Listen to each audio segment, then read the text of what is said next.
blood through my veins like a melody. I can feel it, I can feel it. So alive, floating high, I can finally breathe.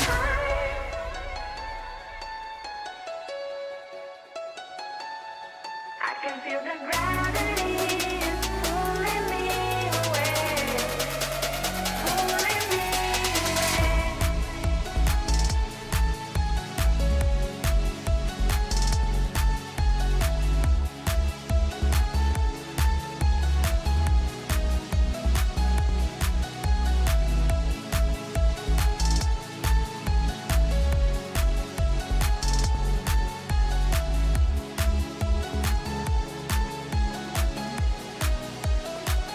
I've been getting so high, I can feel it.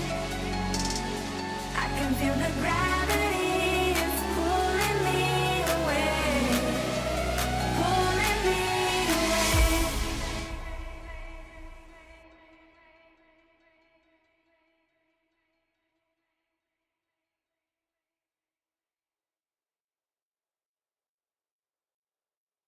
Serotonin slightly late, sequin in the light, embalming your energy, riding through the night. Serotonin slide on over here by my side, slides up in your eyes, desire, caught up in this chemical high. Angel, can you take me high? I'm on fire from the dopamine. You're all I need tonight. Promise I'll give you all of me, darling. Serotonin slightly late, sequin in the light, embalming your energy, riding through the night. Serotonin slide, slide, slide. Serotonin slide, slide, slide. Serotonin slide, slide up out of here like we're tired, but really we just about to get wild. Loving at the speed of light, your body I can help but admire. I'm on fire from the dopamine. You're all I need tonight. Promise I'll give you all of me, darling. Serotonin slightly late, sequin in the light, embalming your energy, riding through the night. Serotonin slide, slide, slide, slide. Serotonin slide, slide, slide, slide. Serotonin slide, serotonin slide, chemical high. Dopamine dive, love, take it higher. Serotonin slide, chemical high. Dopamine dive, love, take it higher. Serotonin slide, chemical high. Dopamine dive, love, take it higher. Serotonin slide, chemical high. Dopamine dive, love, take it higher. Sequin in the light, embalming your energy, riding through the night.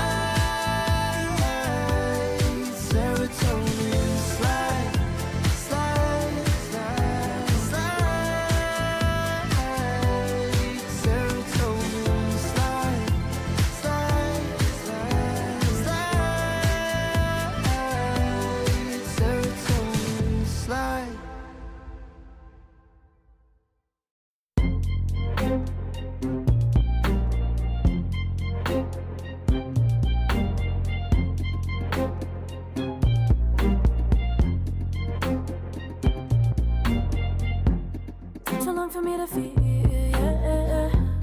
Tell me why you on your knees, yeah. Never thought I had a dream, yeah. Kicking off the covers, I'm too hot for this fit. Give me space, I need to breathe, yeah. Give a face, giving it beautifully, yeah. Yeah, it's just me and my clique, yeah. We might be the hottest, but we let you in. Angel energy, let you sit with me. Angel energy, angel energy, angel energy. We got sympathy. Angel energy, angel energy.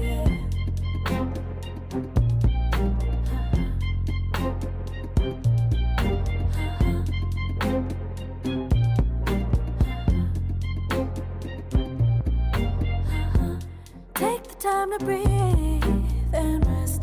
Let yourself feel the best. Feel it all so deeply, so deeply. Divine with how we be, yeah. Aligned with everything, yeah. More than a dream, vulnerable and strong, yeah. We feel everything. Angel energy, let you sit with me. Angel energy, angel energy, angel energy. We got sympathy. Angel energy, angel energy, angel energy. Let you sit with me. Angel energy, angel energy, angel energy. We got sympathy. Angel energy, angel energy.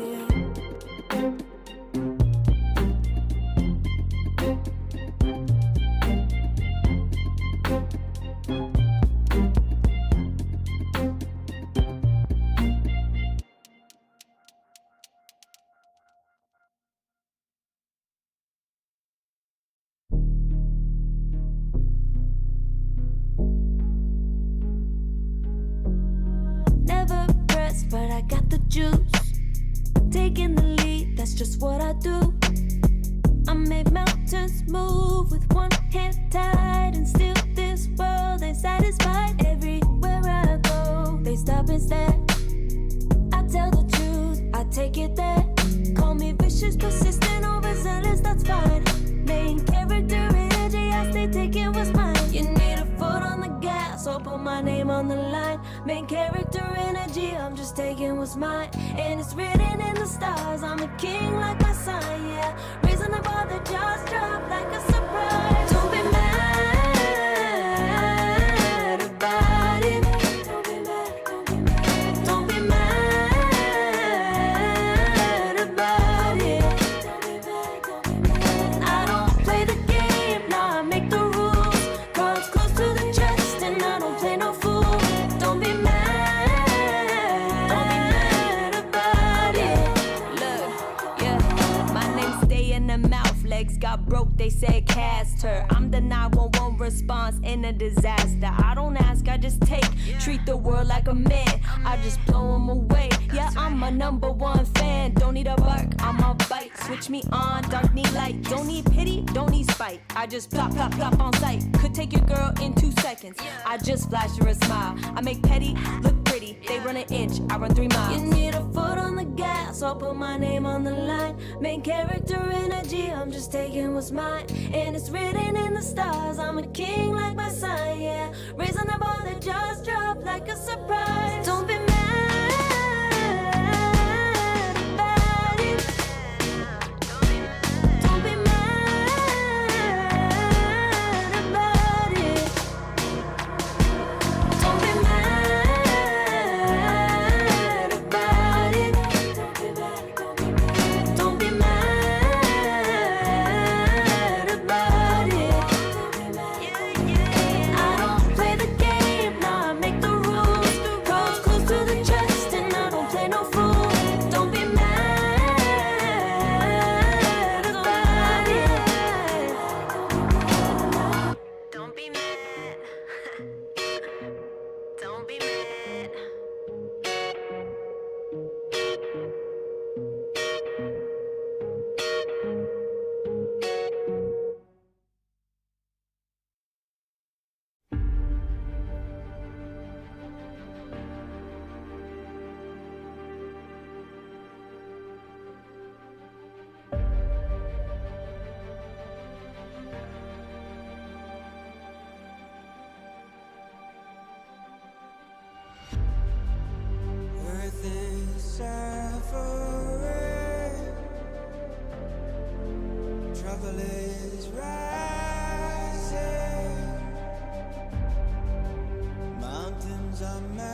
to the fire, burning up all my desire to be great. I gotta just open the gate. All I need is saving from hitting the pavement, understanding when I'm impatient, that only I give to me. All I need is a little love in lonely places, the strength to stand fear in the face, that only I give to me. All I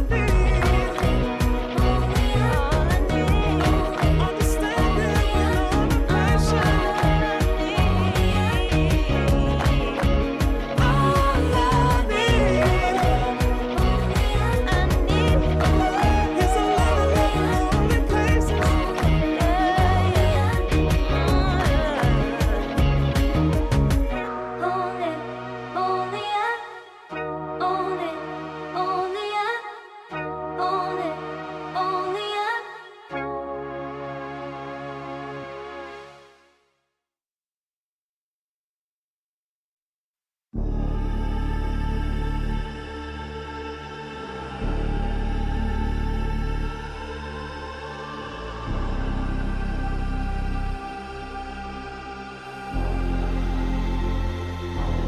You'll be free. When I set you free, I breathe you in.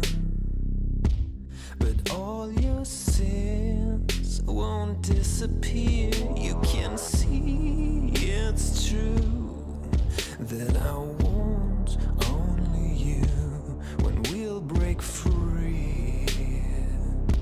Together, you and me. Take me in your arms and let us rise high up to the stars where we can fly.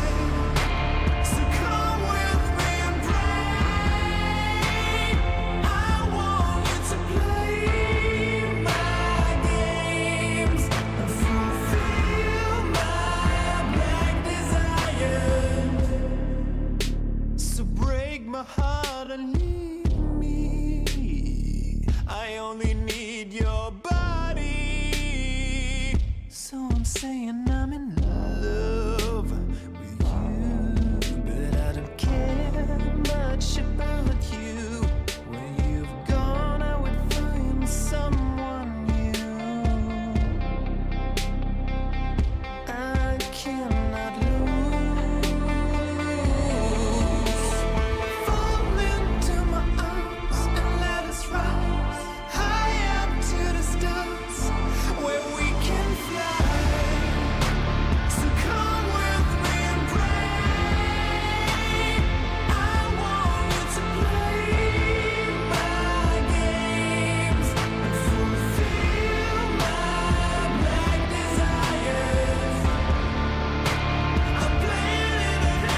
Yeah.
Dragging, waiting for a second to push you to your limits, going strong and feeling better. But do you feel them? Can you hear them say?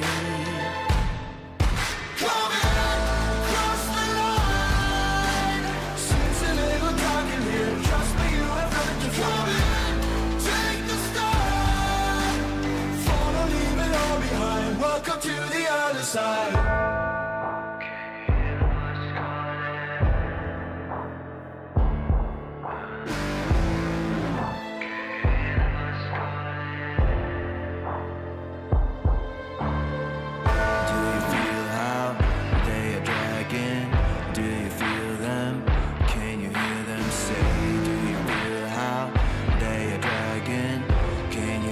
Say, coming across the line.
talking my. I've been working all year, getting by. Looking for the high, taking all my time. Breathing in new life, feeling fine. Like I don't gotta be something society wants me to strive to be. Got my own energy. So magnetic in the spotlight. Shaping my own world with my own mind. Don't talk about me unless you alright. You gon' see I'm feeling real free, protecting my energy. I gotta protect my mind. I'm breathing in new life. It's time that I realize what feels good ain't always right. I'm making changes, I got me a new strut. No more settling, I'm running out of good luck. Never chasing, I attract, I'm busy going up. If you see me come correct, then keep it on the book.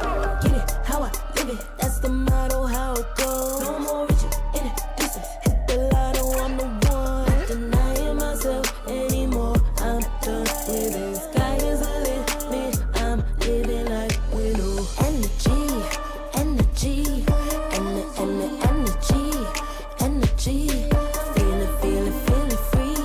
Feeling free.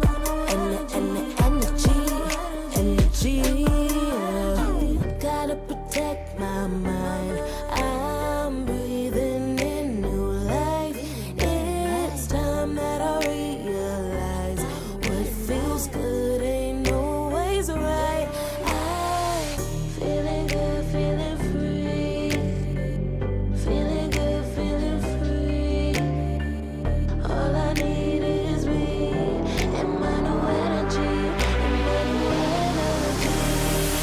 Feeling good, feeling free. Feeling good, feeling free. All I need is me and my new energy. Feeling good, feeling free. Feeling good, feeling free. All I need is me and my new energy.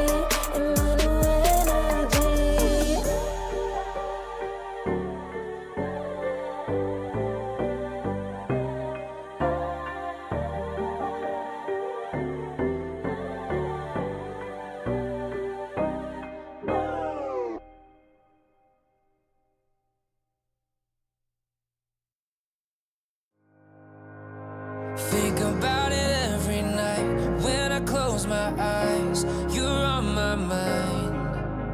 I try to quit a million times, but it takes me high. Like you're so divine. You give me everything. Don't know what's happening. I need you like medicine. You're my everything, everything. And when I think about us, sweet lullabies, I wanna keep this moment here forever, no goodbyes. And when I think about us, sweet lullabies, I wanna keep this moment here forever, no goodbyes.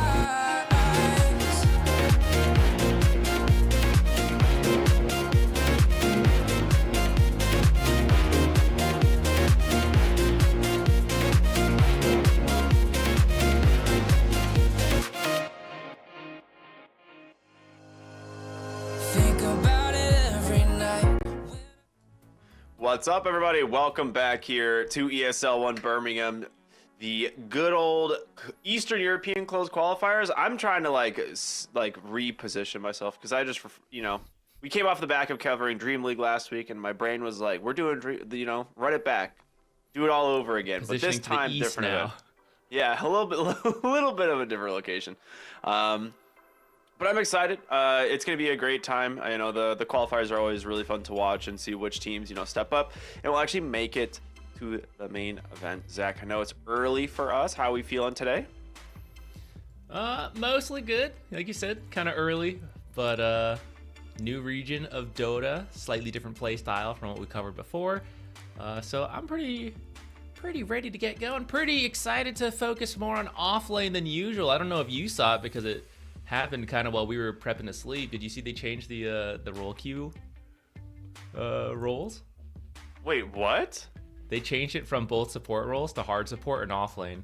So now everyone must learn offlane, which for a while has been one of the less popular roles. It was a very small patch, kind of no notes. So now, as we all see who qualifies to Birmingham from Eastern Europe, 2 teams are going to make it. And everyone will be paying extra attention to offlane because you guys got to play it now if you want to earn your role queues. Or do it for free, I guess. Like, you could just become a hard support offlane player. I mean, that's good news for me. I'm an offlane player predominantly, so that's, ideal scenario for me.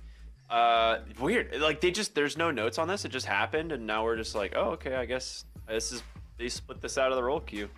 Weird. Yeah, I didn't see notes on it, so maybe they're somewhere, but I think it's good. Just like the teams here at this qualifier.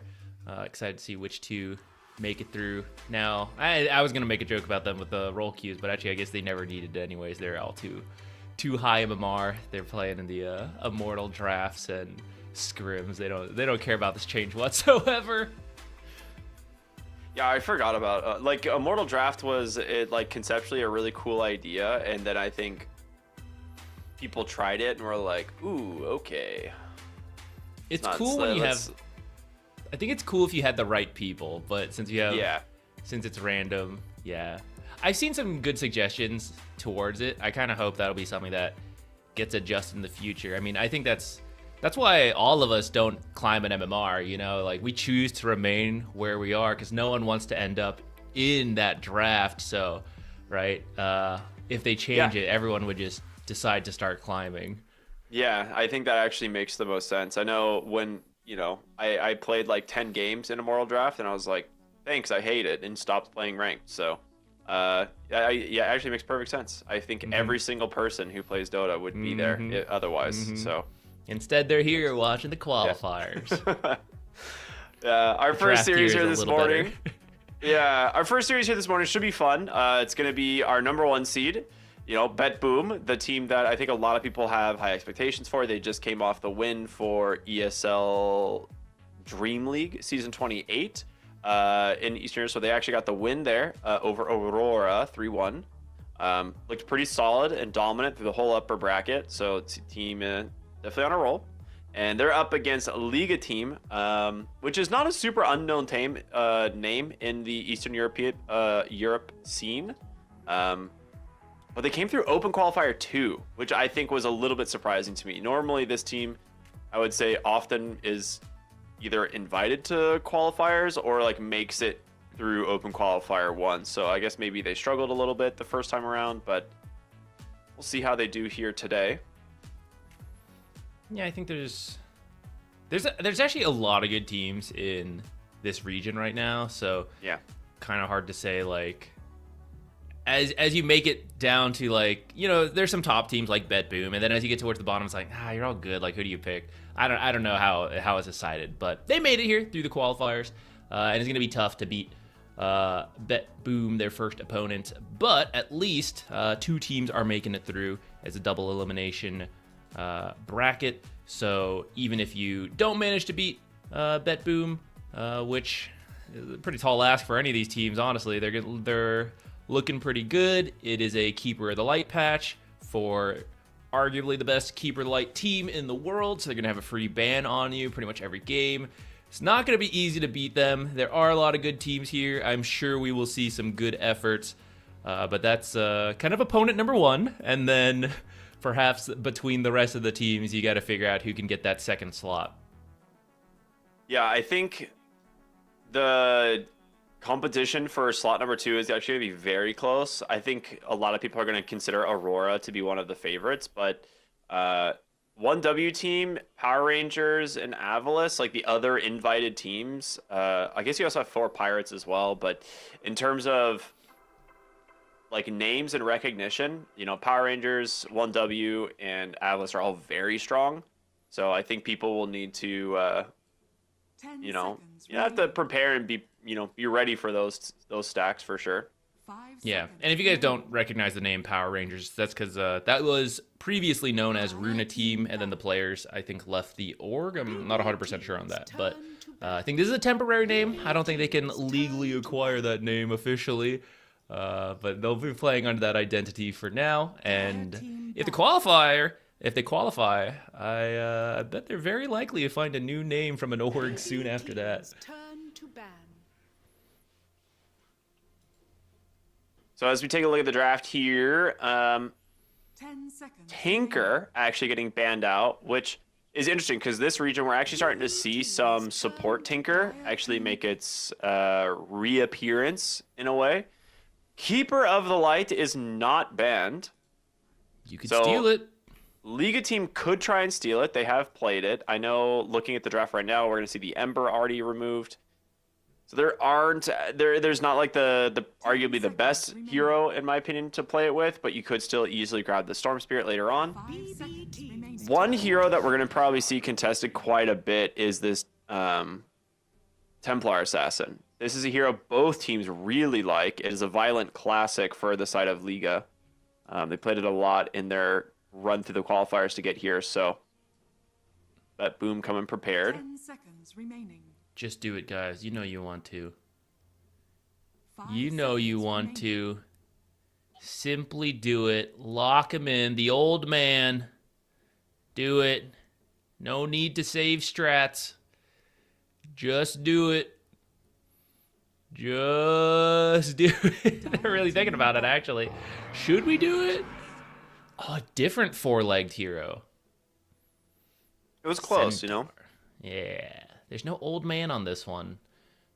Well, actually, I don't know. I don't know how old the Centaur Warrunner is. Maybe he's an old man and a horse in one. Very safe offlaner to pick up. Shadow Demon's actually kind of good versus Centaur because Yeah. Disruption is good for Stampede, and Disseminate is not bad to get through the health. I am marginally surprised. With that said, it's not like it's really the end of the world. And something nice for you is like you can help save allies if they're being focused down, right? Eventually, the Ags has been nerfed, but you could eventually do that if the game goes late enough. Stampede can be a good way to get them out of like iffy situations. So I think it's a fine hero to have. I am a little surprised they don't want to just go for the keeper, 10 but seconds remaining. I mean, it's still in the pool, right? You can get it later. 5 seconds remaining.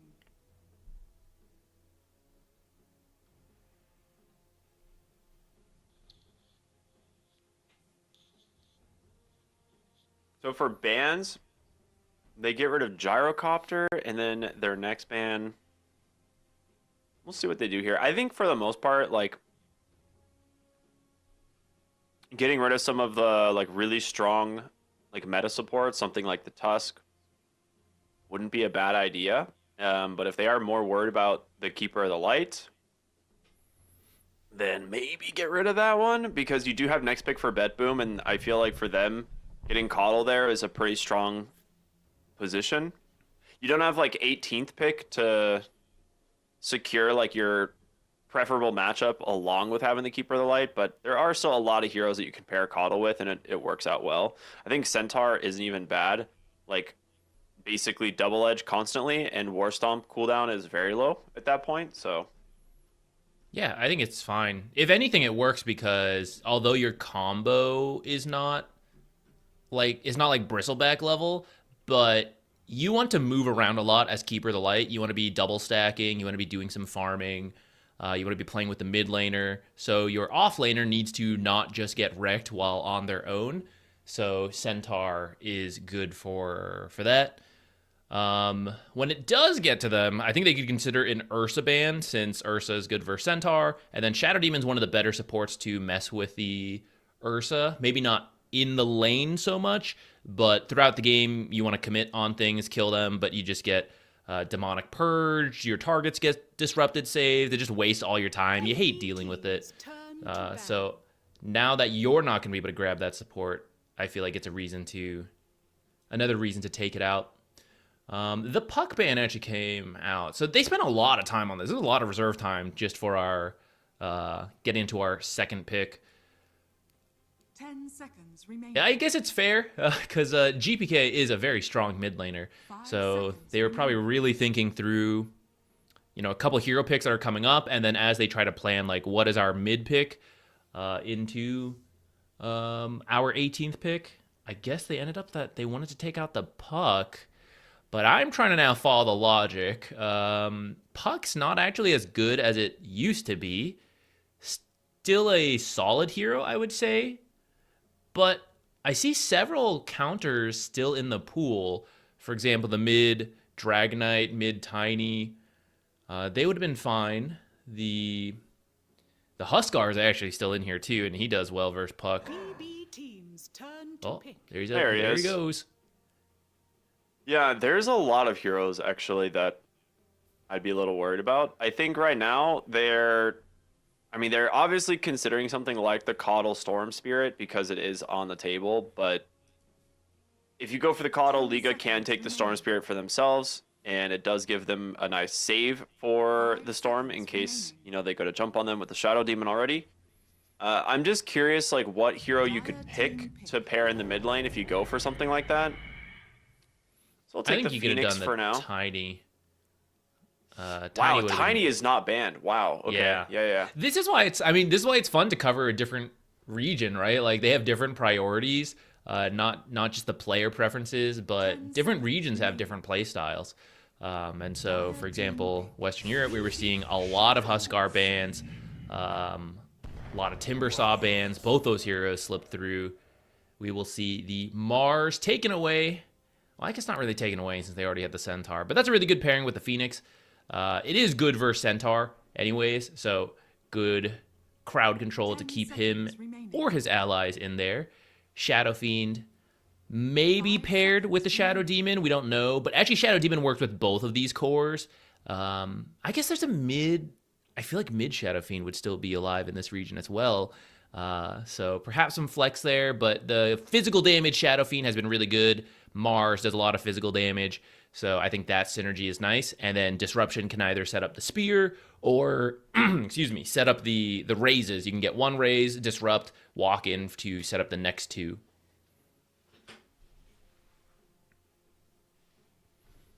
I think in general, this is like already like an S tier Mars game. You only see like two heroes, but in terms of what it like brings to their team fight and how it can protect Shadow Fiend, which is arguably like the most important thing when you're playing a Shadow Fiend, they go Lifestealer. So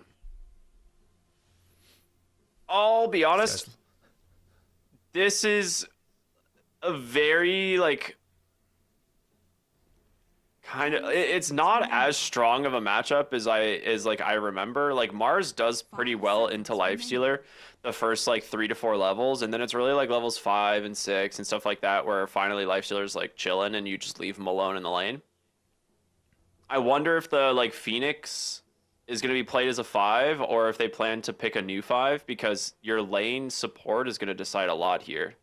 Like, Shadow Demon's not going to do anything to this hero, like, against Lifestealer. So, if you can pick a really strong 5 that can help bully the Mars, like, maybe you give Lifestealer a better start and get him closer to whatever item he decides to build this game, which I think would be Armlet. But I think you need the versus armor. a Shadow Fiend, it's... Yeah, my guess is, like, versus Shadow Fiend is why they pick it, because it is a good matchup versus Shadow Fiend. Like, it's very difficult to ever get Requiem against a Lifestealer. But he also just goes right-click damage on Shadow Fiend. Like, he doesn't need the Requiem, so he can just kill you through the rage if he really wants. 10 seconds remaining. Yeah, I'm a little surprised to see it. I'm not fully understanding its role right now. I know it's like you can get out of the arena for free, and you did mention some stuff versus the Requiem, but I think it's also a hero that does not like dealing with Shadow Demon, and then you pair it with a Disruptor, which is a hero that's pretty popular in this region. I think is decent overall, especially when it looks like both teams thinking about the mid lane for their final picks, and a lot of mid laners that are good right now don't like playing into Disruptor, but you can possibly dodge through his abilities if you don't have an instant stun, which you don't right now. You're actually quite lacking on crowd control. which has me a little worried for BetBoom team, especially because you have like disruption save from the glimpse. Well, Liga need a support, right? Like they picked the Jug here, so they need a 5 position. Oh, that's true. That's true. Yeah, sorry, I was still thinking. I don't know what I was thinking actually. I guess early morning casting.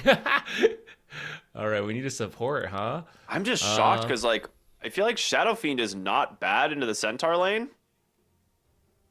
Yeah, but maybe me too. it's because of the Phoenix that they are like, oh, maybe if it's Phoenix 4, we don't actually want to run Shadow Fiend here. Maybe it's too much magic harassment. And Juggernaut can survive it pretty easily. But in terms of the 5 positions, no Chen, no Warlock coming out. Could just do something simple like an Ogre, honestly. Ringmaster. Okay, so double saves. Yeah, you got the saves. I also think the Impalement Arts is pretty good versus Centaur, right? It's a lot of damage in the lane. Phoenix honestly has a lot of health as well, 10 so seconds remaining. I think it'll help stabilize the lane for the 5 Juggernaut. seconds remaining. And later on, the Escape Act is very good You may versus select your hero. the supports. They commit the big ultimates. You just try to get your team out of that. The Storm Spirit comes out anyways. We didn't have the Keeper of the Light, but it is still a hero that GPK has played a lot. One that Juggernaut does not have an easy time landing abilities on. The lane will be a little tricky into Shadow Fiend to start. Electric Static Slide. I don't know why I keep calling it Electric Slide recently. Static Slide makes it easier than it was. Makes it easier than it was in the past. But once you're out of the lane and you have Zip, now you can just get towards the Shadow Fiend, take him out of the fight. Well, I guess there's 2 save heroes that'll protect him, so I guess you got to take them out of the fight first. Yeah, I think ideally they're mostly just looking for a backline initiator. Like, this is not a great... It's like arguably one of the worst lanes for Storm Spirit. It used to be way worse before the introduction of the facets. So at least now with Static Slide, you get yourself some distance away from the Shadow Fiend. But if Erase plays this even in terms of like how it's supposed to be played, like if there's no... Unless if GPK doesn't like massively outplay him here, Shadow Fiend should come out of the lane like 70-30. Like it's a really strong lane for Shadow Fiend. So I think they're on the side of BetBoom. My guess is they're planning on ganking the Shadow Fiend mid. You have a Centaur, which a lot of times you can kind of just leave, and so maybe we'll see something just like a simple dive in with a blood grenade on the Phoenix, and like that's enough to honestly just kill a Shadow Fiend. So I would like to see something like that come out from them, but we'll see. It is time for game number 1. BetBoom versus Liga team here, and kicking off ESL One Birmingham, Eastern European closed qualifiers. We love that. Any facets standing out to you here? Not too much. I've been interested in Phoenixes lately. The Dying Light has been the main way to go for a while. It helps you in the laning stage.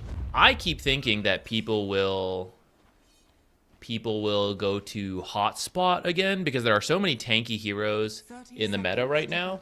But I suppose in this game, those heroes are not here, which is why we're not seeing it. Mars is probably your tankiest hero, and then there's a decent amount of healing from like the Juggernaut ward, but that's not the percent HP you're looking for Hotspot.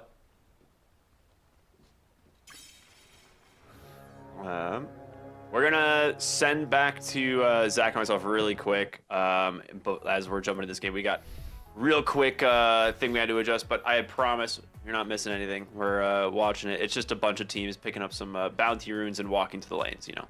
But yeah, I think with this game specifically, like it seems pretty comfort pick here for Liga. Like they've got a lot of stuff that they're pretty familiar with. There we go. And we're back.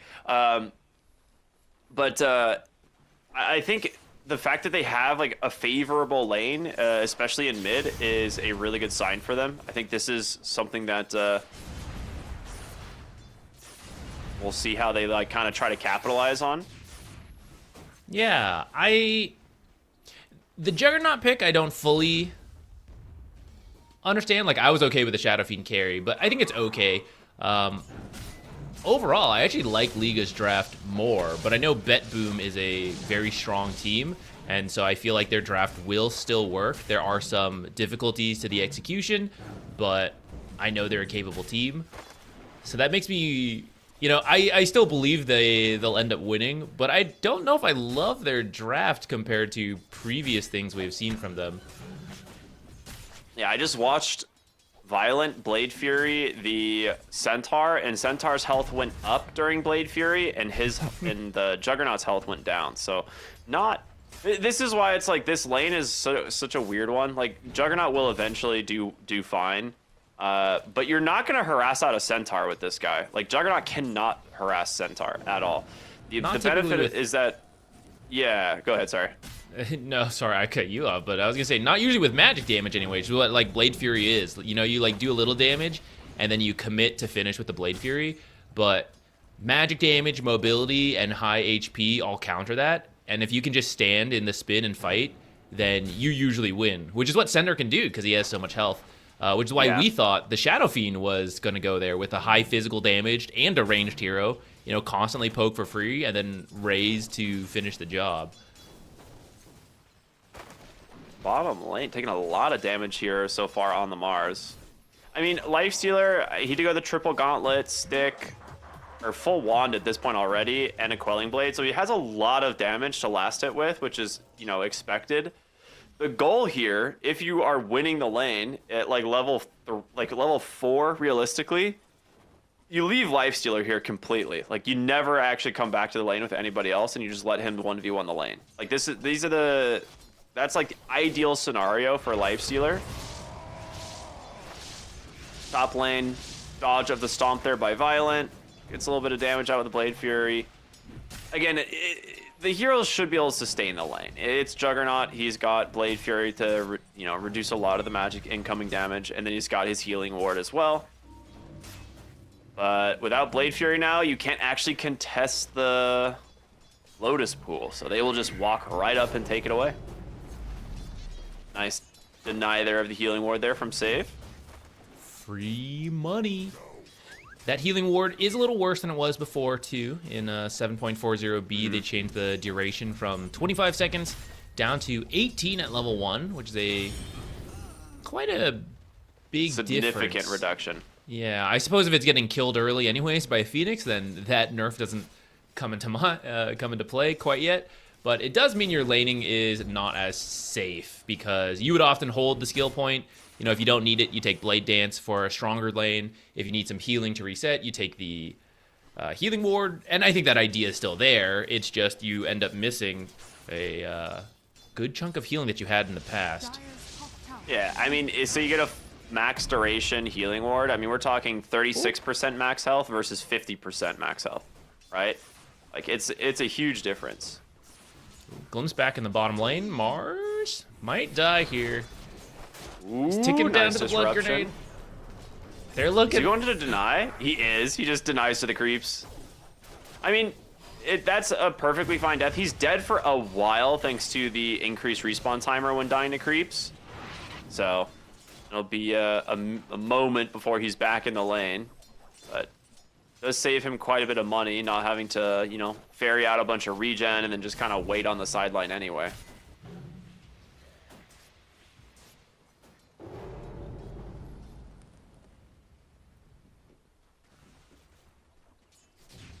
So despite the mid matchup, it is going GPK's way. Like, last hits, denies, dead even. Level 3 on the raise here is where it's like kind of extremely dangerous to approach the lane as the Storm Spirit. So he's probably just going to jungle, and that's what we're going to see here. So jungling straight to level 6. Yeah, I mean, this isn't a super straightforward counter, such as like a Huskar, Monkey King, Viper thing, where you're just like attacking them and you win. You do still have to, there's a lot of positioning on the raises versus Static Remnant. There is the actual right-click timing, right, to get the last hits. So I think this is where just GBK showing his strength as a mid laner. Very, very good laner, and he's getting past a pretty difficult matchup. And already has a 6, so really not worried about dying at this point. You can just zip away anytime you are worried. And you now actually need to be the one scared on the Shadow Fiend. You mentioned the rotations possible. Even though Phoenix and Disruptor are not really the strongest rotating heroes, they just need to contribute a bit of damage, and Storm could do the rest. Oh, actually wins the rune top. Storm Spirit was out of mana for this, so unable really to contest the rune. Getting himself an Arcane rune, which is probably the best rune Storm Spirit could have gotten besides a regen to start things off. This will, if they have stacks being made, which they have a Shadow Demon on the side of Liga, so I imagine the triangle is going to be getting stacked. If they have stacks, he can very, very quickly clear them up with an Arcane rune, so something that they'll want to maybe think about or focus on. And there are no stacks. There's one stack. Okay, not ideal. They have been pressured in the lane, right? So Shadow Demon did not have as much freedom to just keep walking. Yeah, he's got to do stuff like this, right? Where he needs to be there to disrupt, and otherwise Mars can't really approach the lane too much. So hasn't been able to stack as much as he'd like. No, he went 2 points Disseminate, which is rare, but it really doesn't do much versus the Lifestealer who can just rage basic Dispel. Or not, sorry, not Dispel it because Shadow Poison can't be dispelled, but like, you know when it's gonna pop, and so you can just increase your magic resistance. So it's like the same amount of mana, but way less payoff. And you can use Disseminate in the other lanes, kind of like on this Centaur. It's a nice grab if they have the damage for it. Gonna go just TP on home, and with it, yeah, he's safe. Oh, so it's pretty close though. That was very close, like 70 HP there. We'll pop the salve. Good healing in from the Sun Ray of save. I mean, that was actually the difference between him living and dying there, so. Yeah, this is where Sunray, even without the hotspot facet kind of mentioned at the start, it is still pretty good for your team. When you have the Centaur, you just heal him a bunch since he has so much health. And then you can do what damage you can. TPing bottom. This is a cool Invis rune. Does he have a spear for Kiritich? Yes, he does. There it is. Into the Requiem, he gets some. Erase will be the one to grab first blood here. The Invis rune Shadow Fiend, it's something you never really expect at the beginning of the game, but they win the 50-50, and with that, it'll be a second kill here for Erase with, oh, well, looks like Slime's gonna get it, but there's a level 1 Shadow Poison damage. It's like 24. That's funny. Was that ward on the top rune already there, or did they place that after? No, it was there. That's why I'm a little surprised. But to their credit, he grabbed the rune, stepped out of sight, and immediately teleported, right? And this is something with Dota where, because the teleport is 3 seconds, as soon as someone is off the map, they could technically go to any lane. Usually they don't, right? So you probably thought, I got a little bit of a window here, and your internal clock was just a little bit wrong compared to the very fast movement of Liga. So I love that choice. If he had waited longer, everyone would get suspicious, right? They'd be like, you know, Invis Shadow Fiend's probably looking for me. I better be careful. So the fact that he went so fast is why that works. All right, well, Erase off to a good start. Is going to go Guardian Greaves on the mid Shadow Fiend, something that you see every single time on this hero, definitely. Yeah, I mean, this has been the trend lately, right? Everyone's just building Guardian Greaves on the mid laner. I bet the Storm Spirit's going to do the same thing, right? Like, okay, no, he's going Kaya. GPK's like, I don't like this new school stuff. I'm going damage. I'm carrying these games. I don't know what you guys are doing. Well, I think you only need to do it.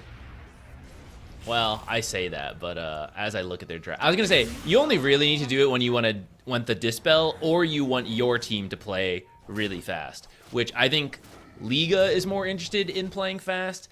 He doesn't really need the dispel this game. I mean, there's a couple things you can remove. I don't know, like open wounds is actually maybe, I don't know if that's worth buying a Greaves for. Like, oh, I need to dispel this, but you don't want to get run down by a lifestealer. So I don't know. Maybe it's a combination of it.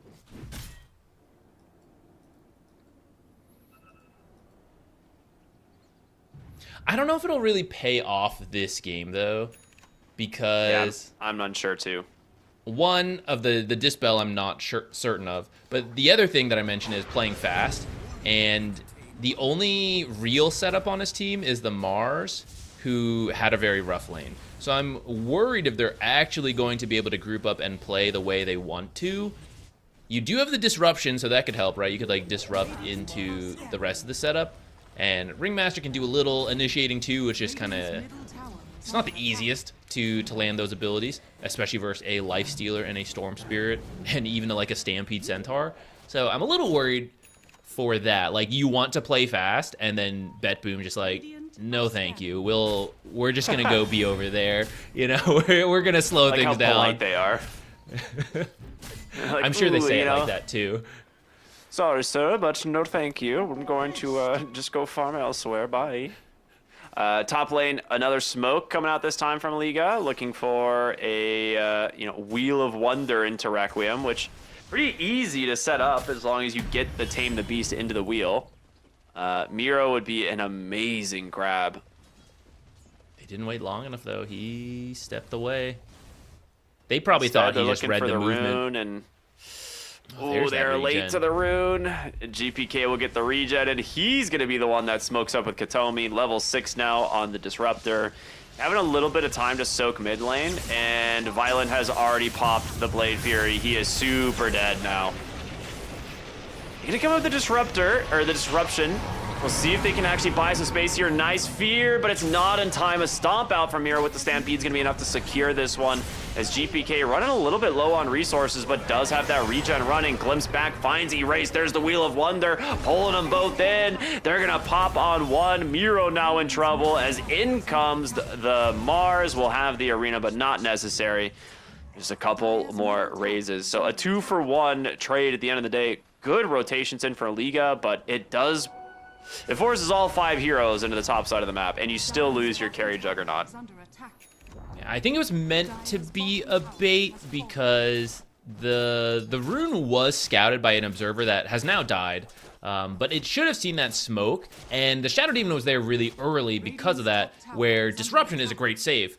And that bought them enough time, and I think that was part of the calculation is, yeah, we bait the Disruption save, then we'll turn with the Juggernaut. He unfortunately died, which is why it's always a little risky to bait your carry. I think they'll feel okay about it. It could have gone smoother.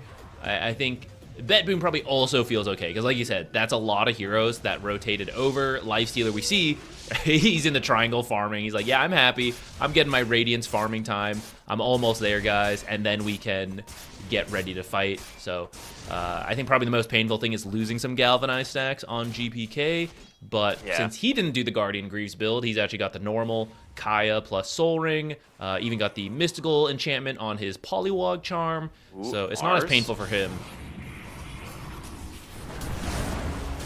There's the Arena Spear into the double raise. Very nicely done here. Good bait on the Power Rune.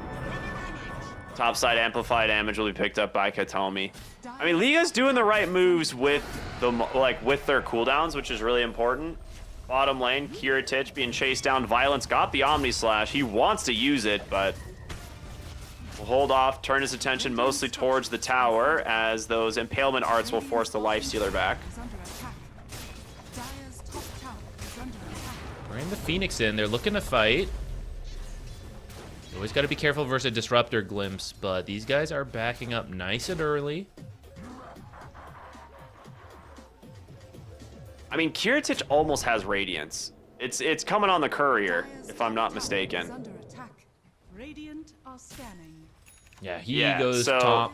He's going to pick it up, and then I guess their plan is like, okay, we'll just trade towers, but actually Liga has left the bottom, so it's not even a tower trade. This is such a fast Radiance. This is insane. He's been left alone. I mean, these plays that have been mostly working out for Liga, they haven't been in the bottom lane. Besides that initial Invis Shadow Fiend kill, which was great, but Besides that, he's mostly just been left to his own devices, farming really efficiently. And usually farming really efficiently is like pushing the safe lane and then farming the hard camp and the small camp. But it's been really, really efficient because he actually pushed the lane and goes to farm the enemy triangle. So it's even better. Dire's middle tower is under attack.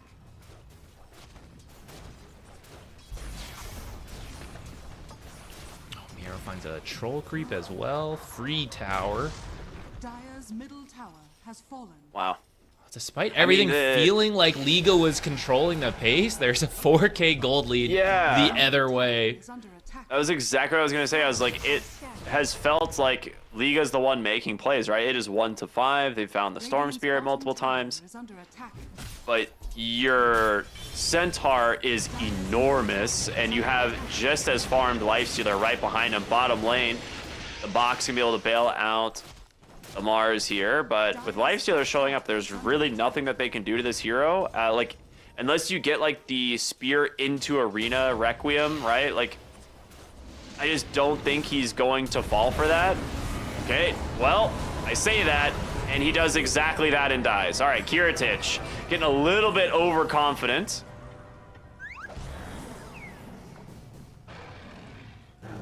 And with this, maybe looking for save, and one more raise will do it. Okay.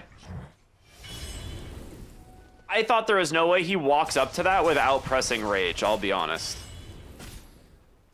I guess you have your supports behind you, so you thought, you know, I'll live longer, even if they surprise me.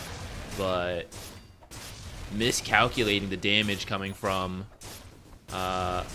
just everything at once, right? You've got like the Disseminate to amplify the damage. Presence of the Dark Lord is giving you more physical damage. That's something Lifestealer is weak versus.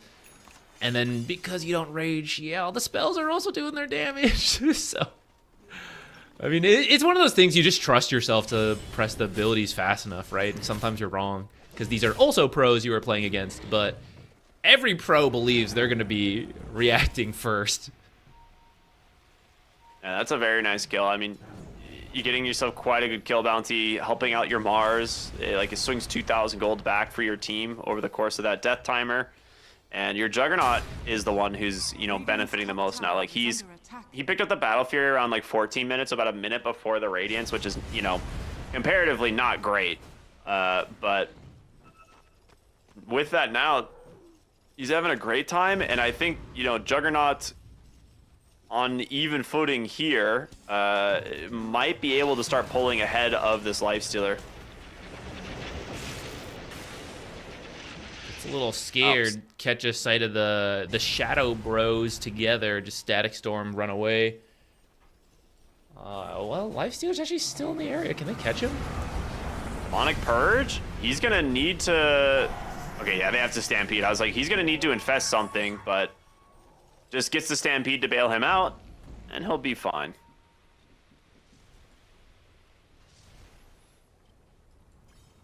You know, they're actually still looking. Hold on. Are they going to find him for this? He does have Rage. Quick little On the Wheel other of Wonder into the Omni Slash. Good stuff there. Yeah, we've kind of swapped places where we were just saying, oh, you're making all these plays, but Lifestealer's being left alone, so he's still farming well. He finishes the Radiance at a good time, but you still actually want to be left alone to some degree at that point because you want to farm with your farming item. But now Liga is putting the pressure on him, and Juggernaut's getting the space with his Battle Fury, so we actually see Juggernaut now on top of the Lifestealer.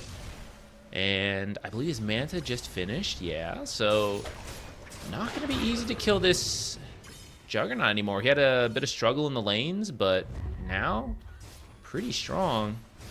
This is a really big moment, too. This is the 20-minute Tormentor. We didn't see any team try to pressure for the Roshan here pre-20, but 20-minute Tormentor, you have the Miro Centaur with Blink Crimson Guard and Infested Lifestealer as well. They will scan the high ground. The real question is who gets the jump. Like, if you can blink stomp, get on top of the Shadow Fiend, it's absolutely massive. Wards are going to scout them. The blink, however, jumps on the other side. They just delete the Ringmaster, a big part of the fight. They get on top of the Mars, needs to be able to get the arena down. Spear's not going to connect, and with this, every spell from the side of Liga has been whiffed, and they still have a Stampede. Glimpse will pull back Erase. They will Blade Fury TP on out on the Jug. Beautiful fight here from the side of BetBoom. They get everything. They're going to get 2 kills. They're going to get themselves a Tormentor. It was a good... Oh, God. Ooh. It was a good angle. Oh, God. Supports are pushing it. It was a good angle that BetBoom take, but I also think a little bit of a positioning mistake from Liga, because you actually see their Observer down. Actually, it's so funny. Both teams have Observer sentries here, but not interacting with each other.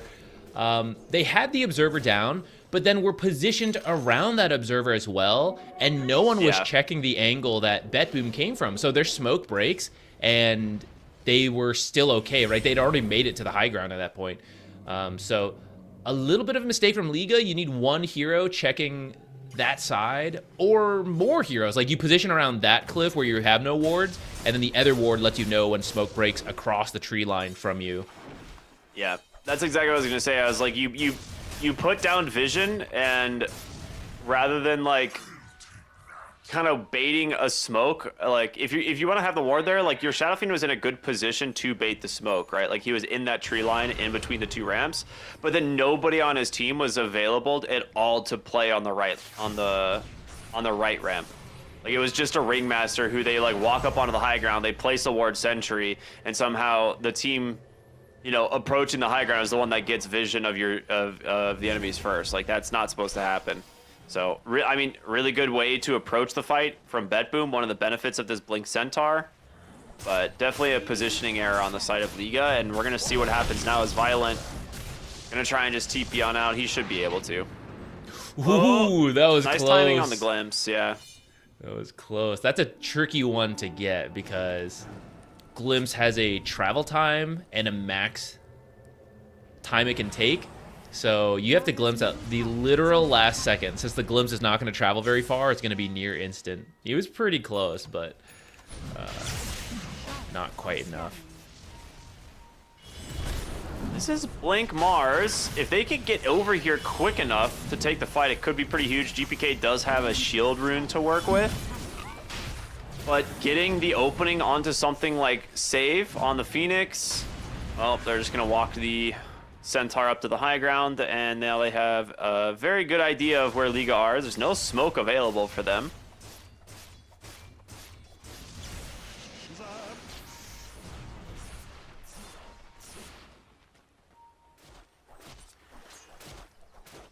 If you're BetBoom, you're happy about this, right? You have way more to farm here on this bottom side of the map. Okay, there's the smoke from Liga. So we're gonna check Roche themselves and just... Whoa, wait a minute. They're just gonna steal it? As long as no one breaks the smoke from outside? Oh, the Mars is gonna do it. He just walks up onto the high ground. Yules for the Centaur. Space making Yules. That's all they needed. Yeah, space Yules, and they'll just walk away with the Aegis. Miro, he's like, wait a minute, give me that. All right, this time a little bit of a mistake from BetBoom. You get scared out of the pit, which I think is fair. You know, respecting Liga, you're not that far ahead at this stage of the game. So they back out, but they kind of scatter. Storm Spirit goes bottom. The Lifestealer was kind of pushing that mid lane.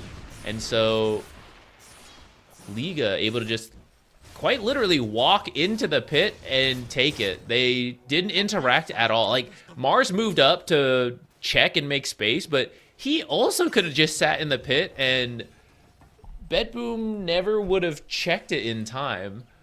Which I think is a little funny considering they got it down to half. So they should know that it doesn't take a long time to kill the rest of it.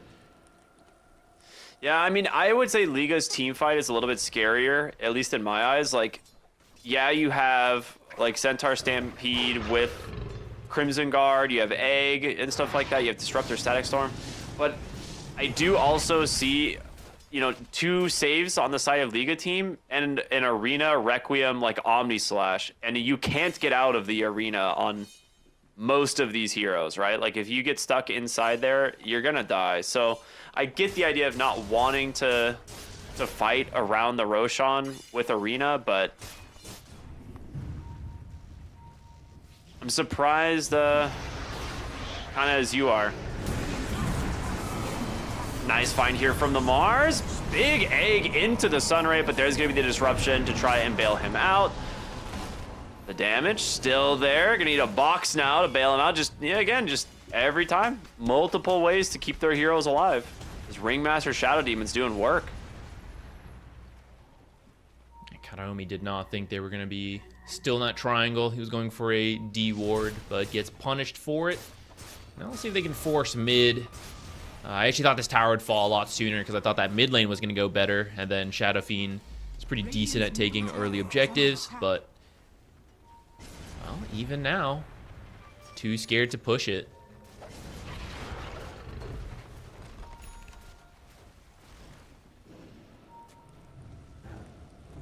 Illusion rune over for a race. Not the most exciting at this point in the game.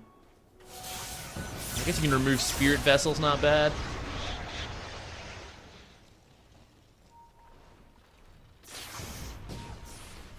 GPK does need to be a little bit careful if he does get found here. He gets the BKB. He's out of mana though. Crimson Guard does come through. He should be just fine. Yeah. Just in case. Just in case the BKB malfunctions, Wheel of Wonder. Yeah, that'll work with the, that would be cutting it close with the shorter duration BKBs, but that was the very first one, 9 seconds, so plenty of time to get out of there.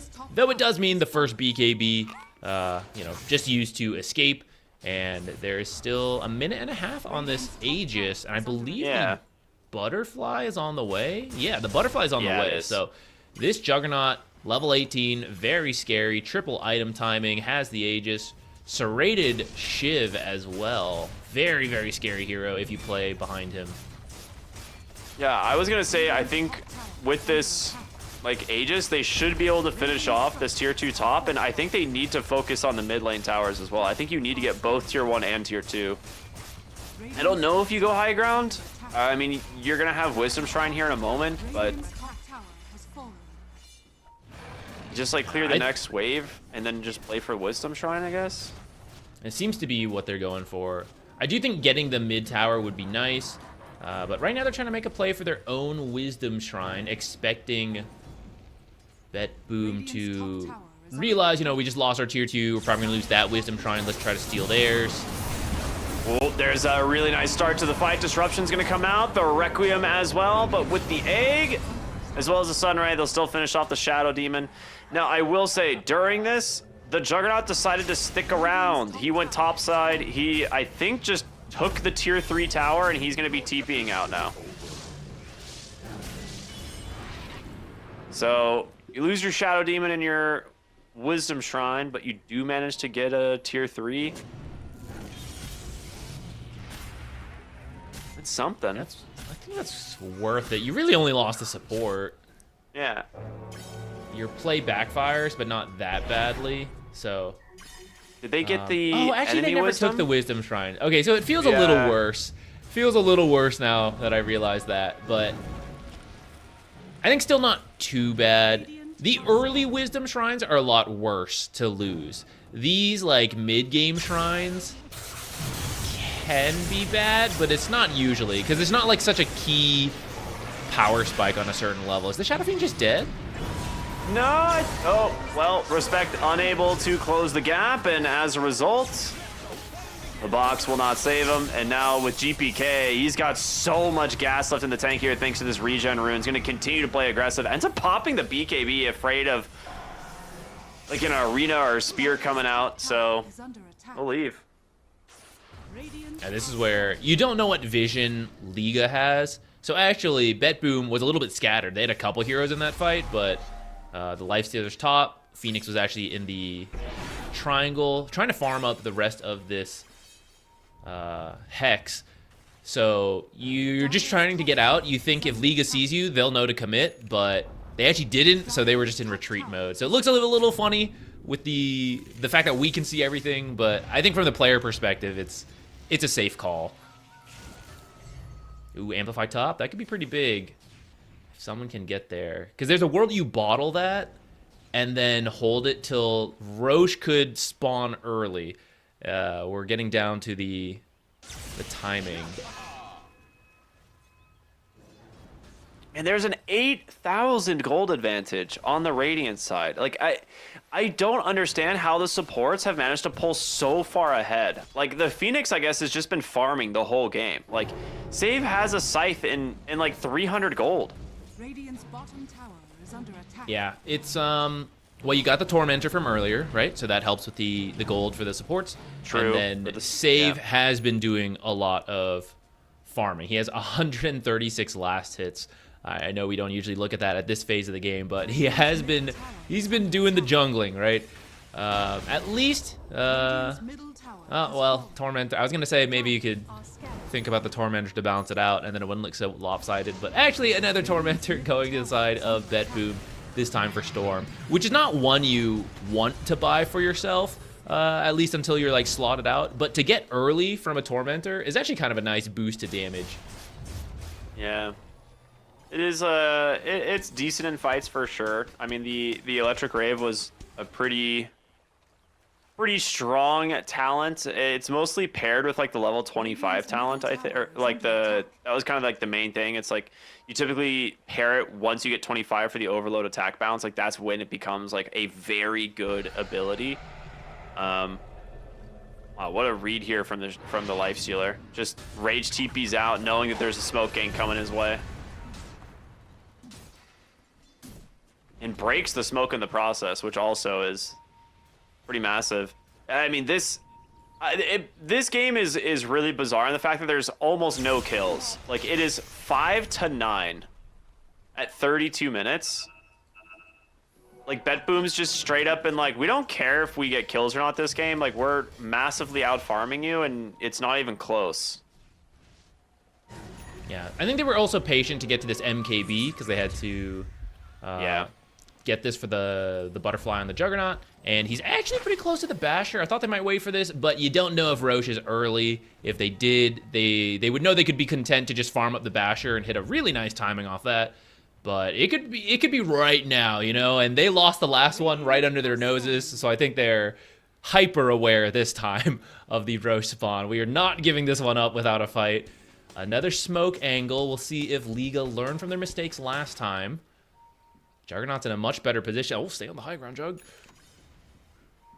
right, they're actually moving away. He has that finished Aghanim Scepter too, which is a really big bump in this Heroes team fight. They're gonna maybe look for one more wraparound. But Mars also gonna do some. Yeah, they're actually just too afraid to approach the high ground. The smoke's actually just gonna expire. Well, this time it's not as safe, right? Into BKBs, you can't be as confident moving in like that. Yeah. So I think both teams respecting each other, and nothing actually happens quite yet because Roche is still not up. It's such a long Roche spawn that neither team knows. This time, BetBoom staying much closer together for this one. Sentry down if they ever get vision here for the free D ward. But they know about it. They just don't want to hit it. They don't want to reveal that they are in this area. Trying to see if they can surprise Liga coming up here, who have now smoked up on their own. Going to the mid lane. Ooh, if someone goes in this Who's gonna fight? It's gonna be the rune. Like, both teams are trying to bait the power rune here. Storm's gonna go in, gets the yoink of the arcane. They find everything. Double Big stun! Stomp actually catches too. The Juggernaut. I don't know where he went. He's in the disruption. Yeah, there he is. He's going to come back out of here now. A box to try and save him as they're looking to bring down Slime. They get the kill. The question is, can they turn around? There's the Hex out from the Phoenix. He needs the Army Slash. He's going to get it. Into the cart he goes. It's going to save him. Oh, my goodness. It's all over for Liga. They're going to lose every single hero. It is a 5-for-1 as the Death Requiem will take down the Centaur, but oh my goodness, the bailout, the keeping the Lifestealer alive with the cart on just a sliver of HP. I cannot believe it worked. This is where I love the ideas from both teams. That was so much posturing around Roche, being so careful about it, right? Trying to bait this, trying to bait that, look for them pushing a lane, everyone avoiding it. You eventually go for a rune, and you just miss the spear on the Storm. BetBoom immediately realizes, like, they're down in arena. Let's go, let's fight. And this is where having a net worth lead helps, because you have a Hex on the Phoenix that helps finish the job on the Juggernaut. Oh, if you at least lose your Life Stealer, then it's, you know, it kind of works out. But that's where the Aghanims on the Centaur is already done. Even though that item has been nerfed and you push it off a little bit later, it is finished, so you can use that to save your Life Stealer. You end up winning a very decisive fight, and now you should have enough time to go into Roche, get the banner for yourself, and you're looking at a 20k lead for what was a relatively close game for most of it. BetBoom was growing the gold lead up until, like, they had the right power spikes, and that time is now. Yeah, I mean, you're about to deliver an Aghanim Scepter to the Disruptor as well. Katomi is just about like 600 gold away. So you're going to have Ag's Disruptor, you're going to have Refresher Phoenix. I mean, the team fight is getting more and more difficult for the side of Liga, and bottom lane. Infest into the Phoenix, looking for the dive into the Hex. They just jump right onto the Shadow Fiend. He's gonna get the BKB off. The question is, can he get away? Just one bash for the Lifestealer. No, it's not there. And Kiritich will be forced to walk away. He actually had the Basher in his backpack. Is that what it was? Yeah, swapped it Oh with the my armlet once he started chasing there, but it was still on cooldown. One bash there, and I think you finished the job on the Maybe he SF. didn't know about the BKB on Shadow Fiend. Yeah, I'm not sure. It might have been like courier shenanigans as well. Sometimes things get moved around, you don't realize. Maybe he meant to swap, like he has the Aegis now. Maybe he meant to swap like something else, and he like did the wrong thing. Hard to say, but Shadow Fiend gets to live for that. It does use your BKB, of course, so not like totally free for him, but it's more time he's alive to farm up the Scythe of his own. Uh-oh, gets found by GPK up here. No BKB this time. Team is here, though. I mean, he just BKBs, right? I don't think GPK He stuck cares around too long, though. all that much. The question is, how Okay. far does he have to go? There, they'll just TP him out. That's a good angle. To go into the base is a little counterintuitive for a lot of people, but it was more likely that if he zips the usual way, the other way, that the Mars might be there. And the finishing teleport had no BKB because he stuck around trying to get that kill. So he knew he had to go in an angle where nobody would be, and what are the odds a pro team is sitting in their base? Very low, right? They're usually sneaking on the map somewhere. So there's another amplify damage rune on the top lane right here. They do know this. They have a ward that's scouting it out. Also, someone's gonna pick up the gem again. There's actually, from that previous fight, the gem is still sitting in the tree line. And I don't know whose it is. I think it's Liga's. It's the Dyers. They should know it's their gem. It should be on the Yeah, the because map. Phoenix has a gem, if I'm not mistaken. Like, Phoenix has had a gem for a while. So it's gotta be the send Dyer a gem. courier over. There are wards to be removing. Ooh, Nullifier. The Lifestealer disassembles his Radiance, gets his Nullifier.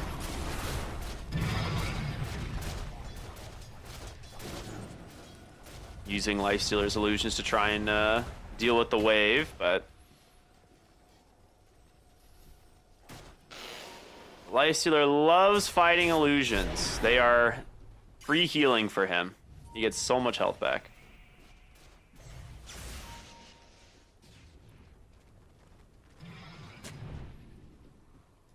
All right, very cautious push here. No need to force this because you still have 1:40 on the Aegis. Here comes the banner. You don't have the greatest heroes to deal with this. Oh, Blink, Hex, stun into the Requiem. It actually fears off the Centaur as well, so that means no safety cards coming in here. to bail out the Lifestealer a second time, jump in from GPK to try and make a little bit of space. There's going to be the Swift Slash out into the Abyssal Blade. Kiritich going to turn around. Needs to be careful. He needs to get away. Yeah, runs right past that Wheel of Wonder thanks to the Rage. All right, I mean, they burned the Aegis. Can you actually reliably do this again? You did Round commit two? the BKBs. There's going to be the Requiem. Oh, wait, I'm sorry, just the Arena Spear into the Omni Slash, but so much of it's just tanked by this Centaur. Oh my goodness, the Crimson Guard is just absorbing all of their health.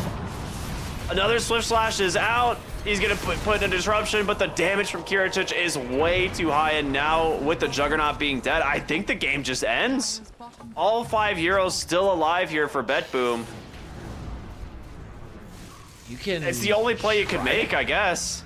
Yeah, I mean, you had to, because if you go slow, you'll just eventually lose everything. Well, I mean, I guess you could have just limited it to the bottom barracks, but the writing is on the wall. You know, like, you have to make a play at some point to try to bring this back. And do you want to do it now while you're down 20k and haven't lost that barracks yet?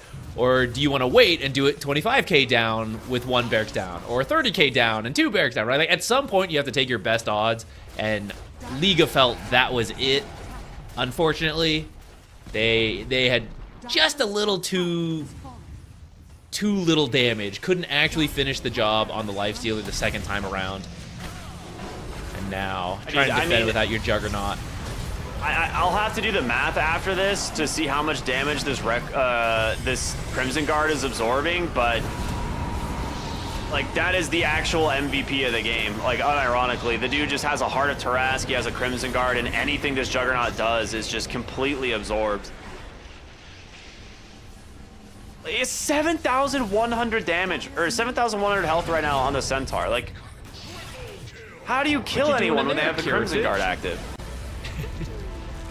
It's very hard, right? It's part of the reason there are so many tanky offlaners in the meta right now is because of Crimson Guard. It got that buff that it can't be dispelled, and so usually Shadow Demon was actually a great response. You could always build a Nullifier. Doesn't happen in your pubs, but the pros will do it, and now you can't. So all these offlaners who have so much HP to get value out of the Crimson Guard have risen in popularity. Centaur arguably being the best one, right? Especially with the shard, you just pick up even more HP.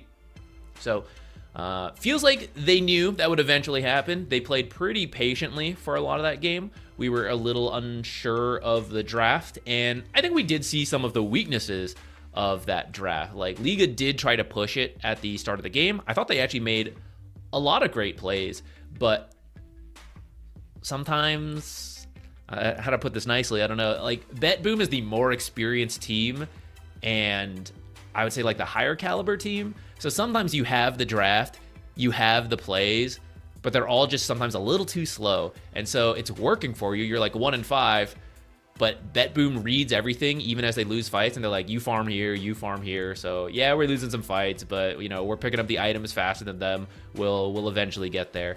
And that's pretty much what happened here. Yeah, I mean, the late game team fight from BetBoom is terrifying, right? The Disruptor, Ags, the Refresher, Hex, Phoenix is just way too strong. I ended up crunching some numbers on the Centaur. So if he has no double edges out, it's absorbing 185 damage, you know, on the Crimson Guard active, which when Juggernaut's doing his Omni Slash, that's like 50% of his Omni damage. Like, it's actually pretty ridiculous how much damage he's taking off the map. If he has any double edges up, it's jumping up to like 300. So, that's a lot of you damage know, block.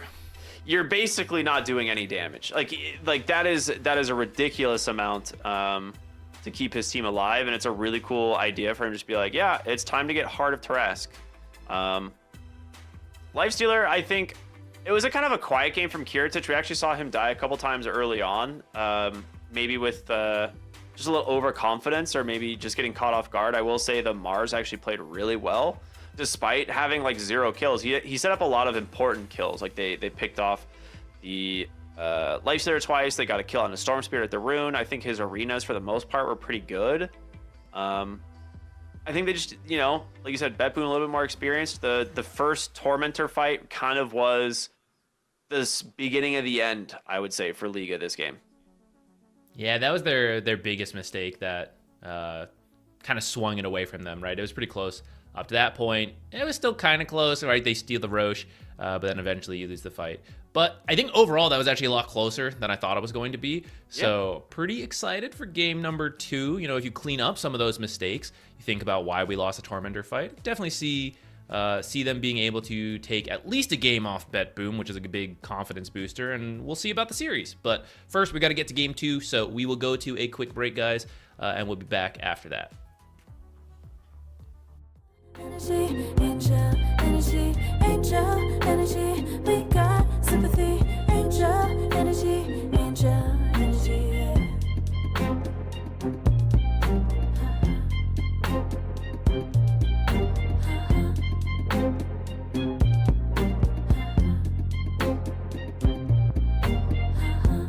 Take the time to breathe and rest. Let yourself feel the best. Feel it all so deeply, so deeply. Divine with how we be, yeah, yeah. Aligned with everything, yeah. More than a dream, vulnerable and strong, yeah. We feel everything. Angel energy, let you sit with me. Angel energy, angel energy, angel energy. We got sympathy. Angel energy, angel energy, angel energy. Let you sit with me. Angel energy, angel energy, angel energy. We got sympathy. Angel energy, angel energy.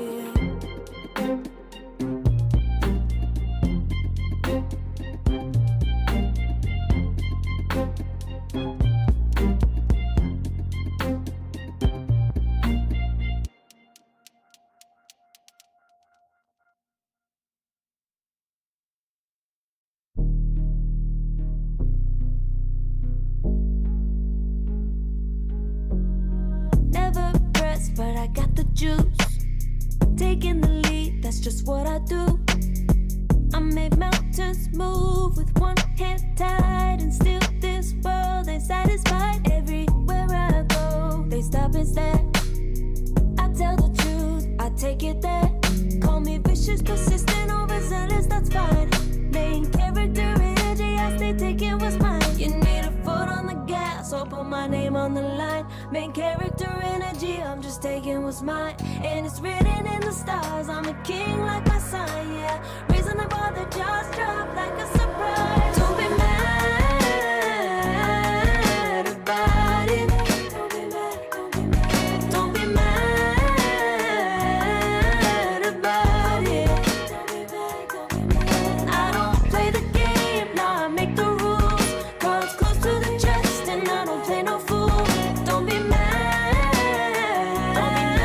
about it. Look, yeah, my name stay in the mouth. Legs got broke, they said cast her. I'm the 911 response in a disaster. I don't ask, I just take. Treat the world like a man, I just blow them away. Yeah, I'm a #1 fan. Don't need a bark, I'm a bite. Switch me on, dark need light. Don't need pity, don't need spite. I just plop, plop, plop on sight. Could take your girl in 2 seconds. I just flash her a smile. I make petty look pretty. They run an inch, I run 3 miles. You need a foot on the gas, I'll put my name on the line. Main character energy, I'm just taking what's mine. And it's written in the stars, I'm a king like my sign, yeah. Raising the bar, the jaws drop like a surprise. Don't be mad about it. Don't be mad about it. Don't be mad about it. Don't be mad about it. I don't play the game, nah, I make the rules. Cards close to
Welcome back, everybody, here to ESL One Birmingham. It's the closed qualifiers for Eastern Europe. We're having some just good old laughs behind the scene, just getting ready for this next game.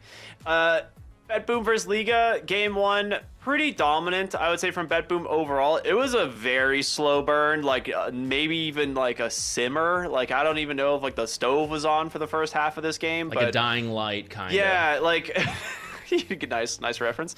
But they just take it patiently. They eventually get the win here. Is a pretty dominant overall, but in a very non-aggressive way. This was they signed a non-aggression pact, and then at the very end of the game, BetBoom was like, "Psych, we're here to win." Yeah, I mean, I think the way they drafted, they knew as time goes on, they would have the tools needed to deal with Liga teams draft. Going back to it, I actually still prefer Liga's draft overall, but if I had to change one thing, it would be that Juggernaut. I'm torn because what Shadow Fiend accomplished is only doable from mid Shadow Fiend, and yeah. I do think that had some merit to it. But I also think your lane, at least that carry lane, could have gone better with the Shadow Fiend there rather than the Juggernaut. We saw the Juggernaut spin and then run away with the spin, right? That's not how you want to be using that, but it's how you have to use it when you're dealing with this super tanky first pick Centaur, or I guess response pick Centaur. But you knew it was there. You knew there's no flex on Centaur. You had the whole time to come up with a plan versus it. So I was kind of torn on that. And in fact, thinking on it, I think Ursa was still available at that point. Yeah, Ursa was not banned. It's a decent. Yeah, you kill the egg, you kill the Centaur. I know the miss chance and all that can be a little annoying from the Phoenix, but I didn't think it was that bad. But still, when you're the underdog team, I do think there's merit to, let's pick your hero and let's try to play fast, because the longer the game goes, the more experienced team will probably make better decisions than us. So we need strong lanes into the rest. And if they thought that was, the way Juggernaut was the hero, then I'm fine with it. They did try to make plays. The start was good, but as the game went on, we did see BetBoom eventually, this is the way we should take the smoke. We learn from our mistakes this way, do this, get the right item timings, execute correctly, and the experience does pay off. Yeah, I will say they also just overestimated the Juggernaut into the lifestealer matchup. This is a matchup I would say in the late game is actually fairly even. In a vacuum 1v1, Jug's going to win because he has Omni Slash, and if lifestealer's just forced to stand there and tank a whole Omni Slash, he will die, right? But when you factor in the rest of the lineup, the team, and everything, the Juggernaut has a pretty difficult task of winning the game. So I do also agree. I think it would have been pretty nice to just keep the Shadow Fiend as the carry, maybe pick a different mid laner to kind of play around. But if you really wanted to go Shadow Fiend mid and play a new side lane matchup, yeah, I do agree. You could have gone the Ursa. You could have just picked a different ranged hero and gone Ogre in the 5 position, right?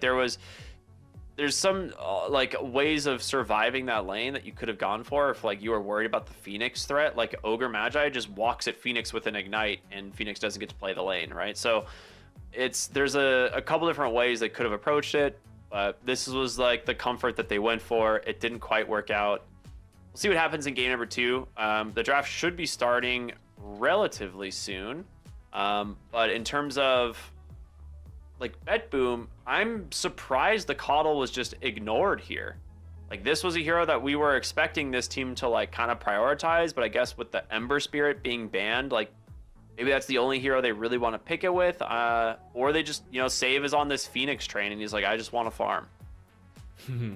Could be that. I mean, he was doing a lot of farming. I think some of it, unironically, saving strats.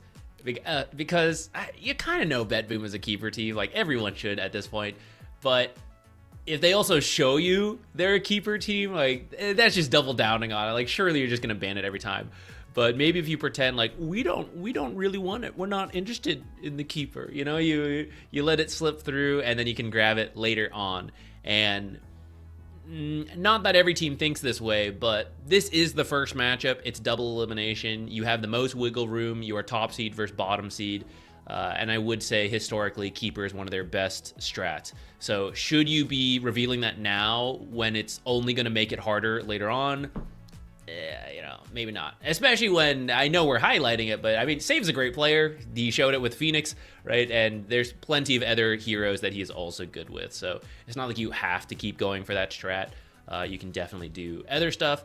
And it worked this time, right, with the Phoenix. So we still may not see it going into the next game, but if they want to win quickly, they could. Yeah, I think it'll be... I wouldn't be surprised if they just go back for the Phoenix. Like, he got a lot done with it. Save has always been kind of a greedy 4 position. Like, he loves playing heroes that he can farm with. Despite what his name is, right? Like, he's not playing Shadow Demon every game. But yeah. I would like to see them pick another aggressive lane. Centaur was one of those ones where I was like, the hero's been nerfed a little bit. It's kind of falling out of favor with some teams, but Miro just showing like, yeah, I'll be top net worth at 10 minutes. I'll take the towers. I'll get the troll creep, take mid tower, and eventually just build a Crimson Guard that blocks 200 damage and auto attack. And what are you gonna do about that? So it did almost backfire, I will say. Maybe not like fully backfire, but that final fight where they killed the Aegis on the Lifestealer using Hex, Spear, Requiem, and then they tried to do it again, but they didn't have the Requiem. Centaur went in for the Ag save, and I'd have to go back to look at the replay, but that item has been nerfed repeatedly to try to take Centaur out of the meta, or at least balance him more, and Miero actually missed the save, and I think it was due to the cast range reduction on the Centaur. It was, for sure. So it's getting there where like things are slowly adding up, and maybe if you were just a little bit closer that series, Liga does kill the Lifestealer a second time. They hold all their barracks, and then we're looking at a much longer game. All right, so it was a good final attempt considering how far they were behind at that point. 10 seconds remaining. Now you're just gonna take them out of the picture though, ban them out, or I guess BetBoom banned them out because they are not their first pick. They have a different plan in mind. Yeah, I'm curious where they go with this. So they're gonna get rid of the Shadow Fiend, Slardar Centaur. Templar Assassin is still in, which is something we've seen for Violent. It was actually first phase banned last game.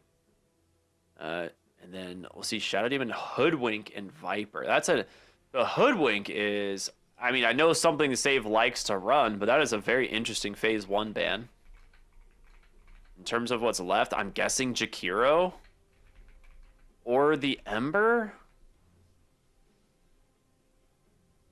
I'm not 100% sure because of the... There's a couple of heroes we think were really good first phase worthy, but then these teams didn't really go for it and continue to not really go for it. Going for a Jakiro first pick, which some teams do go for. Personally, I think he's a great hero, but not so 10 seconds remaining. decisive that you need him first. Like, there's a couple other power heroes, for example, the Keeper, that I think teams would have gone for first, or Treant. Jakiro feels generically a very strong all-around hero, so you don't need him first. You can pick him later.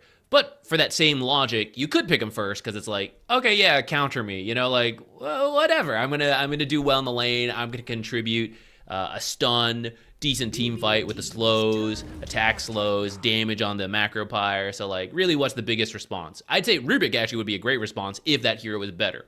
And because that's out of the picture, there's really like, yeah, whatever. Jakiro, every game is a Jakiro game as long as Rubik's not in the meta. So you can take it first and not reveal anything. They respond with the Pugna, which this is a hero that has also been getting nerfed. One of the big ones was that BKB and Ethereal, the interaction is changed. So now he is not as good at saving heroes depending on the circumstances. It's limited his options a little bit, and that is part of why he is dropped down. We do end up seeing the TA ban come through, so they're not going to give it to Violent.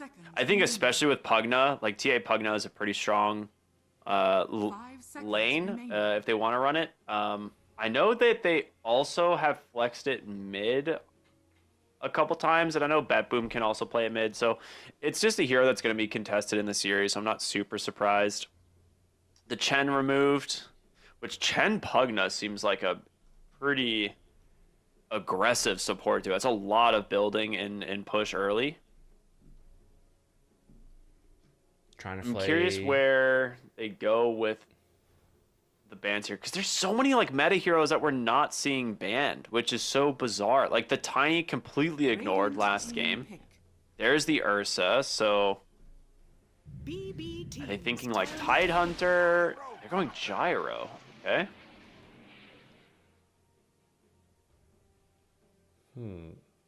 Gyro Pugna is not a typical lane combo. Usually we see something like Warlock and Tusk, which we could still see, because you're not double picking those heroes as BetBoom right now when you already got the Jakiro. So you could still end up with a very strong Gyro combo.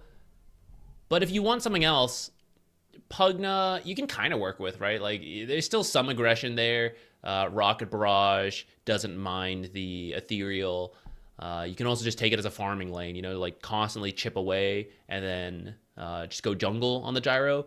So I'm open to it because you can just see what BetBoom ends up going for.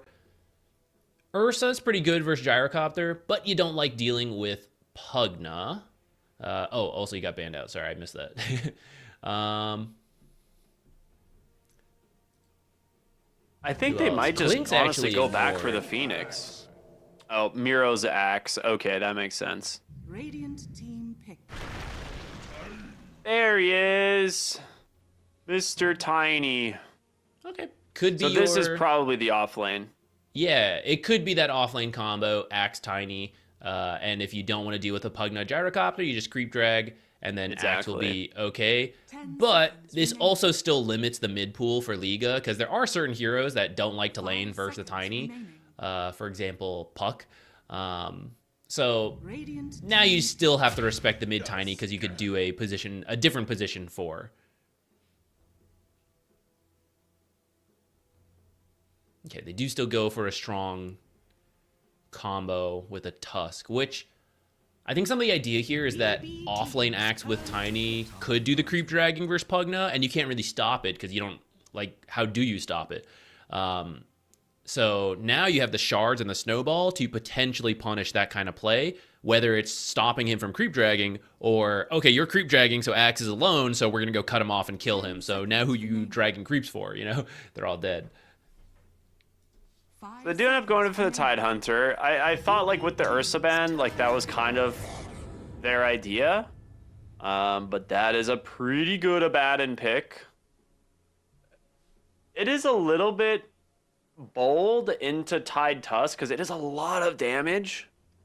Well, I think it'll be Pugna. I think the Tusk is 10 going to go with seconds Gyro. remaining. But You you're think right, though. Tusk's They gonna go could Gyro. they could go either way. 5 I guess seconds maybe you wait remaining. to see like the very final picks to commit, but I feel like... Yeah, I don't know. if Maybe you- you have if to you go Tusk try- to stop the creep dragging, or at least contest the creep dragging. I think Otherwise...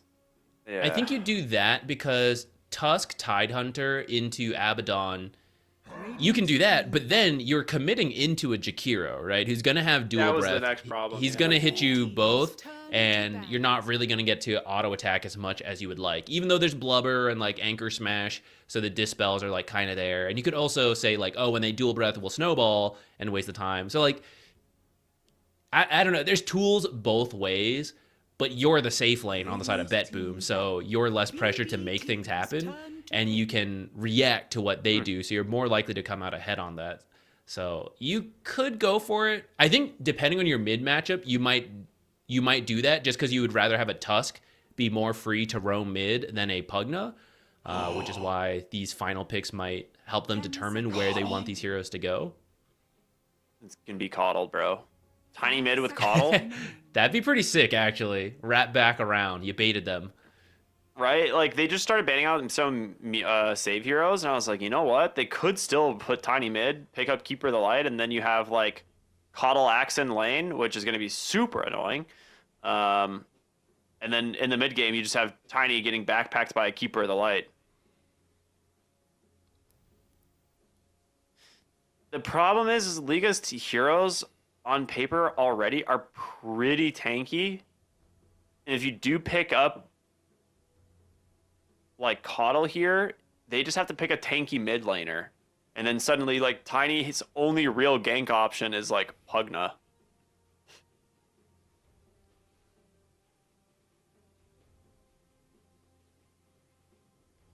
Radiant team pick. Okay, well that figures out, that literally solves the problem of them being too tanky. Choose your hero. So I was a little bit worried for Tiny. I was like, I don't know how you like enable this hero if they just pick more tank, but yeah, Ancient Apparition does solve that. You'll have Twin Terra Jakiro in the off lane with the axe, which is a pretty solid lane. That means your Abaddon is going to struggle a little bit in this safe lane. Yeah, that is a bit of a weaker combo. The Abaddon Ancient Apparition, AAA lane down there, but the early game rotations with a Tiny are very strong. We used to see this combo a lot with Crash Landing, and it's still there. It's just been nerfed, but it's still pretty strong. The Ice Blast is very good versus the Pugna saves from the first pick. So you just have to get by in that bottom lane. And that should be doable because you're the safe lane. You start off in a good spot, right? So you just have to make sure your camps are open. You have those options to do the small pull, and otherwise you stack. And it could just be another patient game from BetBoom. With that said, Abaddon is also a pretty strong laner, and I see he's got the cosmetics for it, you know. So he's invested in this hero, and we kind of saw that happen in game 1, where there is stuff the Liga lineup could have done there, but they ended up losing the lane, farm-wise anyways, to Kiritich, just off of his good mechanics. So even though he's with a weaker support this time, he could do something similar with Abaddon. All right, well, it's time for game number 2 of Liga Team versus BetBoom. In terms of the facets here, it is going to be the Drinking Buddies Afterburner for the Gyro. This is like whenever you see the Gyro Tusk lane, this is typically the one that people go for. Like Drinking Buddies Afterburner is really strong for these two, especially if you're against a lane hero that you can actually run down.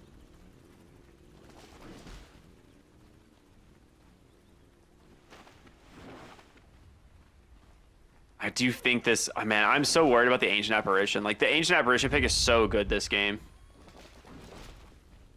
They're cutting down all the trees in the bottom lane here. A little bit interesting. 30 seconds to battle. I do think these long-ranged heroes like Pugna, who you should be able to just attack for free. Oh, what am I saying, actually? Tusk is down here. I guess it's Jakiro versus Tusk, though, still, right? So Jakiro is pretty decent range. Yeah, it's I was thinking Pugna was down here versus the Jakiro, so you just outrange him. But actually, it's because of the Flak Tusk combo. So like you see everything and they can't hide behind trees. Genius. Miro. You can just throw out a Battle Hunger as the 4 heroes now collapsing on top of Violent. Is the damage going to be there? It's going to be close with the Battle Hunger. He survives off of a Fairy Fire at the last second. 3 HP keeps him alive. Save now up onto the high ground, trying his best to run away. Just needs one more auto attack from the Tusk. He's got more movement move speed. Oh, he's not going to get it. Save will survive. Now he's actually in a little bit of trouble here on Respect. Don't get too close.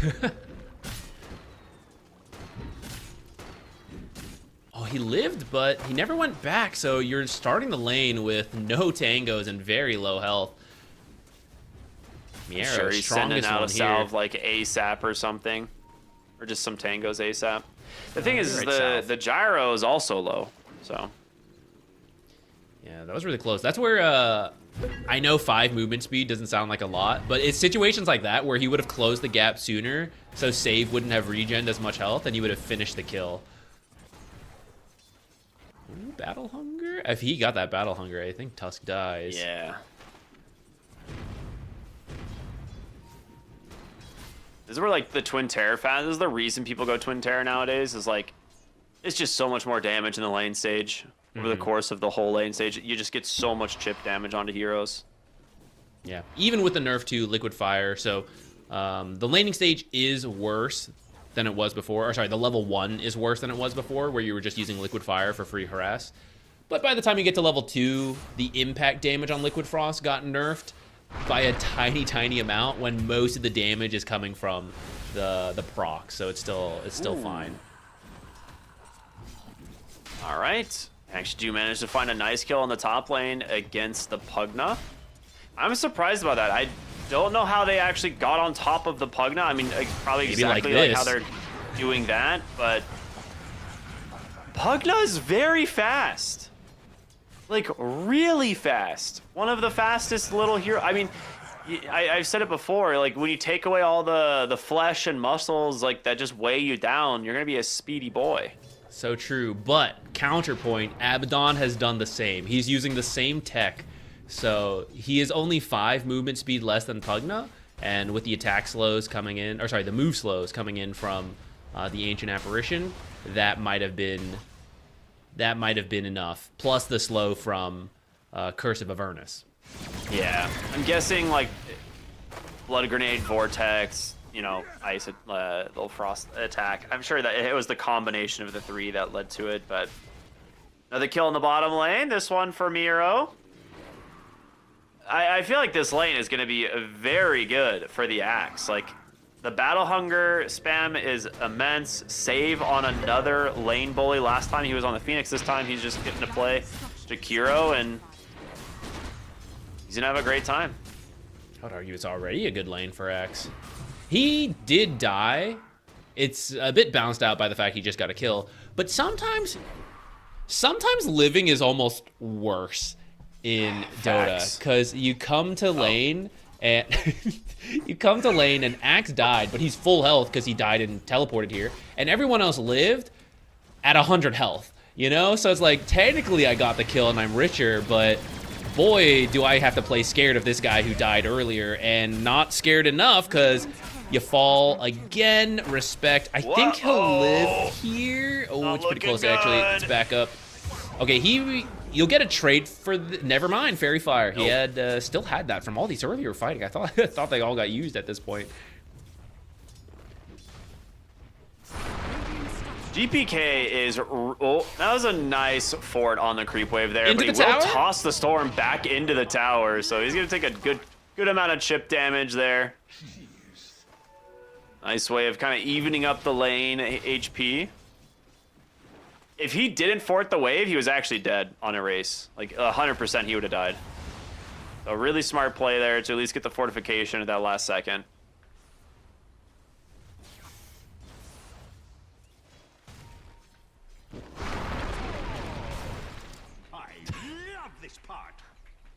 Yeah, I get it, Erase. Me too. We've all been there. Trying to lane and just throwing stuff at you. We all love this part. The mid laners love dealing with crash landing in the lane. The supports love dealing with crash landing as Tiny one-shots them in the mid game.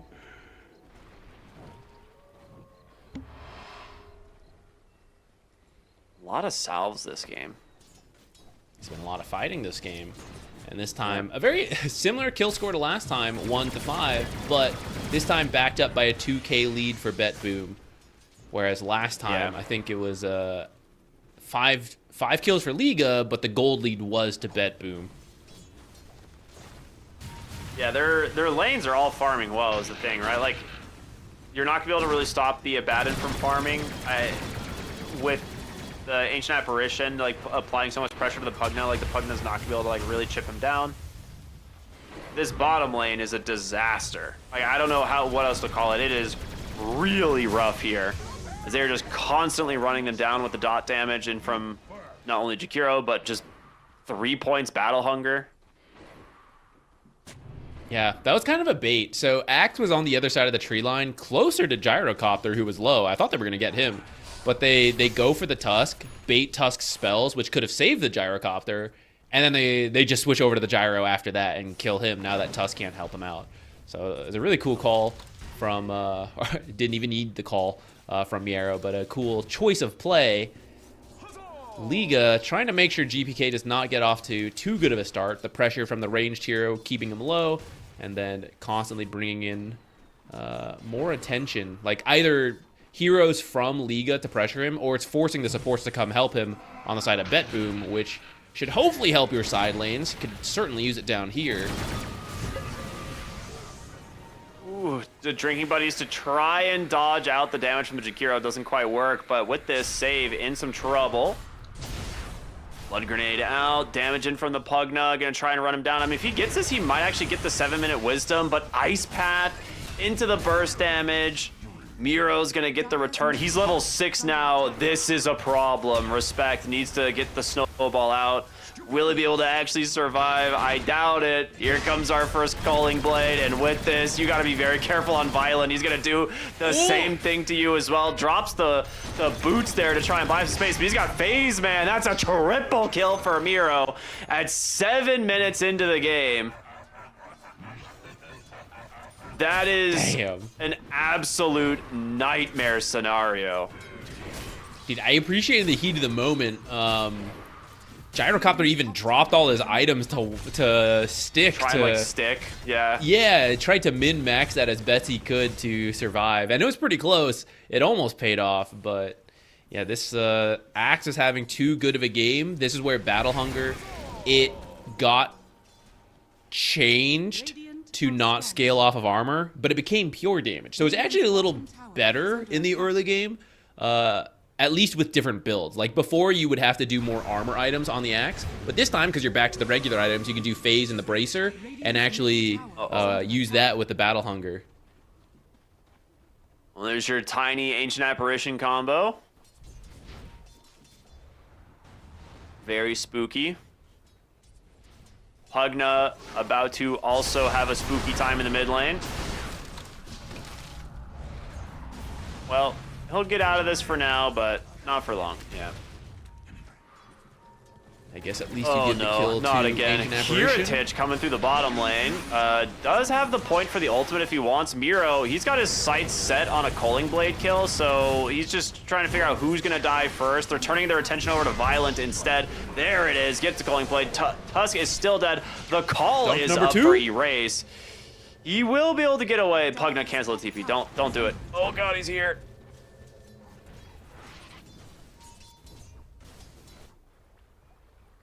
He's got 12 Coat of Blood stacks already, man.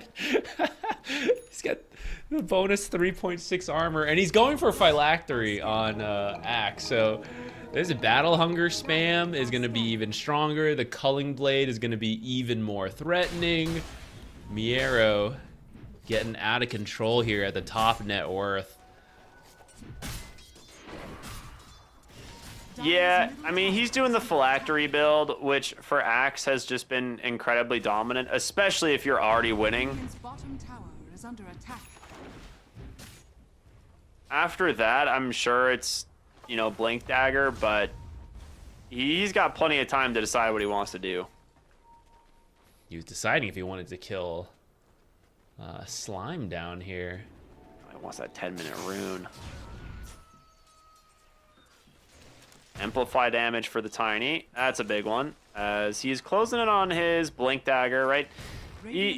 Tiny actually having weighted dice is somewhat funny. It's actually one of the few heroes it's probably not that bad on. But I don't know, his damage. The thing is, I still don't think it's like even that great. It's just like the other options when you want to farm and do damage are not good at tier 1s.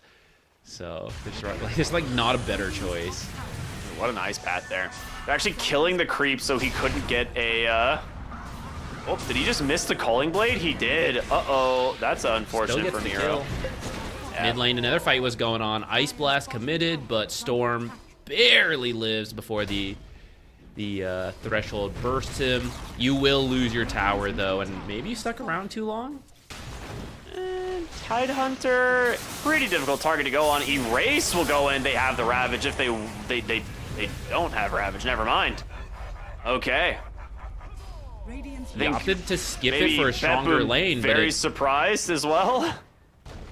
Toss in. They know he getting on doesn't have top the of tide. Ravage. They're like, guys, he doesn't have it. I'm sure of it. Just run him down. You got this. Radiant's bottom tower has fallen. That's a good It's- good call. yeah, it's not that uncommon to skip Ravage to have a better lane or to like hold a point for it. But you were calling it. You were like, if you do it here, you kill him, and it's certainly worth it for a mid kill. So the fact that they don't use it, they read that as him not having the Ravage, and so they push for more. They don't actually get a kill either, but they get everyone low, force them back to base. So it's kind of like a everyone reset situation now. Yeah. Well, your axe is almost twice the net worth of the gyrocopter. That is not a good start. He is going to go back for the pipe next, so get himself and his team a lot of damage reduction in these early fights. I mean, the call down is like the primary source of Gyro's damage in the beginning of the game, like those early team fights, and then if you factor in like Pugna and Storm Spirit, there's a lot of magic damage coming through. So for now, I don't think you're going to be able to really contest anywhere this axe is. They're going to smoke up here as 3 as they have another power rune here. It's a haste for GPK, and they have their eyes definitely on the gyrocopter. It's just a matter of time before they find him. Oh, this see pathing him? might work. Oh, they caught sight of him at the got last him. second. Yeah, they're like, hello there. Avalanche, toss, everything comes in. It's a dunk. That means they hold the Ice Blast. The question is, who's going to use it? He just turns around, clips both of these heroes, Tusk and Tidehunter. So 1 for 1. I think you're pretty happy about that. GPK with a haste rune, though. I think he's just kind of Avalanche. baiting a little bit here. Yeah, respect. Oh, God. So much damage. Avalanche will finish the job. Miro is nearby coming in. There's the Ravage, finally. Meanwhile, Slime just getting ran down here from the Jakiro. Pulling blade number 2. Almost gets erased with it, but now they have their eyes set on the Tide. Another kill thanks to the Avalanche from GPK. It's looking rough. Farming calls or farming dunks down here, dude. He's at 5.7 armor from his 19 Code of Blood stacks, and then you're gonna get a pipe. He's already got the cloak, so the physical damage is not working. The magic damage is not gonna be working. You'll try to get somebody else. You'll try to get the Abaddon, but he's got his ult, and here's the axe you were trying to avoid. I was say Miro is here, ready to send a message. Called on actually off the mark. Ice Blast gonna come through, does manage to catch Erase, and with this, I think they need to turn around. Kiritich is not dying. Huge Ice Path comes in, Avalanche toss onto 3. Oh no. They're trying to get away here on the gyrocopter. Slime doing his best to keep him alive, but Axe, it's only a matter of time before he runs him down. That Battle Hunger is doing so much damage, hoping to deny himself, cannot do it. 3 for 0. Make it a 4th as GPK will still find a race Tower is under attack. before he makes it to his own high ground. It is looking real rough. It all goes back to that initial fight where you kill the axe, but you end up in lane so low. So you end up getting lane control back on the side of BetBoom. Axe ends up winning that lane, and you see the result. He is just so terrifying. Everyone is running away from him, and if you don't run away, this happens to you. You can buy a little time with your ethereal. Oh, he's trying to heal his way through this. Ah, there it is. Good choice from Save to hold the Ice Path. Otherwise, he probably just sits there and lives, but yeah, it's 23 Code of Blood stacks. That's a lot. Probably a record, I'm sure, at some point. 9.2 armor now. So that's cool, since he did manage to gain another level of his ultimate, so it is Radiant's middle getting tower way is under more.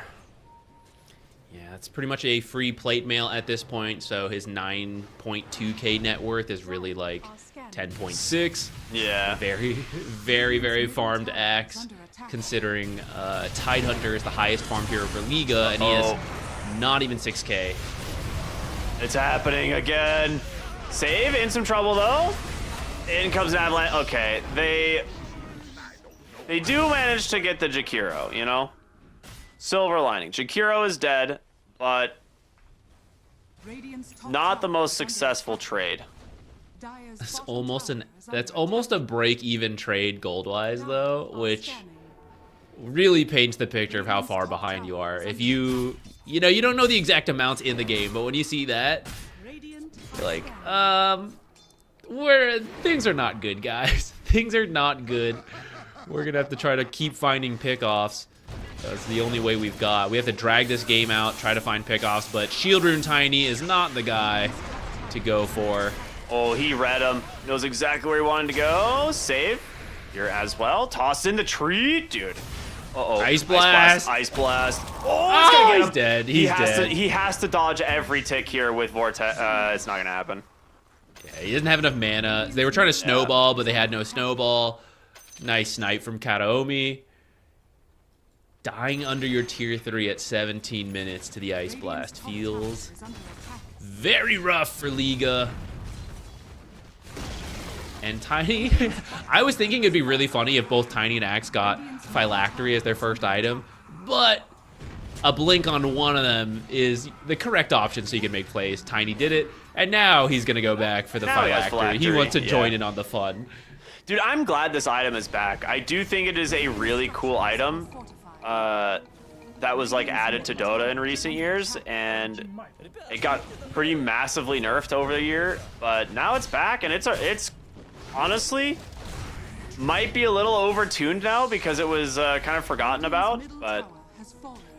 I think this is a point where we're gonna start seeing a lot more people building Phylactery on heroes that you never would have expected. Mid lane, they're making a play here on the GPK. Do they have the damage? They just dropped the macro fire to split the fight in half, and now looking for a save, but this pipe is just reducing all the damage. In comes the Ice Blast. It manages to connect. Violence got nowhere to go. Big avalanche toss onto 2. The Ravage. It hits everyone, but there's nothing left in the tank here for Liga. They can't get through these heroes. They're too tanky. Yeah, they don't even need to go for Roche. Tormentor, not even up yet. It's 18, 19 minutes into the game. They're diving tier 4s. Yeah. Thinking about it, trying to resist the call of the fountain. I thought they might go for Roche, but they haven't even been interested in doing so. Another toss in just deletes 3/4 of this Pugna's health pool. Still taking a lot of damage from the Battle Hunger as well. Ice Blast coming in from the Avalanche. It's a nice snowball dodge, keeps Erase alive. In comes the Gyro Tusk though.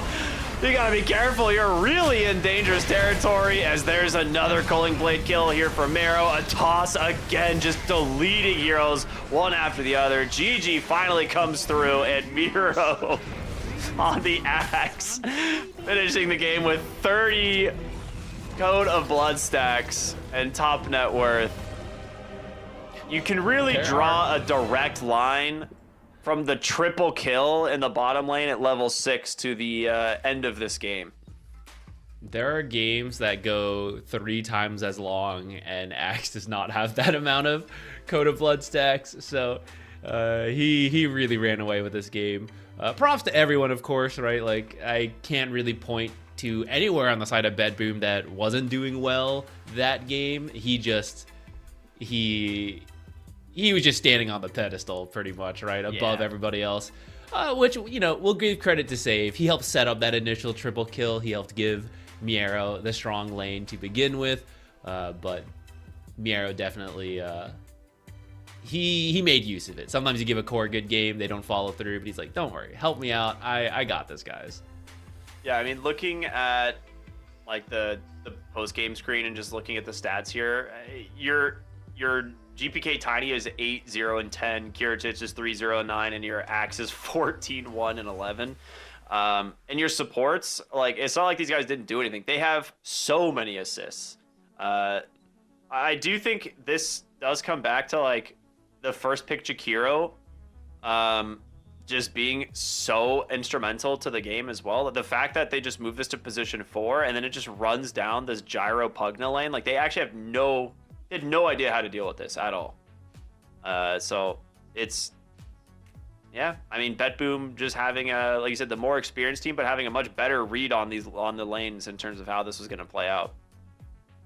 Yeah, I think it's also partly why we don't see Pugna as much, because that's a hero that is also repeatedly getting nerfed, and in the past it was just very annoying, right? Like no matter where he went, he felt strong. The Nether Ward was good, but didn't really get to feel the impact from it this time. I don't know. It's like, it's not that bad that you can't go for the hero. Maybe I shouldn't even like focus on the hero, because we did mention BetBoom is just a very strong mechanical team. So even if you pick it, maybe we find a better hero for him, but BetBoom might just straight up outplay you. So it might be that the Pugna is fine. It just got outplayed in the lane. Yeah, I mean, we were talking about it coming into this, right? Our first series of the tournament is always your number 1 seed versus your last seed, right? That's how qualifiers work. That's how brackets are structured. So BetBoom coming in as like a pretty big favorite gets themselves a 2-0. It's not going to be shocking to anyone, but your next series will be much closer, right? They're playing the winners of either 1W or Avalis, both very well-established teams. Those are your 3 and 4 seeds. So it's going to be obviously a much closer kind of upper bracket game. As for Liga, though, it is double elimination, right? So there is the lower bracket. They will drop down there. They're going to play their way through and see if how far they can make into the qualifiers. Maybe they'll get a chance to play against BetBoom again in the grand finals, right? If they play clean games, if they manage to adjust after this draft, anything is possible. But our next series is actually quite a bit of ways, and I believe it is going to be Aurora versus 4 Pirates, if I'm not mistaken. I believe that's our next series. So for Aurora versus 4 Pirates, that's happening in just over 2 hours. 2 hours and like 11 minutes. So if you guys want to watch that, make sure to come back and do so. But in the meantime, there are still games happening on the other stream. So the Dota 2 Ember is where you're going to find 1W versus Avalis. They actually just started game 2 only a couple of minutes ago. So there's still plenty of stuff still happening there. And I think SEA is still happening on some of the other streams as well. So yeah, make sure to go tune in. Zach, do you want to say goodbye to everyone, and we'll see them in a couple hours? What are you going to do? I'm willing to do that. I guess I'll take a nap. Actually, I guess I got to prep for offlane. We all have to, so maybe that's what I'll be doing. We all have to play offlane now for the role queue. We aren't pros with the captain's draft and the dedicated team, so maybe that's what I'll spend my free time in. We got 2 hours though, so everyone, you can do whatever you'd like. You can let us know in the comments. Bait the chat interaction, guys. We'll see us there in about 2 hours for the next game. Bye.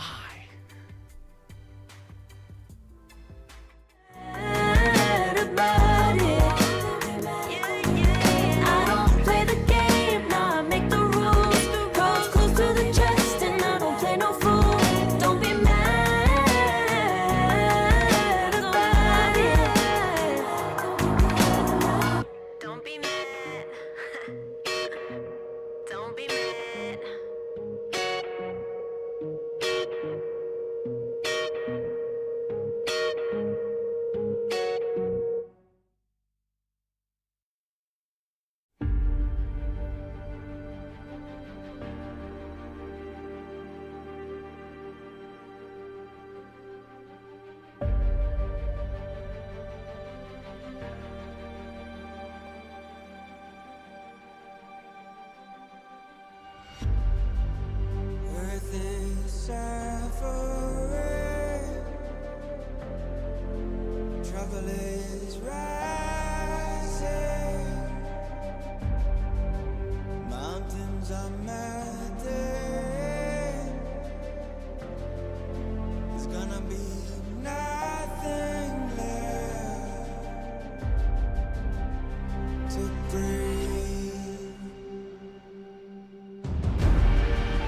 Raise the sirens now.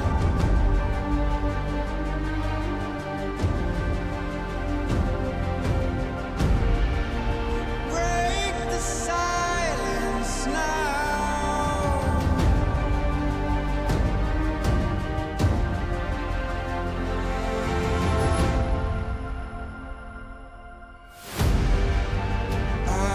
are trembling.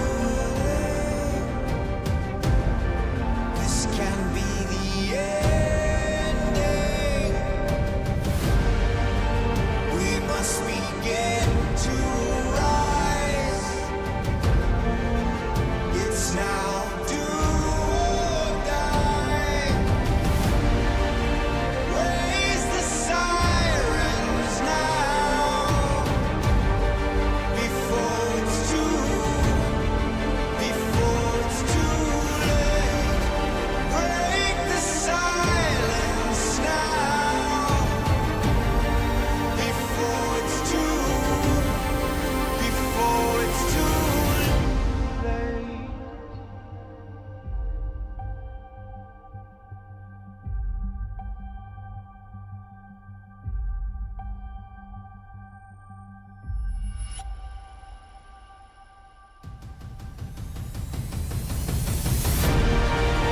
Raise the silence now before it's too late. Break the silence now before it's too late. Raise the silence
Like a moth to the flame, I'm attracted when the doubts start saying my name. I can go there easily, and it's hard to maintain, 'cause I know it's not the world I know, it's me. Believe in every little thing I hear, and no, I ain't no stranger to the fire, burning up all my desire to be great. It stays coming in waves, and no, I ain't no stranger to the fire, burning up all my desire to be great. I gotta just open the gate. All I need is saving from hitting the pavement, understanding when I'm impatient, that only I give to me. All I need is a little love in lonely places, the strength to stare fear in the face, that only I give to me.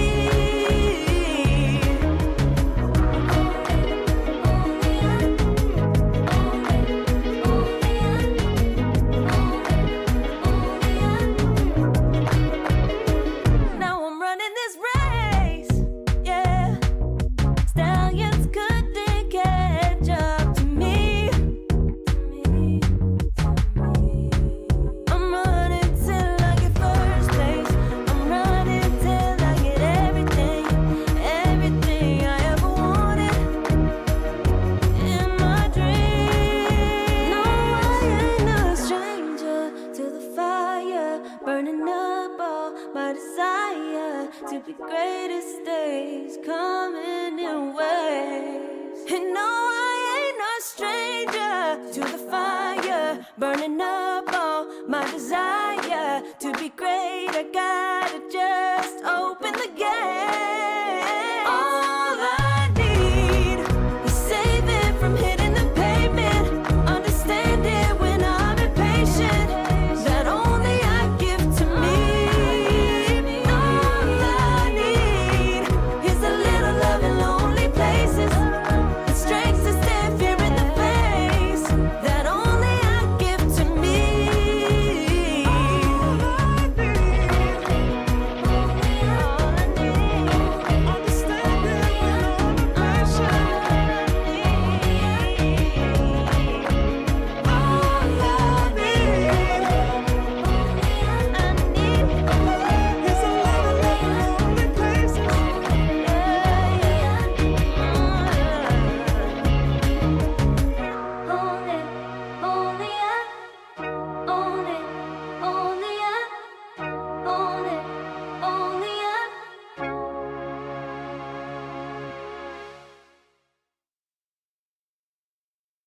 innocence won't disappear. You can see it's true that I want only you when we'll break free together, you and me.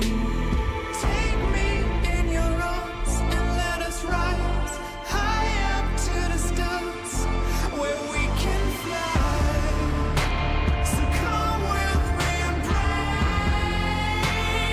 I want you to play my games and fulfill my black desires. So break my heart and leave me. I only need your body. So I'm saying I'm in love with you, but I don't care much about you. When you've gone, I would find someone new. I cannot lose. Fall into my arms and let us rise high up to the stars where we can fly. So come with me and pray. I want you to play my games and fulfill my black desires. I'm playing in a hidden world. Forbidden love will be absurd by you to reveal my black desires.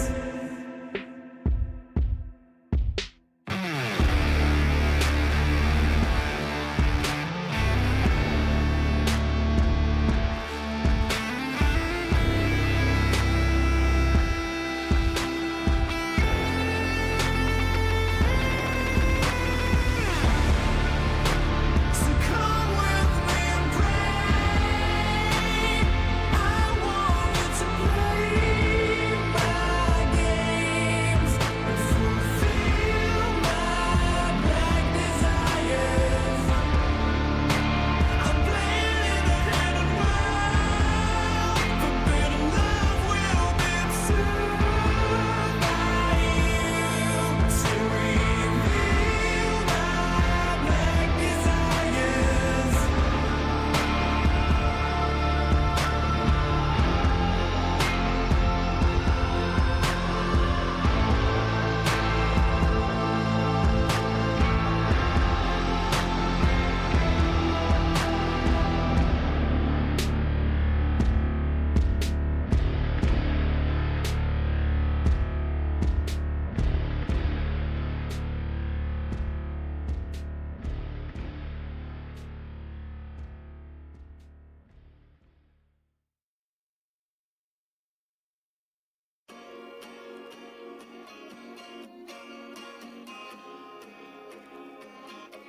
Yeah.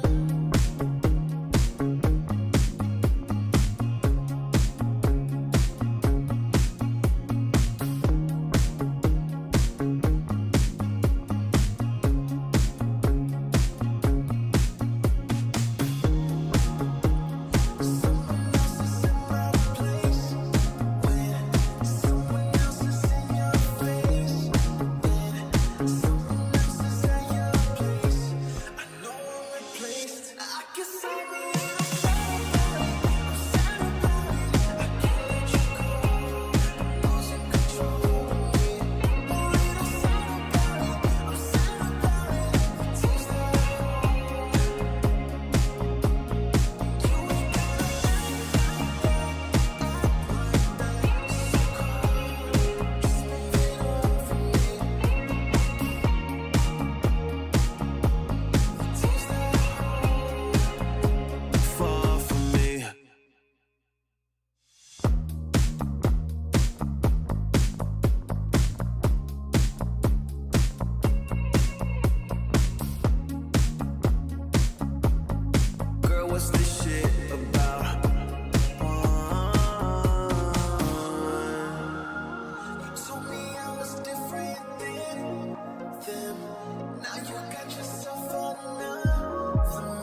push you to your limits, going strong and feeling better. But do you feel them? Can you hear them say?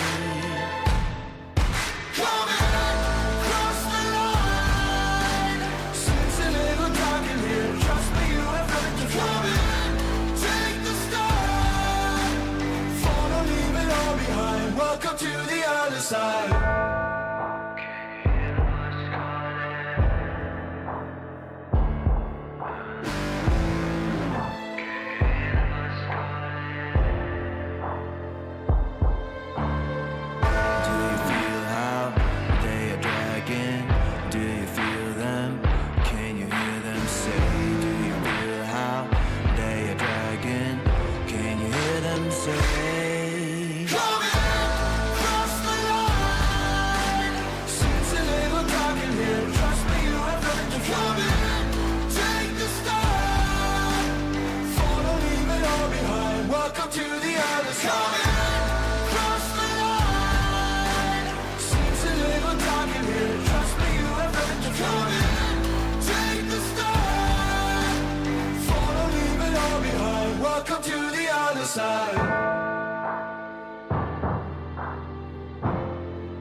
Talking my, I've been working all year getting by.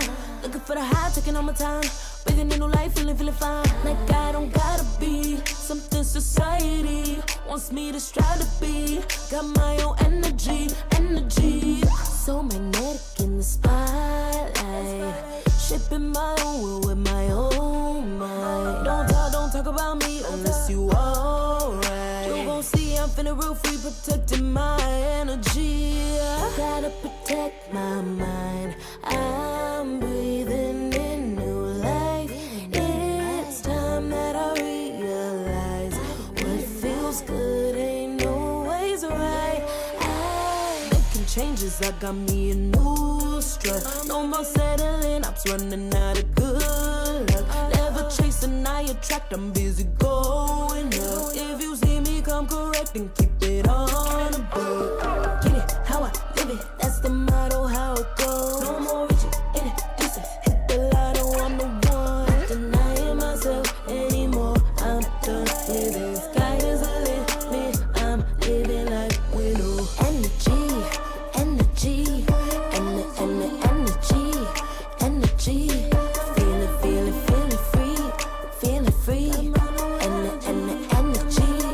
Energy. Gotta protect my mind. I'm breathing in new life. It's time that I realize what feels good ain't always right. I'm feeling good, feeling free. Feeling good, feeling free. All I need is me and my new energy. Feeling good, feeling free.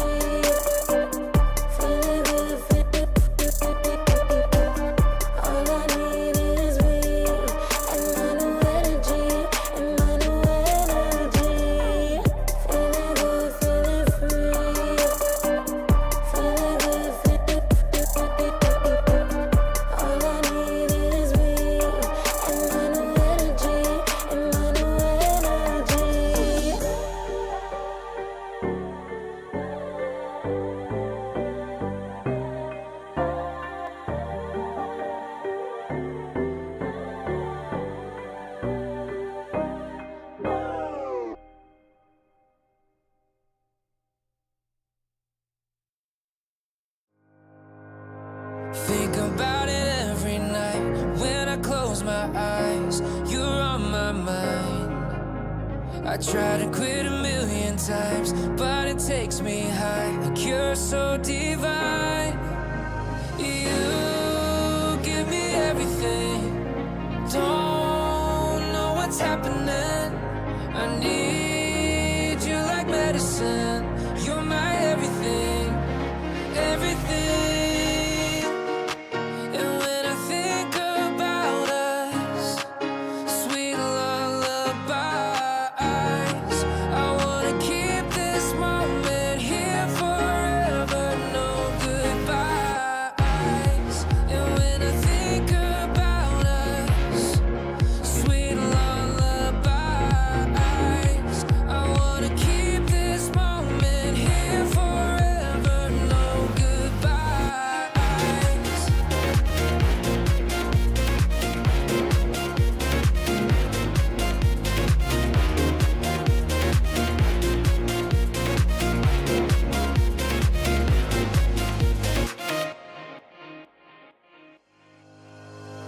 Think about it every night when I close my eyes. You're on my mind. I try to quit a million times, but it takes me high, like you're so divine. You give me everything. Don't know what's happening. I need you like medicine. You're my everything, everything. And when I think about us, sweet lullabies, I wanna keep this moment here forever, no goodbyes. And when I think about us, sweet lullabies, I wanna keep this moment here forever, no goodbyes.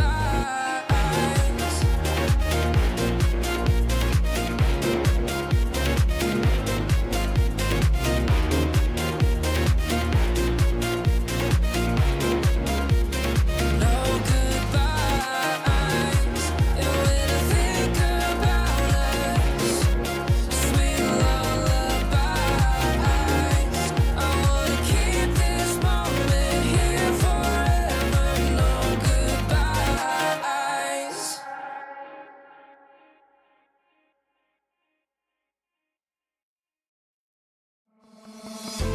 Oh, I don't know how to put it together. Ever since I found you, my life just got better. Better than this, better than that, better than anything I ever had. Better than this, better than that, better than anything I ever had.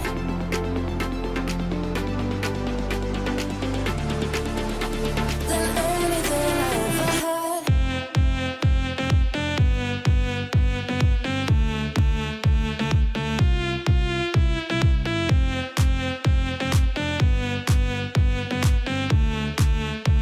Than anything I ever had.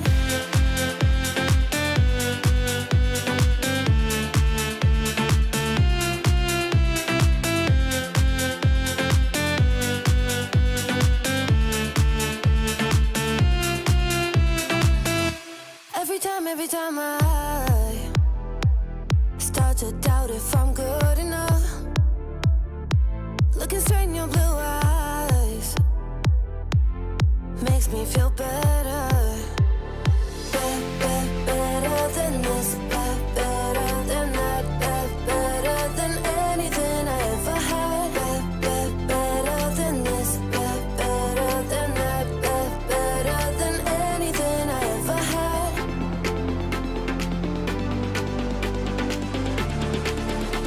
Than anything I ever had.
I pack my suitcase, headed out the door, I keep my shoes laced. 2,000 miles away from home, a couple dollars in my pocket, never stopped the boy before. I load my bags and hit the road. Miles past, turning back, found my track, face the fact, she a cold one. Never gonna settle for none. Stay up every night till I won. Don't want a slow rise now. I'm confident opulence isn't a long ride out. When I look back now, I'm astounded. A quiet boy from old age, but always felt the world was a stage, yeah. I celebrate one last late night. My whole life ain't staying. I pack my suitcase, headed out the door, I keep my shoes laced. 2,000 miles away from home, a couple dollars in my pocket, never stopped the boy before. I load my bags and hit the road. I'm headed to LA. I'm headed on my way. I'm headed on my way to LA. Headed on my way to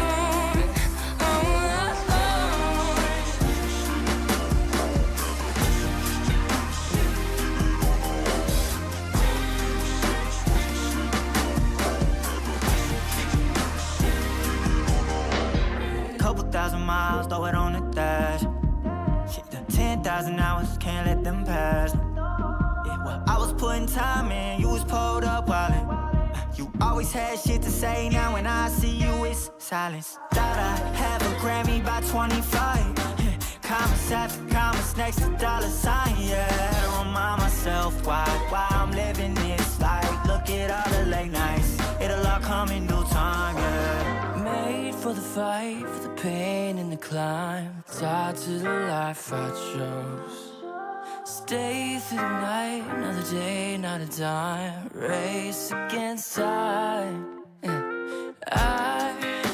I couldn't just lay by and wonder what I could have made mine.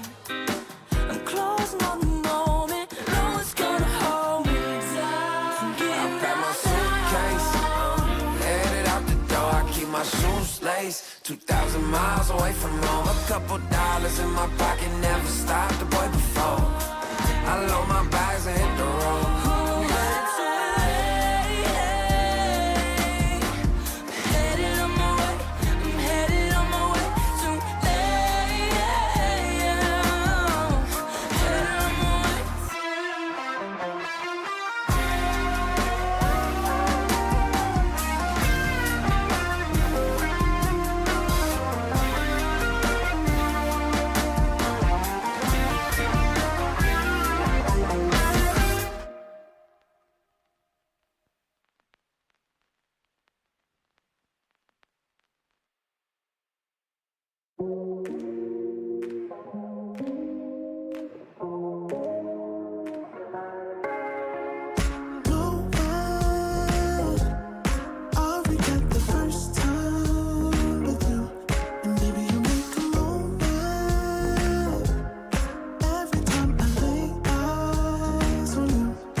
It's hard to apply restraint.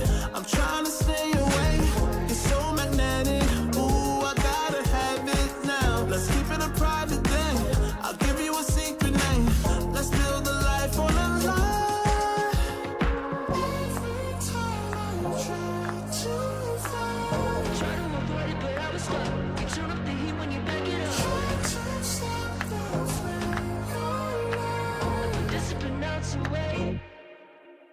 isn't enough to wish for change.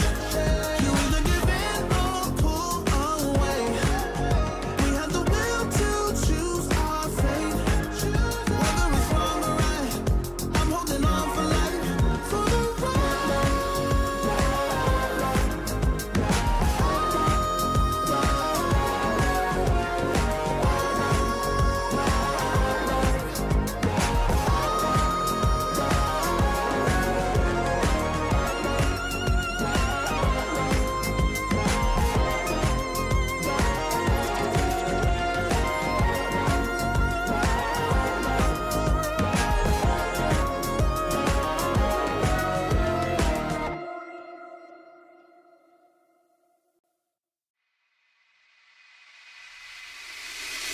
I can feel it, I can feel it in my blood, through my veins like a melody.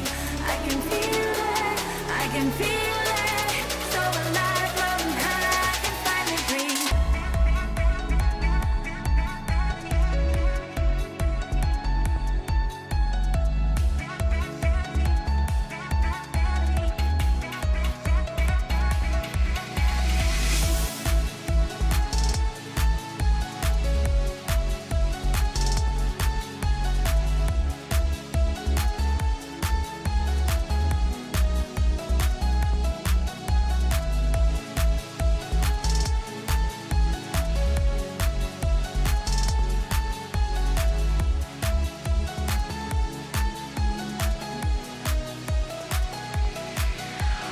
Lately, I've been feeling lonely. Want you to call me, promise me you'll always be there. I've been getting so high, I can feel it. I can feel the gravity pulling me away, pulling me away.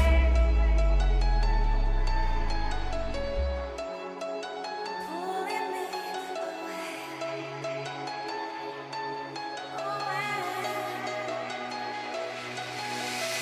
I can feel it, I can feel it in my blood, through my veins like a melody. I can feel it, I can feel it, so alive, floating high, I can finally breathe.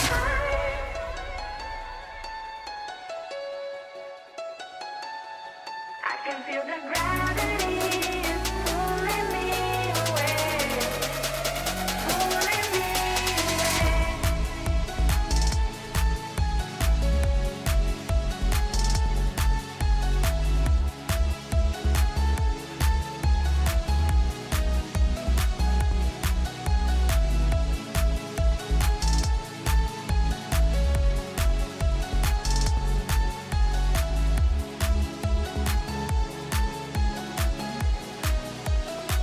I've been getting so high, I can feel it.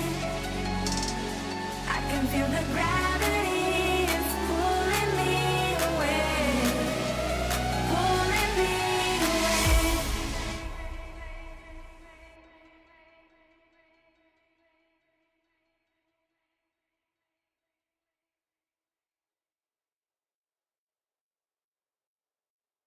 Serotonin slightly late, sequin in the light, empowering your energy, riding through the night. Serotonin slide on over here by my side, stars up in your eyes, desire, caught up in this chemical high. Angel, can you take me high? I'm on fire from the dopamine. You're all I need tonight. Promise I'll give you all of me, darling. Serotonin slide with me, sequin in the light.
take it higher. Serotonin slide, chemical high. Dopamine dive, love, take it higher. Serotonin slide, chemical high. Dopamine dive, love, take it higher. Serotonin slide, chemical high. Dopamine dive, love, take it higher. Secret in the lights, empowering your energy. Riding through the night. Serotonin slide, slide, slide, slide. Serotonin slide, slide, slide, slide. Serotonin slide.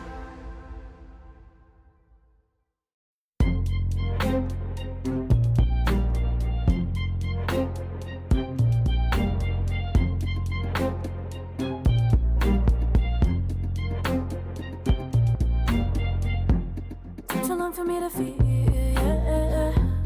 Tell me why you on your knees, yeah. Never thought I had a dream, yeah. Kicking off the covers, I'm too hot for this bed. Give me space, I need to breathe, yeah. Give a face, giving it beautifully, yeah. Yeah, it's just me and my clique, yeah. We might be the hottest, but we let you in. Angel energy, let you sit with me. Angel energy, angel energy, angel energy. We got sympathy. Angel energy, angel energy. Yeah.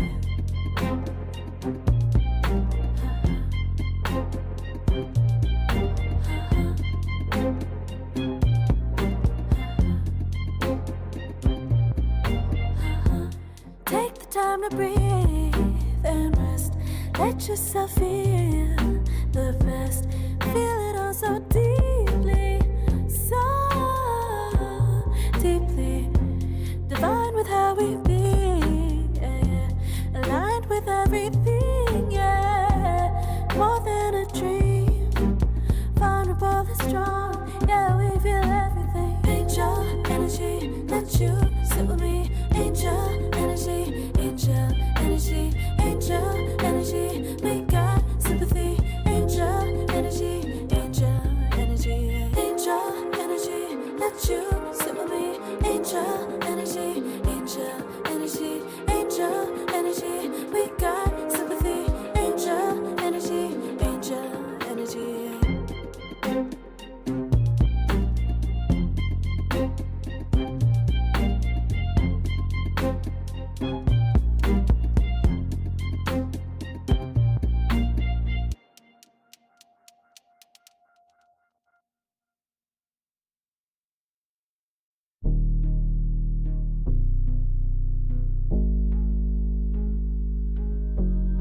Never pressed, but I got the juice. Taking the lead, that's just what I do.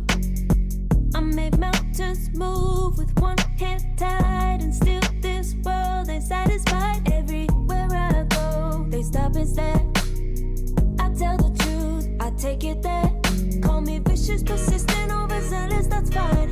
Main character energy, I stay taking what's mine. You need a foot on the gas, or put my name on the line. Main character energy, I'm just taking what's mine. And it's written in the stars, I'm a king like my sign, yeah. Raising the bar, the jaws drop like a surprise. Don't be mad about it. Don't be mad, don't be mad. Don't be mad about it. Don't be mad, don't be mad. I don't play the game, nah, I make the rules. Cards close to the chest, and I don't play no fool. Don't be mad about it. Look, yeah, my name stay in the mouth. Legs got broke, they said cast her. I'm the 911 response in a disaster. I don't ask, I just take.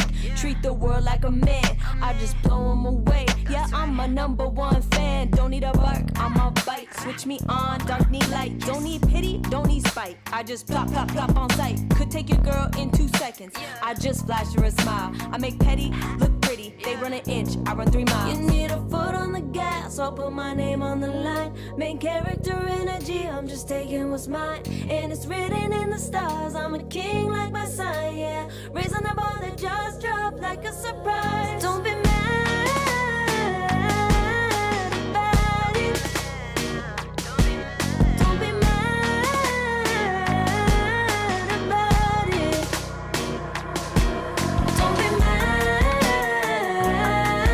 about it. Don't be mad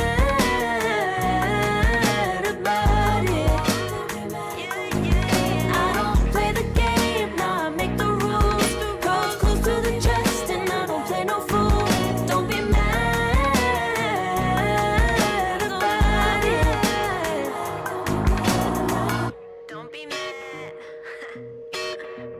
Don't be mad.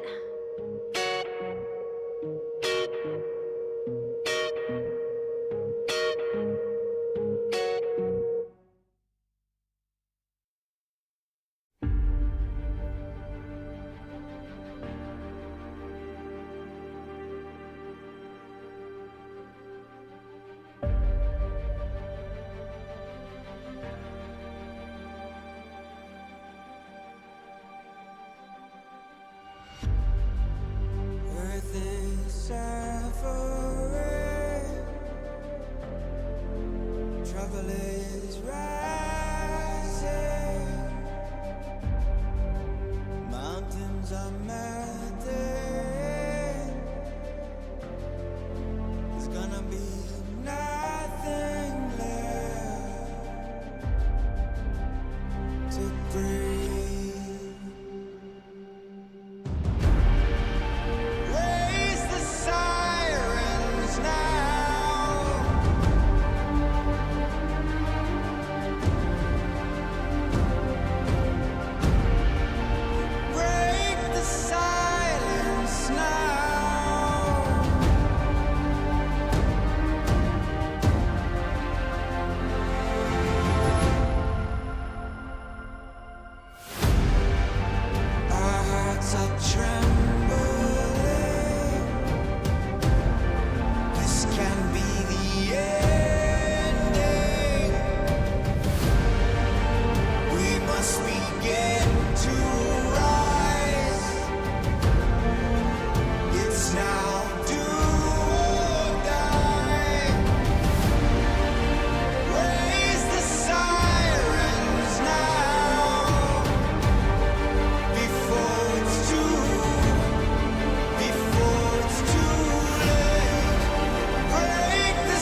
burning up all my desire to be greatest days coming in waves. And no, I ain't no stranger to the fire, burning up all my desire to be great. I gotta just open the gate. All I need is saving from hitting the pavement, understanding when I'm impatient, that only I give to me.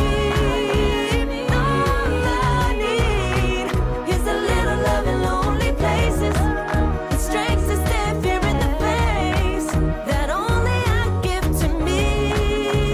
All I need, understanding when I'm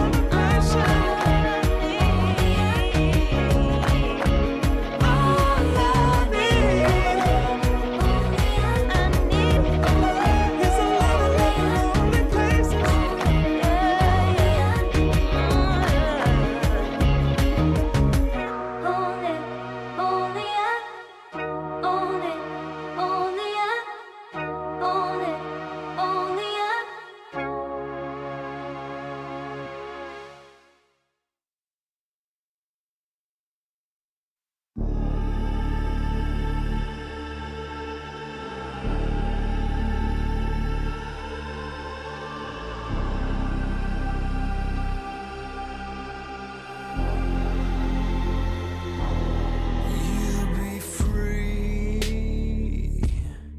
when I set you free.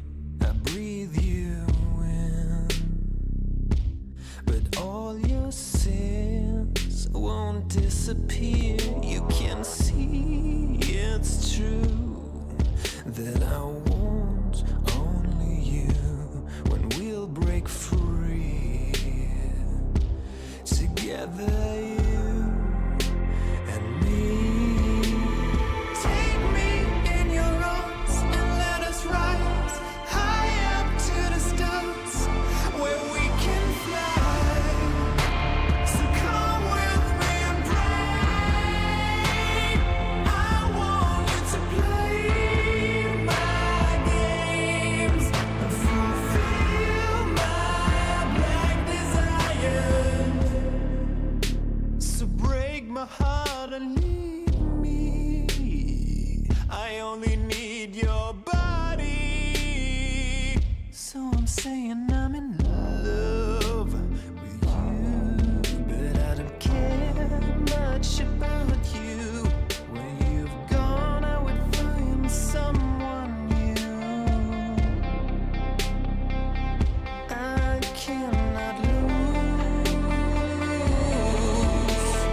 Fall into my arms and let us rise high up to the stars where we can fly.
yeah.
Far from me.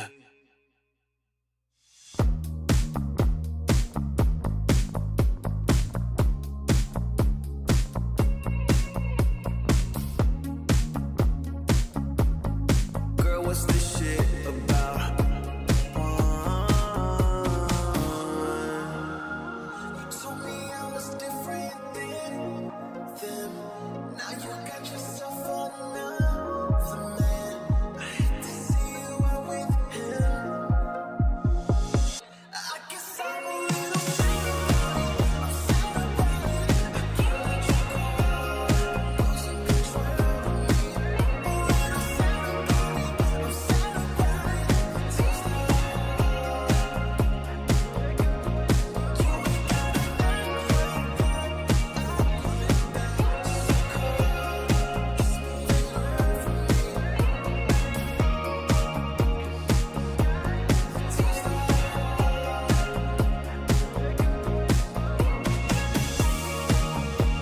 So we should be floating to wherever we're going. 'Cause if the sky is in motion, then we're going slow motion. So we should be floating to wherever we're going. 'Cause if the sky is in motion, then we're going slow motion.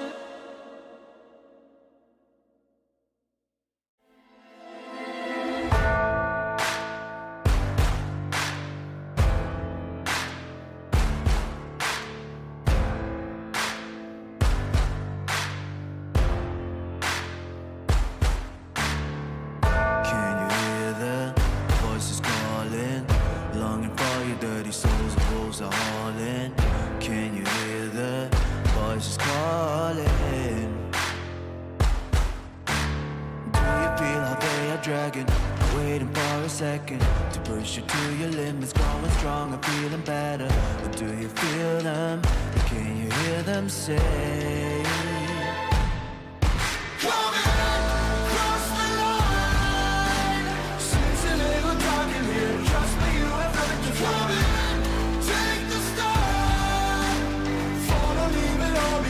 Welcome to the other side.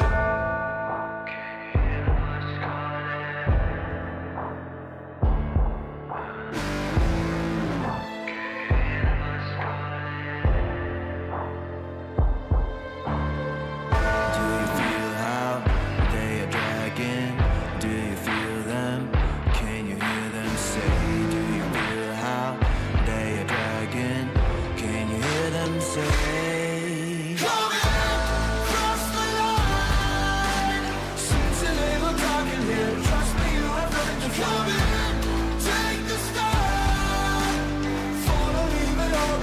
Welcome to the other side.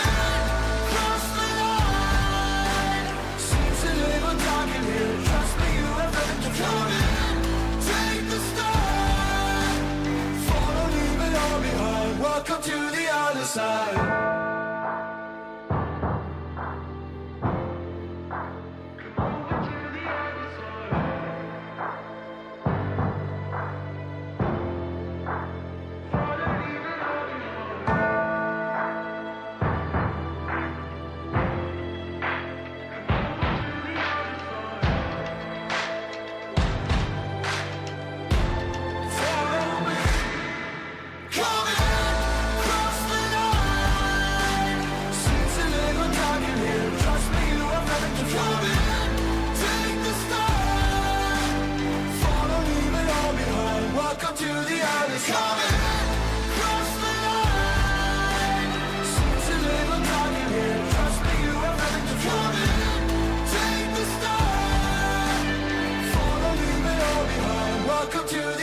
side.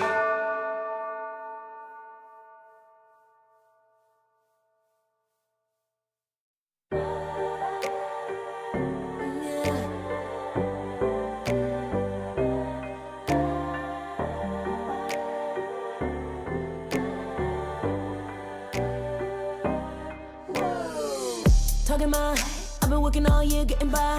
Looking for the high, taking all my time. Breathing in new life, feeling fine. Like I don't gotta be something society wants me to strive to be. Got my own energy. So magnetic in the spotlight. Shaping my own world with my own mind. Don't talk about me unless you alright. You gon' see I'm finna real free, protecting my energy. Gotta protect my mind. I'm breathing in new life. It's time that I realize what feels good ain't always right. Making changes, I got me a new strut. No more settling, I'm running out of good luck. Never chasing, I attract, I'm busy going up. If you see me come correct, then keep it on the book.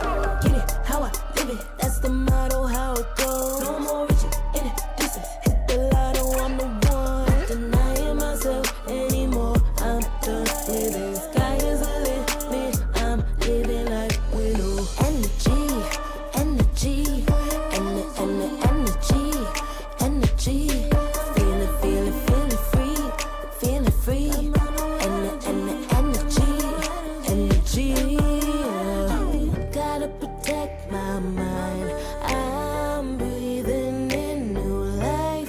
It's time that I realize what feels good ain't always right. I'm feeling good, feeling free. Feeling good, feeling free. All I need is me and my new energy. Feeling good, feeling free. Feeling good, feeling free. All I need is me and my new energy. Feeling good, feeling free. Feeling good, feeling free. All I need is me and my new energy.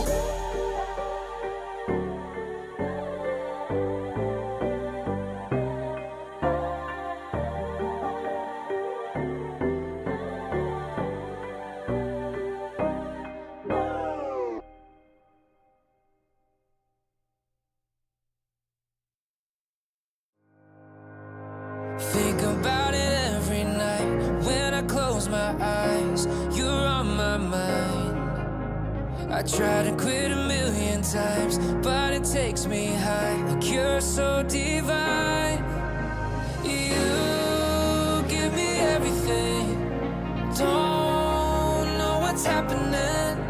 I need you like medicine.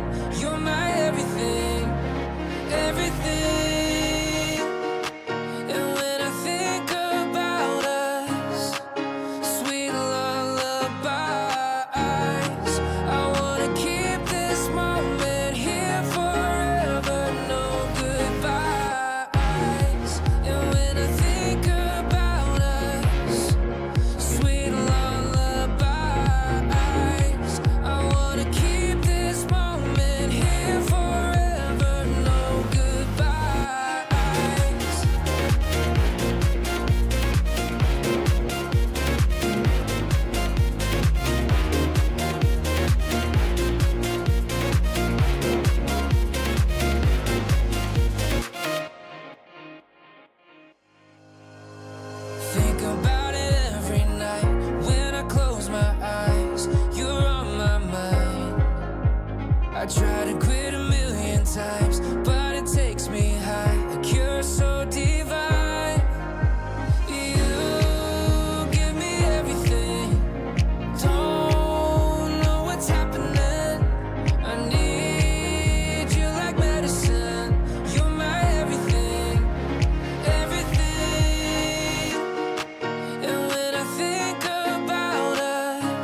it together.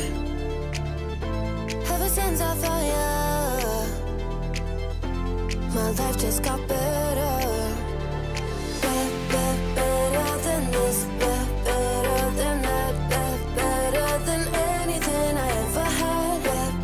Better than this, better than that, better than anything I ever had.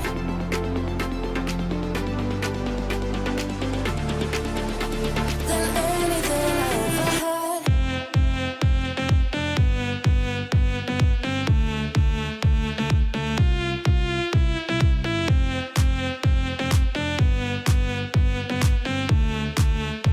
Than anything I ever had.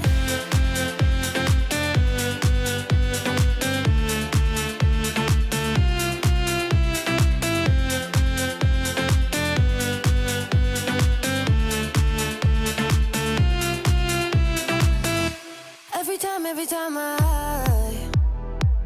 start to doubt if I'm good enough, looking straight in your blue eyes makes me feel better. Better than this, better than that, better than anything I ever had. Better than this, better than that, better than anything I ever had.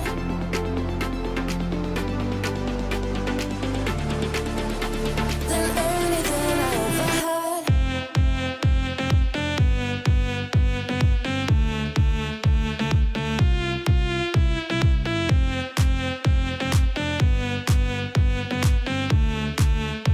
Than anything I ever had.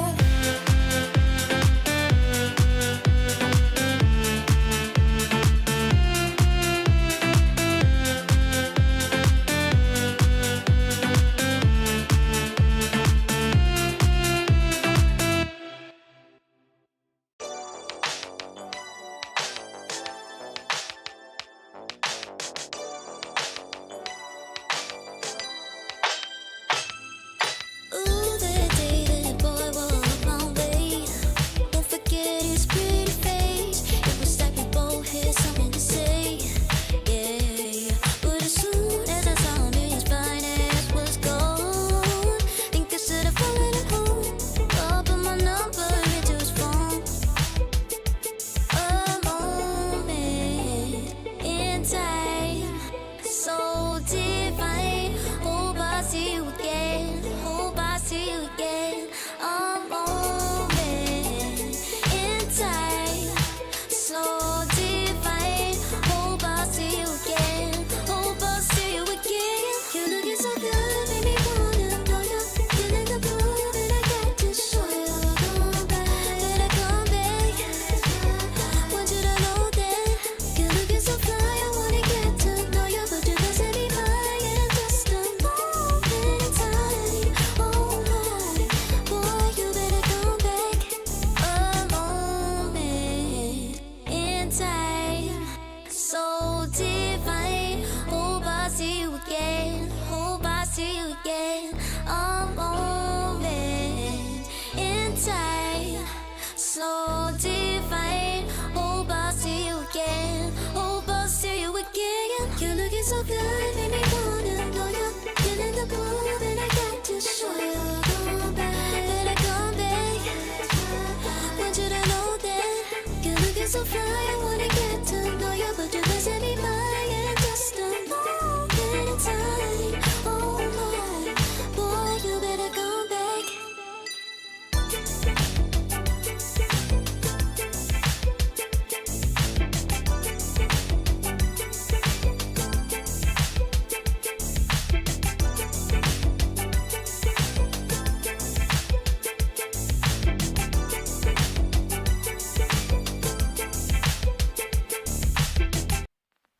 I pack my suitcase, headed out the door. I keep my shoes laced. 2,000 miles away from home. A couple dollars in my pocket, never stopped the boy before. I load my bags and hit the road. Miles past, turning back, found my track, face the fact, she a cold one. Never gonna settle for none. Stay up every night till I won. Don't want a slow rise now. I'm confident opulence isn't a long ride out. When I look back now, I'm astounded. A quiet boy from old age, but always felt the world was a stage, yeah. I celebrate one last late night. My old life ain't staying. I pack my suitcase, headed out the door. I keep my shoes laced. 2,000 miles away from home. A couple dollars in my pocket, never stopped the boy before. I load my bags and hit the road. I'm headed to LA.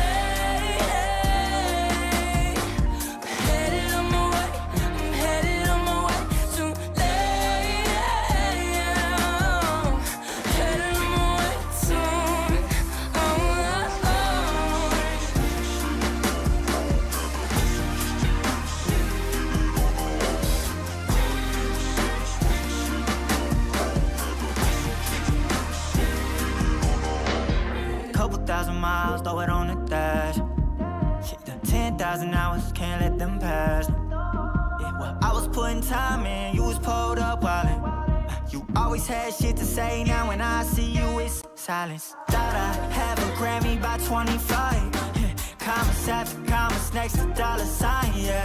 To remind myself why I'm living this life. Look at all the late nights, it'll all come in due time, yeah. Made for the fight, for the pain and the climb. Tied to the life I chose. Stay through the night, another day, not a dime. Race against time.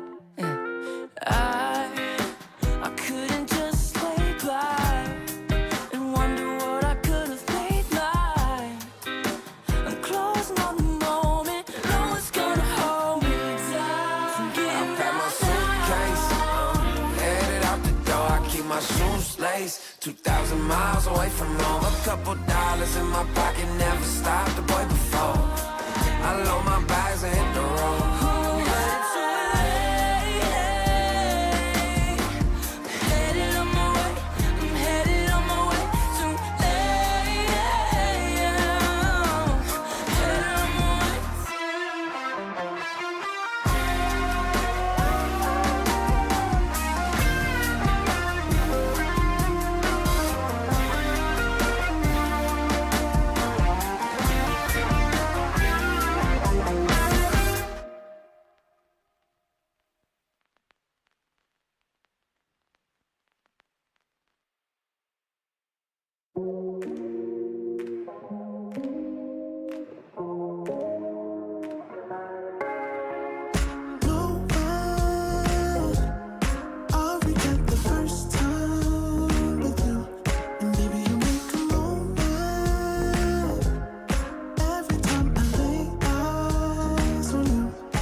isn't enough to wish for change.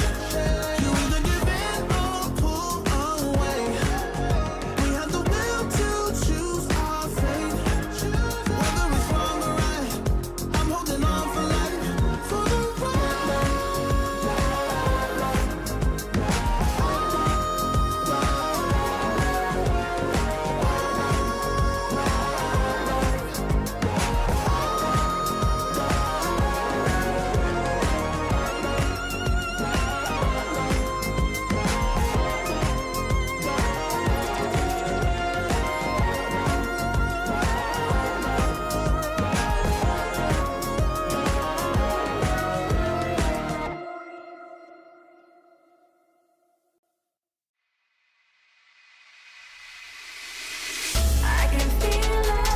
I can feel it in my blood, through my veins like a melody.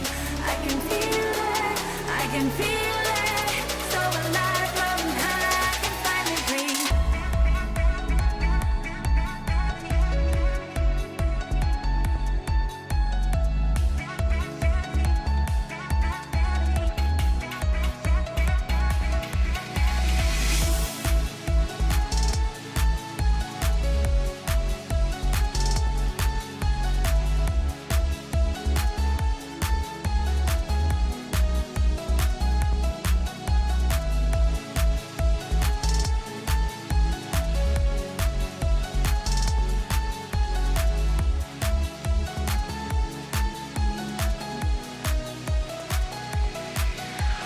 Lately, I've been feeling lonely.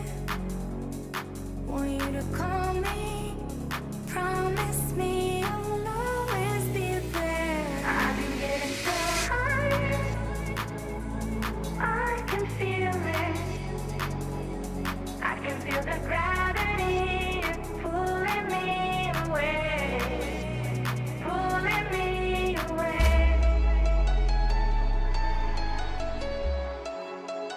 Pulling me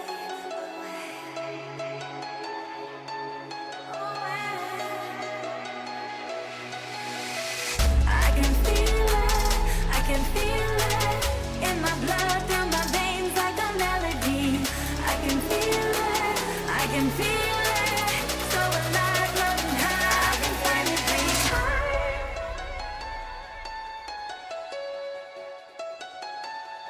I can feel the gravity pulling me away, pulling me away.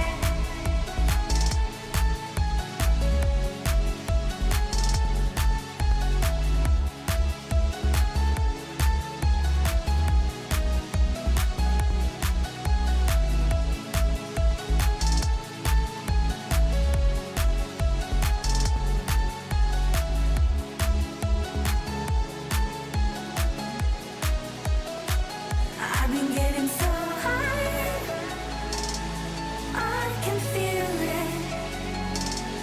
I can feel the gravity is pulling me away, pulling me away.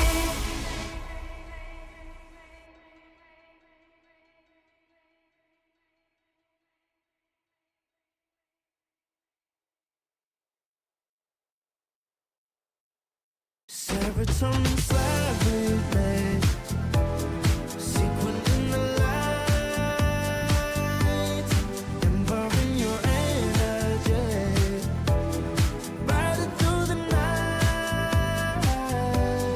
Serotonin slide on over here by my side, slides up in your eyes, desire, caught up in this chemical high.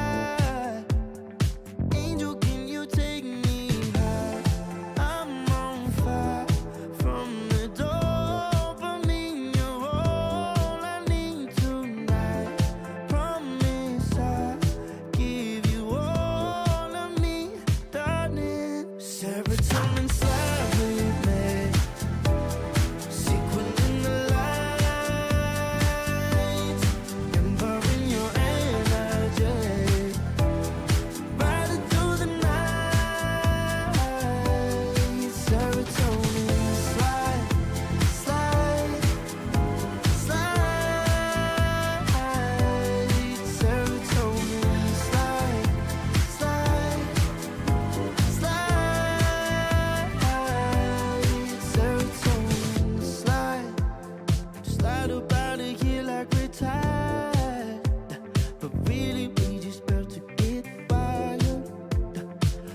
Dopamine, dive, love, take it higher. Serotonin slide, chemical high. Dopamine, dive, love, take it higher. Serotonin slide, chemical high. Dopamine, dive, love, take it higher. Serotonin slide, chemical high. Dopamine, dive, love, take it higher. Secret in the light, empowering your energy.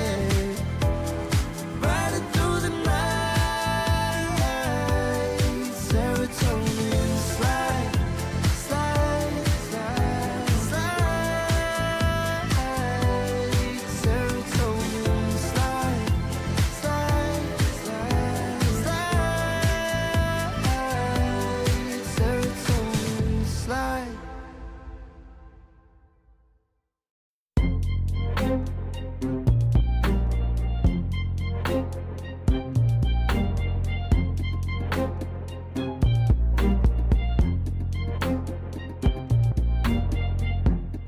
Too long for me to feel, yeah. Tell me why you on your knees, yeah. Now my fault I had a dream, yeah. Kicking off the covers, I'm too hot for this bed. Give me space, I need to breathe, yeah. Give a face, giving it beautifully, yeah. Yeah, it's just me and my clique, yeah. We might be the hottest, but we let you in. Angel energy, let you sit with me. Angel energy, angel energy, angel energy. We got sympathy. Angel energy, angel energy. Yeah.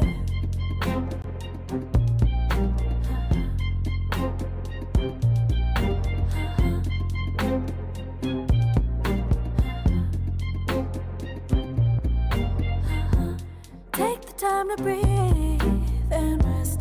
Let yourself feel the best. Feel it all so deeply, so deeply. Divine with how we be, yeah.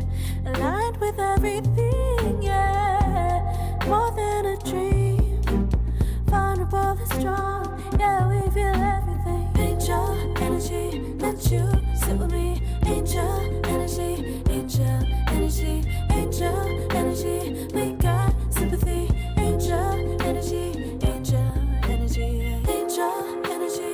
Let you sit with me. Angel energy, angel energy, angel energy. We got sympathy. Angel energy, angel energy.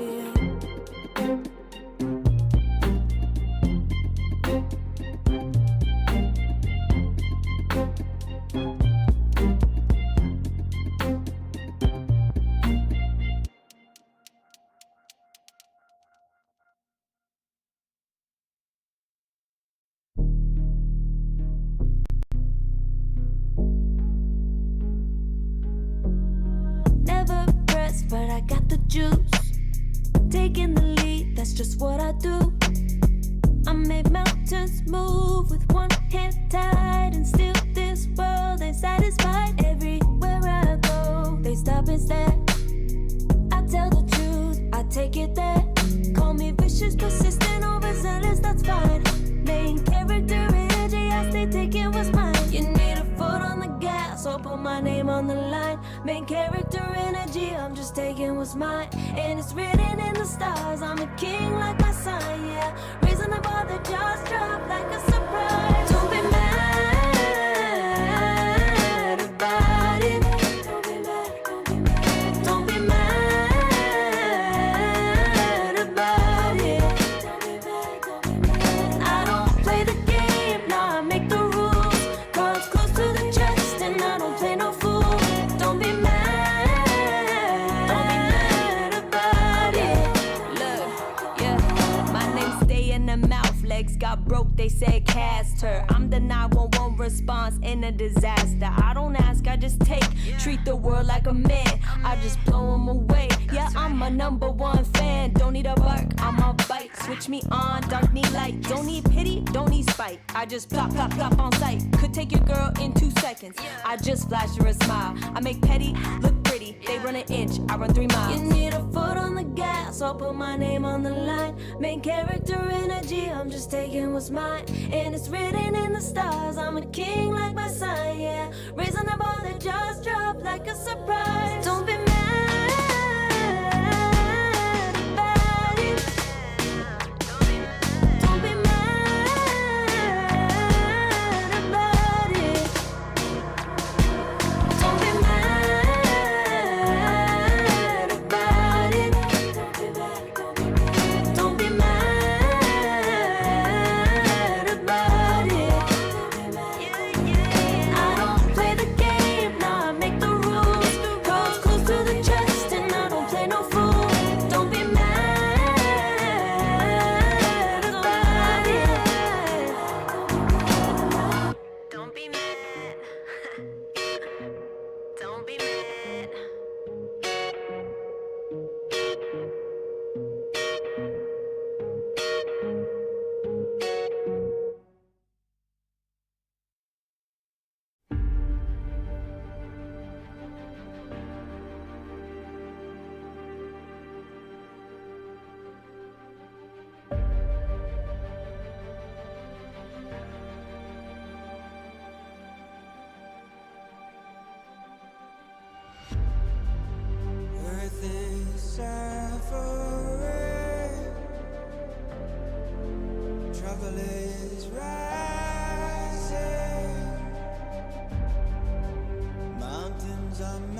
the greatest days coming in waves. And no, I ain't no stranger to the fire, burning up all my desire to be great. I gotta just open the gate. All I need is saving from hitting the pavement, understanding when I'm impatient, that only I give to me.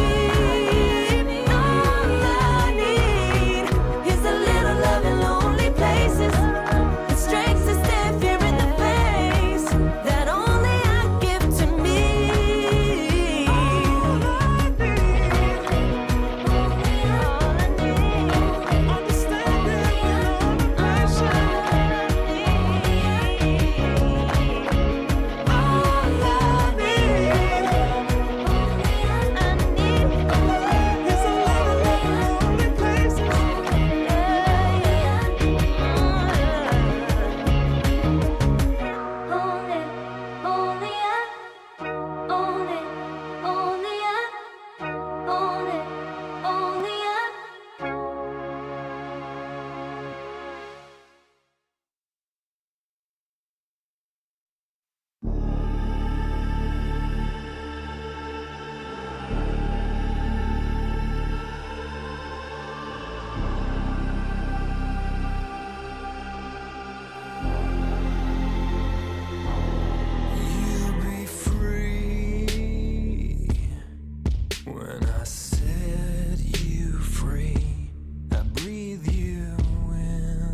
disappear. You can see it's true that I want only you when we'll break free together, you and me.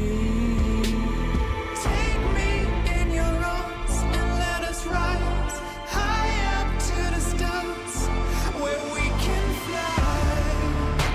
So come with me and pray.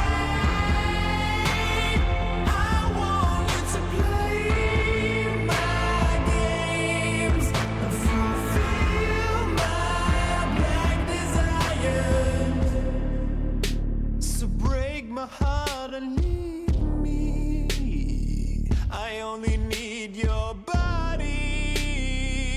So I'm saying I'm in love with you, but I don't care much about you. When you've gone, I would find someone new. I cannot lose. Fall into my arms and let us rise high up to the stars where we can fly.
yeah.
Far from me.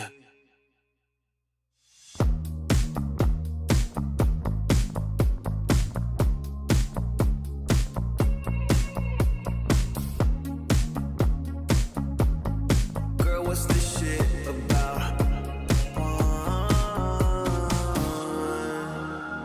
You told me I was different than them. Now you got yourself another man. I hate to see you out with him. I guess I'm a little sad about it. I can't let you go. Losing control of me. A little sad about it. I'm sad about it. Taste the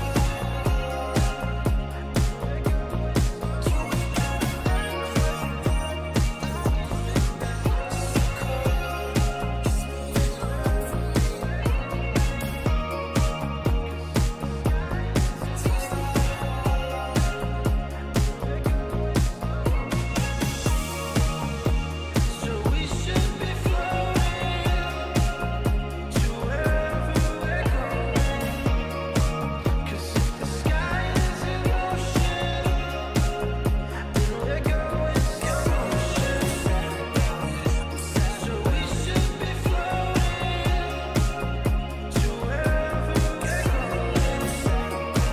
'Cause if the sky is in motion, then we're going slow motion.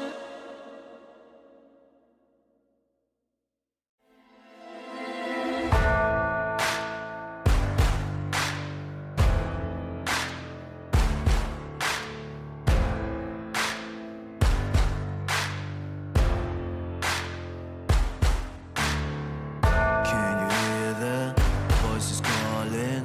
Longing for your dirty souls, the wolves are hauling. Can you hear the voices calling? Do you feel how they are dragging? Waiting for a second to push you to your limits, going strong and feeling better. But do you feel them? Can you hear them say?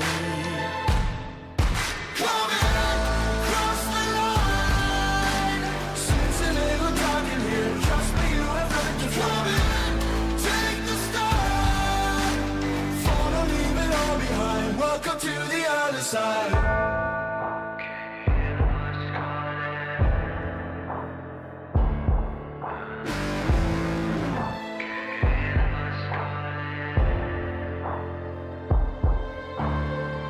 Do you feel how they are dragging?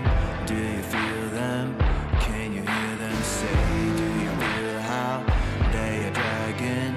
Can you hear them say? Cross the line.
talking mine.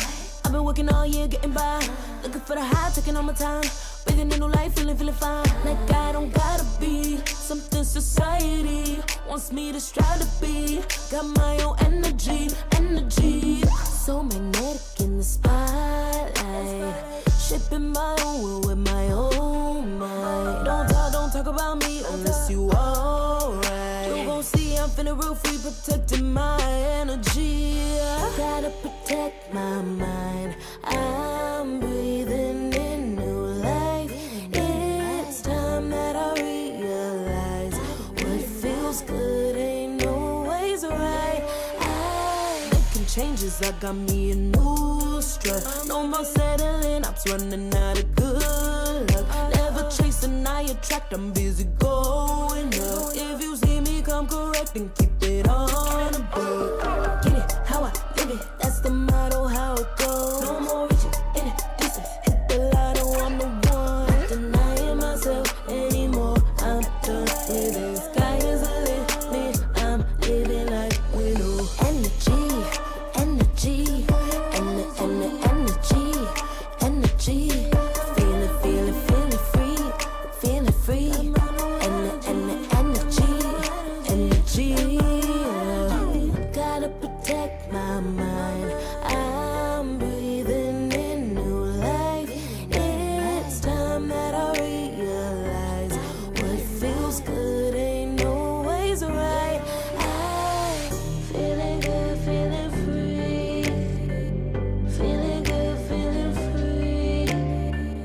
All I need is me and my new energy.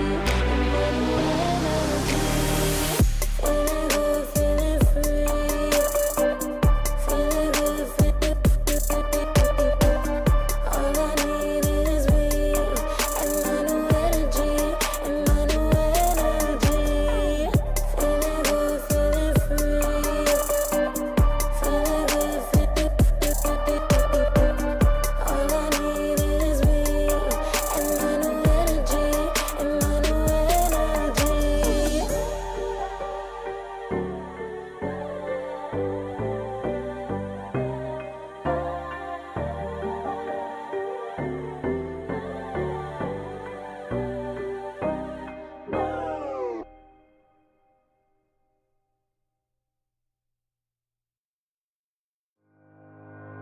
Think about it every night when I close my eyes. You're on my mind.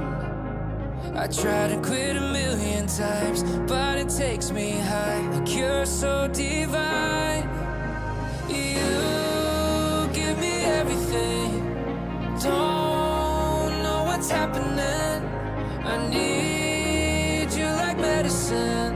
You're my everything, everything. And when I think about us, sweet lullabies,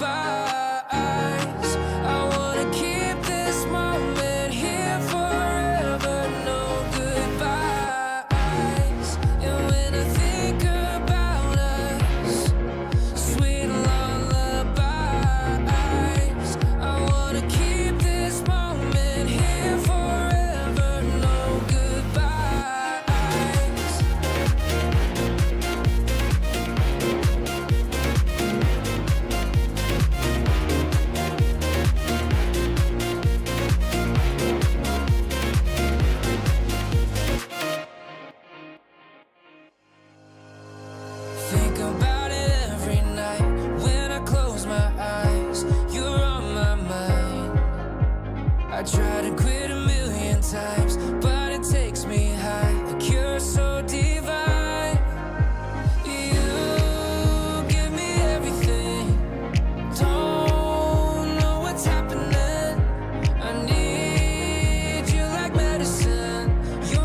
to put it together. Ever since I found you, my life just got better. Better than this, better than that, better than anything I ever had. Better than this, better than that, better than anything I ever had.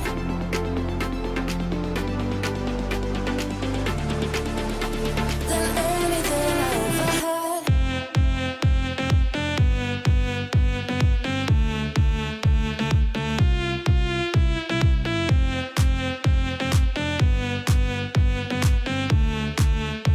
Than anything I ever had.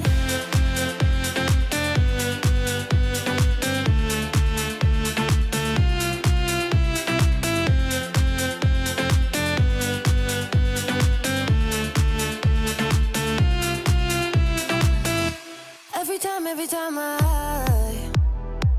start to doubt if I'm good enough, looking straight in your blue eyes makes me feel better. Better than this, better than that, better than anything I ever had. Better than this, better than that, better than anything I ever had.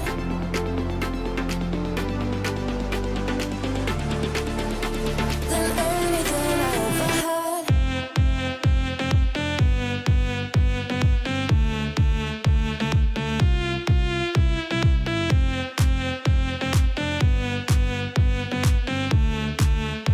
Than anything I ever had.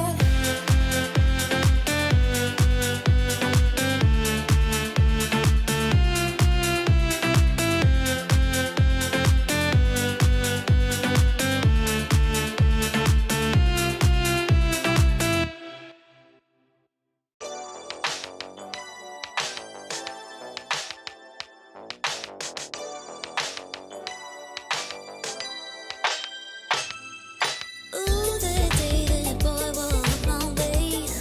Don't forget his pretty face. It was like we both had something to say. Yeah, but as soon as I saw him, his fine ass was gone.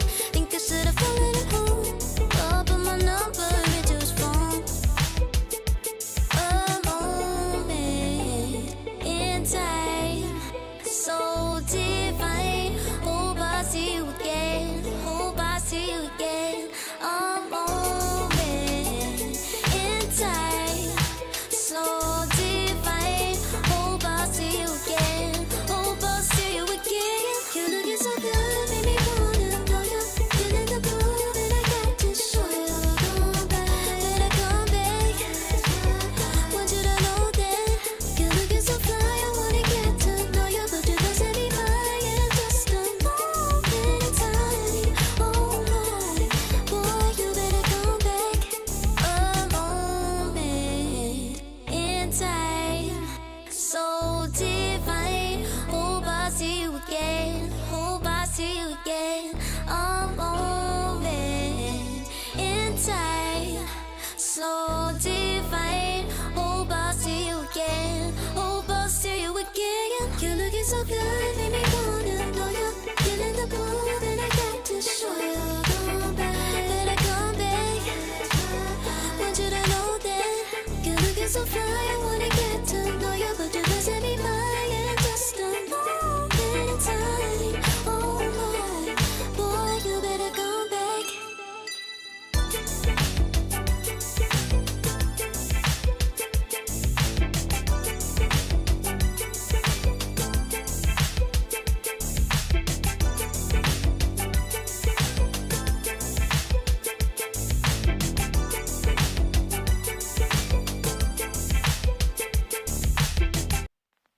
I pack my suitcase, headed out the door. I keep my shoes laced. 2,000 miles away from home. A couple dollars in my pocket, never stopped the boy before. I load my bags and hit the road.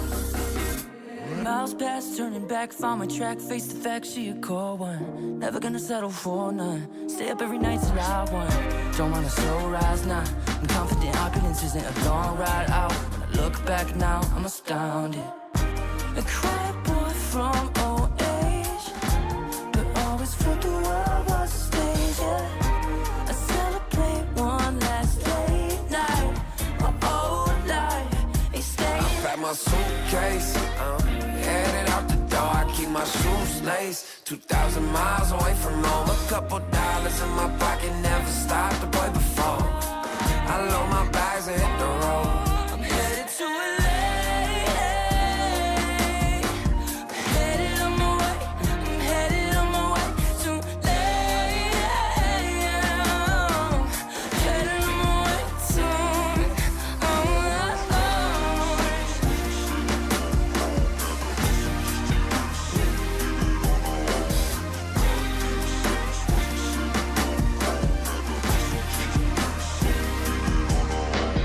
Couple thousand miles, throw it on the dash.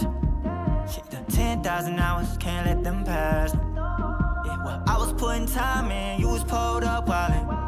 You always had shit to say, now when I see you, it's silence. Thought I'd have a Grammy by 25. Yeah, commas after commas next to dollar sign. Yeah, to remind myself why I'm living this life. Look at all the late nights, it'll all come in due time, yeah. Made for the fight, for the pain and the climb. Tied to the life I chose. Stay through the night, another day, not a dime. Race against time. I couldn't just lay by and wonder what I could have made mine. I'm closing on the moment, no one's gonna hold me down. I pack my suitcase, headed out the door. I keep my shoes laced. 2,000 miles away from home. A couple dollars in my pocket, never stopped the boy before. I load my bags and hit the road.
isn't enough to wish for change. You either give in or pull away. We have the will to choose our fate. Whether it's wrong or right, I'm holding on for life, for the ride.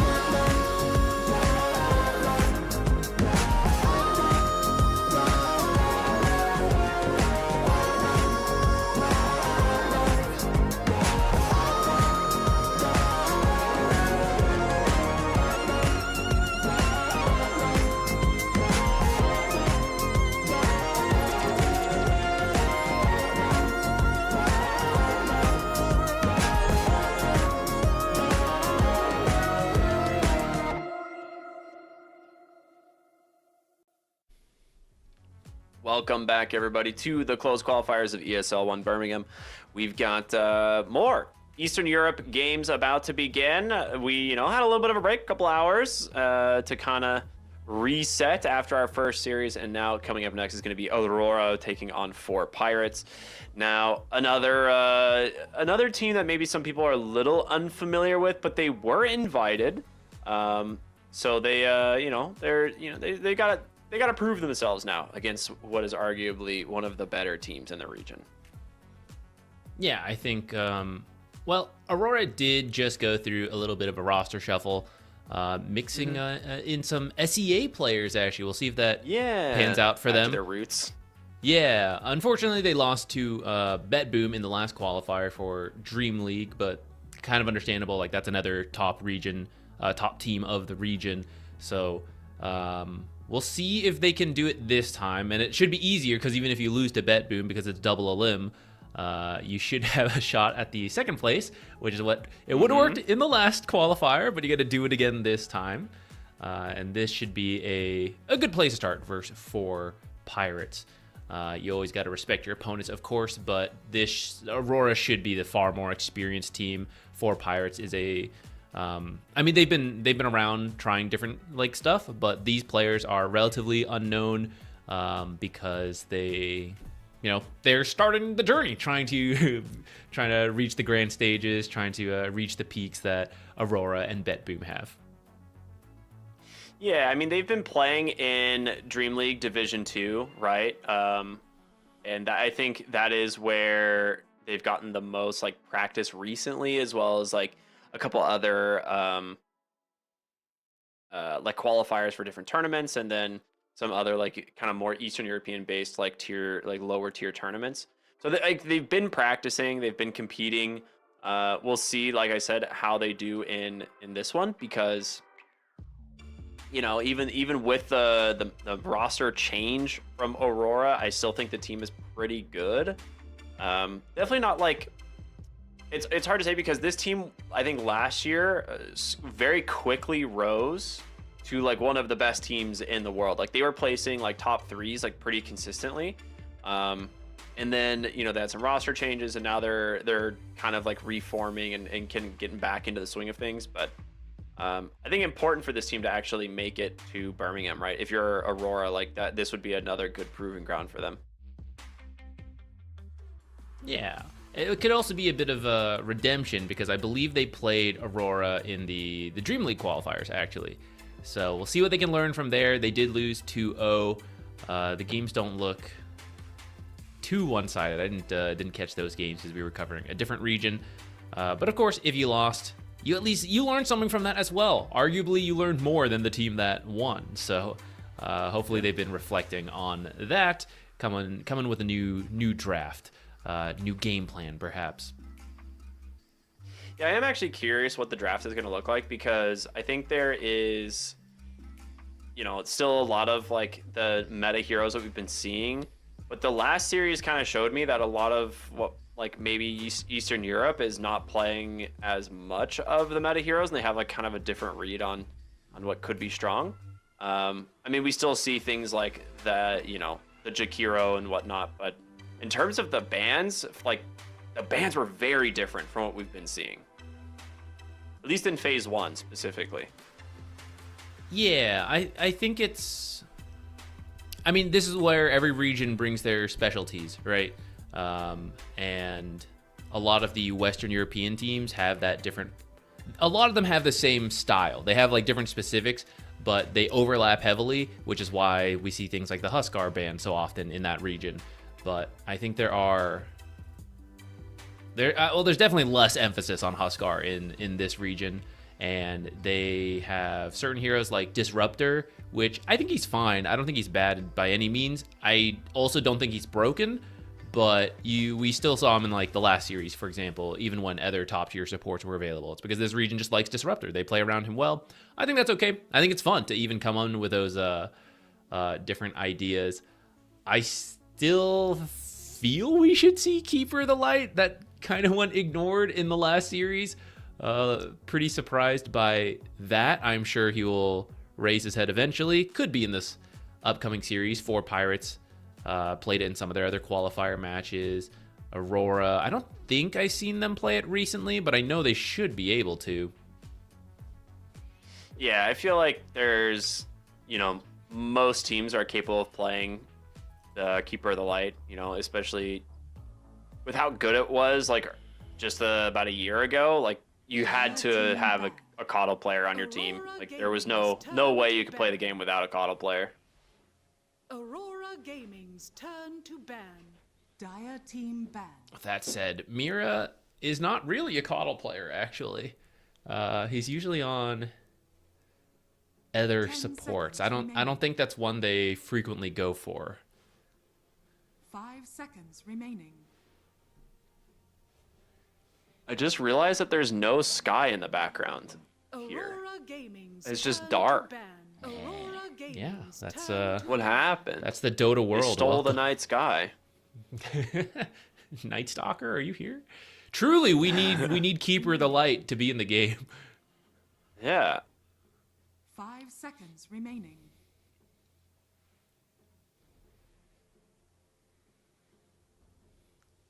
In terms of bans, Shakiro, Shadow Demon, Slardar, Tidehunter, Timbersaw. These are a lot more similar to like bans that we've been seeing in like last week's qualifier. And then there's the Keeper of the Light. Yeah, I feel like this is kind of textbook for what we've been seeing. And maybe the last series was kind of an anomaly, like banning against Liga team, and then Liga team trying to figure out what they could leave in the pool against BetBoom. 10 seconds remaining. 5 seconds remaining.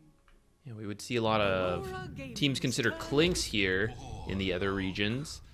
Looks like we're going to get Warlock, who is a pretty good support. I think he's a safe first pick. You can get countered here by the offlane in the position 4, but what truly counters pressing W? Not too much. So you will have a safe lane. Gyrocopter immediately comes to mind as a good pairing, but you don't need to be a good pairing. You can just be a good hero in the game and know that you're going to get through the lane, because Warlock will high-level gameplay, press W. I feel like Aurora will ban the Ursa before the Gyro. I think Ursa Warlock, what we've been seeing is like the new kind of flavor duo pick for the Warlock, just because it fixes everything the Ursa struggles with. I do like the Treant Protector though. Something that we saw a lot last weekend in Dream League quals was just lots and lots of Treant Protector, people going max living armor, and then just running around and team fighting and getting the early shard and playing around the vision. Like it feels like this hero has leveled up quite a bit in terms of the viability, which I think initially we were a little confused on the living armor change. It didn't seem very strong, and then it got buffed. So now it looks like they're much more willing to go for Treant and max living armor again. Yeah, it definitely needed the buff before it could become good. So that was a significant change to it. The only counter to pressing W on Warlock is pressing E on Treant. Both these supports just going to be constantly healing people. They take out the Warlock, the Ursa themselves. You mentioned it could be a good pairing with the Warlock. Could also be a great pairing with the Treant Protector. That is a very scary lane duo, which don't even have to play together, right? We've seen Treant 4 since the rework. Maybe not full rework, like one ability rework.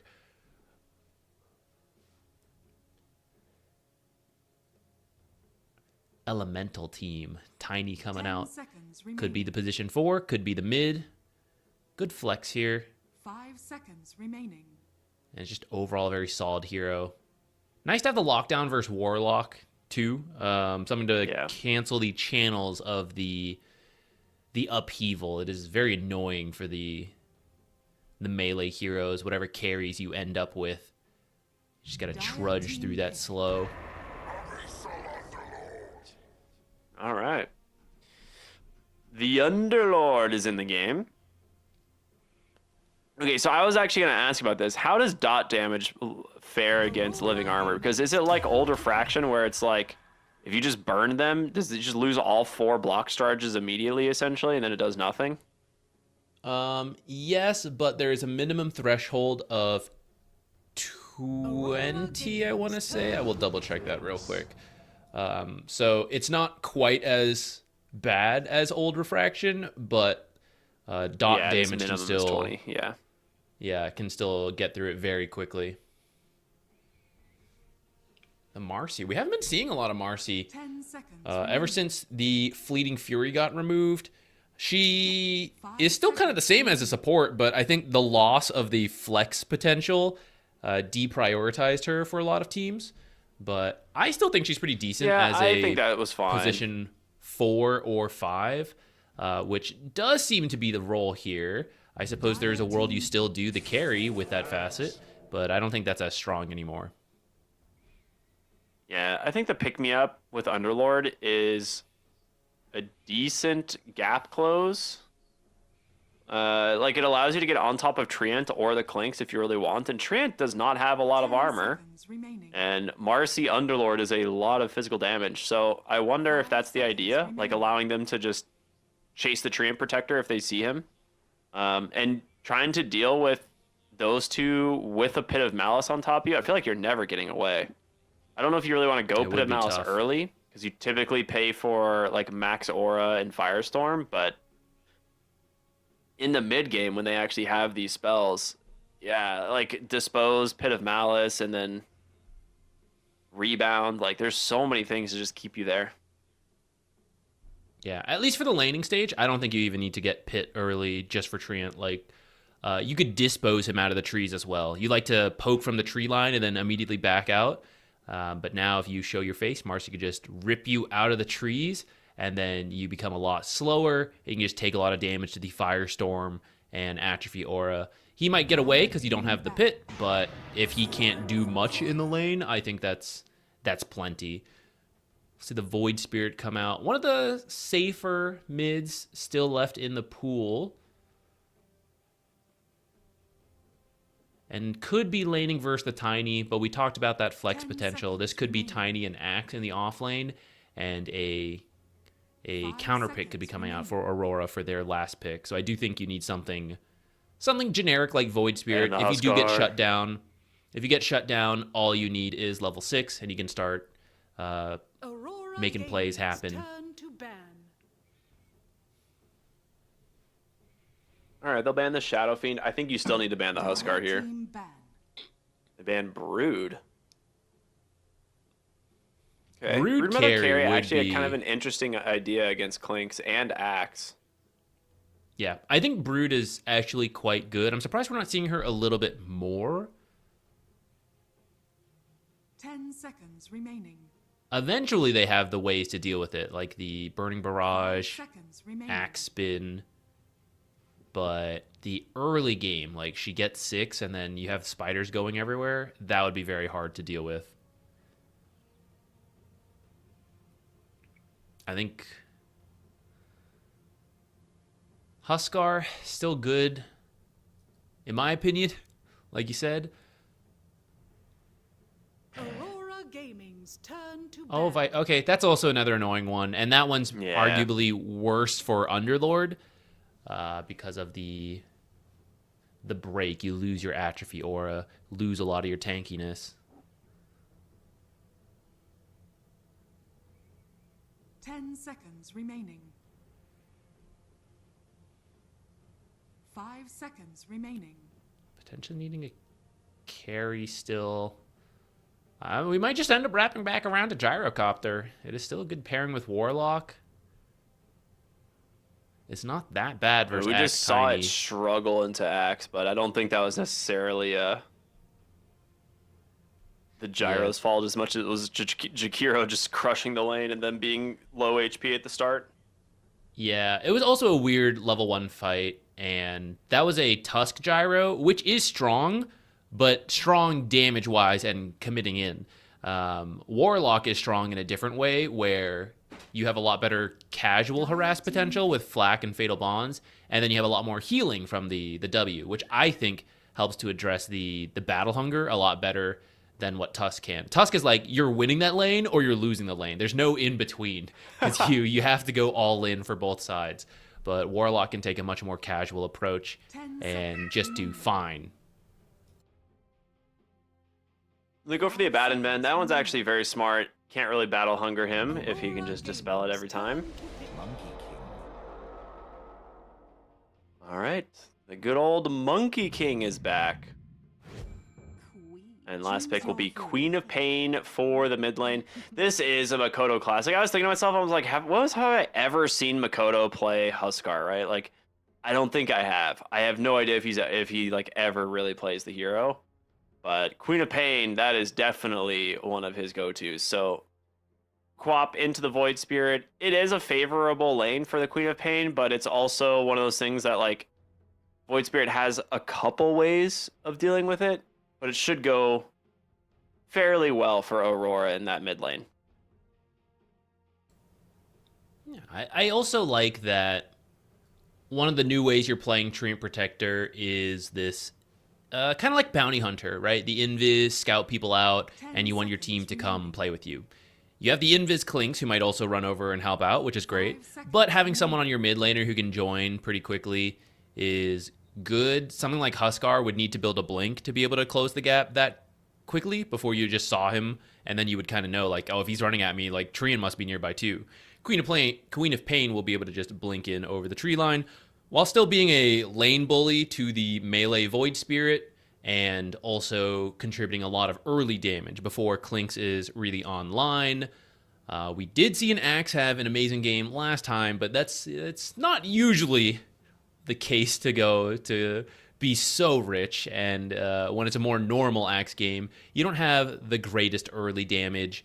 Treant doesn't really have damage. Tiny support can bring some damage with Crash Landing, but not a ton. So I think this final pick with the Queen of Pain, high damage, no matter what build you go for. Maybe a Spirit Vessel this game. Deal with the healing and the tanky heroes. Monkey King hates it. Yeah, I was gonna say, I feel like it's a really good Vessel game. You're into Underlord, like a Warlock as well. You want to be able to reduce the healing of that hero. I think there's a lot of options, but, you know, we'll see what they feel most comfortable with. Overall, I do like the draft from 4 Pirates here. I think it's pretty straightforward. I think this Underlord Marcy is a strong duo, and it should probably be able to get a lot accomplished, but we haven't really seen Clinks's lose lane all that hard or all that often, so it is, I think, going to play a bigger role in this, like whether or not they can actually slow down this Clinks, because I do think all of their I do think the Monkey King lane should go well, at least on paper. It should, but you do have tools to deal with it, because you only get the Jingu is like why you punish melee heroes, but you need the attacks to do that. And there are ways by like tossing them away, avalanche, disengage. You have the battle hunger slow. You might be able to kite him. It'll come down to a little bit of execution. Queen of Pain gonna need blink to live here. Can you chase further? Seconds to battle. Okay, amazing Avalanche avalanche is to keep everyone away. Send in the But I mean, hey, Treant. you got blink out of your Queen of Pain level 1, so pretty good.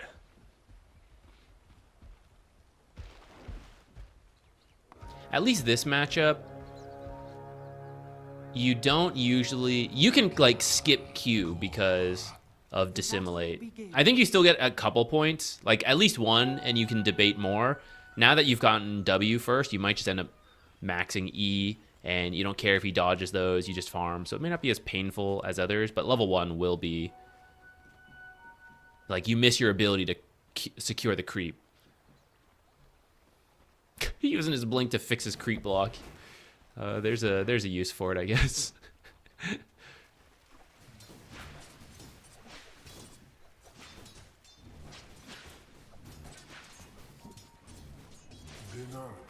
I feel like Void Spirit should kind of crush the CS on the first wave or two.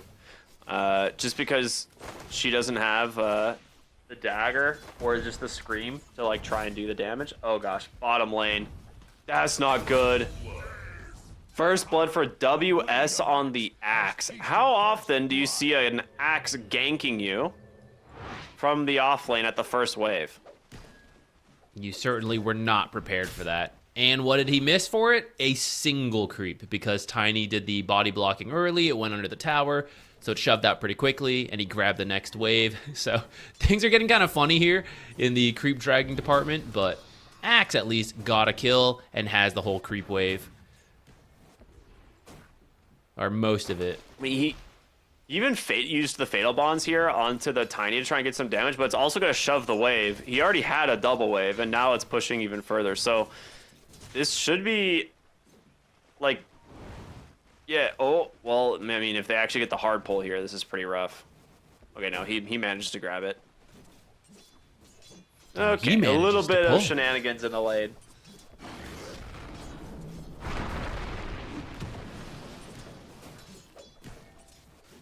This is gonna be difficult for the Axe now. Hellbear camp is really, that's the best camp you could get to deal with the double wave because of the Hellbear smash. Yeah. That kind of saved them.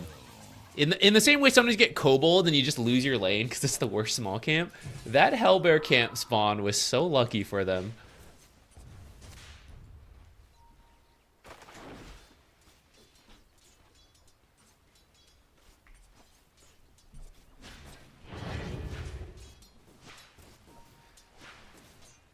All right, mid lane Kodo's now is build starting to back go a to little normal. bit for Queen of Pain. And you do lose some last hits though, which can add up. Like this is a mid lane where you want level 6 by the 6-minute power rune spawn. I guess most mids do, but missing out on some of those guaranteed first wave CS because you had to start with Blink, it does mean Void Spirit has a couple extra denies on you now. And you missed out on some, so he might have his 6, which is more important for him living than for Queen of Pain. Hers is like to kill, but she can safely get the rune still because of Blink. He needs his ult to have that mobility. Yeah. Well, my worry about never shutting down Clinks is kind of coming true, especially after the gank from, you know, your offlane Axe. But he is at 20 CS to the 9 of the Underlord. I do want to, yeah, we got to give credit to that. The Axe gank, part of why this lane is working out is because of that. A very unorthodox move, but clearly working out so far. And then WS, just, yeah, it's time to start jungling. I don't really want to lane versus the Monkey King, even after having a decent start. Just drag the wave to the camps, farm both. Yeah, playing versus Monkey King and Warlock does not seem fun.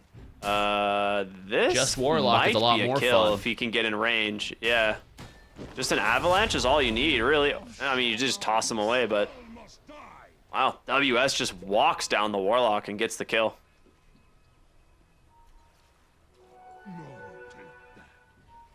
Yeah, Warlock really likes normal laning because you Fatal Bonds the camps.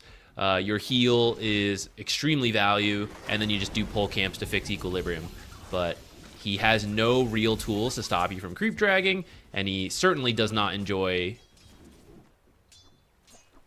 like these early fights. He doesn't mind longer harass because of W, but like a fight that goes to the death is not his strong suit. He's gonna try to join bottom instead, but Treant is looking.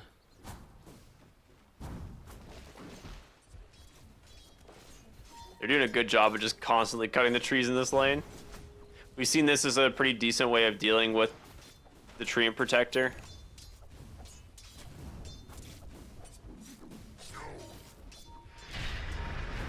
See what their game plan is here. They're gonna try to get on top of Nightfall, but the TP is coming in right away from the Tiny. There's gonna be the Avalanche as he get into range for the toss. He will toss him in aggressively, but a Lotus should keep him alive, as well as the heals from the Warlock. It seems like Nightfall got on top said, of them, actually. Yeah. Nightfall's the one who's perfectly healthy here for the most part. So begins the living armor spam. Radiant structures. It does still have the HP regen, not just the damage block, so you will get a lot of healing. Still see supports. Got to be a little careful of this. There is a sentry here on the bottom lane. That's a nice rotation in from the Monkey King, and with the Blood Grenade out, Nightfall should die as well. Double kill for the Monkey King. That's massive. They were feeling doing some very aggressive creep cutting. Feeling a little too confident on that. They took the winning trade, moved up, but it was still 3-on-3 with some low health heroes, and they moved towards the tower, allowing that kind of rotation to happen. He's just feeling a bit too powerful on the clinks. He's going to need to be careful here top lane. Axe, as well as the Tree and Protector and Queen of Pain are here.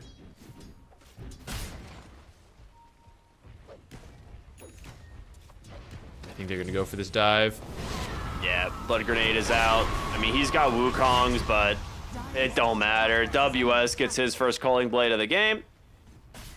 A little bit of revenge. You take out the Clinks, you will lose the Monkey King as well. And WS, who we were, you know, was having a little bit of a weird time to start the lane, is now top of the net worth on the Axe. Makoto was just about to leave, too. They had been waiting to see if the Monkey King was going to show. He just started to turn away when Monkey dropped down. It's at least a bit of space for the Void Spirit, who has his own level 6. Didn't get the Power Rune, though. The Illusion Rune went the way of Makoto, so he makes the rotation. 8 minutes is coming up, and I think it's worth trying to bring some supports over to help get the 8-minute Power Rune for Void so he can make the responding play. But both of them are up top with the Monkey King. I don't think this is where you want to be. They really want the Axe, which I can understand, but we'll see how this ends up going. I mean, surely they get the kill here. He is so fast, dude. Right? Math calculations happening right now. I think there is a chance he lives because he has Phase, Windlace, and... They have Dispose? They have it. They've been trying to save it. So I think you can Primal Spring slow, you will Dispose, and that has to be the kill. Because if WS teleports, he's out.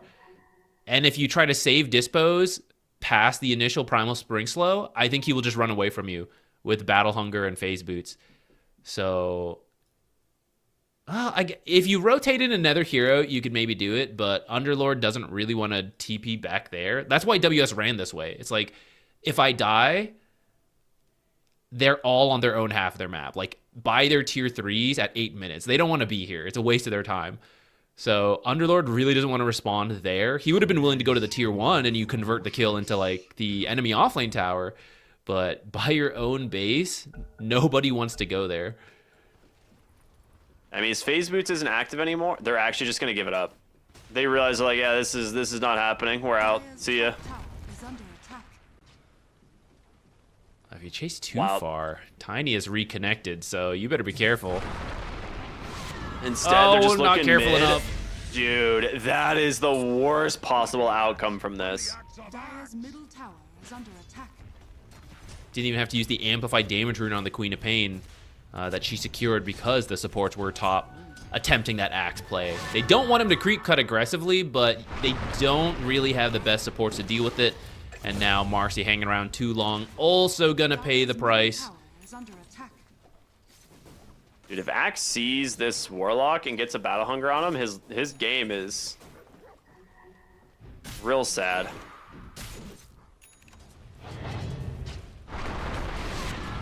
now. They'll just continue to kind of poke down this mid-tier 1 tower with the amplify damage.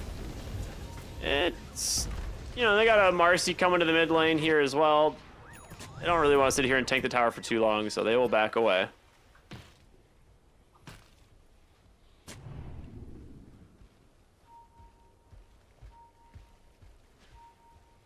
So far, they've built like a 2,000 gold lead, which isn't a ton, but I feel like the Clinks, if you compare him to like the Monkey King, which is, you know, the Monkey King should have been dominant in his lane, but the Clinks is pretty much the same net worth, and I think higher level even at this point, so he's having a great time. Monkey King came over, but decided it's not worth his time, so he TP's out. That does mean you have to be careful about this Still lose 8-minute the tower. rune fight. Radiant are scanning. It spawns And it spawns bottom. bottom. Unlucky Oh, for man. 4 pirates. So with that, shield rune now for the Queen of Pain should be very chill for her. They don't really have the damage to go through the regular health bar plus the shield rune. At least not without pretty much everything being spent. His bottom lane, Nightfall, is just going to continue to work on this tier 1 tower as he's closing in on his first Desolator, about 1,600 gold away.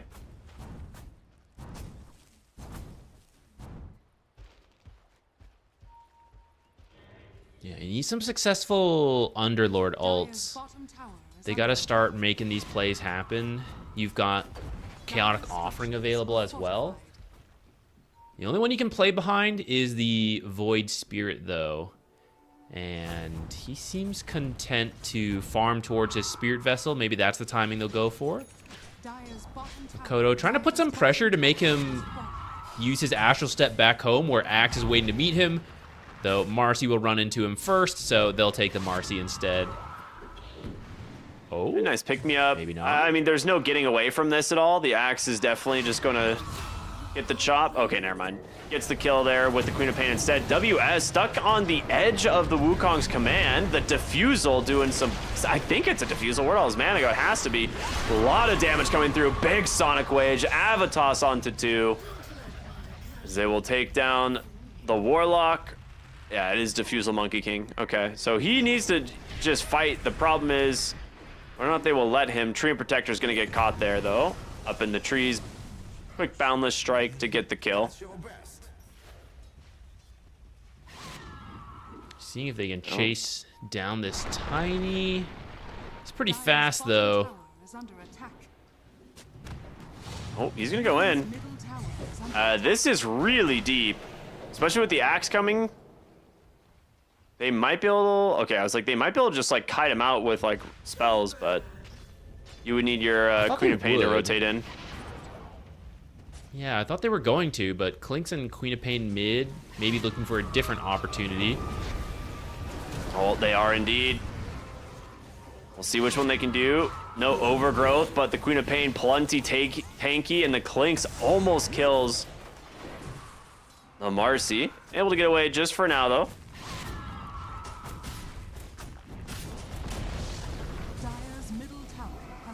Only 7 Battle to Hunger 3, spam is but serious, dude. 5k gold lead. All right, Vessel is done for the Void Spirit. Axe mid lane, caught in pretty deep, but just burn away all his mana.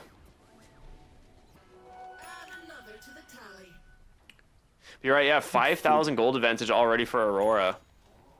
What are they trying to accomplish in the next couple minutes here?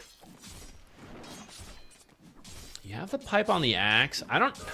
A lot of the damage you have to win these early fights on 4 pirates is the magic AoE damage being shared between Fatal Bonds. So this early pipe makes you a lot tankier. I don't even know what 4 pirates. You need to find a small pick off with the Underlord's ult. I kind of mentioned that earlier, but it's still true. And the hard thing is that the blink on the Tiny. Oh, they're going to try and get the Queen of Pain, but a beautiful overgrowth into the blink out. He's going to survive, but the Axe is looking to finish the job. Doesn't have the mana for the Calling Blade. They will turn their attention to finish off the Underlord instead, so it's a 2 for 0. Dude, if the Axe had mana here, this is a really bad fight. They would have lost 3, maybe 4 heroes. Nice little drag away there on the Monkey King to get this Treant Protector to safety.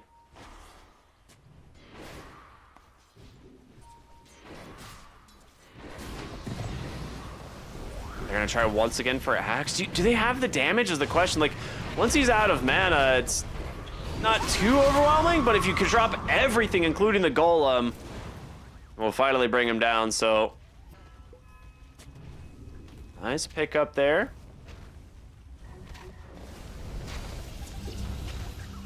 You definitely needed something like that going your way, and you're going to try to take this mid tower, balance out these lanes. If you don't commit heavily for it, Treant will just heal it over time. So I think it is worth having this many heroes sit and go for it. Unfortunately, only about half of it down, and it might even cost your Warlock his life. Oh, instead, Klink's found him. Just kills him. Dude, he's up to 6 Deso charges already, too.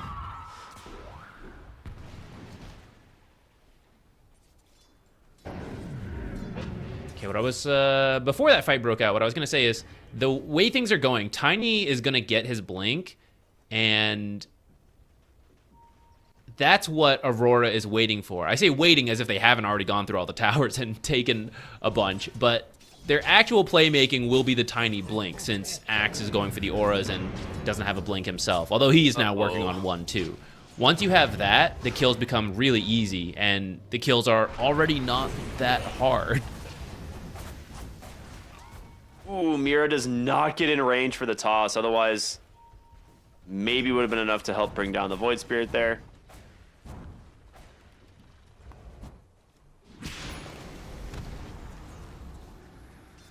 He doesn't have a Dispel, so if you could get the Overgrowth off, that might have also done it.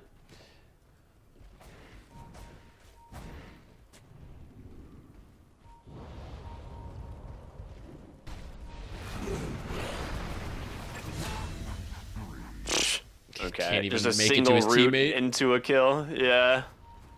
Nightfall on a killing spree now, top net worth. We'll continue to pull away on the Clinks, and the map is shrinking quickly here. Like, it's a 7,000 gold lead at just 16 and a half minutes into the game. They're starting to pressure your tier 2 towers. I would be surprised if they don't try to make a play for Roshan in the next couple of minutes, like around that 19-minute mark, looking for the Roshan into potentially the Tormentor. But if you're gonna do that, you need to like probably find a kill in advance. You like take the Warlock off the map or something. Mira's looking to just spam toss. Oh, he's gonna get a big avalanche onto 4, but he is isolated.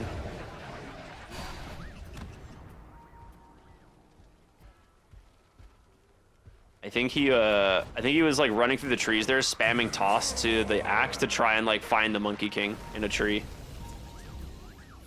It's a cool idea. He was pathing, yeah. Yeah, maybe losing sight of how many heroes were missing, which they have several eyes in the forest already. 2 are right outside the base, even though it's only 17 minutes. Which tells a little bit about the state of the game. But I don't think they saw that much from it, so I think you got to be more careful on those kind of... It's a cool idea, but it is next to their tier 2, and that's pretty dangerous. So he'll pay the price for it, but you're not overly concerned because you still have a good gold lead. The more time that passes, Treant is going to get more and more vision down. The Clinks getting quite farmed. Tormentor will come up, Roche will come up, and 4 Pirates. Like, what are they getting that changes that situation for them? I think they still just need the exact same thing they need this whole time, which is we need to find ganks using the Underlord's ult. But they haven't been able to find that. Pipe almost done on Underlord. Same deal. Okay, we've got this. We can use it for team fights. We've got to find those fights, but here's Warlock getting found first. Radiant's bottom tower is under attack. Yeah, I mean, he's got an Essence Ring. He's going to try to heal himself up a little bit, but Axe will get the Culling Blade eventually.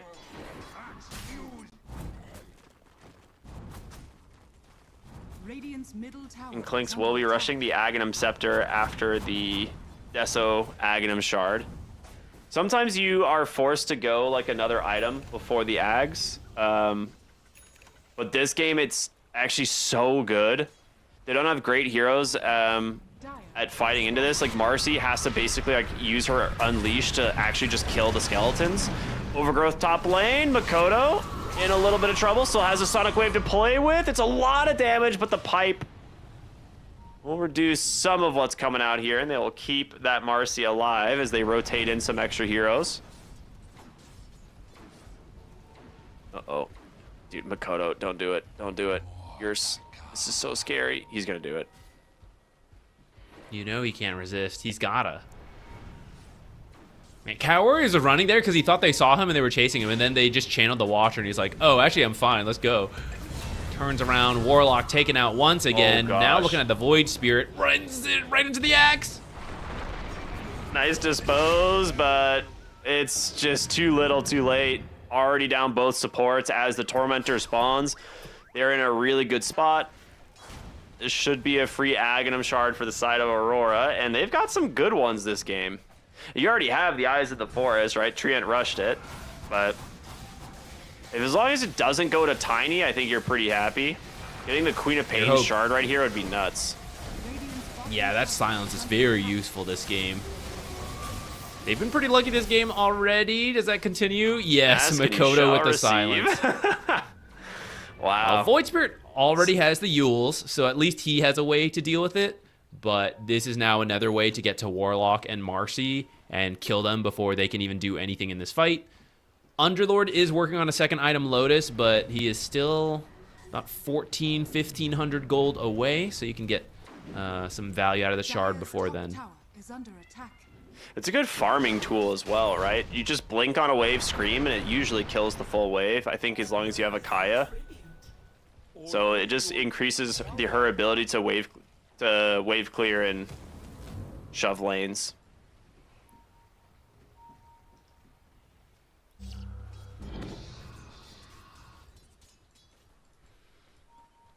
Where's Ag? So Ag should be... Okay, yeah, he just bought the Ags and wanted to save enough to buy a Clarity 2, since having the Ags does nothing if you don't have the mana to use it. But that should be... go time.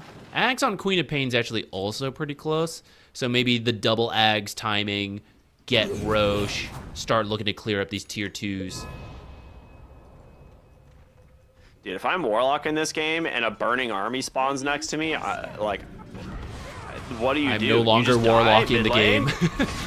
Wow, okay. That's actually a really sick play. The Nature's Grasp to get the invis into the root, and then immediate call from the Axe with his blink. And then another call finds the Warlock here on the backside. Avalanche toss, a little bit of extra damage coming their way.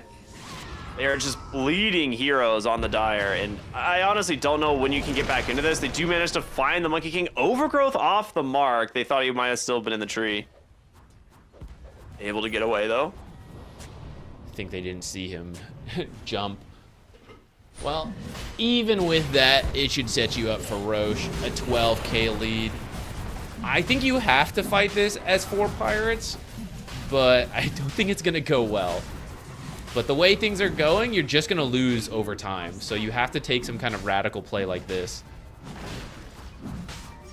You got to do something and quick. The Roshan's about to die. Remnant is going to go through. That does get the Aegis pickup, though, and the Burning Army's just going to kill the Marcy on her own. Mira stuck inside the Wukong's command. It's a 1-for-1 trade at the moment. Axe the Blink looking for the Warlock. Wants to prevent the Golem from even coming out, and with the damage from the Clinks and the silence as well, they definitely will have it. Fiend's Gate back to the fountain there for the Underlord as they chase for the Void Spirit, but he had one more Astral Step. Don't think they'll be able to find him now. Radiant's middle tower is under No, attack. but you lose Aegis. You don't even get to spend the time farming because you tried to contest.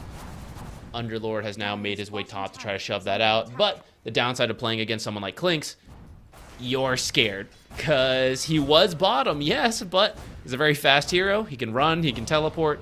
You don't get a lot of wiggle room in split pushing things out, especially versus a Treant Protector. who might be watching you. Invis might have a eyes in the forest somewhere nearby. The game is now very hard for 4 pirates here. How do you approach this? Look at that.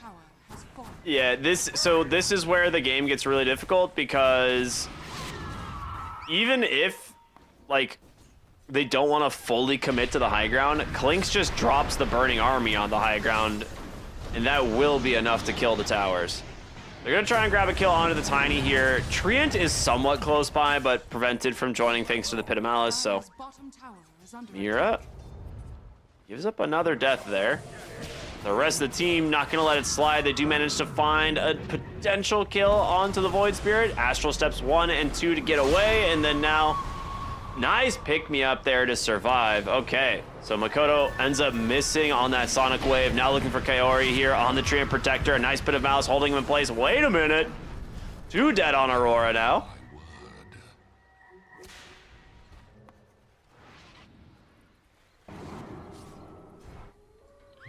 But unable to do very much with it. They're just trying to hold on in this game for now.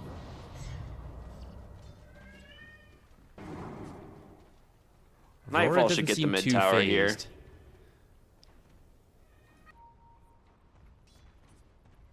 I say that. He's not there for the push.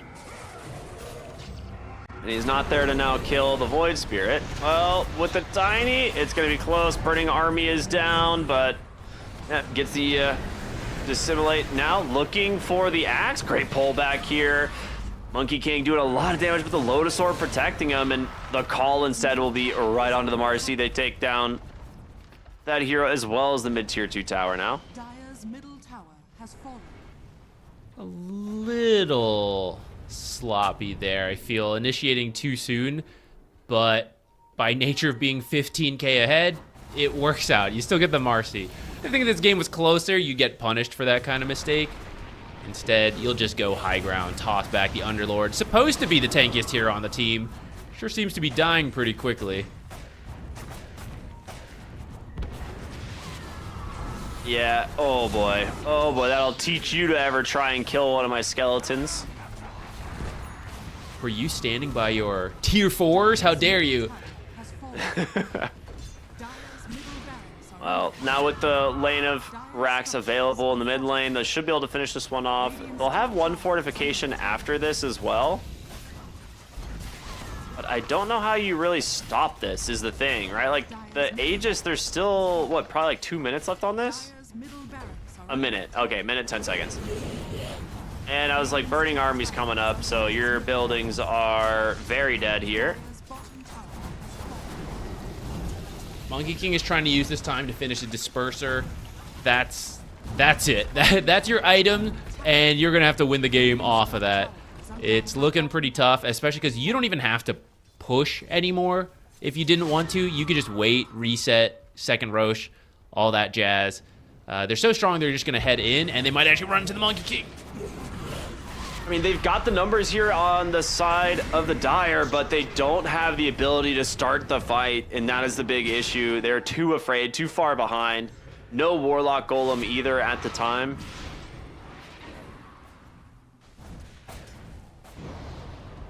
You guys, you gotta push the top wave. Ooh, okay, Tiny's going back for it. Yeah, I was gonna say, like blink call him. Yeah, they are. They're just gonna go straight for the Monkey King. Very easy to kill once you have that Sonic Wave.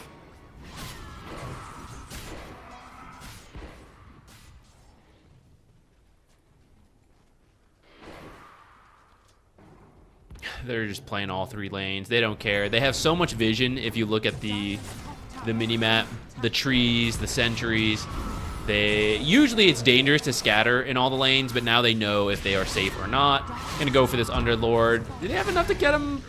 Oh man. Oh my just gosh, enough. They barely got him. Link's top lane, working on the tier 3 tower. Last lane of Rax. Avalanche out from Mira. Toss back, finds the Warlock, and well, with that one, no chance to drop the Golem.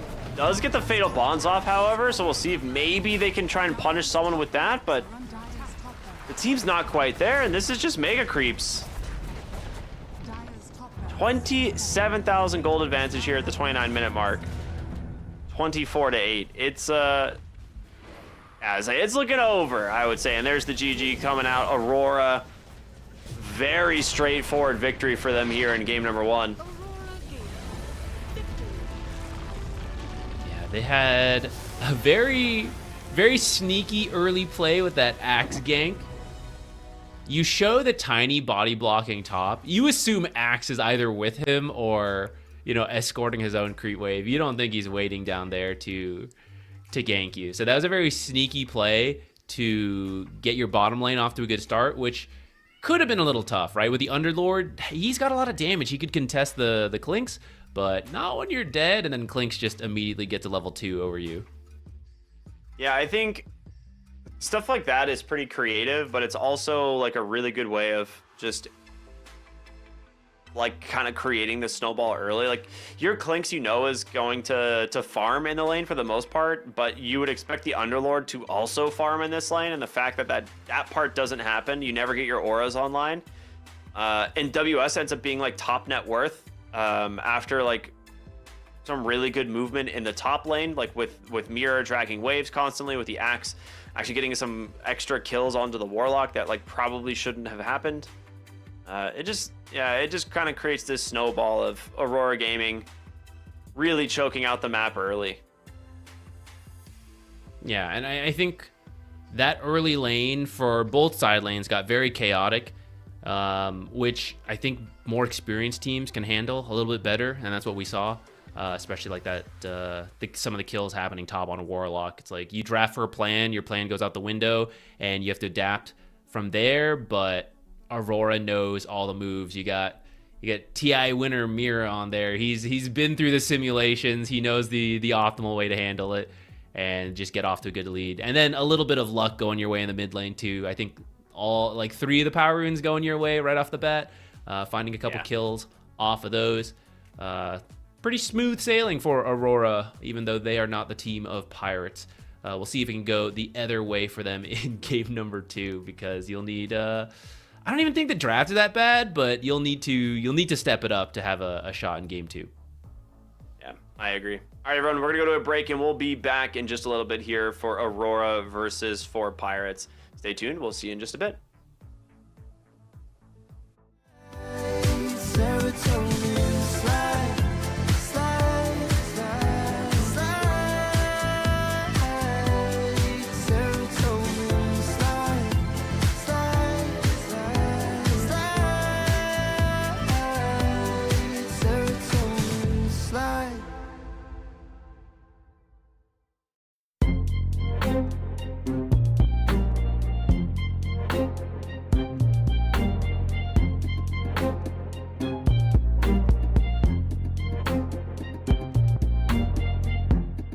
Too long for me to feel, yeah.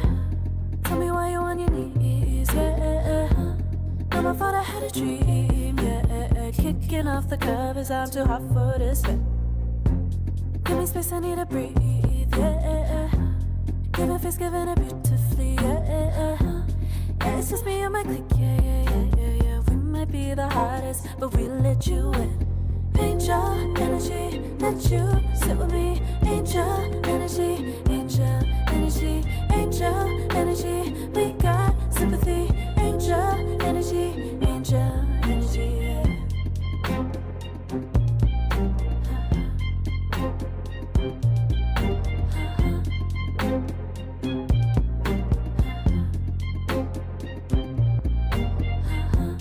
Take the time to breathe and rest. Let yourself feel the best. Feel it all so deeply, so deeply.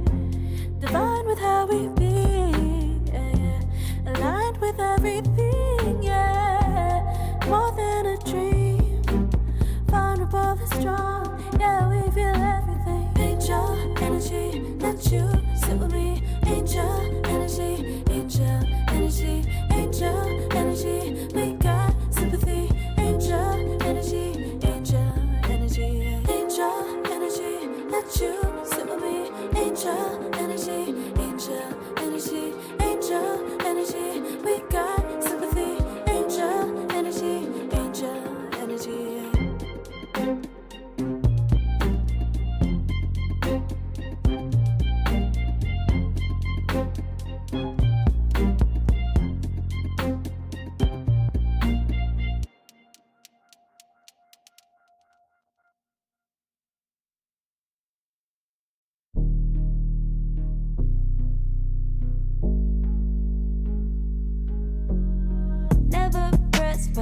the juice. Taking the lead, that's just what I do. I make mountains move with one hand tied, and still this world ain't satisfied. Everywhere I go, they stop and stare. I tell the truth, I take it there. Call me vicious, persistent, overzealous, that's fine. Main character energy, I stay taking what's mine. You need a foot on the gas, or put my name on the line. Main character energy, I'm just taking what's mine. And it's written in the stars, I'm a king like my sign, yeah. Raising the bar, the jaws drop like a surprise. Don't be mad about it. Don't be mad, don't be mad. Don't be mad about it. Don't be mad, don't be mad. I don't play the game, nah, I make the rules. Cards close to the chest, and I don't play no fool. Don't be mad about it. Look, yeah, my name stay in the mouth. Legs got broke, they said cast her. I'm the 911 response in a disaster. I don't ask, I just take. Treat the world like a man, I just blow them away. Yeah, I'm my #1 fan. Don't need a bark, I'm a bite. Switch me on, dark need light. Don't need pity, don't need spite. I just plop, plop, plop on sight. Could take your girl in 2 seconds. I just flash her a smile. I make petty look pretty. They run an inch, I run 3 miles. You need a foot on the gas, I'll put my name on the line. Main character energy, I'm just taking what's mine. And it's written in the stars, I'm a king like my sign, yeah. Raising the bar, the jaws drop like a surprise. Don't be mad about it. Don't be mad about it. Don't be mad about it. Don't be mad about it. I don't play the game, nah, I make the rules. Cards close to the chest, and I don't play no fool. Don't be mad about it. Don't be mad. Don't be mad.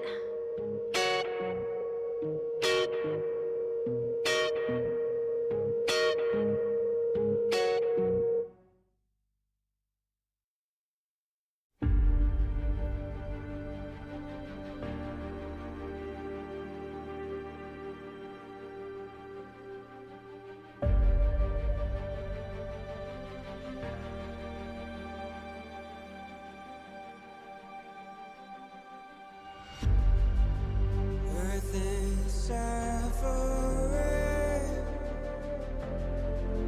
trouble is rising, mountains are melting. There's gonna be nothing left to breathe. Raise the sirens now.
Welcome back, everybody, here to the closed qualifiers of ESL One Birmingham. We've got Eastern Europe underway here on the main channel, and our first series of the day went pretty much as expected, right? BetBoom takes that 2-0. We're now into our second series here of Aurora versus 4 Pirates.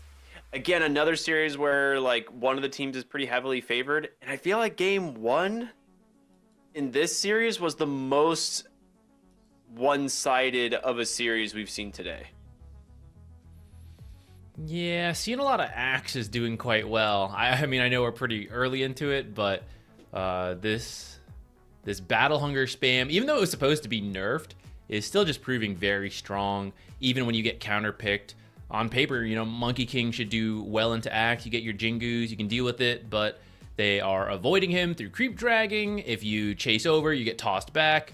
I do think some of it is that you have a Warlock who doesn't really help you hit the Axe, and the one time he feel tried Gyro would have been easier. Yeah, like this is why the Gyro Warlock combo is pretty good, and I know you can do other stuff, for example the Ursa, but the Gyro is very foolproof. It's very easy to just press Q, press flak. You know, no worries. You want to creep drag versus me, you want to do, you know, you want to fight me in the lane, whatever. It's a little bit more robust, which I think is safer when you're going for this very first pick Warlock. Well, I don't know. I guess if you do Ursa, you could still run into the exact same issues, even though Ursa is a little bit more common than Monkey King. But I don't know. You don't have to get like the 4 Jingu stacks to make it work. Like even if you build up 3 Fury Swipes, for example, before they get away, that's just damage going in, right? There's no need to think that hard on it. I feel like for Monkey King, you really have to plan around the 4 Jingu hits. Yeah, like if you know you can't get them, there's no reason for you to engage. And it's like, when are you going to get 4 Jingu hits against Axe or Tiny, right? For the most part, it's never going to happen. The second you get close, it's an avalanche or a toss away, or just a battle hunger to slow you, right? Like you don't have any real way to stay on top of these heroes, despite the fact that they're double melee, right? Like it's actually a pretty interesting way of approaching the lane. But this was also like a Monkey King that was last picked, right? 23 last for the not team. 20, yeah, not 24, but 23, like last for 4 Pirates. They picked this into the Axe Tiny, maybe thinking it could be Tiny mid, but either way, it was not ended up not being too great of a lane for the Monkey King.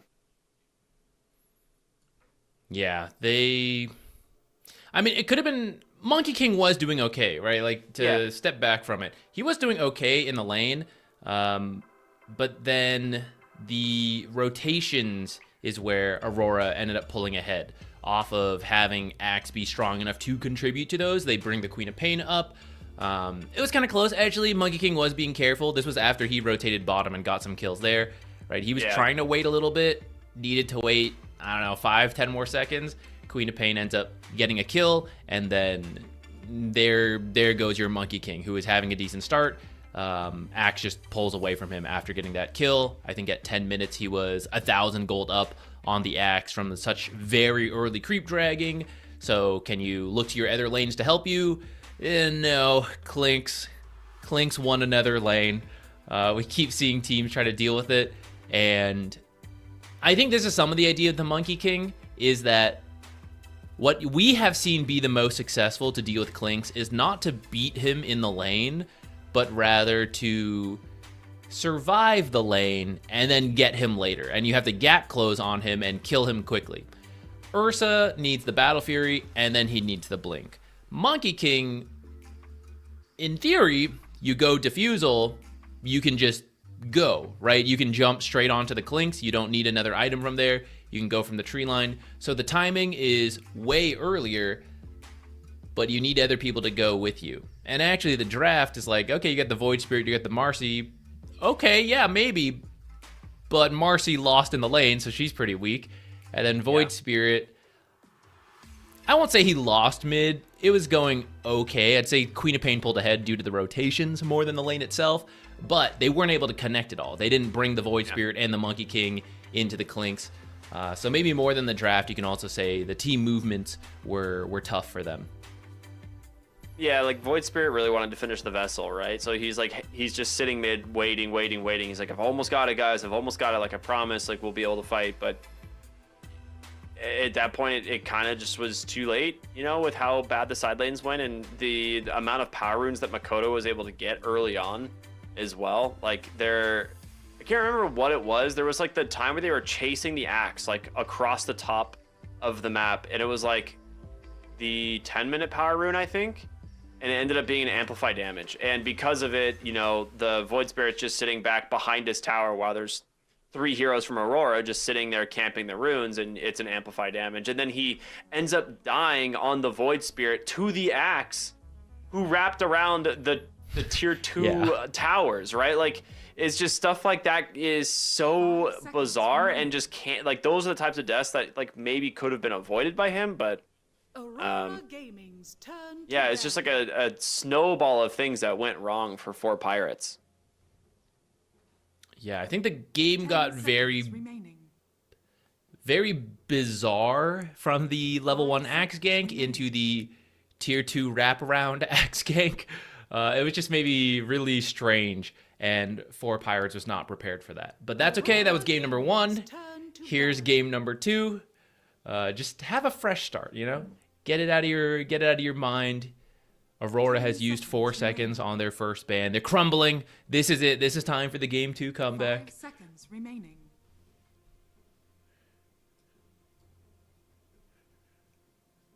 Dire team ban. I'm sure they'll be fine, but I'm always a little thrown off when a team uses too much reserve time in these first bans. Aurora Gaming's turn to ban. Okay. 10 seconds remaining. 5 seconds remaining.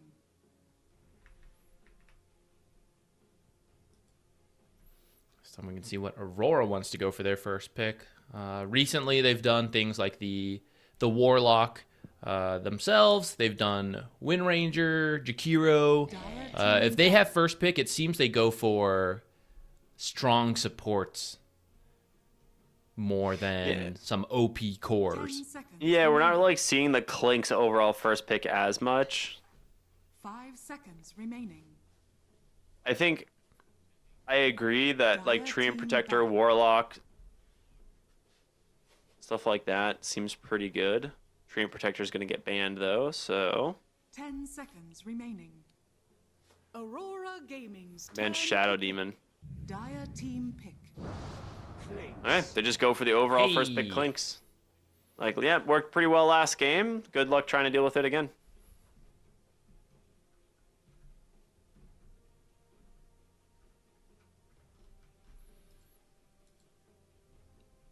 Now, they just ran it. Shadow Fiend? Last game. Yeah, I want to see... I feel like you have to have a Clink's response. He's been pretty prevalent. You have to have an idea of what you want to play. We've seen a lot of the Slardar that got banned out. So this time they'll go for the Tiny. I like this idea because we mentioned you want to kill Clink's later, not in the lane. It's just proven to be a bit too difficult. You just have to get to him later in the early to mid game. And Tiny position 4 with the Blink Dagger, he could be the one tossing Clink's into a bad situation. Mid Tiny with the earlier Blink and the Crash Landing could be bringing a lot of burst damage, which may be part of the reason it's hard to kill Clink's because of Death Pact. If you're Blink Avalanche tossing, you might surprise him. Maybe it's easier to kill him, no Death Pact going, because you just chain stun him straight to death. The Pudge ban is kind of funny. That is an unexpected one. 10 seconds remaining.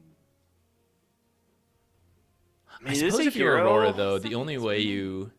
Like, you're probably feeling very good after game 1. So you're thinking, like, one of the only ways we lose this is through really weird things. You know, like getting hooked repeatedly, even though we're supposed to beat it, but he just happens to land a bunch of hooks and we lose. So, like, let's not do that. Let's keep it so that the game is very much about... straight up laning and like who makes the better strategic choices and not these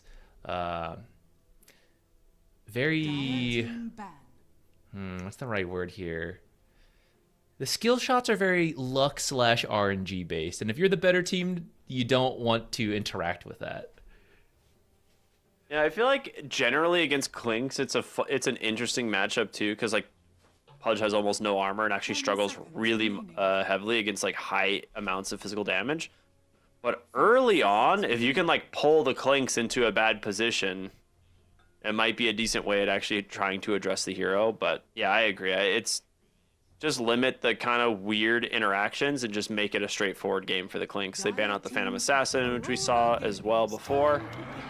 And there's going to be the Tusk ban into a Centaur pick. We've seen Clinks as a response to Centaur, haven't we? I think it can go both ways. The lane should be fine for Clinks. You also shouldn't die as Centaur because you're so tanky. You may be low armor to start, but the build right now is Helm of the Dominator, one of the few offlaners still doing it. So you pick up some armor, and then when the Burning Barrage comes out, you just stampede away, right? So I think it can go both ways. Phoenix gonna be doing a lot of damage into these heroes, especially if this ends up being a core Tiny. You don't have building egg hitters either. Tiny certainly is not the egg hitter. Making me think about that Ursa we talked about earlier to get to the Clinks. Ursa and Wind Ranger, good matchups into Clinks, can kill the egg. Maybe don't like dealing with the Dark Willow though. Yeah, as I say, I think the Ursa is a pretty great pick, but the Dark Willow is actually such a problem for that hero. It's a really smart pick to maybe dissuade them from picking the Ursa. Carry Yeah, Abaddon's might okay. work. Okay, not a lot of lockdown. Okay, depending what you pick here. Okay, if Aurora Makoto, is this the time to Huskar? I think Makoto Dragonite is more likely because we see him do that quite a lot. It's one of his signature heroes, but I feel like you could Huskar them pretty hard. 5 seconds remaining. See what this next pick is first. If you go Dragonite, that's safer than the Huskar. The Blink Stun, great setup for the team. Corrosive Dragon, which we see most of the time, pairs well with Clinks, building the Desolator. So I think that's a safe bet. I'm sure Makoto's already clocking that one in. Probably revealing a support here. Because I thought you might keep the Tiny Flex going into the final pick, but if you're revealing the Puck now, then I feel like you're saving your last pick for your carry, which I think is actually a little strange because you already know the enemy carry, so you might as well pick your carry. Yeah, I feel like you have to preemptively protect from the Huskar with the Ancient Apparition. It's also good versus Phoenix Heal, but it's honestly not that strong of a support. So now in theory, you have the final counter pick on the carry, right? You see the whole draft. But if your carry needs a strong start, you have an Ancient Apparition. And you can't really flex that because then you'd have a Tiny 5, right? So although you have last pick, you are still limited in what this carry can be. And I feel that grabbing a strong duo safe lane would have been good and save that last pick for the mid. What about like Viper here, right? Like I feel like Viper is pretty dang good into the puck lane. It's super punishing, and it is quite survivable against heroes like Ancient Apparition. I wouldn't I feel like mind, it's though, a good little against the other two as lockdown, well. I think. All right, they Yeah, will they do go the for the Dragon Dragon Knight. Knight. I think you could do Viper, but you wouldn't have a lot of lockdown. It would really just be the Dark Willow at that point, and I feel Clinks brings so much damage, you really just need to set him up. You know, let him get to Desolator, Barrage, plus one item, whether it be the Ags we saw last game, more commonly it's the Daedalus. That is so much physical damage if the opponents stay in the Burning Barrage, in the Skeletons. So you just need someone with stuns to enable that. If it's a Viper, then they can run away from both the Clinks and the Viper and the Phoenix Egg. But now there will be a Dragon Tail into all of Dark Willow's abilities and potentially an offlaner, you know, one more setup. The Mars taken out. That would have been a good one. Good versus Centaur. Good with the Phoenix. Good against the Clinks. Pretty dream Mars game.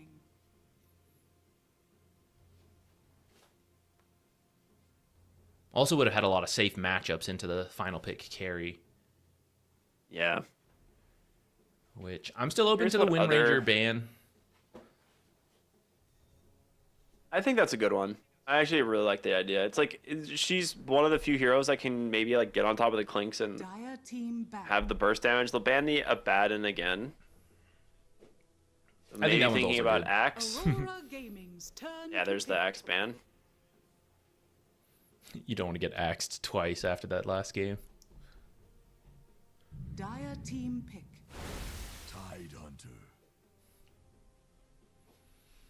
Yeah, I'd say your worst matchup right now is the Ursa, which has been banned out. And then Luna is another classic counter pick, and she is not considered that great.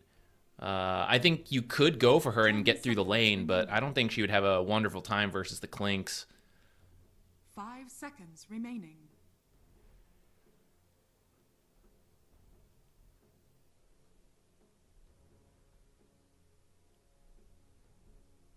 I think you got to do Wind Ranger, even though she doesn't have a great time versus... I don't think she'll be shut down by the Tide, but she won't punish the Tide either. Yeah.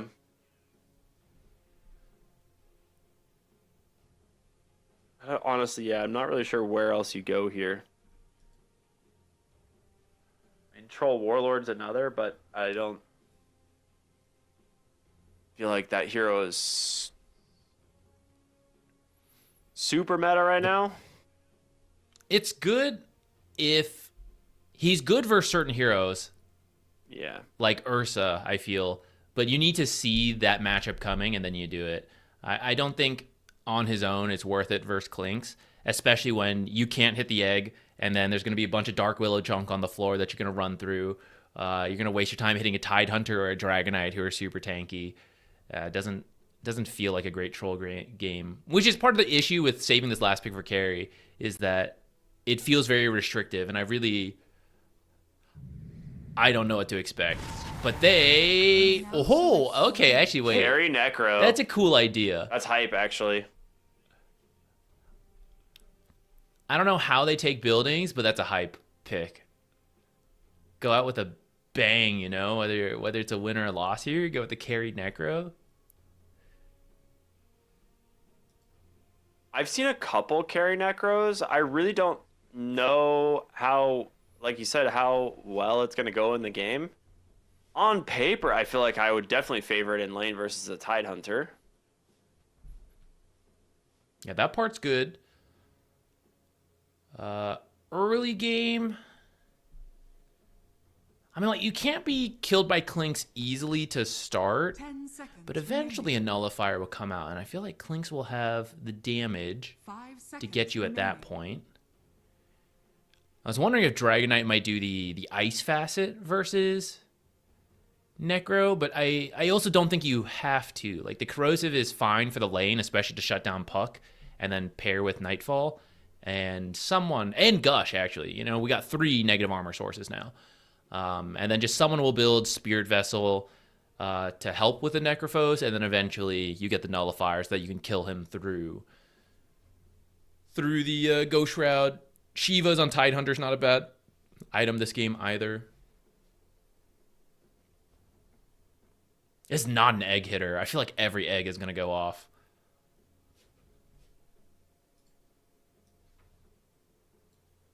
Yeah, I mean, I feel like the second you see egg, you have to just call the fight. Like, just stampede away.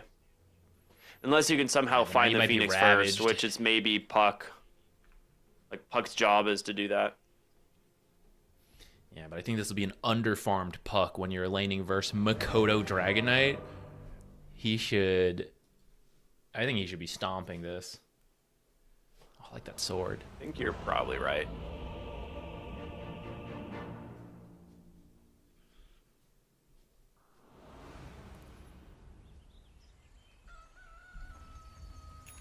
All right. Well, it is time to jump into game number 2. And this one, Aurora, looking pretty good with the draft. But we'll see, you know, if 4 Pirates can make it work with this last pick, you know, carry Necrophos.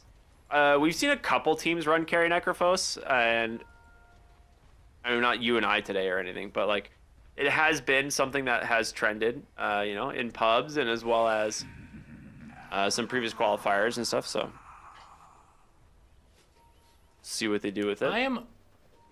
I'm open to it in the sense that I really couldn't come up with a standard carry that would fit. And even if there was, their last draft was fine and they got outplayed by Aurora. So going into game 2, you might have this feeling of even if we pick a really standard carry, they'll beat us. So we have to hit them with something they're not expecting. This Necro carry, you know, maybe you underestimate it. It gets off to a good start.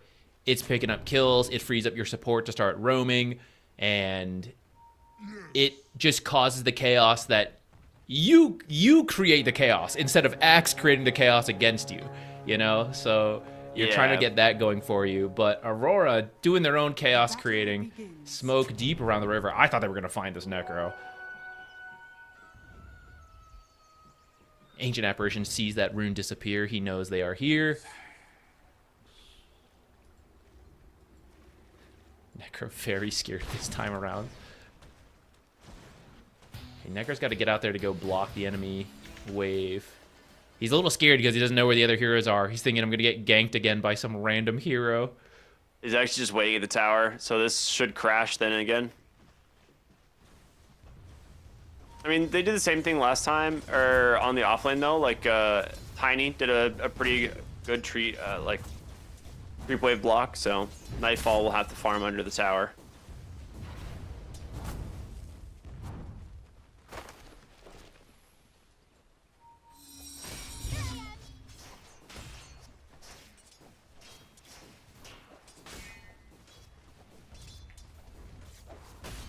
Already 2-2 on the Dragon Knight.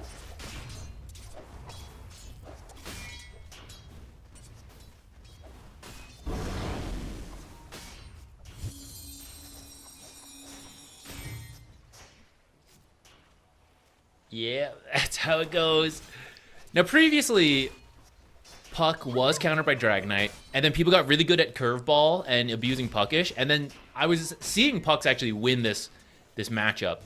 But that's now been nerfed again, so it should be back towards the Dragon Knight as long as you play well. And Dragon Knight being one of Makoto's best heroes should be good. Down here, Phoenix though actually dying. That's a little unexpected. I'm unsure how. Like it shows that he got tossed, of course, but yeah, he was really far back.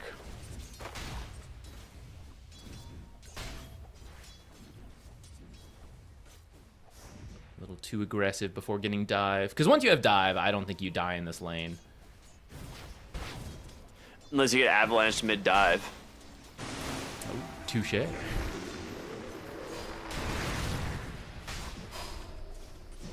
A lot of pressure into the Necrophos top here. One more. Oh my god, Mira just gets the kill. Absolutely huge.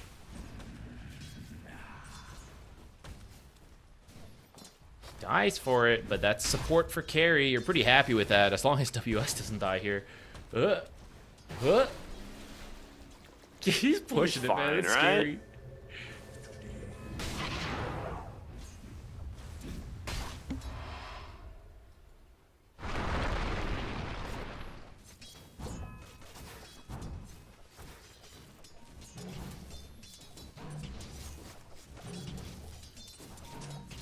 Bottom lane. I know we're only 3 minutes in, but it's starting to look quite similar to the last game where Clink's picking up decent CS and a lot of denies.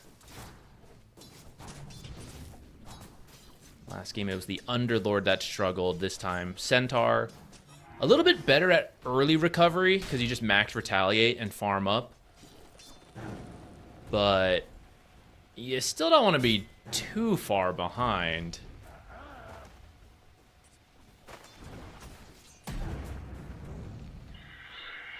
They're doing a really good job at just keeping the side lane, or this bottom lane specifically, like pretty low for Nightfall, and he just isn't really under pressure. Like the Tiny and the Centaur, both super low armor heroes. Centaur's about 100 gold away from the Helm of Ironwell, which will help him out a lot, but until he has that, just taking a beating.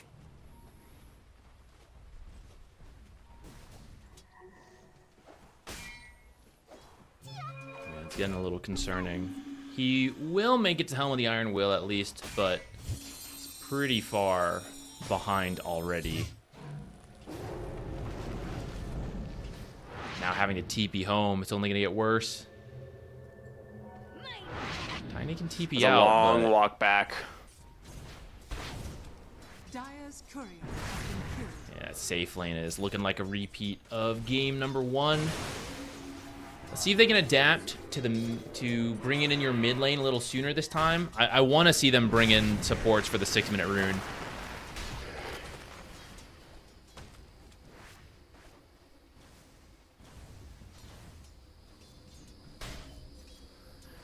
Radiant structures. Trying to think fortified. like of the other lanes, right? Like you have this mid puck and the safe lane necropost. Like these ones are going like all right.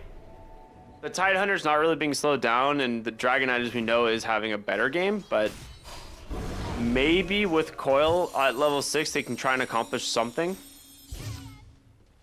I just don't know who you gank, because like ganking Tidehunter, not easy. Ganking Dragon Knight, also not easy.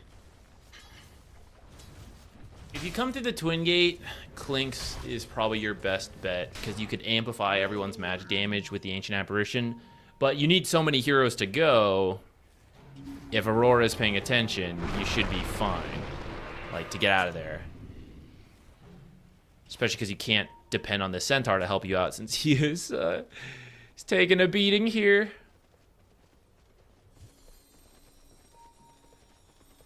So is the mid tower. He's actually sticking around. I guess you have to push it the way things are going. I mean, the Phoenix is fearless. yeah, like he's just gonna walk in, just throw fire spirits at the puck. Is under attack. It's actually a significant amount of damage. He is gonna get level 6 now though on the puck, so they could look for a coil, but he will dive away instead. Brambles off the mark. As now there's gonna be the toss back into the shadow for. Should be a kill on Tamira here. Coil does come out, secures it at the very end, but now the Dragon Knight with an amplified damage rune is just doing so much work here. Level 2 breathe fire, probably not enough to get the kill, but 1 auto attack plus the breathe fire What should. the stun. Yeah. Oh man, the damage versus a low armor hero like Ancient Apparition getting chunked down. You'll take those support kills. The tower technically defended, but it is pretty low. Dragon Knight will finish it even without the ultimate. Now you're going to lose your Wisdom Shrine to this Clinks unless you bring more heroes in.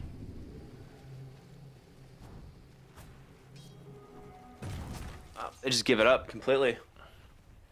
So Nightfall with the Wisdom Shrine, their own, not yet being threatened, so they could potentially TP someone back, but chances are it'll go to the Tidehunter.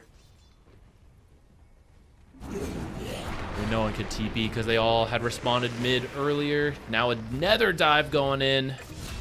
One last attack ought to finish the job. Nightfall off to another amazing. I thought he was already doing well last game. I think he's actually ahead of where he was.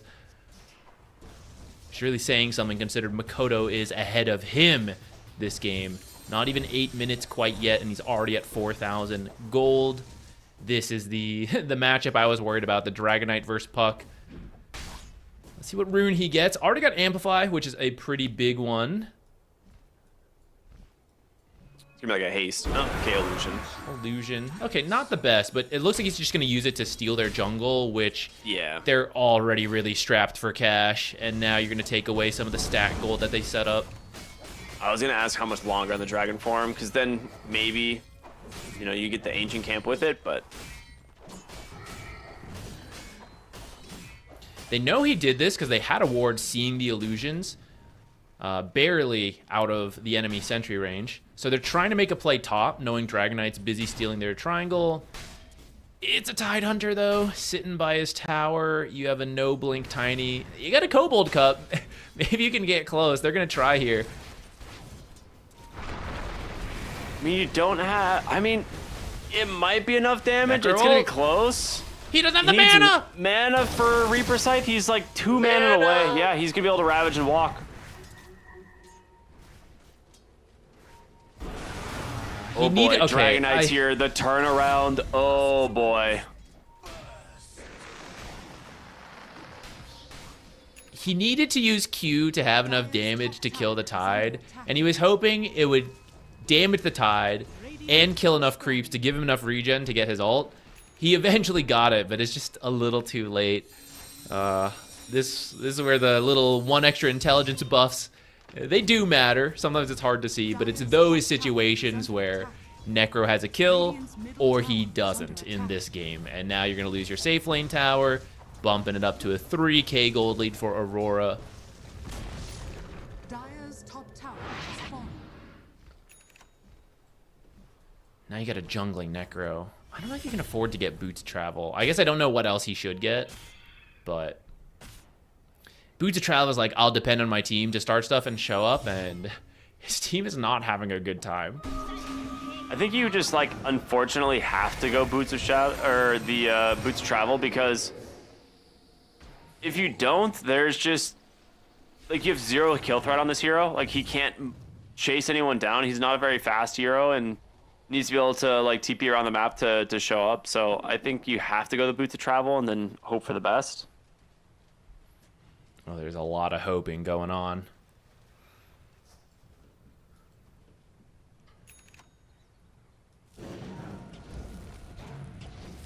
Well, you've got the Boots of Travel and hope.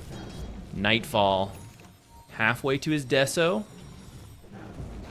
You got Blink already done on the Dragon Knight. He is looking around, making his way to his supports, seeing if they can get something going. Blink, Dragon Tail, Terrorize. Not going to connect quite yet, but a nice Shadow Realm. We'll be able to get the puck, or I'm sorry, the Dark Willow to safety. The Terrorize does make enough space as well. So with another Blink Dragon Tail coming off cooldown, they could look for another play, but for now, it's going to go to safety. Dire's bottom tower is under attack. The patience we saw from them last game. You force 4 heroes mid to their own tier 2. Right, you're happy with that off. Actually, you make your way over to the tower. Clinks, you don't mind if I get this last hit, do you? Thanks, dude. I know you did 90% of that work. I'll come in and finish the job. You're waiting for that Deso. You're waiting for the pipe on the Tide. You're going to be so strong with those items. If you find kills in the meantime, great, you take them. But I don't think you have to force anything too much. They know they're in the lead. It's up to 4 Pirates to change that with an Ice Blast play around Coil, Avalanche Toss, and they're going to try again. Coil's on cooldown. Smoking up. But they might be able to find the Tide anyway just because of Avalanche Aura. So we'll go for it. Avalanche, Ice Blast, Toss, everything onto the Tide Hunter. The Reapers will do it. So Reaper Scythe comes in. They finally get their connections, and Tide Hunter will go down. Now the question is, can you get out? Because they're thinking maybe of going in. No, okay, they'll back away. TP out on the Necrophos. So we'll just continue to clear the top side of the map instead. Nightfall needs to get towards his Deso. He's about 350, 400 gold away. They're bringing heroes bottom for the Dragon Knight, and with the Blink reveal, or not really the Blink reveal, but a Blink in general into the Terrorize Stampede. Kind of a cheeky little idea there, but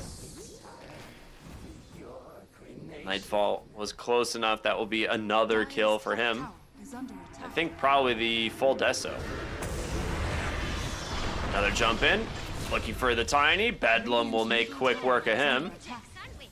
Dude, the fact that Tiny is not level 6 means he has no armor against Deso, Clinks, and Makoto's Dragon form. And down the line, there will be Gush as well. So yeah, he could like, really use the ultimate, but you know, you're losing the lane, you lose the Wisdom Shrines. This is what ends up happening. I think he's trying to approach it the right way, which is we do have to find plays. I have to forego getting XP on my own. Yeah. But those plays have not found kills. And so you're spending the time getting no reward. You got to try again. Here's a smoke up. Wisdom Shrine number 2. You've got to fight for this. Makoto's already in the trees, ready. Yeah, this is one where you have like Coil and Ice Blast. They get the smoke, they just blink out. They know they don't want to risk it, so Tiny will finally get his level 6. Does Mirror have a vessel? Okay, no. Not yet. Almost.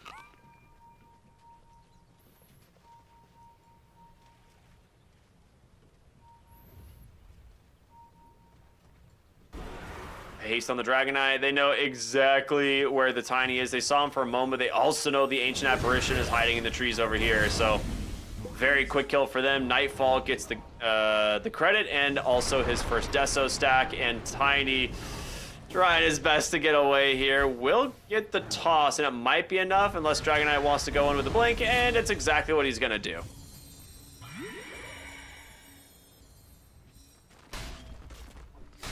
If only Tiny had his own blink, he could get out of there. But they ignore him to start, knowing they can just wrap back around to finish the job later. And Tide wasn't even worried for his team. He is still just farming top, dragging creep waves to camps. I believe the pipe is on the way. He's got his Ags queued up. It's gonna be really tough. As if the Burning Army is not already a huge pain. Now you're all being hit by the negative armor. I don't know how you walk into a fight. Looking for the Dragonite. Ice Blast comes through. Makoto in some trouble. Trying to be kept alive here, but there's going to be another Reaper's Scythe. The second one now for the Necro as in comes the Bedlam. It's a ton of damage, and the Ethereal form does not protect you from the sun, my friend. The Ravage just in case to take him down. A 2-for-1. And commit. I mean, here's the thing. You committed every spell on both teams. But Aurora, you know, being that they are so far ahead, it's about an even exchange. The benefit for them is that they get to maintain their map control. Yeah, all these fights are happening on 4 Pirates side of the map. So Clinks, you know, he didn't join, but he's stealing farm. And this is how you actually build a gold lead. 9K now for Aurora.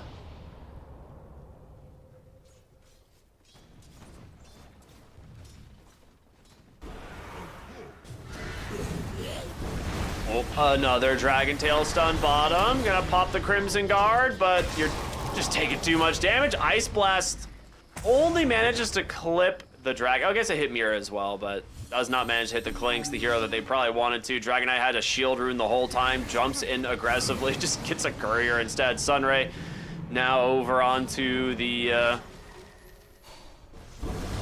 Ancient Apparition, but Makoto unable to get a blink in to try and find his target. So they'll just turn their attention back towards the mid-tier 2 tower. Clinks will probably just continue pushing the bottom tier 2 tower. Can't fight mid, not that now that this pipe tide is here. You can look for Clinks, but without those blinks, this is a very fast skeleton zooming around.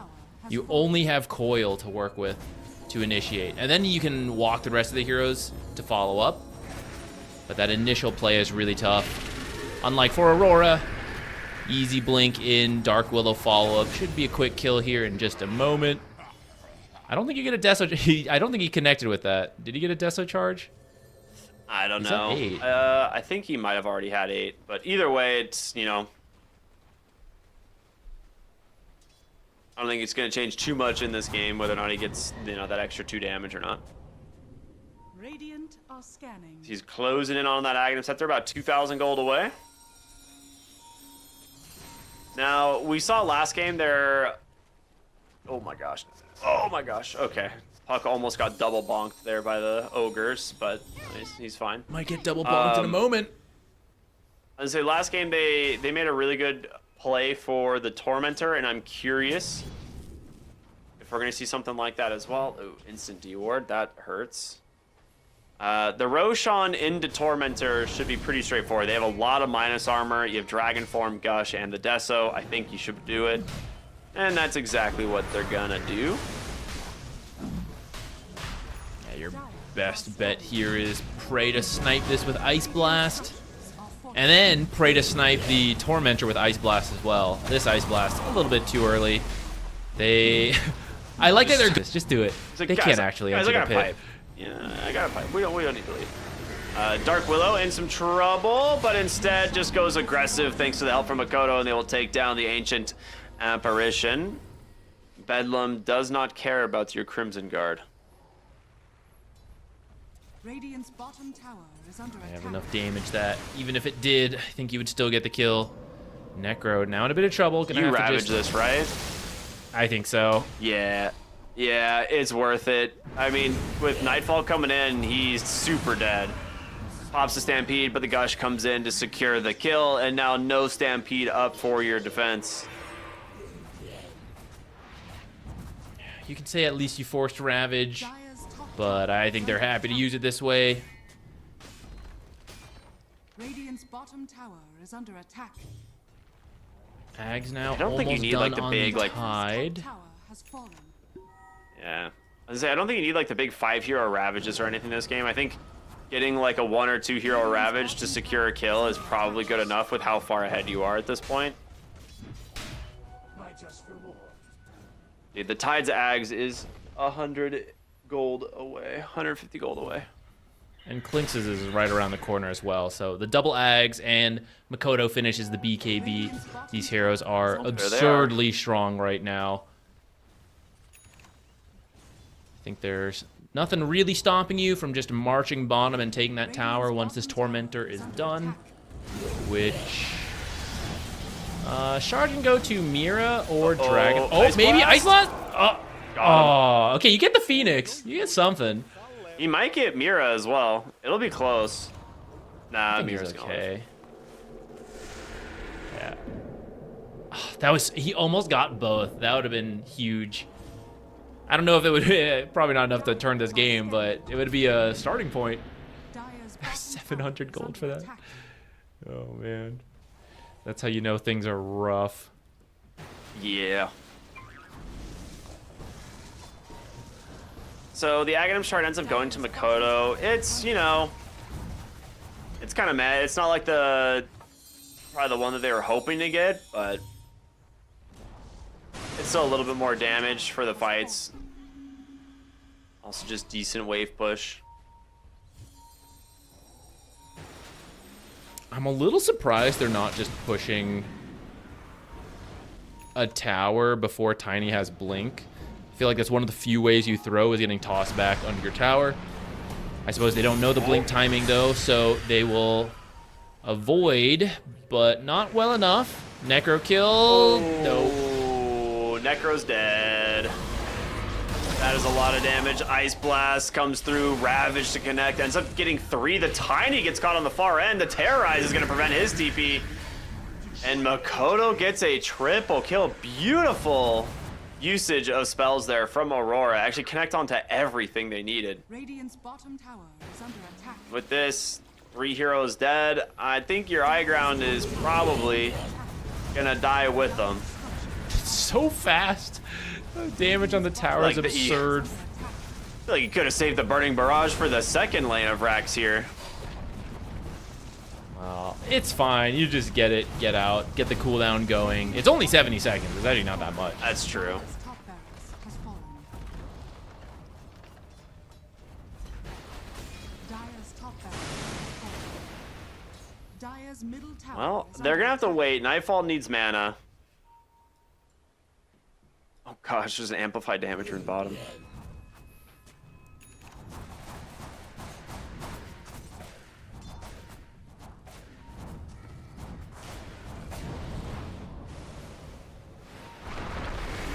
It's a bit of a desperation Mid lane, smoke. Tide Hunter. It's the pipe off, Ice Blast, everything. Mira just solo kills the Tiny as Nightfall's gonna come back through. They get the Ghost form, and then of course the Death Bolts to safety, but Makoto up onto the high ground, gets the Dragon Tail, the Gush damage, and just all of the right clicks. Makoto gets the BKB off at the perfect timing, dodges the Reaper's Scythe. And a round second 2 of the lane of Burning Rax Army. now exposed and in trouble. Yeah, 20 seconds on the Aegis. He's just going to try and die to the tower here. Dire's middle tower has fallen.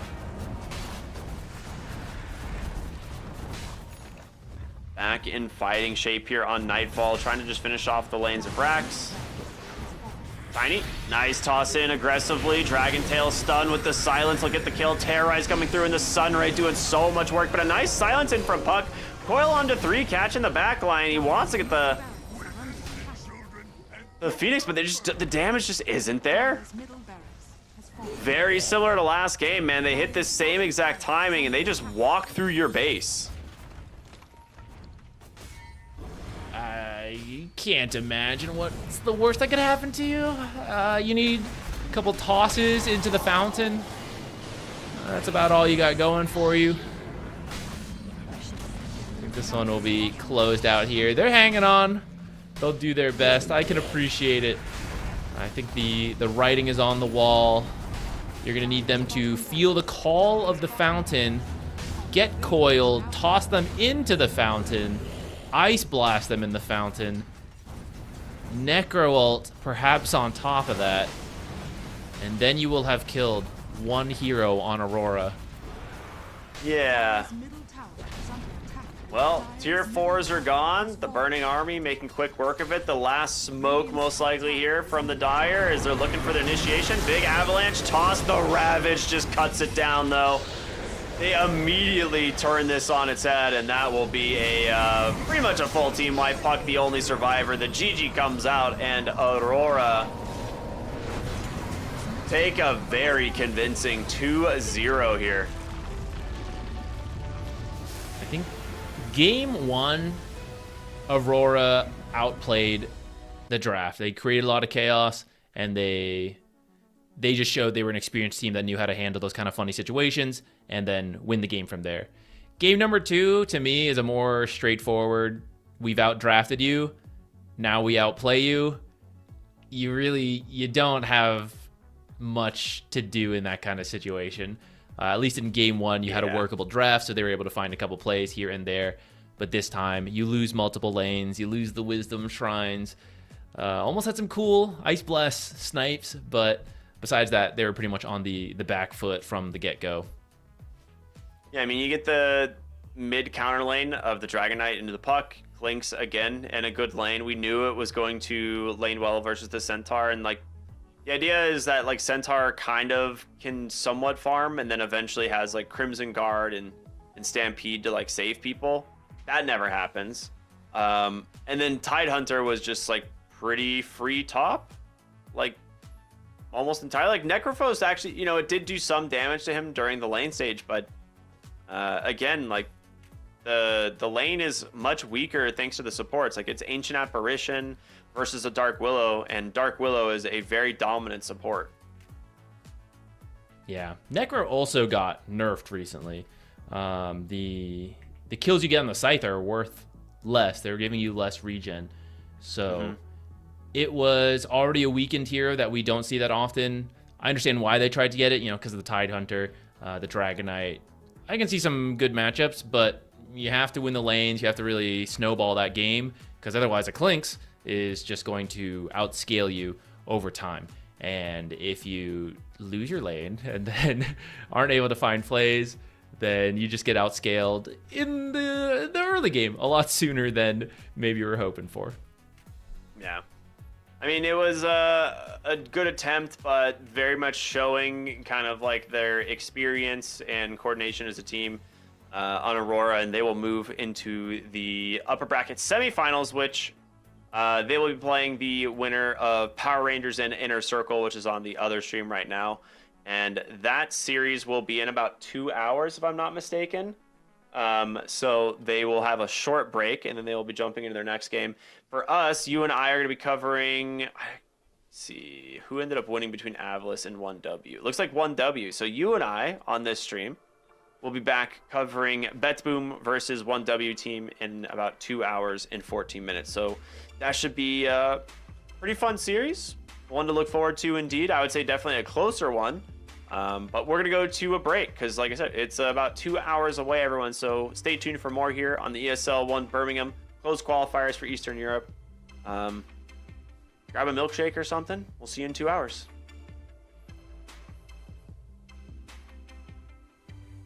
It's true that I won't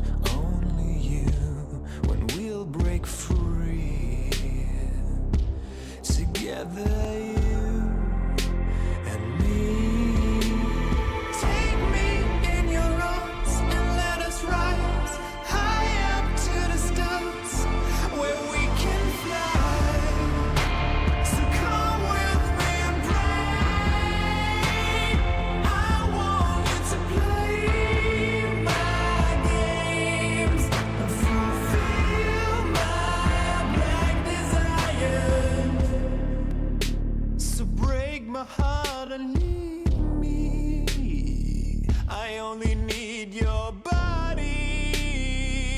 So I'm saying I'm in love with you, but I don't care much about you.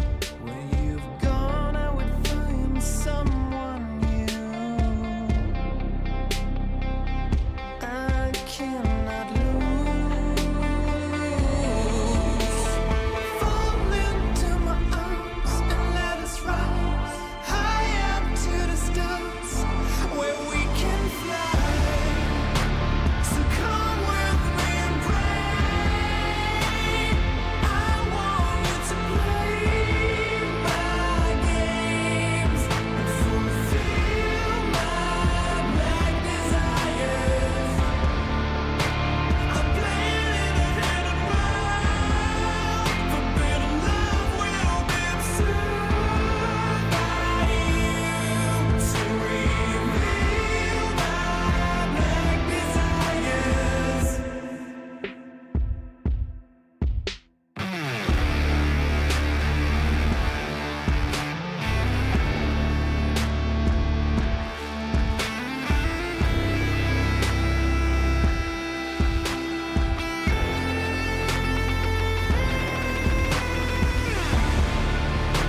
So come with me and pray.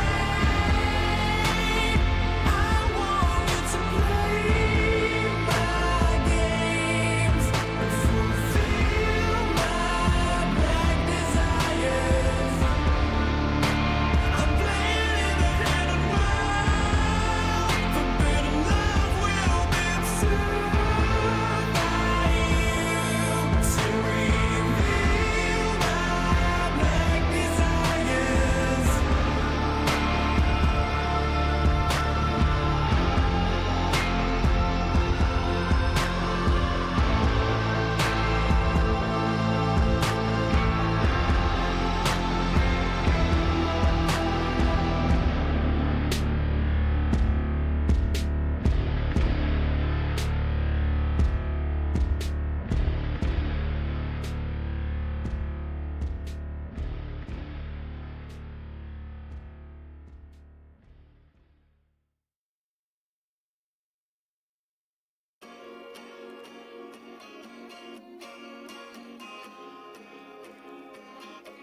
Yeah.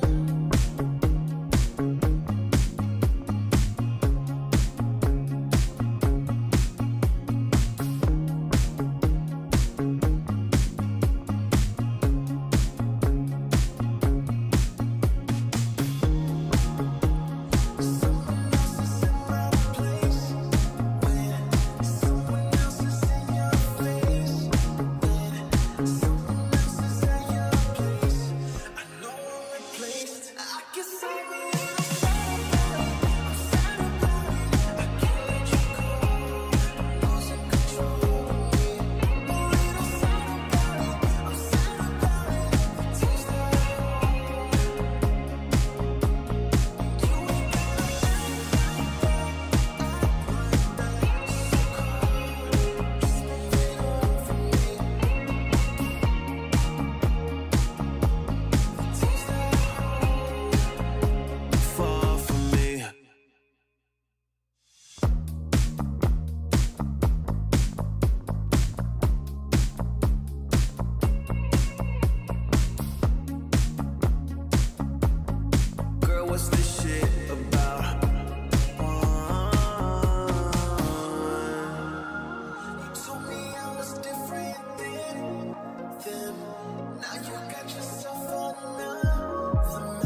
dragon, waiting for a second to push you to your limits, going strong and feeling better. But do you feel them? Can you hear them say?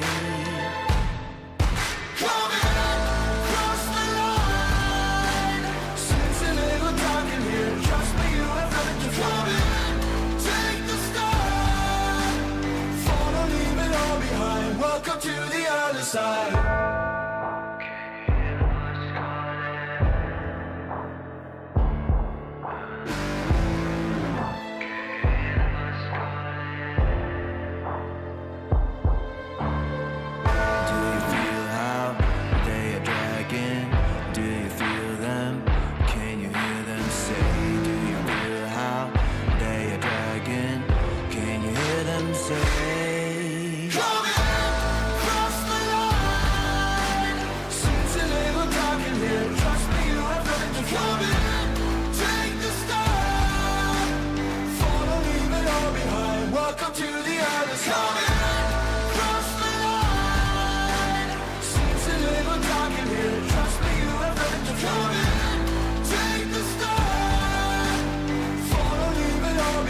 Welcome to the other side.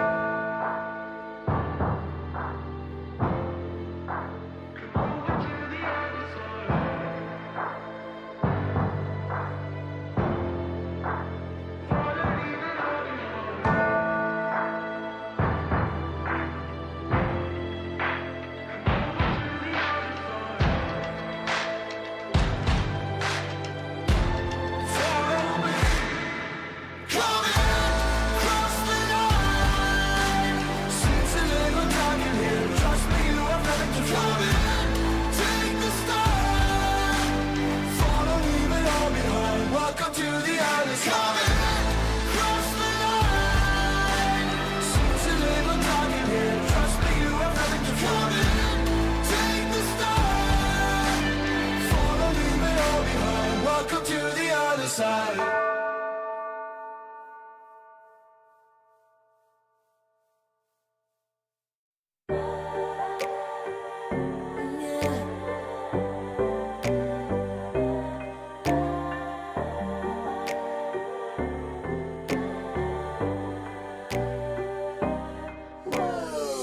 Talking my, I've been working all year getting by, looking for the high, taking all my time, breathing in new life, feeling fine. Like I don't gotta be something society wants me to strive to be. Got my own energy, so magnetic in the spotlight, shaping my own world with my own mind. Don't talk about me unless you alright. You gon' see I'm finna real free, protecting my energy. I gotta protect my mind. I'm breathing in new life.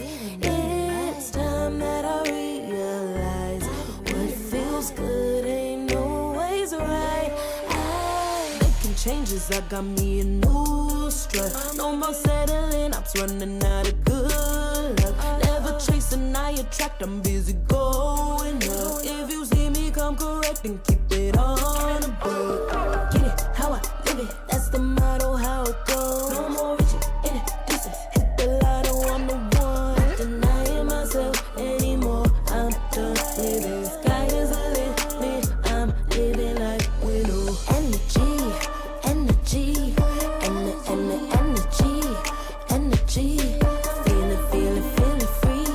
Feeling free, energy.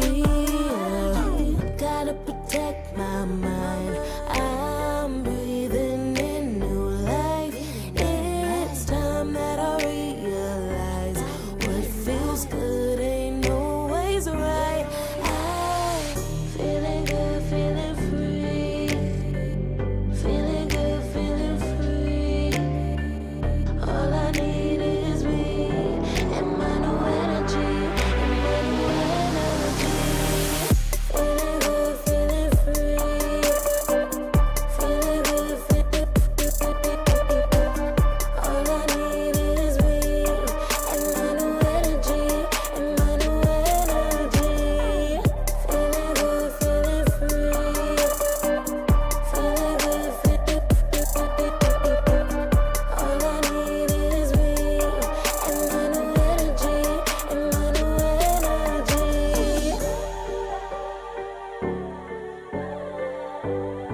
close my eyes, you're on my mind.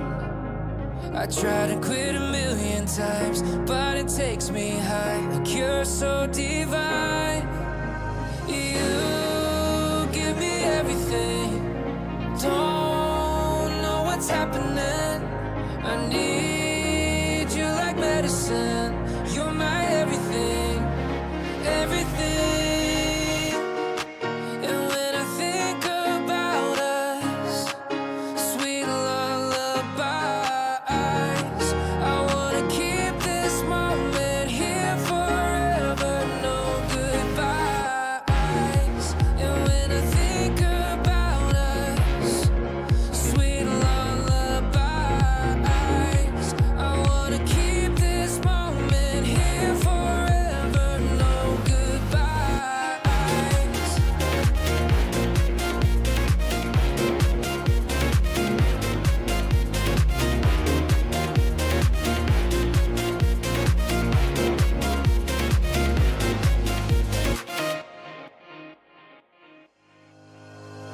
Think about it every night when I close my eyes, you're on my mind.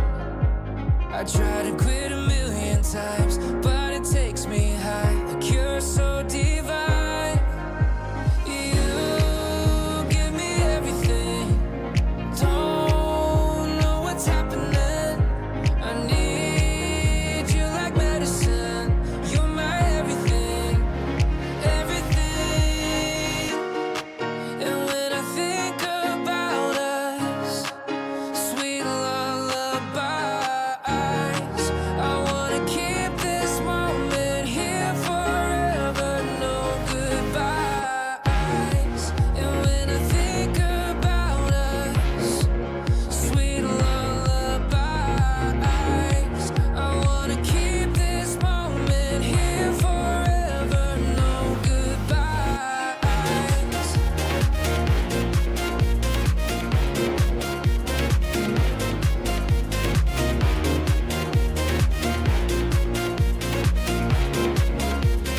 No goodbyes. And when I think about us, sweet lullabies, I wanna keep this moment here forever, no goodbyes.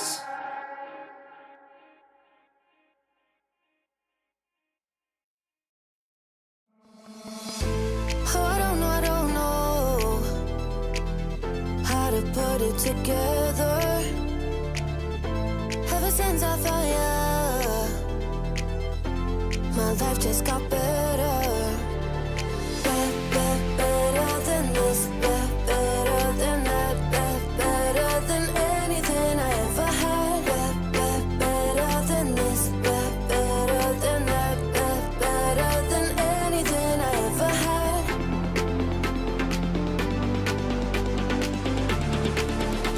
Than anything I ever had.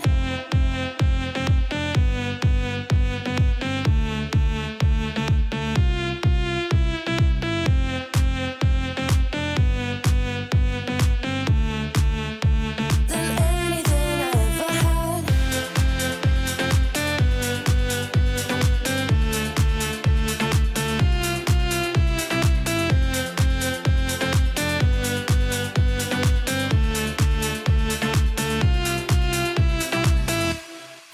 Every time I start to doubt if I'm good enough, looking straight in your blue eyes makes me feel better. Better than this, better than that, better than anything I ever had. Better than this, better than that, better than anything I ever had.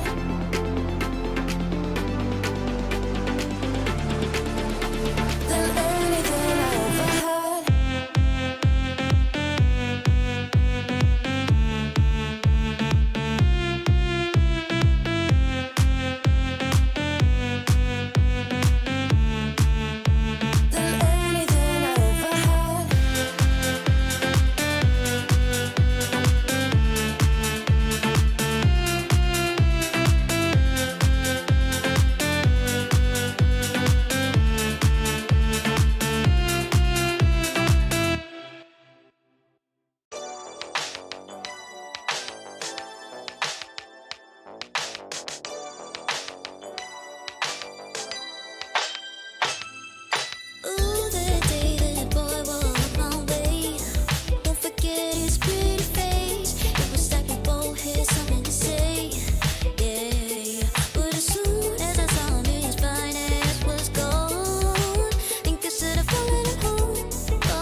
I pack my suitcase, headed out the door, I keep my shoes laced. 2,000 miles away from home, a couple dollars in my pocket, never stopped the boy before. I load my bags and hit the road. Miles past, turning back, found my track, face the fact, she a cold one. Never gonna settle for none. Stay up every night till I won. Don't want a slow rise now. I'm confident opulence isn't a long ride out. When I look back now, I'm astounded. A quiet boy from old age, but always felt the world was a stage, yeah. I celebrate one last late night. My old life ain't staying. I pack my suitcase, headed out the door, I keep my shoes laced. 2,000 miles away from home, a couple dollars in my pocket, never stopped the boy before. I load my bags and hit the road. I'm headed to LA.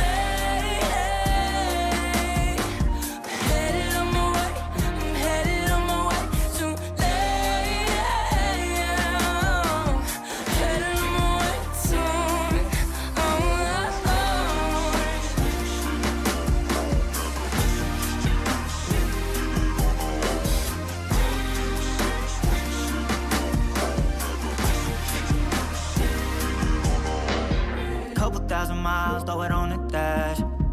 Shit, the 10,000 hours, can't let them pass. Yeah, well, I was putting time in, you was pulled up wildin'. You always had shit to say, now when I see you, it's silence. Thought I'd have a Grammy by 25.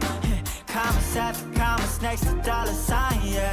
To remind myself why I'm living this life. Look at all the late nights, it'll all come in due time, yeah. Made for the fight, for the pain and the climb. Tied to the life I chose.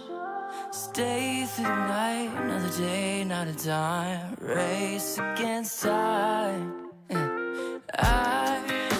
I couldn't just lay by and wonder what I could have made mine. I'm closing on the moment, no one's gonna hold me down. I pack my suitcase, headed out the door, I keep my shoes laced. 2,000 miles away from home, a couple dollars in my pocket, never stopped the boy before. I load my bags and hit the road.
Keeping this going, let's live in the moment, yeah.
isn't enough to wish for change.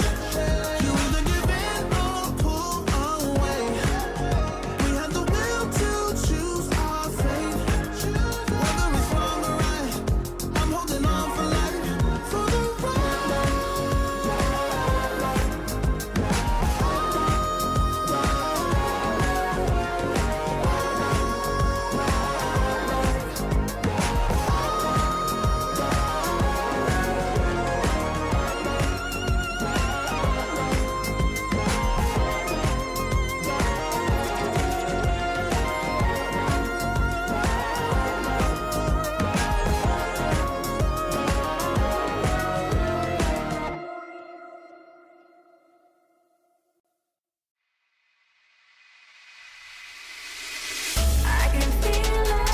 I can feel it in my blood, through my veins like a melody. I can feel it, so alive from high, I can finally breathe.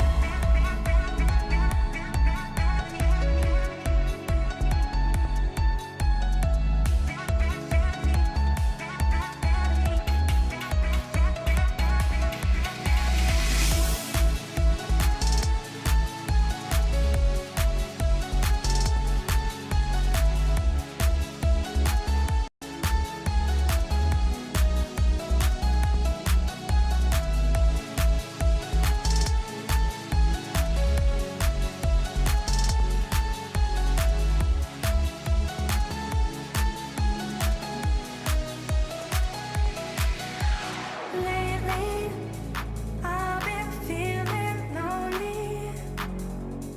Want you to call me, promise me you'll always be there. I've been getting so high, I can feel it. I can feel the gravity is pulling me away, pulling me away.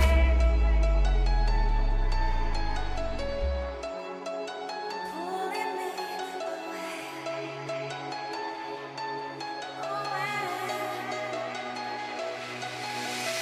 I can feel it in my blood, through my veins like a melody. I can feel it, so alive, floating high, I can finally breathe.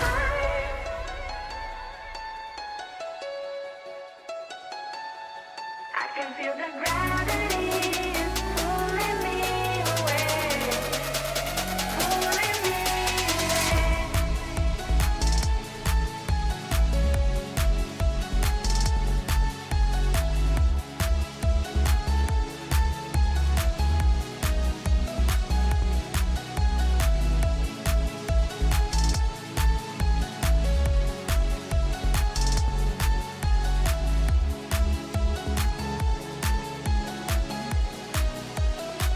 I've been getting so high, I can feel it. I can feel the gravity is pulling me away, pulling me away.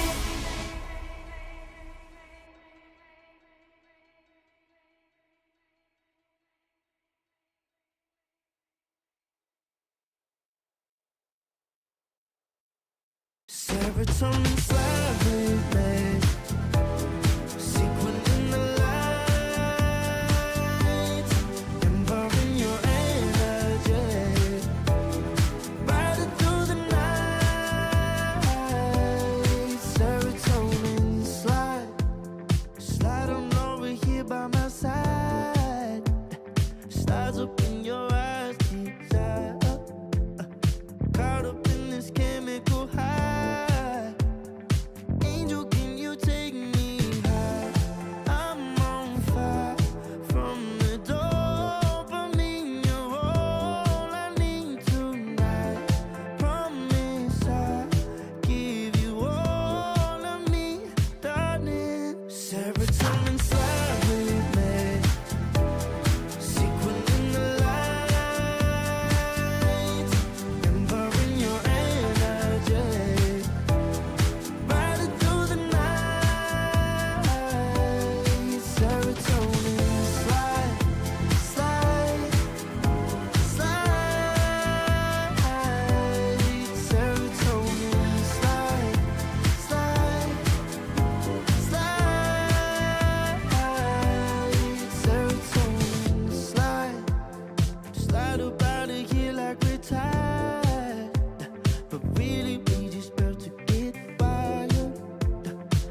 and slide, chemical high. Dopamine dive, love, take it higher. Serotonin slide, chemical high. Dopamine dive, love, take it higher. Serotonin slide, chemical high. Dopamine dive, love, take it higher. Serotonin slide, chemical high. Dopamine dive, love, take it higher. Secret in the light, empowering your energy. Riding through the night. Serotonin slide, slide, slide, slide. Serotonin slide, slide, slide, slide. Serotonin slide.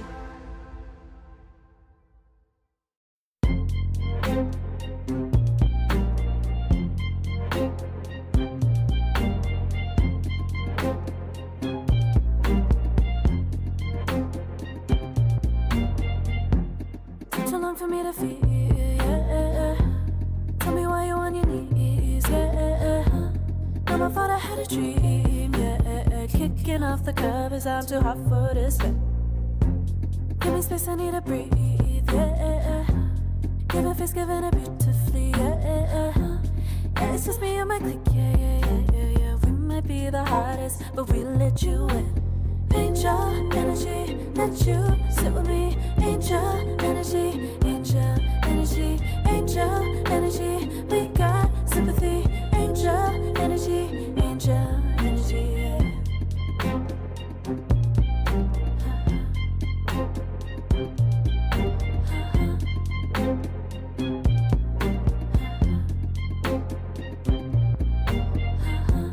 Take the time to breathe and rest. Let yourself feel the best. Feel it all so deeply, so deeply. Divine with how we be, yeah. Aligned with everything, yeah. More than a dream, vulnerable and strong, yeah. We feel everything. Angel energy, let you sit with me. Angel energy, angel energy, angel energy. We got sympathy. Angel energy, angel energy, angel energy. Let you sit with me. Angel energy, angel energy, angel energy. We got sympathy. Angel energy, angel energy.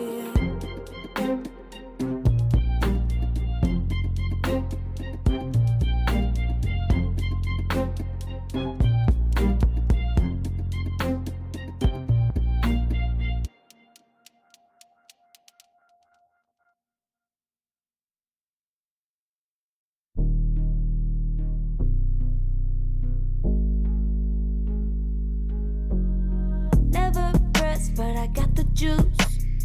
Taking the lead, that's just what I do. I make mountains move with one hand tied, and still this world ain't satisfied. Everywhere I go, they stop and stare. I tell the truth, I take it there. Call me vicious, persistent, overzealous, that's fine. Main character energy, I stay taking what's mine. You need a foot on the gas, or put my name on the line. Main character energy, I'm just taking what's mine. And it's written in the stars, I'm a king like my sign, yeah. Reason above the jaws drop like a surprise. Don't be mad about it.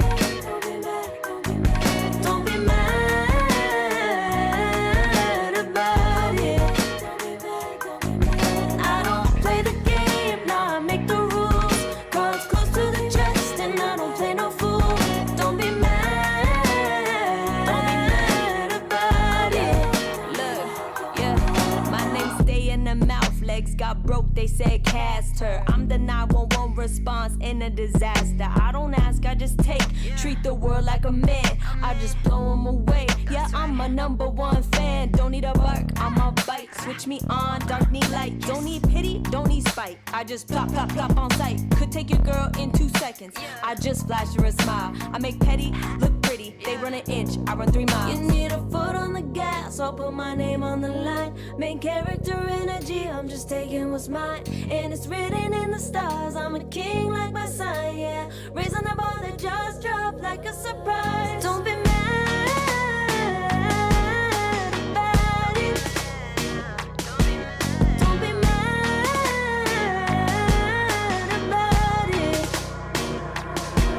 Don't be mad about it. Don't be mad about it. I don't play the game, nah, I make the rules. Go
burning up all my desire to be great. I gotta just open the gate. All I need is saving from hitting the pavement. Understand it when I'm impatient.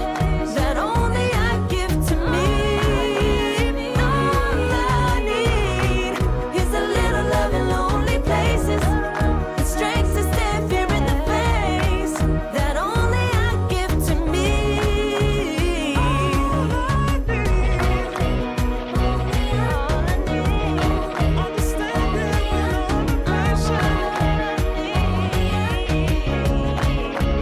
All I need. Is a little love in lonely places.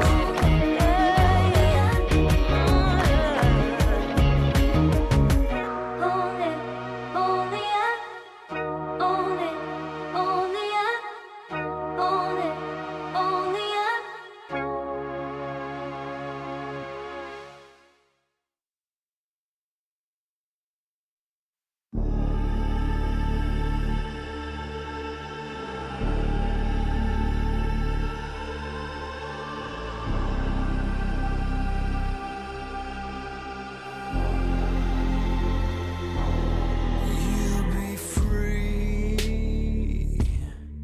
when I set you free.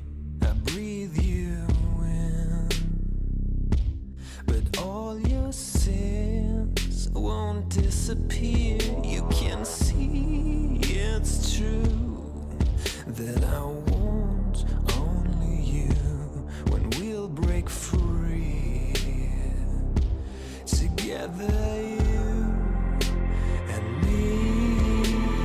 Take me in your arms and let us rise high up to the stars where we can fly. So come with me and pray.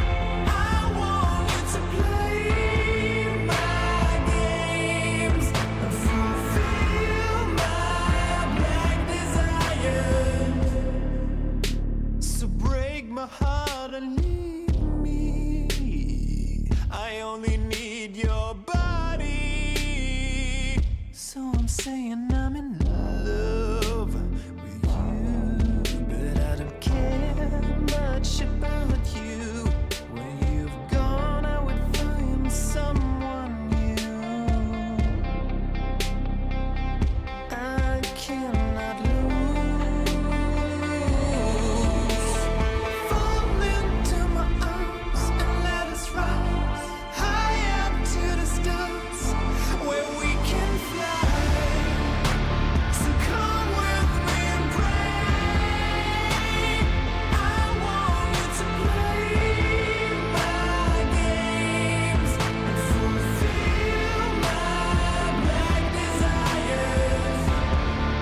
Yeah.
Far from me.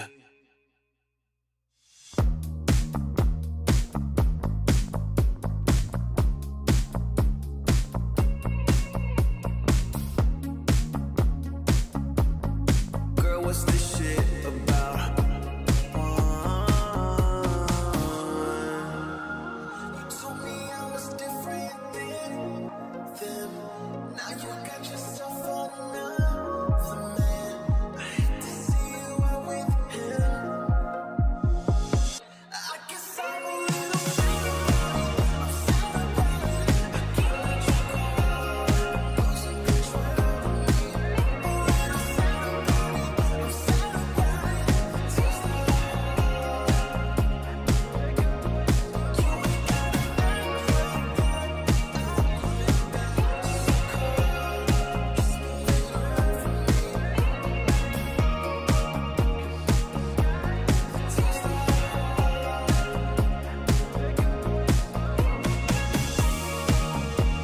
So we should be floating to wherever we're going.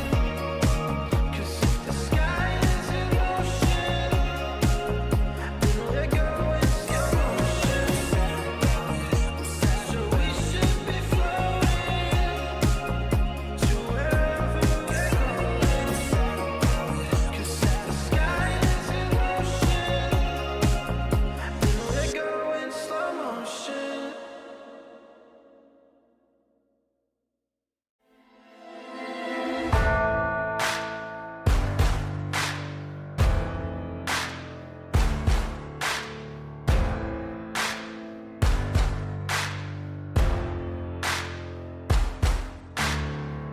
Can you hear the voices calling? Longing for your dirty souls, the wolves are hauling. Can you hear the voices calling? Do you feel how they are dragging? Waiting for a second to push you to your limits, going strong and feeling better. But do you feel them? Can you hear them say? Cross the line. Since a little dark in here, trust me, you have nothing to fear. Take the start. Follow, leave it all behind. Welcome to the other side.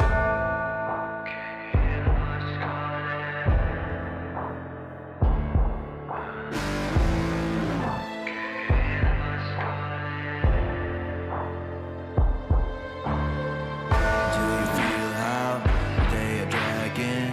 Do you feel them? Can you hear them say? Do you feel how they are dragging? Can you hear them say? Cross the line. Since a little dark in here, trust me, you have nothing to fear.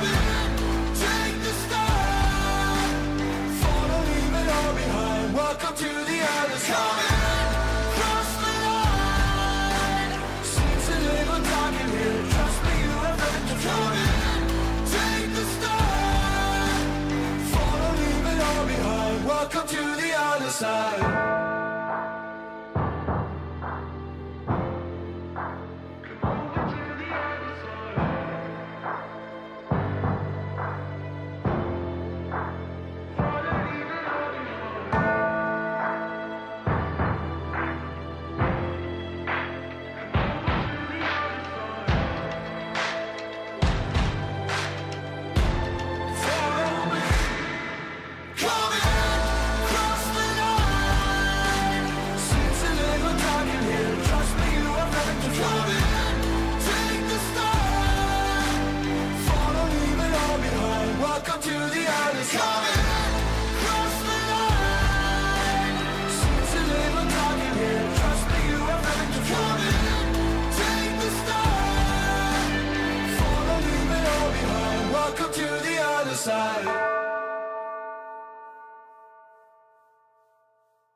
talking mine.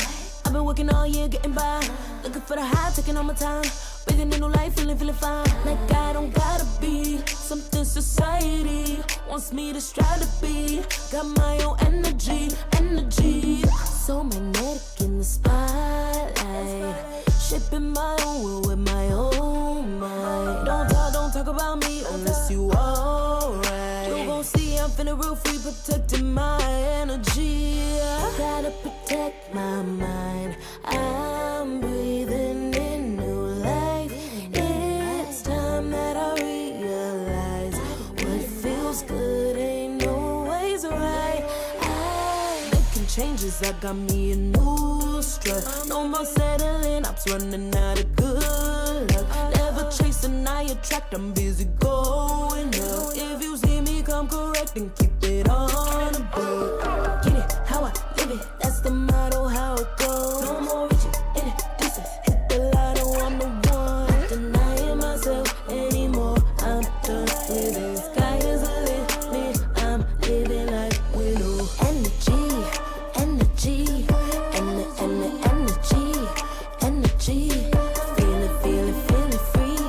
Feeling free. Energy. Gotta protect my mind. I'm breathing in new life.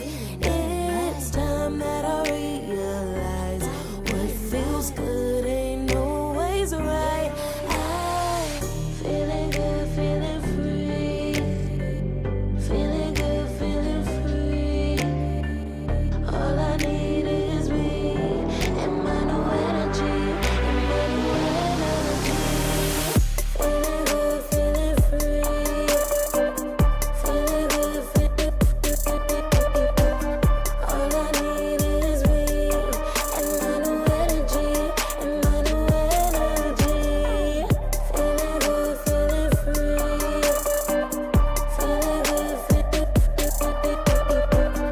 All I need is me and my new energy.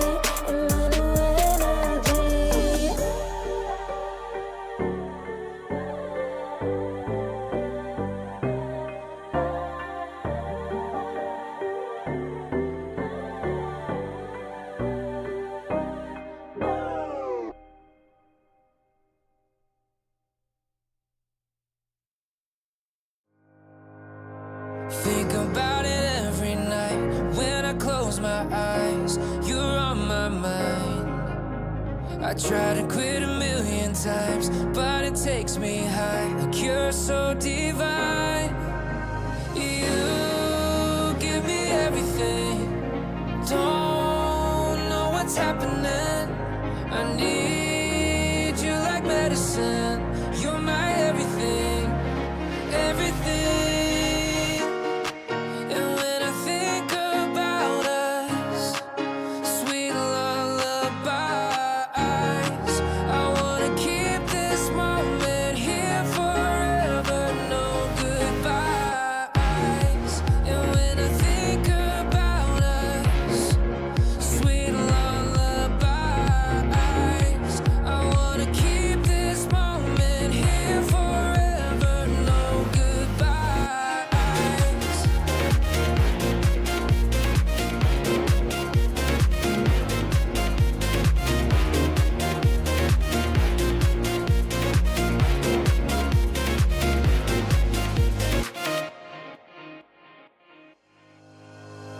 Think about it every night when I close my eyes. You're on my mind.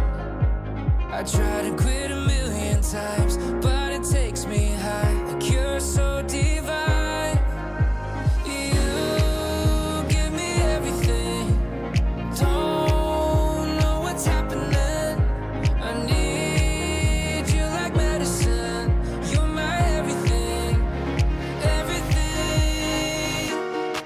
And when I think about us, sweet lullabies, I wanna keep this moment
together.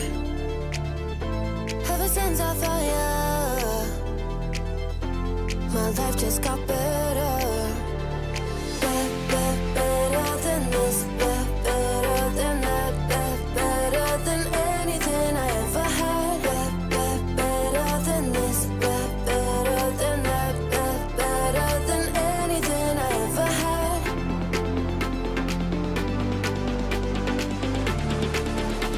Than anything I ever had.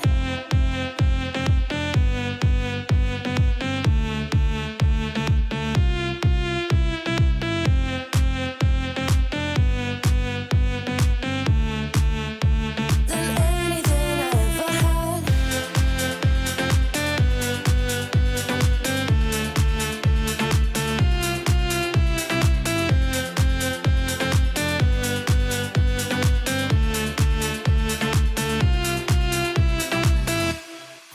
Every time I start to doubt if I'm good enough, looking straight in your blue eyes makes me feel better. Better than this, better than that, better than anything I ever had. Better than this, better than that, better than anything I ever had.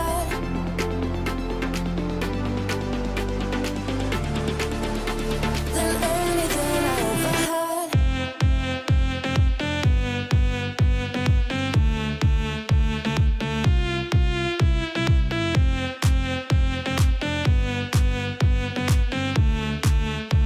Than anything I ever had.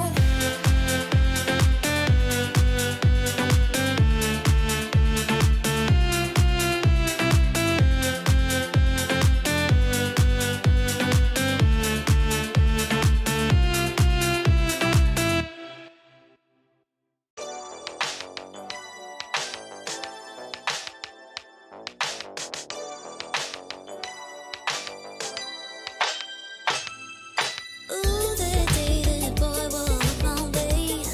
Won't forget his pretty face. It was like we both had something to say. Yeah, but as soon as I saw him, his fine ass was gone. Think I should have followed him home. Or put my number into his phone. A moment in time, so divine. Hope I see you again. Hope I see you again. A moment in time, so divine. Hope I see you again. Hope I see you again. You looking so good, made me wanna know you. Feeling the groove, and I got to show you. Come back, better come back. Want you to know that you're looking so fly. I wanna get to know you, but you're missing me by in just a moment in time. Oh my, boy, you better come back. A moment in time, so divine. Hope I see you again. Hope I see you again. A moment in time, so divine. Hope I see you again. Hope I see you again. You're looking so good, made me wanna know you. Feeling the groove, and I got to show you. Come back, better come back. Want you to know that you're looking so fly. I wanna get to know you, but you're missing me by in just a moment in time.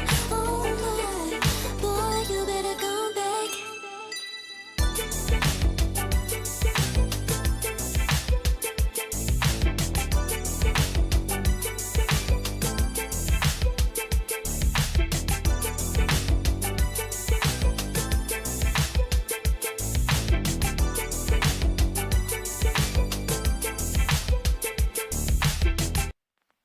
I pack my suitcase, headed out the door. I keep my shoes laced. 2,000 miles away from home. A couple dollars in my pocket, never stopped the boy before. I load my bags and hit the road. Miles past, turning back, found my track, face the fact, she a core one. Never gonna settle for none. Stay up every night till I won. Don't want a slow rise, nah. I'm confident, opulence isn't a long ride out. When I look back now, I'm astounded.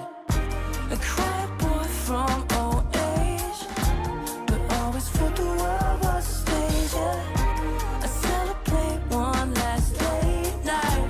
My old life ain't staying. I pack my suitcase, headed out the door. I keep my shoes laced. 2,000 miles away from home. A couple dollars in my pocket, never stopped the boy before. I load my bags and hit the road. I'm headed to LA. I'm headed on my way. I'm headed on my way to LA. Headed on my way to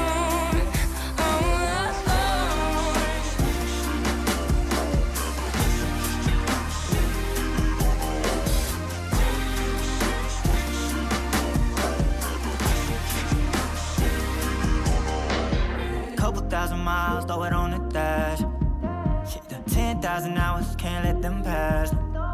Yeah, well, I was putting time in, you was pulled up wildin'. You always had shit to say, now when I see you, it's silence. Thought I have a Grammy by 25. Commas after commas, next to dollar sign, yeah. Had to remind myself why I'm living this life. Look at all the late nights, it'll all come in due time, yeah. made for the fight, for the pain and the climb. Tied to the life I chose. Stay through the night, another day, not a dime. Race against time. Yeah. I couldn't just lay by and wonder what I could have made mine. I'm closing on the moment, no one's gonna hold me down. From getting I pack my suitcase, headed out the door. I keep my shoes laced. 2,000 miles away from home. A couple dollars in my pocket, never stopped the boy before. I load my bags and hit the road.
It's hard to apply restraint.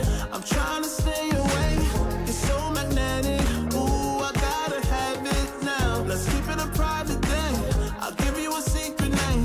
Let's build a life on a lie. Every time I try to find, Try to avoid it, but I was stuck. You turn up the heat.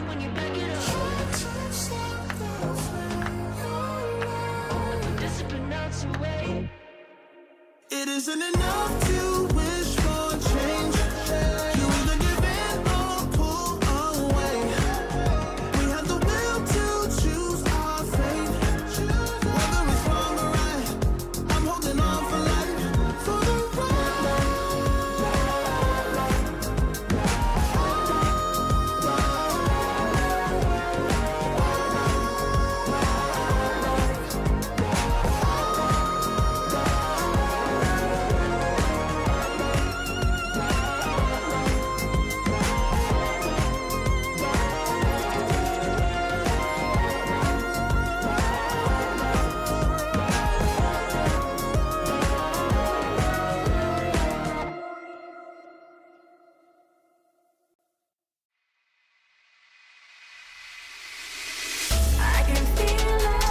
I can feel it in my blood, through my veins like a melody. I can feel it, so alive, floating high, I can finally breathe.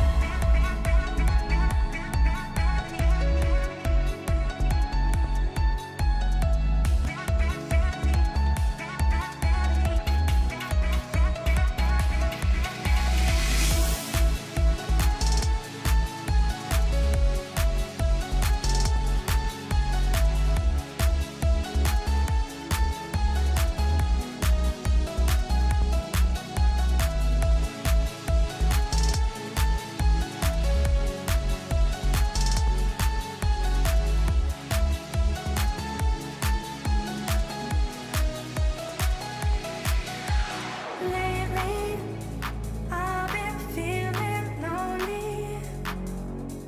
Want you to call me, promise me you'll always be there. I've been getting so high, I can feel it. I can feel the gravity is pulling me away, pulling me away.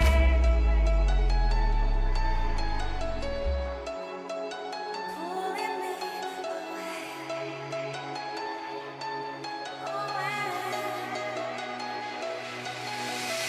I can feel it in my blood, through my veins like a melody.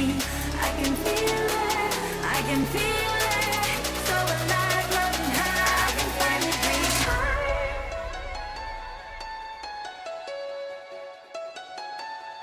I can feel the gravity is pulling me away, pulling me away.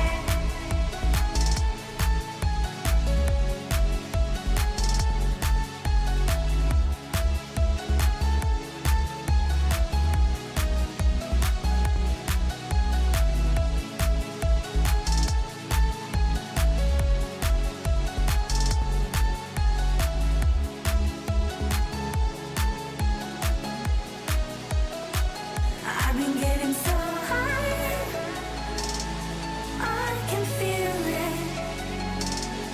I can feel the gravity is pulling me away, pulling me away.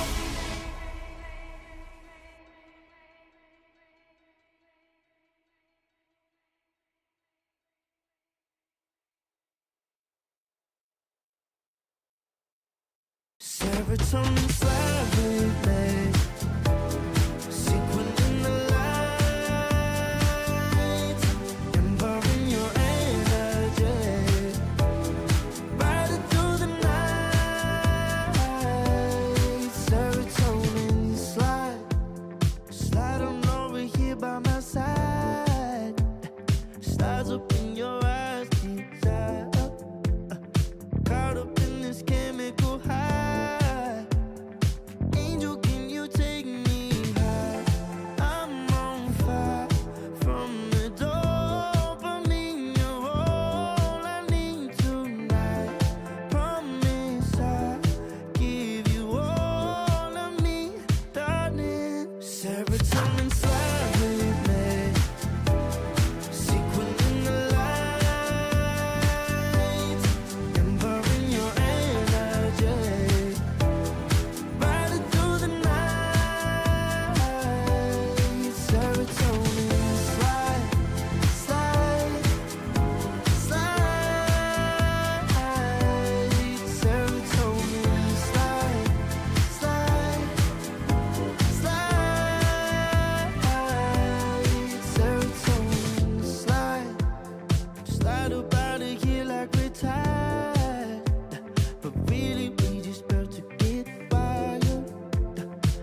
take it higher.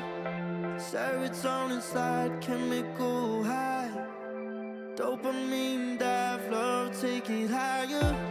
Serotonin slide, chemical high.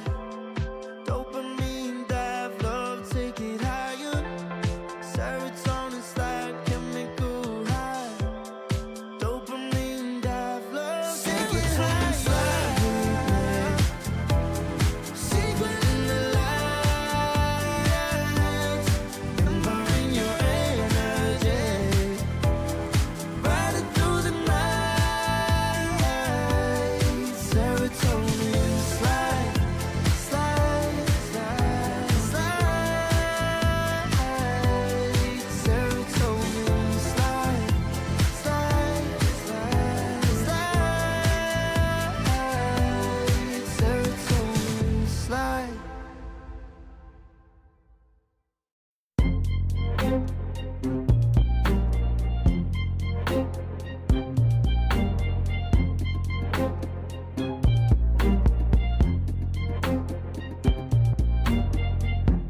Took too long for me to feel, yeah. Tell me why you on your knees, yeah. Never thought I had a dream, yeah. Kicking off the covers, I'm too hot for this bed. Give me space, I need to breathe, yeah. Give a face, giving it beautifully, yeah. Yeah, it's just me and my clique, yeah. We might be the hottest, but we let you in. Angel energy, let you sit with me. Angel energy, angel energy, angel energy. We got sympathy. Angel energy, angel energy. Yeah.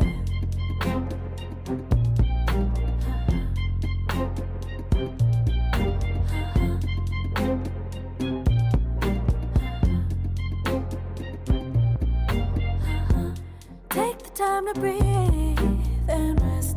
Let yourself feel the best. Feel it all so deeply, so deeply. Divine with how we be, yeah. Aligned with everything, yeah.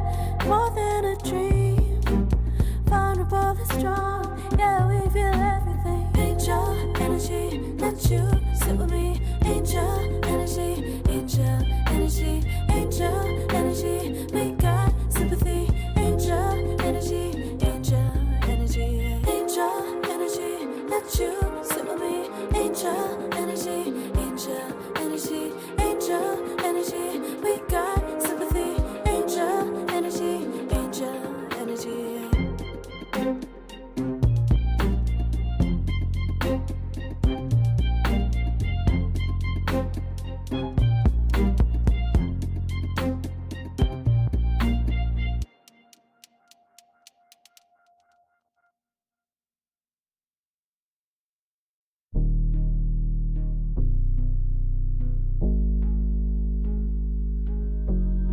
Never pressed, but I got the juice. Taking the lead, that's just what I do. I made mountains move with one hand tied, and still this world ain't satisfied. Everywhere I go, they stop and stare. I tell the truth, I take it there. Call me vicious, persistent, overzealous, that's fine. Main character energy, I stay taking what's mine. You need a foot on the gas, so put my name on the line. Main character energy, I'm just taking what's mine. And it's written in the stars, I'm a king like my sign, yeah. Raising the bar, the jaws drop like a surprise. Don't be mad about it. Don't be mad about it. I don't play the game, nah, I make the rules. Cards close to the chest, and I don't play no fool. Don't be mad about it. Look, yeah, my name stay in the mouth. Legs got broke, they said cast her. I'm the 911 response in a disaster. I don't ask, I just take.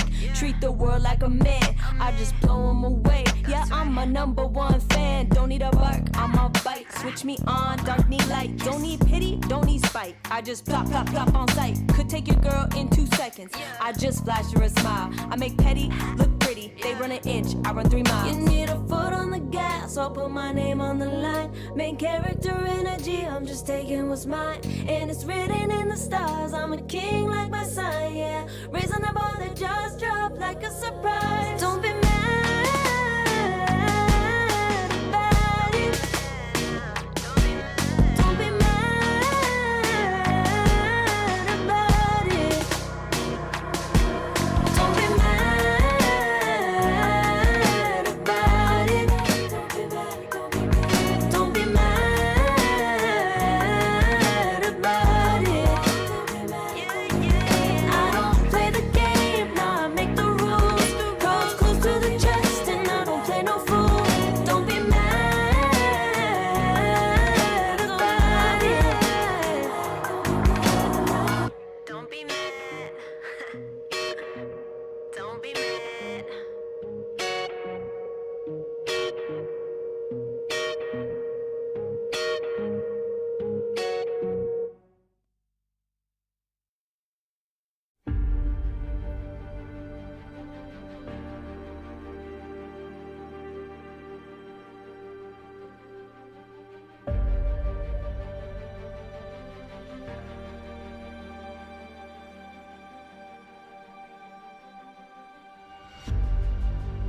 Earth is suffering, trouble is rising, mountains are melting, there's gonna be nothing left to breathe. Raise the sirens now.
my desire to be greatest days coming in waves. And no, I ain't no stranger to the fire, burning up all my desire to be great. I gotta just open the gate. All I need is saving from hitting the pavement, understanding when I'm impatient, that only I give to me. All I need is a little love in lonely places, the strength to stand fear in the face, that only I give to me. All I need, understanding when I'm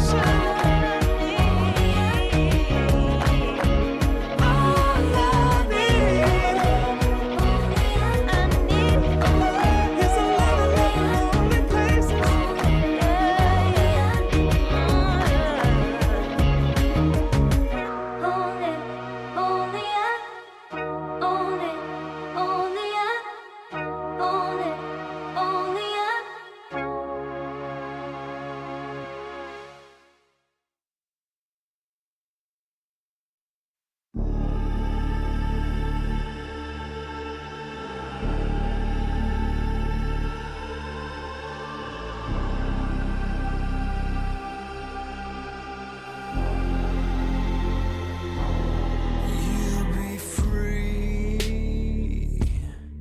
when I set you free. I breathe you in, but all your sins won't disappear. You can see it's true that I want only you when we'll break free. Together, you and me. Take me in your arms and let us rise high up to the stars where we can fly. So come with me and play. I want you to play my games and fulfill my black desires. So break my heart and leave me. I only need your body. So I'm saying I'm in love with you, but I don't care much about you. When you've gone, I would find someone new. I cannot lose. Fall into my arms and let us rise high up to the stars where we can fly.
yeah.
Far from me.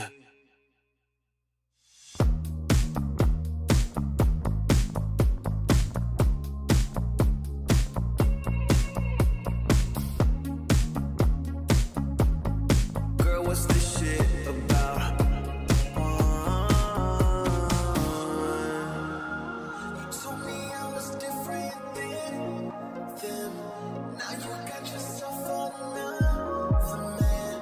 I hate to see you out with him. I guess I'm a little sad about it. I can't let you go. I'm losing control of me. A little sad about it. I'm sad about it. Taste the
Can you hear the voices calling? Longing for your dirty souls, the wolves are hauling. Can you hear the voices calling? Do you feel how they are dragging? Waiting for a second to push you to your limits, going stronger, feeling better. But do you feel them? Can you hear them say?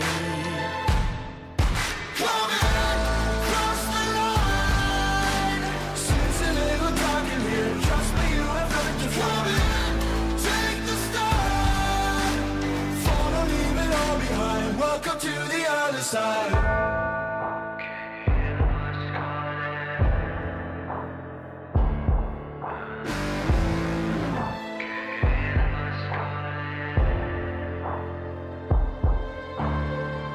Do you feel how they are dragging? Do you feel them? Can you hear them say? Do you feel how they are dragging? Can you hear them say?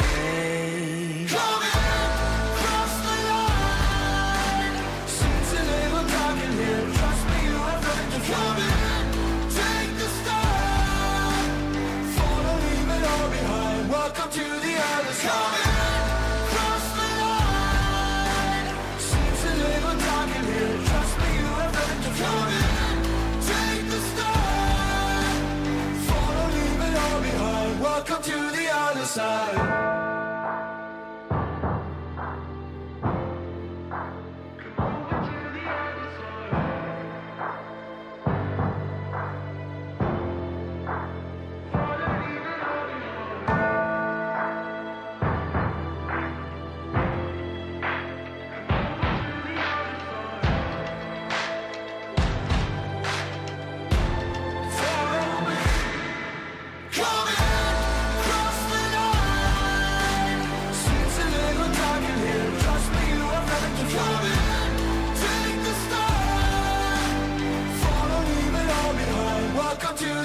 is coming. Cross the line. Seem to live on target here. Trust me, you have nothing to coming. Take the start. Follow me, but all behind. Welcome to the other side.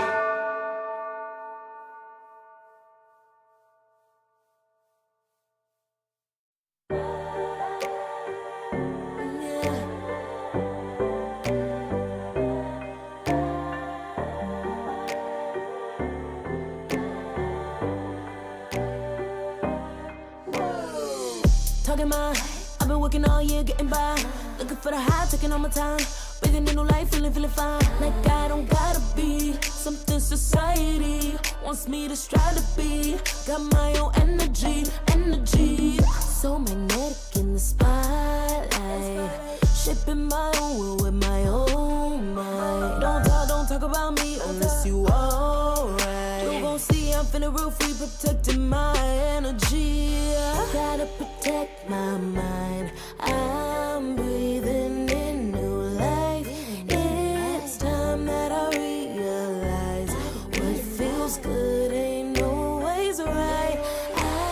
Making changes, I got me a new strut. No more settling, I'm running out of good luck. Never chasing, I attract, I'm busy going up. If you see me come correct, then keep it on the book. Get it, how I live it, that's the motto, how it goes. No more reaching in the distance, hit the lotto, I'm the one. Not denying myself anymore, I'm done with it. Sky is the limit, I'm living like we know.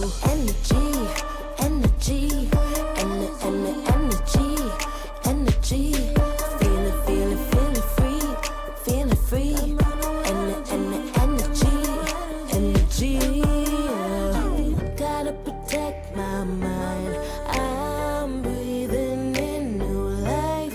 It's time that I realize what feels good ain't always right. I'm feeling good, feeling free. Feeling good, feeling free.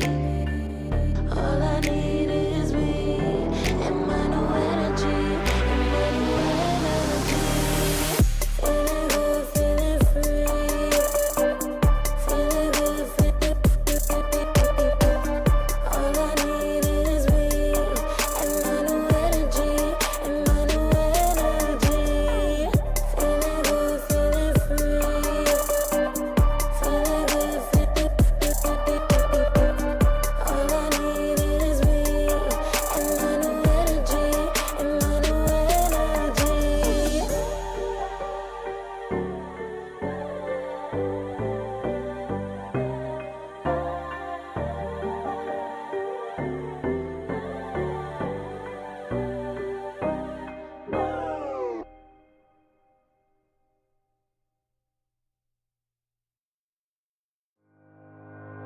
Think about it every night when I close my eyes. You're on my mind. I try to quit a million times, but it takes me high. Like you're so divine.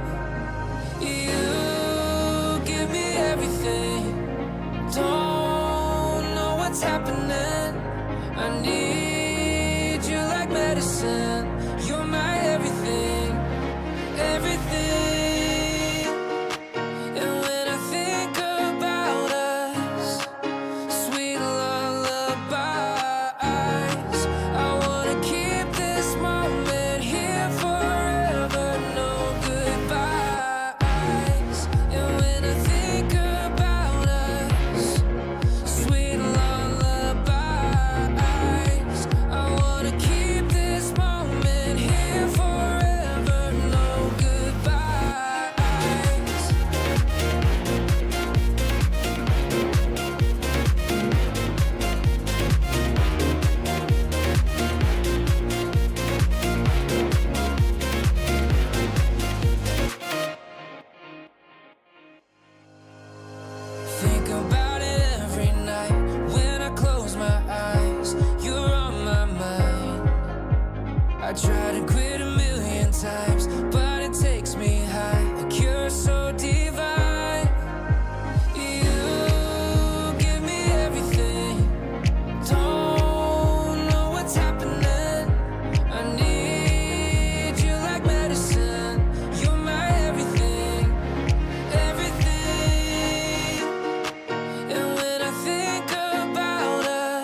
it together. Ever since I found you, my life just got better. Better than this, better than that, better than anything I ever had. Better than this, better than that, better than anything I ever had.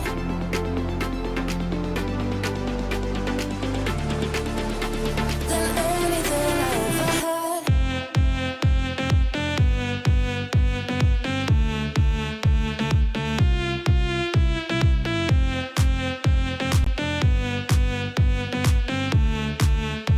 Than anything I ever had.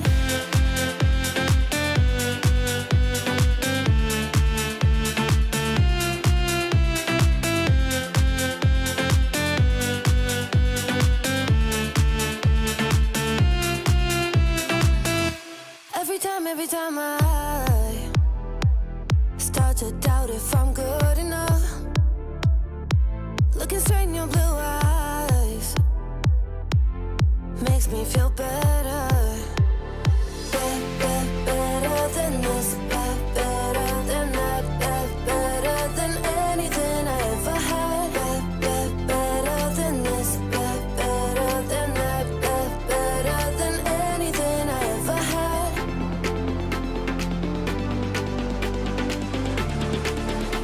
Than anything I ever had.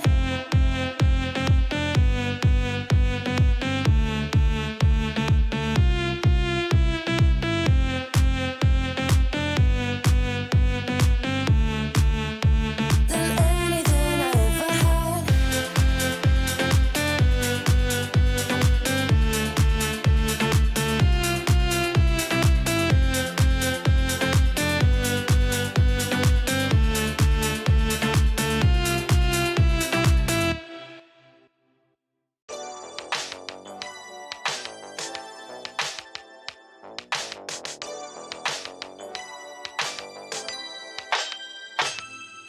Ooh, the day that boy walked my way, won't forget his pretty face. It was like we both had something to say, yeah. But as soon as I saw him, his fine ass was gone. Think I should have followed him home, or put my number into his phone. A moment in time, so divine. Hope I see you again. Hope I see you again. A moment in time, so divine. Hope I see you again. Hope I see you again. You looking so good, made me wanna know you. Feeling the groove, and I got to show you. Come back, better come back. Want you to know that you're looking so fly. I wanna get to know you, but you can set me by in just a moment in time. Oh my, boy, you better come back.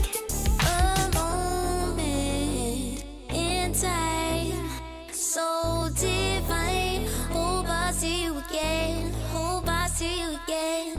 A moment in time, so divine. Hope I see you again. Hope I see you again. You're looking so good, made me wanna know you. Feeling the groove, and I got to show you. Come back, better come back. Want you to know that you're looking so fly. I wanna get to know you, but you can set me by in just a moment in time. Oh my, boy, you better come back.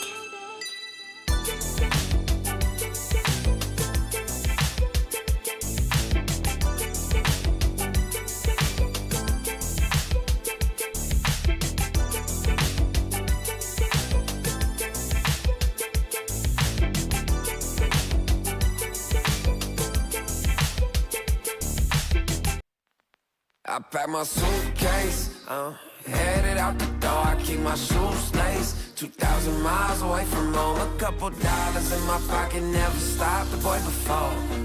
I load my bags and hit the road. Miles past, turning back, found my track, face the fact she a core one. Never gonna settle for none. Stay up every night till I won. Don't want a slow rise now. I'm confident opulence isn't a long ride out. When I look back now, I'm astounded. A quiet boy from old age, but always felt the world was a stage, yeah. I celebrate one last late night. My old life ain't staying. I pack my suitcase, headed out the door. I keep my shoes laced. 2,000 miles away from home. A couple dollars in my pocket, never stopped the boy before. I load my bags and hit the road. I'm headed to LA.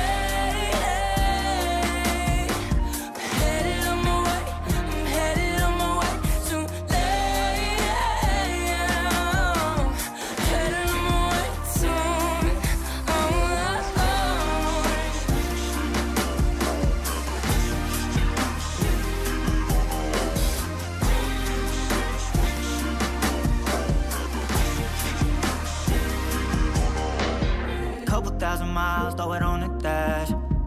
Shit, the 10,000 hours, can't let them pass. Yeah, well, I was putting time in, you was pulled up wildin'. You always had shit to say, now when I see you, it's silence. Thought I have a Grammy by 25. Commas after commas next to dollar sign, yeah. Remind myself why I'm living this life. Look at all the late nights, it'll all come in due time, yeah. Made for the fight, for the pain and the climb. Tied to the life I chose. Stay through the night, another day, not a dime. Race against time. I couldn't just lay by and wonder what I could have made mine. I'm closing on the moment, no one's gonna hold me down. I pack my suitcase, headed out the door. I keep my shoes laced. 2,000 miles away from home. A couple dollars in my pocket, never stopped the boy before. I load my bags and hit the road.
Turn up the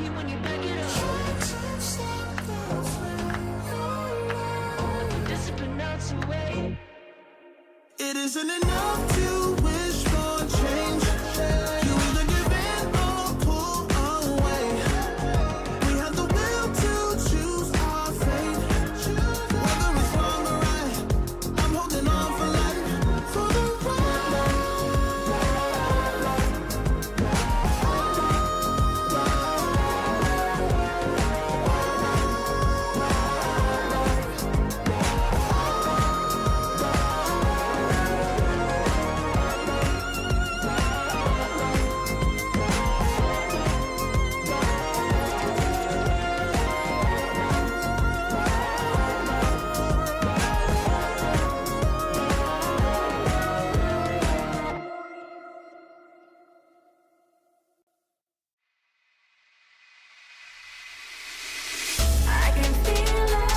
I can feel it in my blood, through my veins like a melody.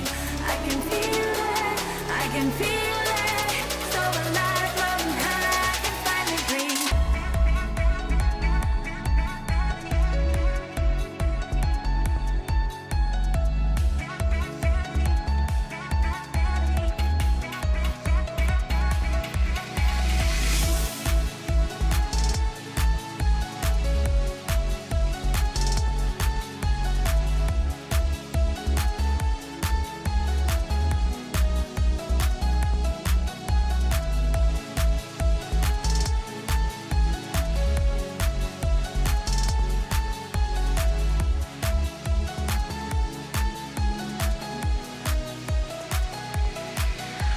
Lately, I've been feeling lonely.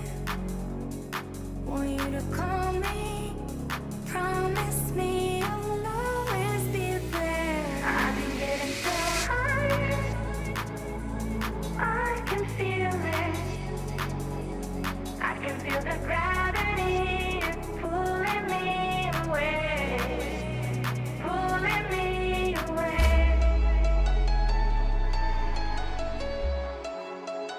Pulling me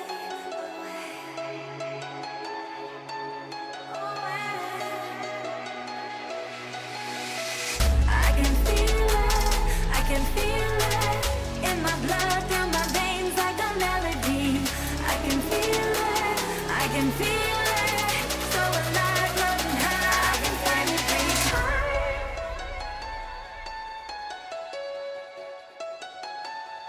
I can feel the gravity is pulling me away, pulling me away.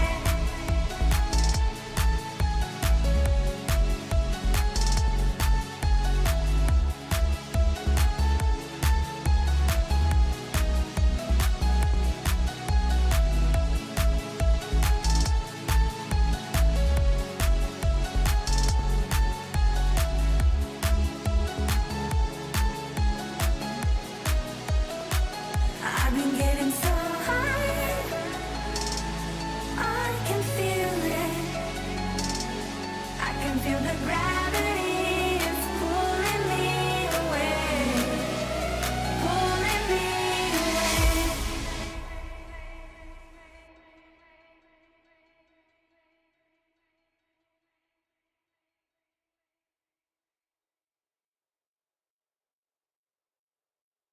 serotonin slightly late, sequin in the light, embalming your energy, riding through the night.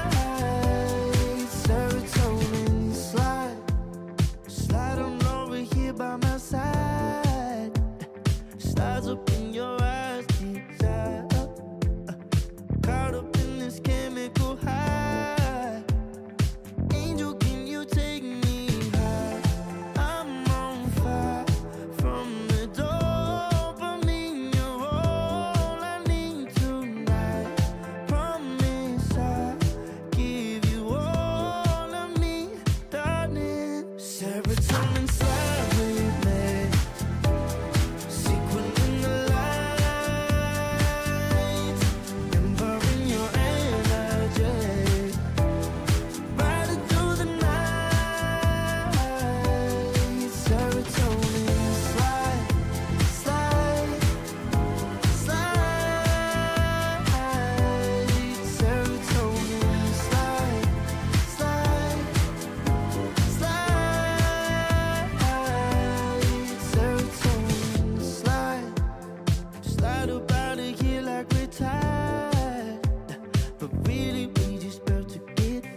chemical high.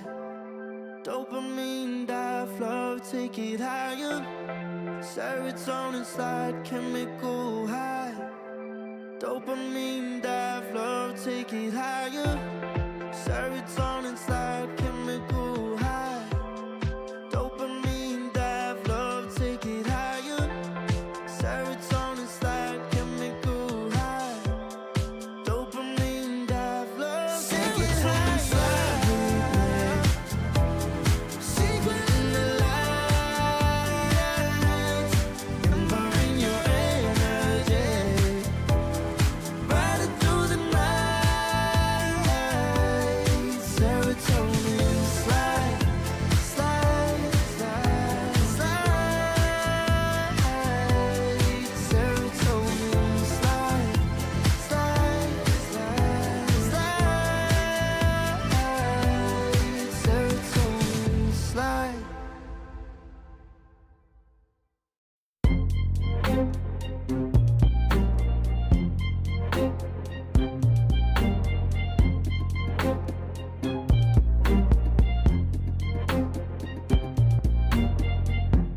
Took too long for me to feel, yeah.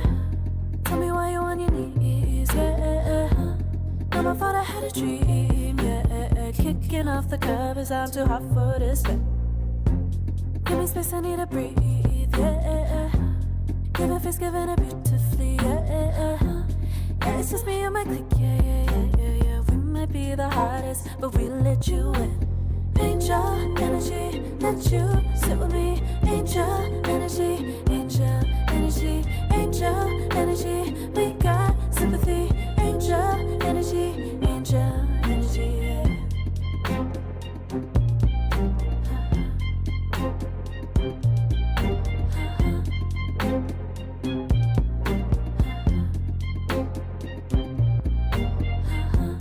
Take the time to breathe and rest. Let yourself feel the best. Feel it all so deeply, so deeply. Divine with how we be, yeah. Aligned with everything, yeah. More than a dream, vulnerable and strong, yeah. We feel everything. Angel energy, let you sit with me. Angel energy, angel energy, angel energy. We got sympathy. Angel energy, angel energy, angel energy. Let you sit with me. Angel energy, angel energy, angel energy. We got sympathy. Angel energy, angel energy.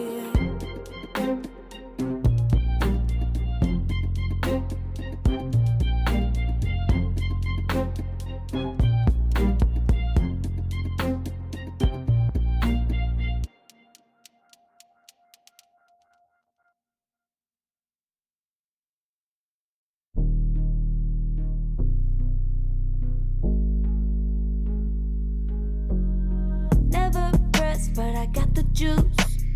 Taking the lead, that's just what I do. I make mountains move with one hand tied, and still this world ain't satisfied. Everywhere I go, they stop and stare. I tell the truth, I take it there. Call me vicious, persistent, overzealous, that's fine. Main character energy, I stay taking what's mine. You need a foot on the gas, or put my name on the line. Main character energy, I'm just taking what's mine. And it's written in the stars, I'm a king like my sign, yeah. Reason the bar, the jaws drop like a surprise. Don't be mad about it. Don't be mad, don't be mad. Don't be mad about it. Don't be mad, don't be mad. I don't play the game, nah, I make the rules. Cards close to the chest, and I don't play no fool. Don't be mad about it. Look, yeah, my name stay in the mouth. Legs got broke, they said cast her. I'm the 911 response in a disaster. I don't ask, I just take. Treat the world like a man, I just blow him away. Yeah, I'm a #1 fan. Don't need a bark, I'm a bite. Switch me on, dark need light. Don't need pity, don't need spite. I just plop, plop, plop on sight. Could take your girl in 2 seconds. I just flash her a smile. I make petty look pretty. They run an inch, I run 3 miles. You need a foot on the gas, I'll put my name on the line. Main character energy, I'm just taking what's mine. And it's written in the stars, I'm a king like my sign, yeah. Raising the bar that just dropped like a surprise. Don't be mad about it. Don't be mad about it. Don't be mad about it. Don't be mad about it. I don't play the game, nah, I make the rules. Cards close to the chest and I don't play no fool. Don't be mad about it. Don't be mad. What is up, everybody? Welcome back here to ESL One Birmingham's closed qualifiers. This is the Eastern European region, and we've got our final series here today. We've had a couple blowouts, some expected results, I think, from, I guess we could say, from our first 2 series, but now we are jumping into upper bracket round 2. We're going to be watching BetBoom take on 1W. Zach, how you feeling, man? We've had a couple longer breaks today, but should be an exciting series to finish the day, right? Yeah, I'm feeling great. I had a nap and lunch. That's a winning formula right there. And now it's time to watch Dota. That's a triple threat right there. So I'm good. Hopefully the players we're about to watch also feeling that way, since they did have their they all played earlier today, but should have also had that break to I imagine also eat. I don't know if they had time for naps. But I'm sure they're ready to go here in, like you said, what should be a fairly close series, still favoring BetBoom overall. Yeah. But 1W, they were on the rise. They were actually looking very good. Then they kind of dropped, had a bit of a shuffle, and they seem like they're on the rise. It's that point where it seems like it should be a strong up-and-coming team, but to really cement that, you have to do it, right? Like, you can't just be considered a good team. Like, okay, I gotta show it. I gotta beat the good teams. I gotta qualify to the events, and that's exactly where they are right now. Yeah, that is a good point. And, you know, if you want to qualify for this one, not only do you have to, you know, beat BetBoom, most likely, here, but there is a good chance you'll end up having to face, you know, another team like Aurora. So there's, you know, there's some big objects in your way, but I think, you know, making their way to ESL One Birmingham, if this is the team to do it, I think they could have a good showing there. Like, I do feel like there's been times where 1W team has risen to the occasion and they've put on, you know, really good games against some of the best teams. So we'll see if today is that day, or, you know, if BetBoom just seems too strong currently. But I will point out the first series from BetBoom was not really action packed. Like, they kind of just were like, yeah, we're gonna out efficiency them on the map because we know we can do that, and then we'll just end the game. And I think that works obviously against less experienced teams, but I feel like the better teams are not gonna let that happen. That's true. But it might actually be good for them in a way as well. We don't really know what's going on in the team, right? It's just us putting forward ideas of what we see. But BetBoom usually is a faster paced team. It doesn't hurt to have a longer term strategy, right? Because if you're always going fast, then everyone knows to prepare for that. So perhaps with a double elimination bracket being top seed versus a lower seed, maybe they felt, you know, this is the time to practice patience. Let's go for a strat we know can win late. Let's not try to do a ton of early plays. We will still have a strong showing in the lane, but let's make sure we hit our item timings. Take it, not like take it easy, like we're not taking it seriously, but, you know, they're not trying to rush. They're just, we win at this point, and we'll get there when we get there, you know, just sit in the car, wait there. So in that sense, maybe that is what they were going for, and it worked. It felt like a very convincing 2-0, even though it, like you said, took a bit of time. but maybe that wasn't what they were going for, and it did just take some time, and then that's a different situation. But without being on the team, we can't really say. Yeah, I'm a little curious to see what their plan will be for this series, if they're going to do something similar or not. I mean, we saw the offlane obviously crush it 2 games in a row. Like, Miro had an incredible final game on his Axe, which was kind of, a snowball effect that was put forth by a series of events. But I will say that Save one was has also action-packed. been... Yeah, that one was action-packed, but, like... Axe-packed. Yeah, it was just Axe. Like, Axe just ran at heroes until they died, right? So I feel... I feel like, we're probably going to expect a closer series, so I'm curious, like, if they're going to, what type of heroes they're going to pick for Save specifically, because he played, like, very, very strong lane heroes that have the ability to farm. Like, that is kind of his thing, like, setting up Miro for a good lane and then just farming. Yeah, and I think that's fine, right? I mean, he definitely showed why it's worth doing. But yeah, we didn't get to see the Save pop-off that we frequently see in other games. I say that. In the slower-paced game, he was doing fine on Phoenix, and suddenly, like, Phoenix has a Hex. Wow, look at that. So he did get the farming for the high-impact items. It was just in a little different of a form than his usual high-skill shot heroes. Which one I'm curious if we'll see is the Wind Ranger. I feel like at one of the times 1W was a really strong team, they were really good at Wind Ranger. I think it was back when she still had Whirlwind. But that's not the only element to playing Wind Ranger. You still have to land the skill shots consistently. And I remember being pretty impressed with Moonkushi, for example, as a carry Wind Ranger player. Like, he was landing a lot of the shots in every situation. So now that she is back a bit in the meta, not with the Whirlwind, but doing the Tangled facet, it's very important to line up that shot. Maybe it's something we see them grab. I don't think it's not a hero you have to take every single game, but there are games it is good, especially when Clinks comes up, and you want a player who is confident on it and who can land all the abilities. And I think maybe that's something 1W can take. You never want to be a team that is only good depending on what heroes are good, but it's also kind of the reality of Dota that you can't be good at every single hero. There are some you shine on a little bit more, and having a patch help you out, it never hurts. It never hurts. Yeah, I mean, there's always teams that benefit from patches.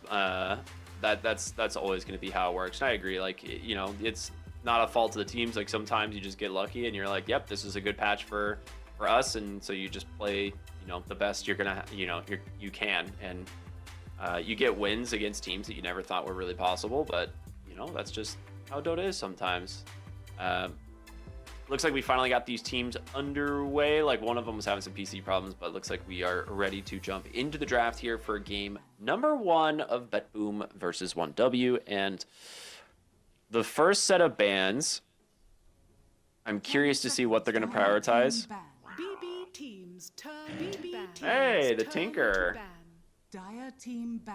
This is my kind of banning phase. Hell yeah. Sometimes these teams take forever on these first few bans. And I always feel you should have at least the first couple planned out and just go, send it. 5 seconds remaining. BB teams When I see a turn team take a ban. bunch of reserve time for the first bans, I think of like a school kid who is slowly walking to class, seconds scribbling remaining. the final answers on the homework before turning it in. 5 seconds. Bro, remaining. Yeah. finish it at home so that you can show up and just send it, turn it in. BB teams turn They like show up to ban. class like 10 minutes early to pull out the homework and finish it really quick, It's like, oh, can I go to the bathroom real quick? And then trying to scribble the final stuff in there. Dire team pick. No Okay. reserve time. That's what I like to see. And now you use it when you now you've got a little bit more thinking to do throughout the rest of the draft. So the Clinks is open, the Shadow Demon is open. We've 10 seen seconds remaining. Treant Protector. 5 In terms of the seconds first remaining. phase heroes, those are the kind of the main ones that come to mind. BB teams turn to pick. Okay, they'll take the Tusk. This is a Sweden Strong Classic, so this is something he's very comfortable playing and actually really likes playing. I know Rain can play it as well, so it is something they'll flex between 4 and 5. 10 Yeah, I think it's probably one of the best flex supports seconds remaining.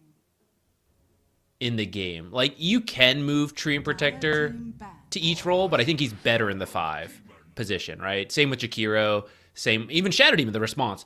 I think it is a hero that can flex, but I prefer position 4 Shadow Demon. Whereas Tusk, I really don't have a strong preference, right? It feels so strong in either position. And because of that, I think it's a fairly safe pick at the start. So is Shadow Demon for what I just said. He can move around, but you usually need you need an easier lane in the safe lane because you don't have as many backup options. You can't depend on creep dragging, can't depend on roaming mid and stacking the triangle on your way. In the safe lane, you are more limited. You have to be able to just keep equilibrium nearby or be fine when it pushes out. Otherwise, you're not that strong solo support like Jakiro, who he's winning the lane on his own. Shadow Demon needs good matchups or good pairings.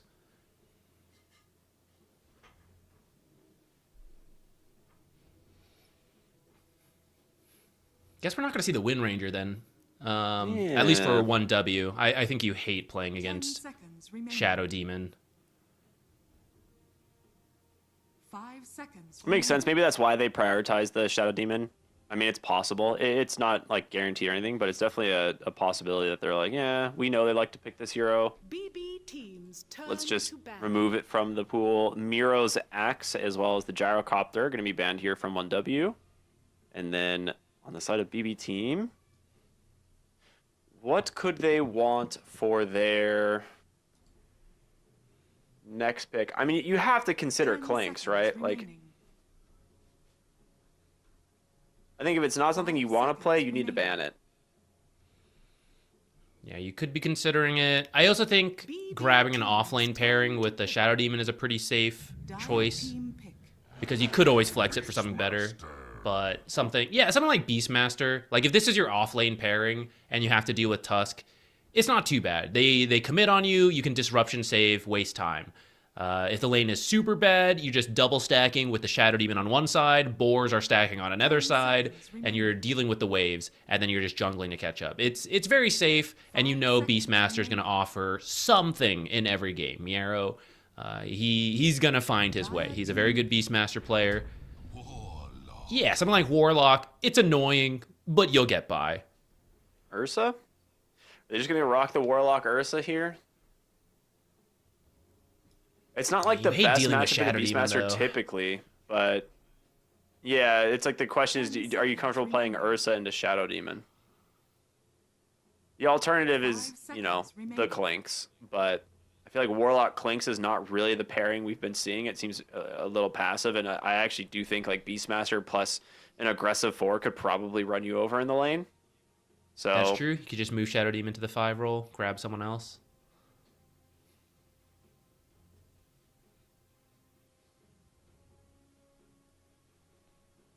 I just think of the classic Warlock pairings. Like the Gyro's removed, Ursa has been the new one that everyone really likes.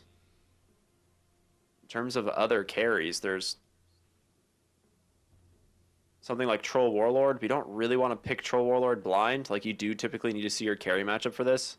You could pick a flex mid and then save your Troll Warlord pick for 18 if it ends up being a good troll game. So maybe we're looking at something like an offlane or like mid hero here. Something we used to see in the past was Phantom Assassin.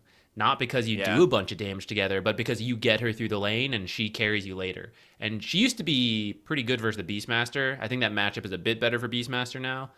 But I don't think you pick it here without knowing more. So maybe you pick a different hero, and then at your 18th pick, you decide to go PA. But she's a little lower down in the tier list of carries.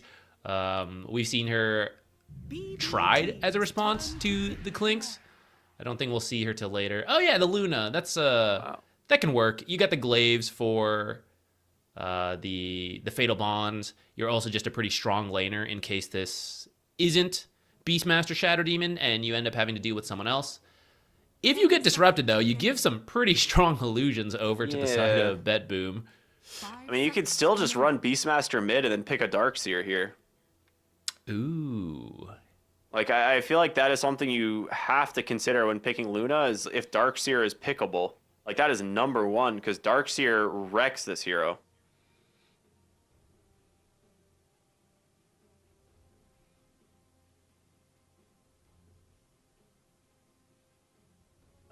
In terms of carry matchups, though, I mean, I feel like Luna also doesn't have, like, the best carry matchup. She's, like, more of a generalist type of hero that provides a little bit of everything, you know, which has its strengths and its negatives, but I think if see what you wanted wanna to pick, if you want to keep the Beastmaster flex alive, it's got to be the carry and another support. Something like, ooh, okay, so it is going to be the Beastmaster mid then, and they're going to do the Brewmaster off lane into Luna, who does have AoE damage in the sense of glaives, but they don't kill the Brewlings as fast as other things, like the old like Sven cleave, you know, just deleted. Luna's glaives will work their way through them, but it takes time, long enough for you to do what you need to get done in the team fights.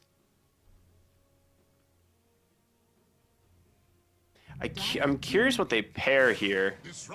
Okay, they go for the Disruptor. So it will be the Shadow Demon Brewmaster, I'm guessing. I mean, technically, either Shadow Demon or Disruptor can play 4 and 5. Like, we've seen them kind of swapped around here and there, but I think it's more often you'll see the Shadow Demon 4. For 1W here, you see your Beastmaster mid. Can you play something like an Ember Spirit into it this game, or are you too afraid? Because you really don't have a lot of control here. Something that deals with Glimpse a little easier than Ember would be good. I was thinking maybe like Void Spirit, but Sniper, okay. You don't care if you get glimpsed because you just stand really far back. If your team is positioned well, you should never be in the situation where you're worried about glimpse static storm. Beastmaster. And I know why they spent all that reserve time. Cooking that up. You do outrange Beastmaster, but his damage is actually pretty decent. So sometimes you want to pick the sniper to crush somebody in lane. But between the boars and the axes, I feel like Beastmaster could still get what he needs. It's not going to be like good for Beastmaster by any means. Like he'll go scatter shot in mid most likely. It's a lot of damage, especially once you get the level 3 on the sniper. Like, Beastmaster is going to have a really hard time sustaining the lane. I think what this does give you, though, is like an issue of you need to get to the sniper, but you also can't leave the Luna. So I think you are looking for a really strong kind of off-lane aura, like team fight hero that can control. Like, Tidehunter would have been great. Underlord would have been pretty good, but these are now both banned. Trying to think what else is even available. There's a lot of offlaners banned, and they took, 2 of them basically. That's true. Slardar banned. I would pitch. Maybe I wouldn't actually. I take it back. I said nothing. I was thinking of the bristle, that wall type character in the front, but you would be lacking on lockdown, and you don't like Shadow Demon.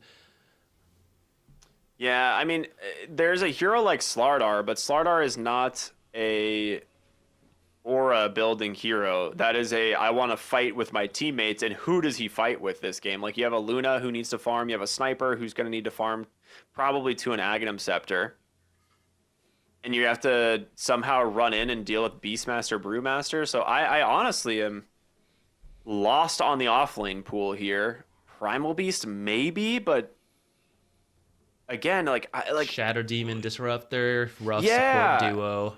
Exactly. It's like 2 of the most difficult supports for him to play against.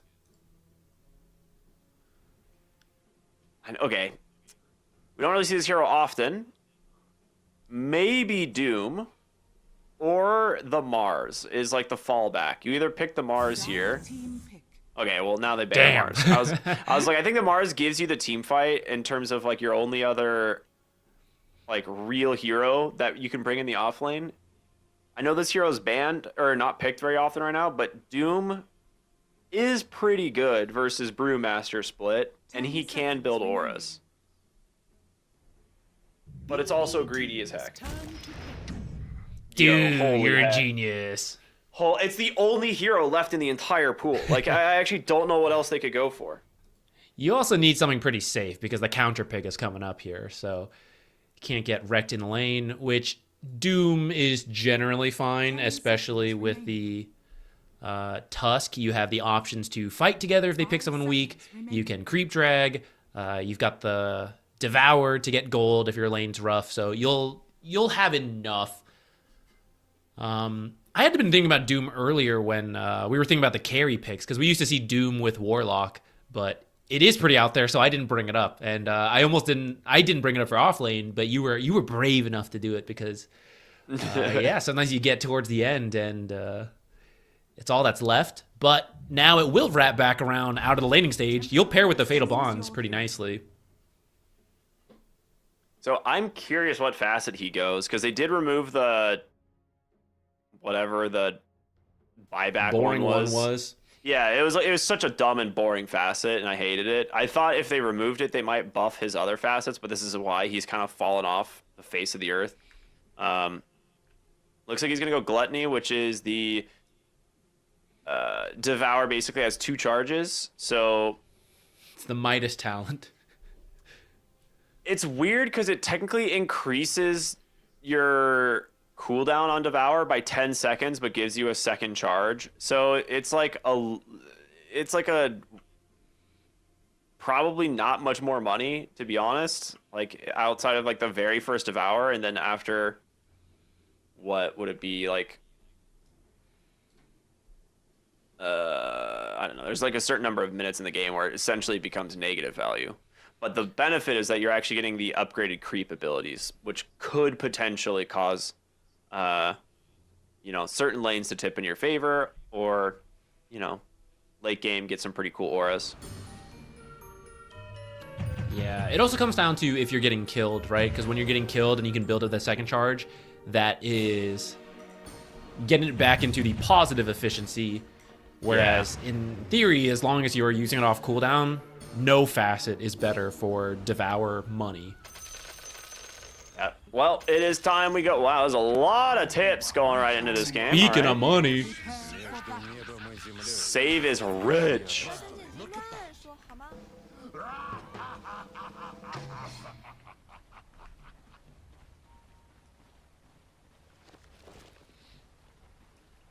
I don't know why I find that so funny.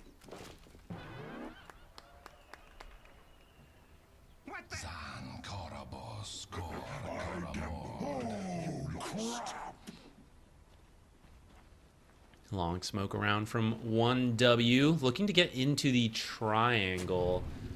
We talked about the stacking for Beastmaster offlane. Well, the same is true for Beastmaster mid. He wants the money to come in to hit a fast Ags time, so they're blocking up the camp, and should be a kill. Yeah, bonus night vision. Wait, is he on the other Luna. side with this? No, I mean, it's a 1 in 3. I don't know if it really would have mattered. They will get the kill, though, onto Squad X on the mid sniper, who, mind you, did go ghillie suit, not scatter shot. So he's going to be doing a lot less actual damage in this lane versus GPK. Scatter shot is to win your lane and do a little bit more early play.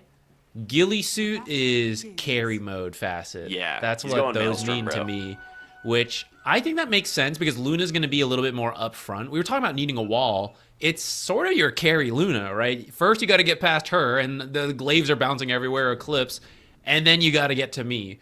If you ignore either of us, the other one is doing a ton of damage. So I kind of see the value of this ghillie suit.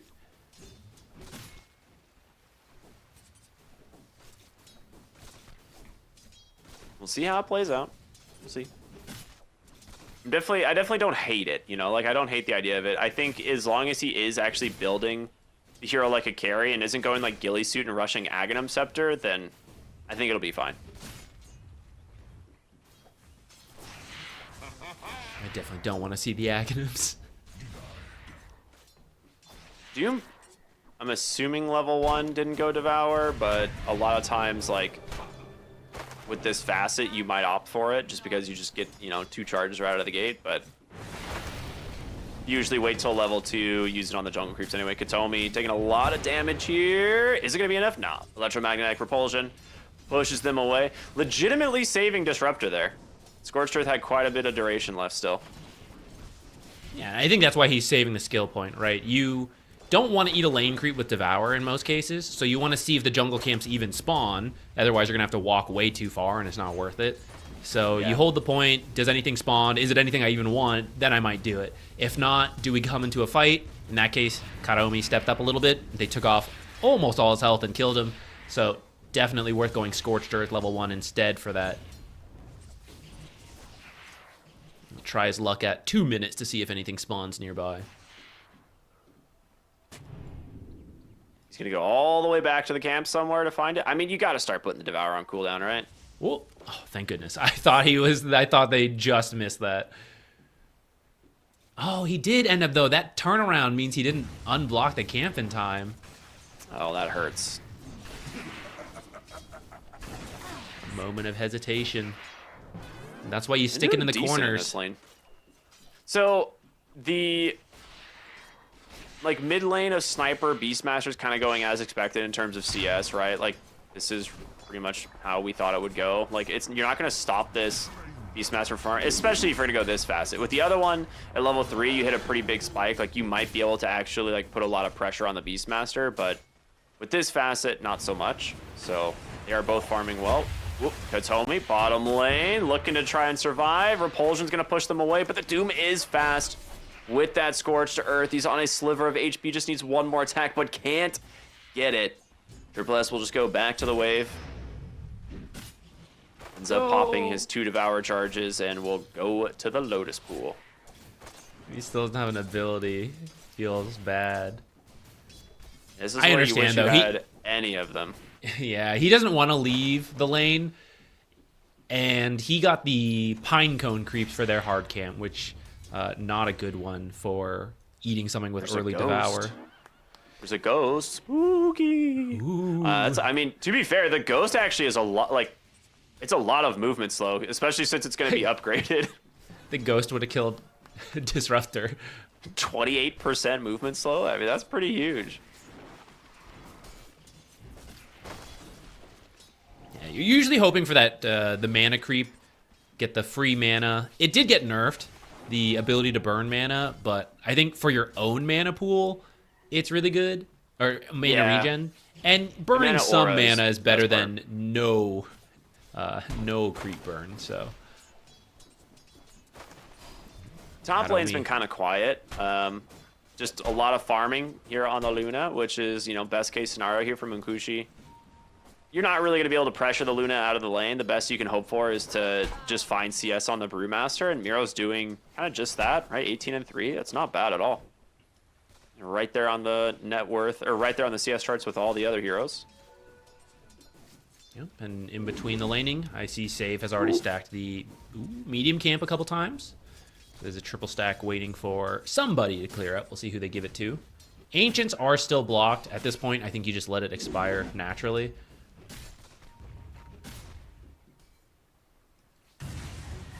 That Sniper is playing on very little HP. Bottom lane, we might see the first kill of a BetBoom team. No, they know the Tusk is nearby as well, and it's gonna be a little scary if they decide to take the fight. They're diving the Sniper. He wants this kill, but now the TP's coming in.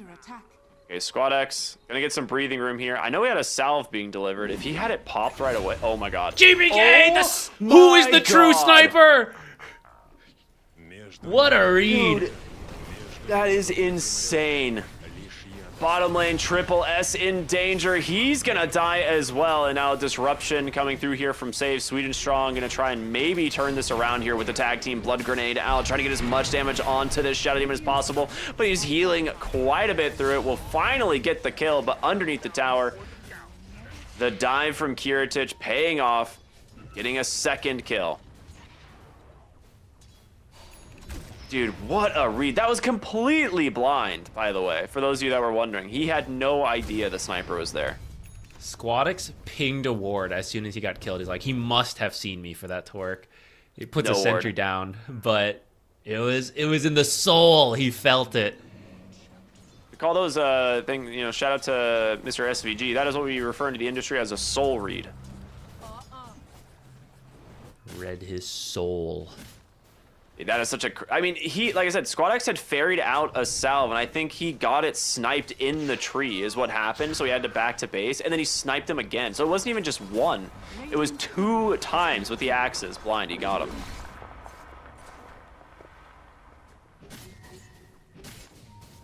Well, I know it was cool. Sniper is still doing just fine on CS, you know, as kind of the nature of the hero. He can stack the camps behind him in mid and then clear them very easily. Top lane, Miro trying to get away here from the Luna, will be able to. Oh yeah, Shadow Demon. Radiant's bottom His tower is under attack. glimpse of his future, using the Luna illusions to kill everybody. That is true, but I think that backfired a little bit because he damaged the wave that was pushing in and actually denied the banner creep. I don't know if that'll happen if the illusions weren't hitting back. I think the harass isn't worth it when you have Rain standing there waiting to press W. Rather keep the creeps for Brewmaster. He's still getting some, so it's not really like the end of the world. Doom, still no ability yet. He's gonna finally grab a Harpy. He's got one! Harpy! So, Lightning. Harpy's really cool if you have mana, which they don't really have. This is going to be a little bit awkward. Some big TPs coming in, but Squadix here on the sniper, and this shrapnel is doing serious damage, but there's a roar. GPK is going to turn it right around. Squadix has nowhere to go. He's going to go down with the Templar Assassins. Katomi's chasing after Triple S here, which somehow Triple S is lower level than this Disruptor at this point, so it'll be a double kill now for the Beastmaster. He just claims a massive bounty here. Disruptor is 1-0 and 2, whereas the Doom having to deal with a lot of denies from a strong laner like TA. Dire are scanning. Yeah, offlaners are definitely struggling. Ooh, the haste. Oh my gosh, barely gets the deny. That would have been a big rune for the Beastmaster. Next roar would have been pretty much a guaranteed kill.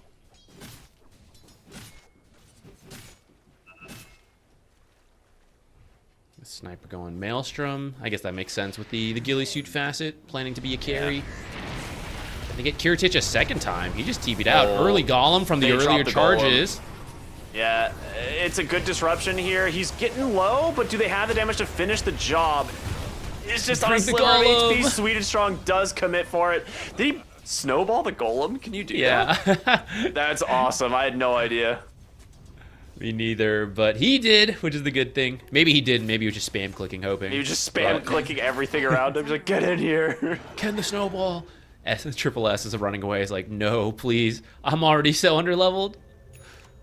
Yeah, that's a nice kill. Takes down the Templar Assassin again, so 2 back-to-back deaths for her. I don't think she has a TP to get to the lane, so...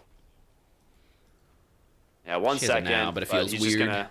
Yeah, no... Just make the run down the river at this point. You've already done the hard part. Radiant's bottom tower is under attack. Sweet and Strong level 6 now on the Tusk after that one. Supports are high level this game between stacking and surviving the fights. They got him. Very nice use of the Eclipse early on. You don't usually see this ability have any impact, but you just need that little bit of extra burst damage. And it works. Takes out the Brewmaster, who's fallen pretty far behind. Templar Assassin at the bottom of the net worth as well in terms of the cores, just because of the 2 deaths there. Back to back. Yeah, it's a slower start for them, especially as heroes who want to play fast. And it puts a weird question on your supports who are high level, but do you play with a Templar Assassin? Not really.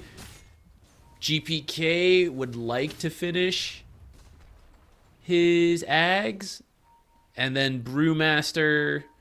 Well, he's got a Spirit Vessel. Even though he's a little poor, he's still strong with the ultimate, so I guess you got to play around him.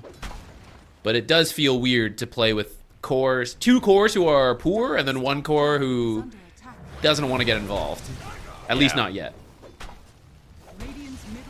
Well, a lot of pressure is going to be on the Beastmaster to kind of turn the tempo up in this game. Like, he's got to really help out these side lanes. You do at least have the Spirit Vessel done on Miro.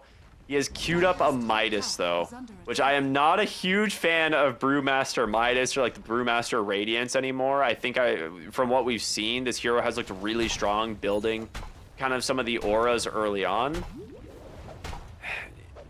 Is it worth going for a pipe, though, is the question? I feel like it has to be still. Like, you're against like Luna, who does quite a bit of hybrid damage, like Warlock. I feel like there's a decent amount there. Radiant's middle tower is under attack. There's like enough to make you kind of want it, but not a true magic damage hero that makes you feel like you need it. Good time to cast that ice armor. Very nice glimpse back. Quick kill. Tries to get the snowball in range, and they get the Brew Split actually right away. Now Sweden Strong has to try and disengage here and do his best to run. He's looking to try and shards himself to the low ground. Cannot happen. Now just trapped in place. And they will look to finish the job there. Save gets the kill. Some much needed recovery for these cores. The ultimate from Brewmaster is still quite strong, even when underleveled. It's one of the reasons the hero is considered good. Though I wonder if this Midas is as a recovery mechanic, right? He feels he's too poor. Yeah. Maybe would have gone for a more tempo item otherwise. Or maybe we were floating the idea that BetBoom wants to play not just fast-paced Dota, but yeah, get some longer-term strats going. Maybe they feel, hey, we win late, you know? As long as this goes far enough and we have the money, we can solve everything. Uh-oh. That's a very nice gank into the jungle there. GPK. Very good target for them to find. Top net worth now hands it over to Luna. Moonkush is running away with this game on the Luna. This is like best case scenario. Dire's bottom tower. They're going to get the mid tower as a result. Radiant structures are fortified. I mean, I don't know if you win late game versus, you know, Sniper, Luna, Warlock. Like, to be fair, all 5 of the heroes on 1W scale incredibly well. And I know there's, you know, Aghanim, Scepter, Disruptor and stuff, but I do just feel like ease of execution is Sniper holds down right click and kills things. Okay, but have you considered that teleporting out right away? He's worried. He thinks more heroes are there. Fair enough. That should let you know there's actually no vision nearby. Save you a sentry over there. Oh, have you considered, I've lost my train of thought. Have you considered, though, the more Luna farms, the richer she gets, Shadow Demon only becomes stronger. That is true. He's only going to get better illusions. This is where I was saying, you know, like, why not just go back for that Darkseer instead of the Brewmaster there? But, I mean, we'll see. Brewmaster's ult might have some big impact in the fights. We'll have to see, because that's where, you know, maybe he can shine. At the same time, once Luna has BKB, she just kills the Brewmaster summons, so I feel like he's kind of on a timer and needs to get active early. Aghanim Scepter done for GPK on this Beastmaster, though. There we go. There's your strong hero who is doing relatively well, ready to go. And immediately, TP in, smoke up with the Disruptor. Let's see what they can find. Heading top. Is he just going to walk into Roshan? They see the Luna in a deep ward. Okay. He could. You have to wait for Roshan to get here. I think you hope for a kill, and then you go do Rosh. I was like, he's got and an they're taking the illusion long rune. route to get to her. He can do it. I don't know if the smoke... Will the smoke last long enough? They scanned Halfway it. left. Dire scan connects. They know exactly what's going on here. That being said, the Dire 1W is going to smoke as well. Look for something here in the jungle. The thing is, your night vision hero is not the one that's here to help provide you the opening you need. Sniper can see pretty far too, actually. It's not too bad without. Yeah, that's true. Miro. So he's not on the front line leading the way. Miro needs to be careful. Save is back behind him, but Triple S, if he gets the Doom, it does not matter. He's going to pop the wind stance, trying his best. Dude, he actually just jukes the heck out of him thanks to that ward. Doom is not the nighttime hero. Yeah. It needed to be Sniper or Luna, but they don't lead the way, so Brewmaster slips away in the night. Both teams missing on their smoke here is pretty big. I think probably a bigger problem for 1W because this happened on their side of the map, and Templar Assassin was just chilling, trying to find some farm bottom. Yeah, the fact that Kiritich didn't join is the good news for BetBoom. I don't think it matters too much for this early of a fight if it's on their own half of the map, as long as you win the fight. Yeah. But not winning, I still think it's, if Kiritich was also there, it would be okay. You know, like, oh, none of us fought and we're all on our map. It's not that big of a deal, but he's bottom alone, so a lot of recovery time for him. We see he's actually not that far behind Beastmaster at this point.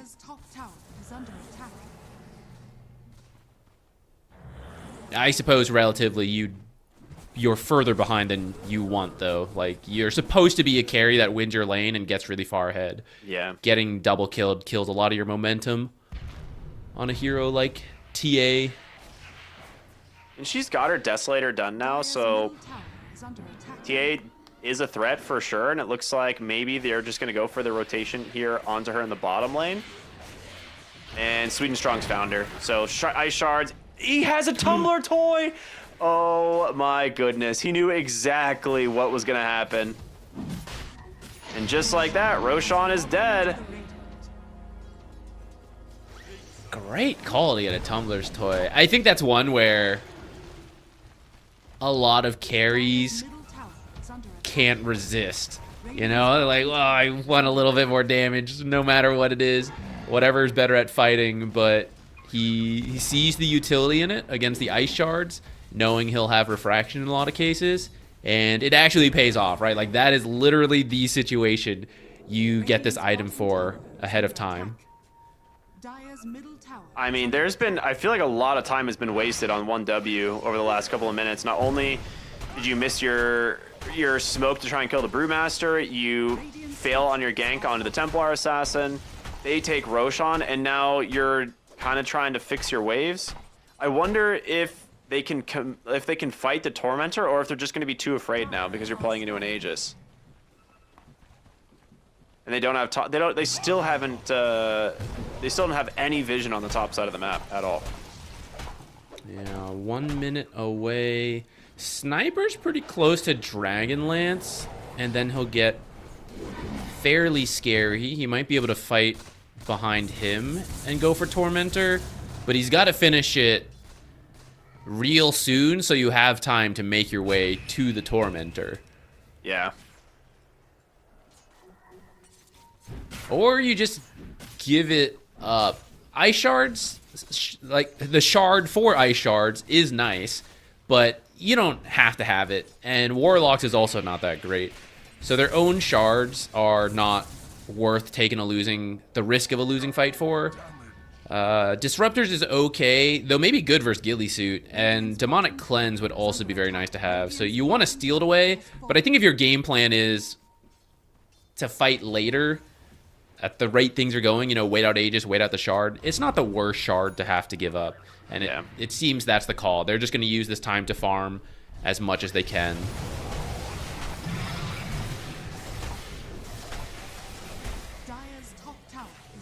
Gosh, and it goes to save.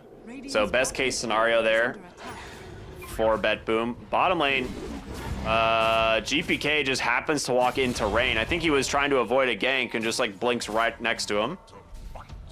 Gets himself a free kill with that amplify damage. Doesn't even have to roar for it.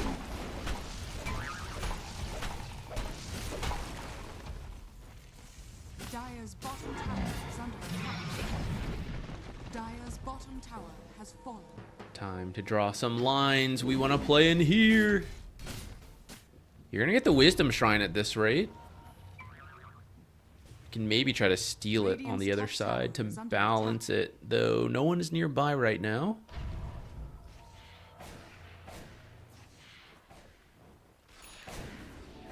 Did they see Sniper in a top ward? Oh, they see him from the trap top. This is a massive kill. There's your blink roar onto the Sniper. They don't really even need to offer any assistance.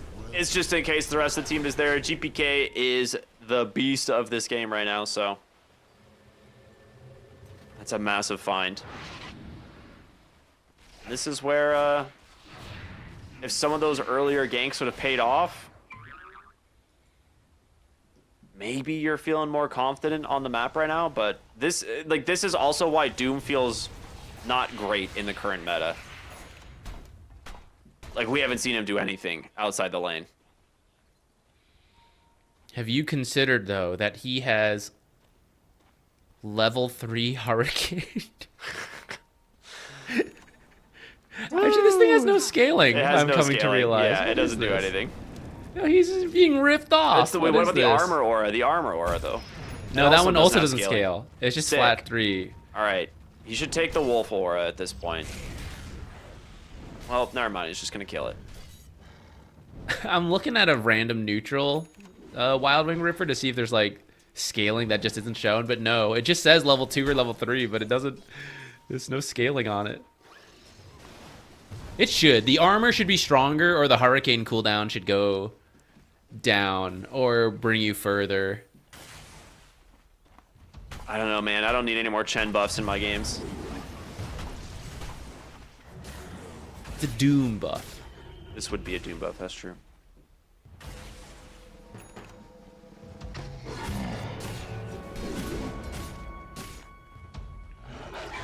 Third time, fourth time's the charm. I don't know which one this is, but here's another smoke, and Kiritich running in at the wrong time. I mean, he just... But he's got his blink. Oh my gosh. It couldn't be a worse disaster. Yeah. Oh, you could die, too. Ah. Yeah. You're going to lose the Tusk. Ah. Maybe not. He'll buy some time. But there he goes. Okay, and the line is immediately drawn. Hey guys, there's no Golem and there's no Tusk. Let's go get a building. I've also found Sniper. Uh-oh. Demonic Purge. Do you actually have the heroes here, though? I mean, he might just die to his own illusions. It was so close.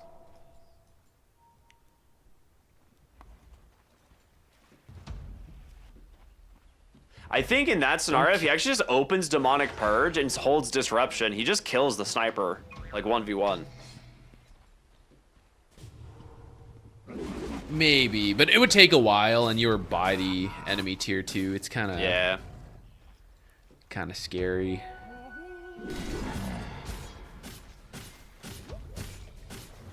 All right, so 5K gold lead now for BetBoom, who's been a bit more successful in these early plays. Not even the most success kill-wise. It's only 11-6. It's actually a fairly low-kill game, but they at least are finding some success, whereas 1W has been struggling. But imagine this, Ricky.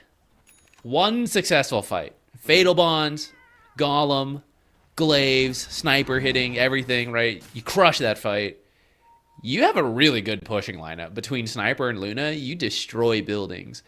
So, as long as you aren't too far behind, even if you end up getting trapped in your base, the threat of winning one high ground fight and then threatening the death push, just sending it straight down mid, you know, go straight for the barracks, maybe even the throne.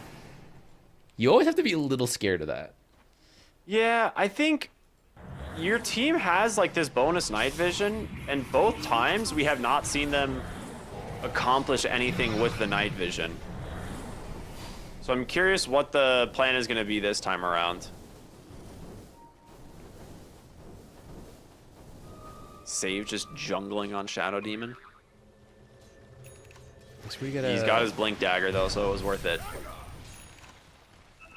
You gotta find time to jungle. Pub supports out there, that's where you do it. You jungle, but on the enemy's half, and then that's contributing. Jump They're on about half, to have 5 Blink Daggers. griefing. It's a lot of blink daggers. Legitimately. They're gonna have 5 Blink Daggers on BetBoom. Dire are scanning. They have 4 of them already. Okay, Kataomi is a blink dagger away from blink dagger. That's not right about that. Okay. For some reason, the gold looked a little bit weird when they hovered him. Maybe he bought some. Oh, did he buy the shard? Is that what happened? He bought a gem, I think.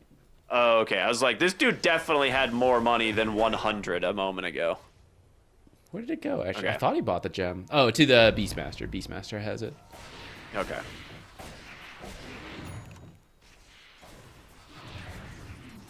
Kiritich. They've got to go. You can't. Like You don't have the vision there. You don't have the vision.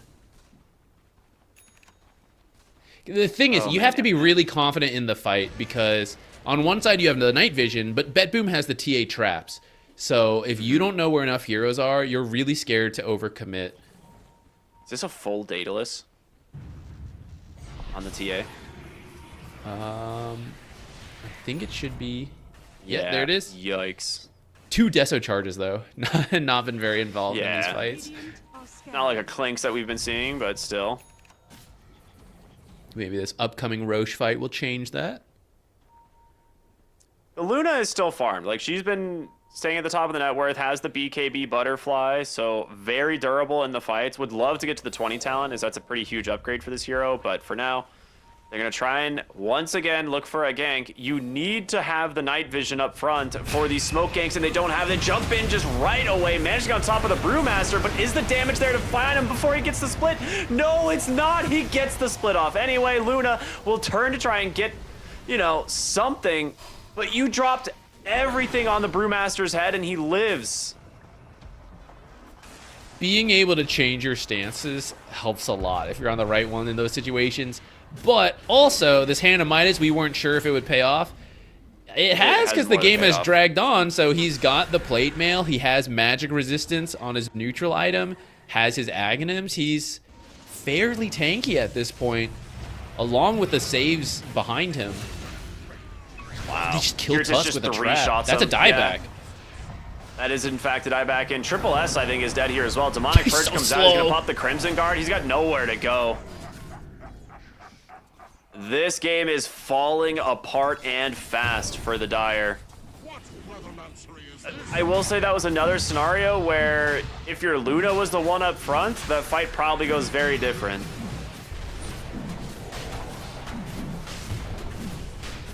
It would still be tough since Brewmaster's on point anyways as the tankiest hero. Yeah. So I suppose no matter what, it was going to be a tough fight. The location was pretty good overall. Oh no, your Luna. Oh, the disarm. He's just going to BKB, though. Munkushi, they have a lot of damage here, but he does way too much on GPK. He's just going to kill both of the carries by himself. Oh, Save is right goodness. there. Save is helping. Okay, save is helping, but, you know.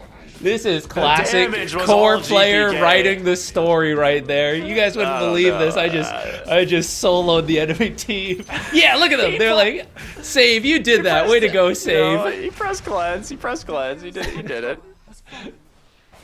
Oh, what a fight. That's a Is that a super fight? yikes. Dire's middle tower is under It's like a Superman destroying 3 bad guys on his own, allegedly. It's like a Batman and Robin scenario, and Robin's just standing there like, I'm right here. What do you mean? Dire's bottom I've been here the whole time. Been here the whole time. All right, well, with that, they didn't push any tier 3s on that, but they're clearing out the outer towers. They're set up for the final one down here, and you still have 3.5 minutes on this Aegis.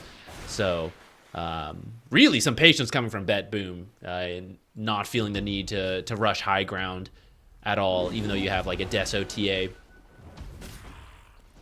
Dire's bottom tower is under attack. Dire are scared. Who needs the shard left? I guess it's between Beastmaster and Brew.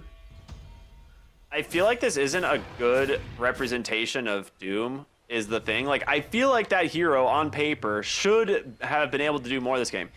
Doom has not been cast a single time in 31 minutes. He has not used the ability. Like, that is not how Doom is supposed to work. Like, right? Like, this ability, the whole point is you pick it into the Brewmaster to make sure Brewmaster can't ult.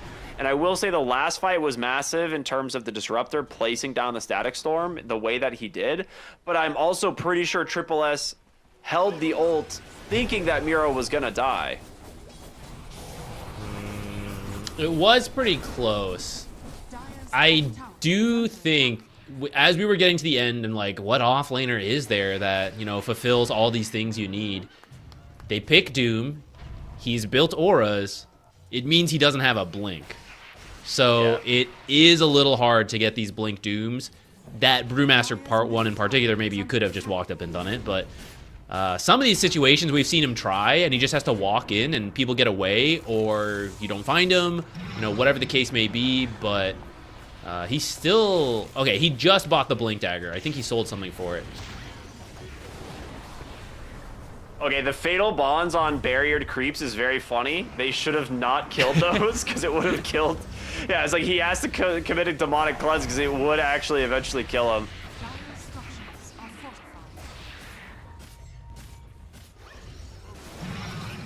Alright, this is your last shot. If you don't win a fight here, the game is well and truly out of your hands. Got bad news for you. The Fatal Bond's doing a lot of work, but the Luna's just stunned inside. She gets lifted into the air, and with this roar, GPK now has to find some space to get out of here.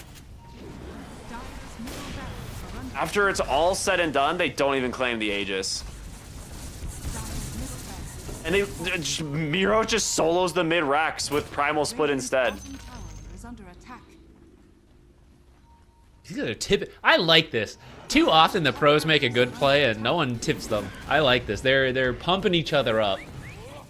Great work, dude. Sick mid barracks while we were making that top play. If you had helped us, we could have just won the fight and won the game. But nice way to get the mid barracks.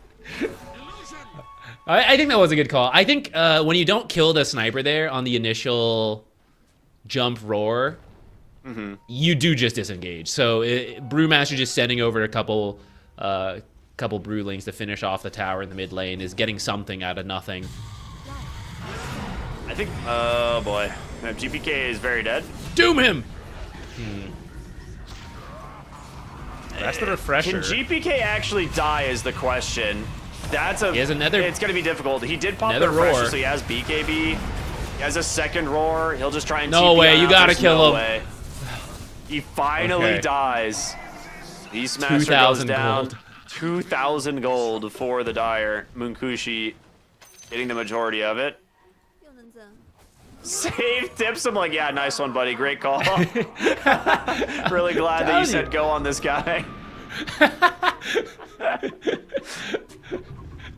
I want to know, are they pumping each other up or lighthearted roasting? I feel like that one was a lighthearted roasting. Ooh, Shadowblade on the sniper. He's getting there. We got the Shadowblade, the Hurricane Pike, the Mjolnir.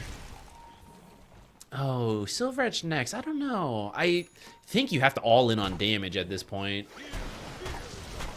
Silver Edge is decent damage, I will say. Like it is a decent damage item. It also helps keep him a little bit safer. Versus TA, the break is really annoying. Like she actually hates getting broken on this hero. Fair enough. You can break Drunken Brawler, right? She doesn't say on the ability. Yeah, I actually don't know. I don't like you can still change stances, but I don't know if it breaks the the stance itself. Yeah, I don't know if it breaks like the passives, which I feel like it might. Being able to break the evasion is a big part of that. Yeah, especially if you don't want to get an MKB. Okay, he sold me on this Silver Edge. We'll see if Oh it my gosh, pays off. Luna has the extra glaive. I'm glad people are actually taking Lunar Orbit now. It always feels weird to see a hero that you want stats over instead of even a single point in the ability. Shadow Fiend. Feels wrong. Yeah, Luna and Shadow Fiend were the two that come to mind. Juggernaut still for a while, you'd put like 1 point in your crit and go full stats, but I think more people are going points into the crit nowadays. The smoke so. up from the Dire, we'll see what they can do with this. Satanic, I think, being delivered for Luna, is that what that is? But you're 23,000 gold behind, Roshan can be up in 30 seconds. Radiant's bottom tower is under attack. Oh, they're actually just gonna wait for the Satanic, I think.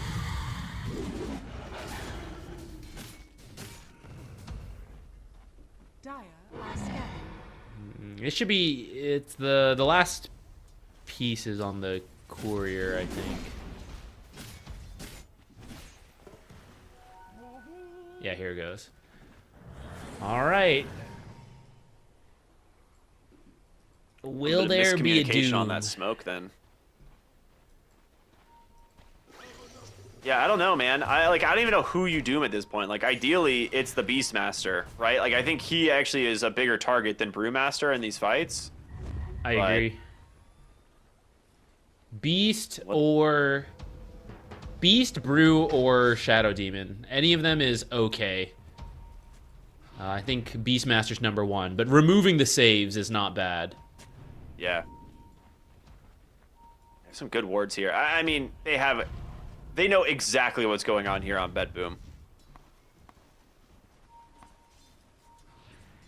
And they're not falling for it. Like, they know that they're smoked on the top side here. They're like, yeah, we're not going to show on the wave. We know that they're smoked up. They're looking for us. Look at the mid wave. It's pushed all the way in. And they're not dealing with this.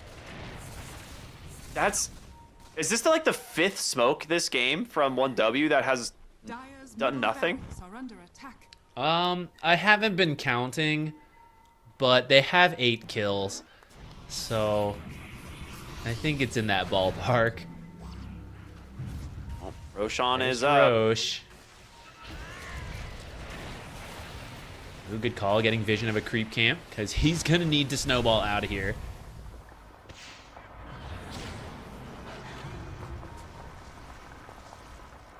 Silver Edge is right around the corner. He's waiting. He needs 2 gold. All right, this break. I hope it's what they need. Is it enough to make up 24,000 gold? Brewmaster bought a refresher, so we'll see if they can get him now. Like, the thing is there's too many. You have like a choice paralysis on the Doom of you need to get at least one of the 3 big heroes. You just gotta press the button on someone. Yeah. Using it is better than not. Looking for the wraparound here. Oh, they go in, and it's gonna be. Wait, what? He punched a boar? Oh, is that what it was? He punched a boar? Okay. And blinked away. Yeah. They're getting a gem finally. They're like, guys, we might be sitting under a bunch of TA traps. Oh, jump in. Miro's just gonna immediately pop the primal split, lifts the Luna out of the fight. Doom comes out onto the Beastmaster, but he already BKB'd. He's just gonna walk away, but Miro, hold up.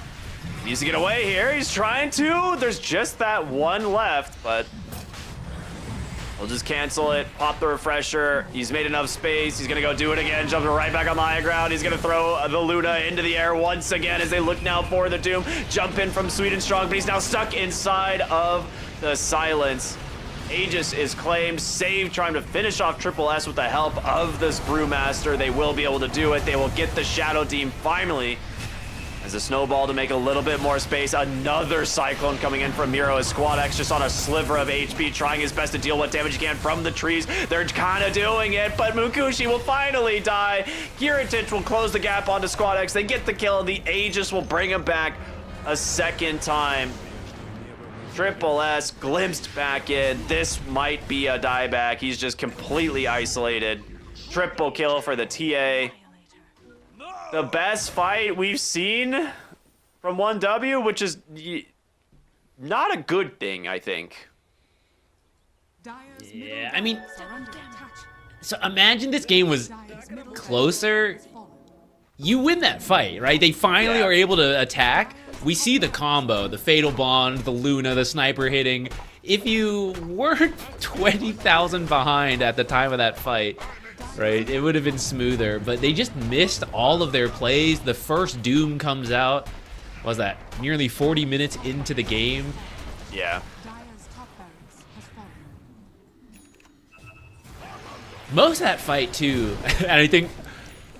I'm creating a slightly toxic narrative in my head. I'd like to think the tip on Kiritich in the middle of that fight was because he was just roaching for most of it.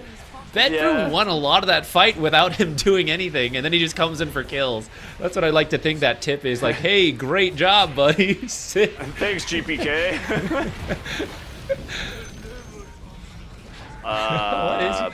What Miro just walked onto the high ground and died. Yeah, Okay. That's a choice. Sniper. That's not ideal. That's Walking really to the not low ideal, ground. but well, maybe it is. They all backed away. Okay. Sniper bait. Sniper just you walked in and tanked a static storm. That's hype. All right, they need to Guys, get don't walk over the Kiritich gem. Someone again. pick up He's that like, gem. I got the tower and left, guys. Good luck. Guys, you need that gem. Someone pick that up. You've been walking over TA traps all day. Wait, where is it? There's one by the Dire Triangle. It got pinged by, I thought, someone on 1W, but is that courier going to get it? No, it's sent out the data list. Rain Oh, has no. one gem, but another Disruptor's gem is courier still on the just ground. gonna get it. Oh. Yeah, Disruptor's like, all right, thank you. I'll take that back.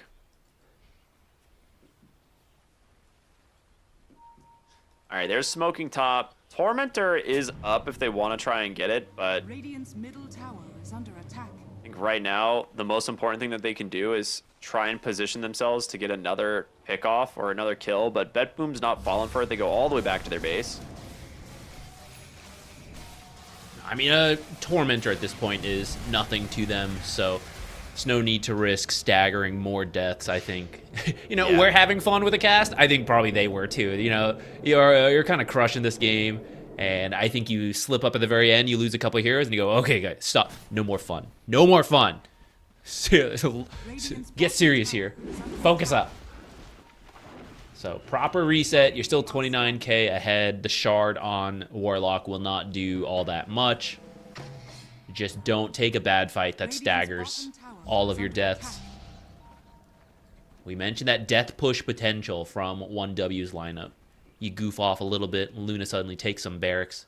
This is a farmed Luna, right? She may be poorer than the Radiant heroes, but she is certainly rich enough to kill these buildings. Yeah.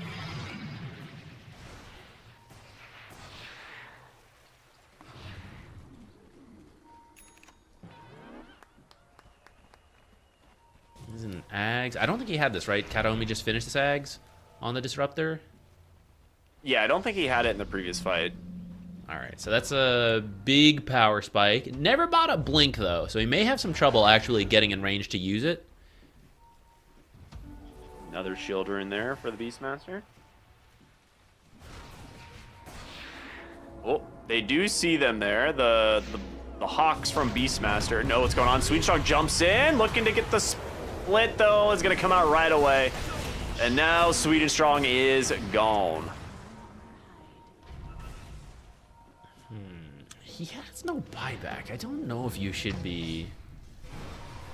I think you do it here, where you, like, risk Blink, smoke breaking. Roar, a second roar. No, he gets the Doom off, and now the turnaround. They might be able to get the kill here onto the Beastmaster. It's a lot of damage coming from the Luna, but Kiritich has to pop the BKB and back away here. There's your Static Storm. It's caught the Luna. Hold up. Have you been baited too far? It looks like it. Your sniper, I don't know where he was, unable to offer assistance. Now on the low ground is not where you want to be. The second roar finally comes through. Kiritich just cuts him down. Meanwhile, Brewmaster is ending the game mid, by the way. He's just got his splits on the tier 4s, so It worked very good last stuff time. here from BetBoom once again. Yeah, I think that final fight showed the issues with the 1W draft, if it wasn't identified at this point already. But if you aren't winning this lane, you really can't. Like, you need to win the lane and then walk down objectives. And then, how do I get to Sniper when I got to get through this Luna? And then also this offlane wall hero that we were talking in the draft ends up with a Doom. You know, you got to pass all of them. You're going to get doomed along the way, eclipsed. Okay, well, if we don't go, Sniper takes our buildings, Luna takes our buildings. Oh, no. Once you are winning and they need to start the fight, you know, how do you do it? Doom has not been able to initiate this whole game. The Luna is not going to initiate. The Sniper's not going to initiate. Even if you do, like that final fight, Luna's kind of rushing out, Doom's kind of rushing out. Warlock and Sniper are trailing behind. They are slow heroes. They can't get there. So it was really tricky once they fell behind, and we kind of saw that, the lack of ability to take a fight. Some of that goes credit to BetBoom. They were maneuvering very well, but some of it is also the draft once you lose the lane. Yeah. I mean, this, to kind of paint a picture of just how rough this mid game went for 1W, between 10 minutes and 40 minutes, that 30-minute period, 1W got 3 kills and 2 towers. 3 kills and 3 towers in 30 minutes. Like, there was nothing that they were able to accomplish in the entire mid game here. And the only reason they got kills was at the end was because, you know, BetBoom was forcing 5-on-5 fights, and you're gonna get some scraps here or there, like a couple kills, but like every single mid-game smoke just didn't connect. We never saw the Doom really come online because he doesn't have a Blink Dagger early, because, you know, he's built this Crimson Guard and Pipe, and he had a really bad lane, was really just not farming at all. I don't know. It just felt like 1W were not really on the same page, or the execution was just a little bit off the mark. Yeah. And BetBoom just didn't miss, man. Like, every time they tried to make a play, it pretty much connected, or at least they got something out of it. Yeah, some of it's the draft getting to the ends, like what offlaner do you take? Yeah. Also, I thought they didn't buy a gem till fairly late, and so the TA traps were helping BetBoom maneuver, but actually, they did buy one at 23 minutes on the Warlock, and I don't even remember that. So I think they lost it really quickly after that, which may have contributed to it, because now I just spent this money on the gem. It's now helping the enemy, and we still have a bunch of traps, and we can't buy another one for 10 minutes. So I missed exactly what happened to that first gem, but that definitely hurts you as well when you do try to make these plays. Even if you don't see them on the traps, you see where they aren't. You're like, I don't see a single hero on any observer, any trap, any lane. Like, really? Yeah. Like, they must be doing something. So that's why it's so important to buy the gem early, which they did, but also keep the gem. Otherwise, it doesn't do anything for you. Yeah. Well, it was an interesting game from BetBoom. They kind of got everything they wanted. GPK absolutely beast moded this. Like, it was just insane stuff from him. So we're going to go to a break, and we'll be back with game number 2 of BetBoom versus 1W here, everybody. We'll see you in just a bit.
I packed my suitcase, Headed out the door, I keep my shoes laced. 2,000 miles away from home. A couple dollars in my pocket, never stopped the boy before.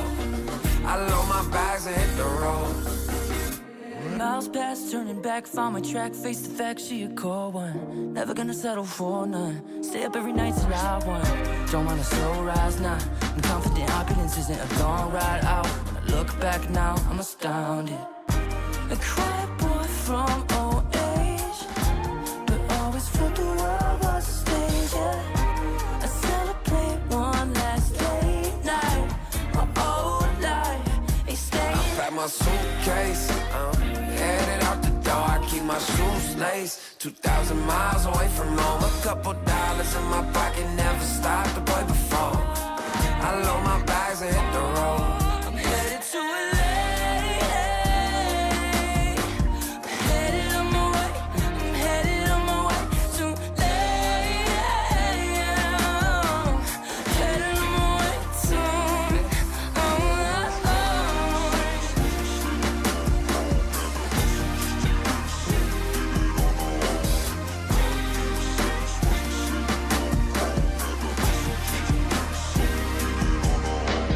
Couple thousand miles, throw it on the dash. Shit, 10,000 hours, can't let them pass. Yeah, well, I was putting time in, you was pulled up wildin'. You always had shit to say, now when I see you, it's silence. Thought I'd have a Grammy by 25.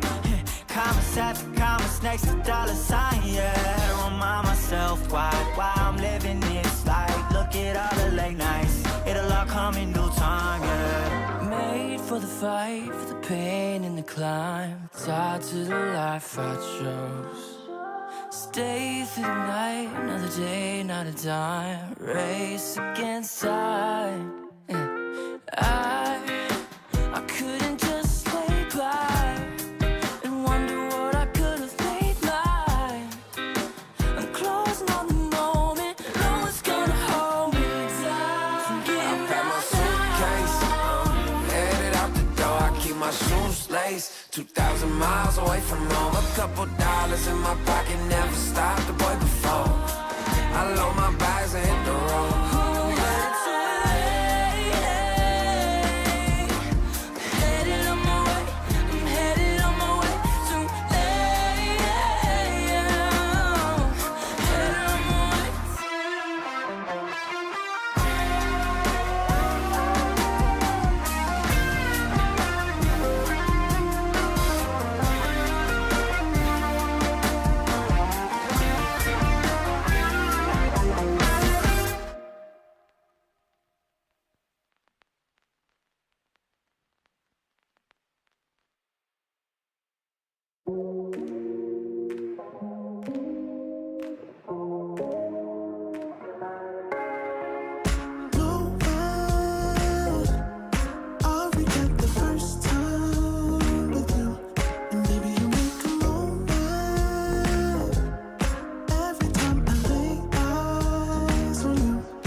Let's keep it a private thing.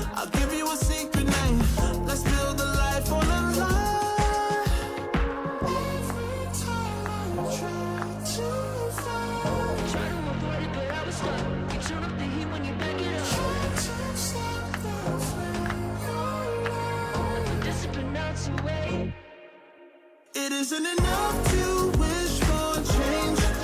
You either give in or pull away. We have the will to choose our fate. Whether it's wrong or right, I'm holding on for life. For the ride.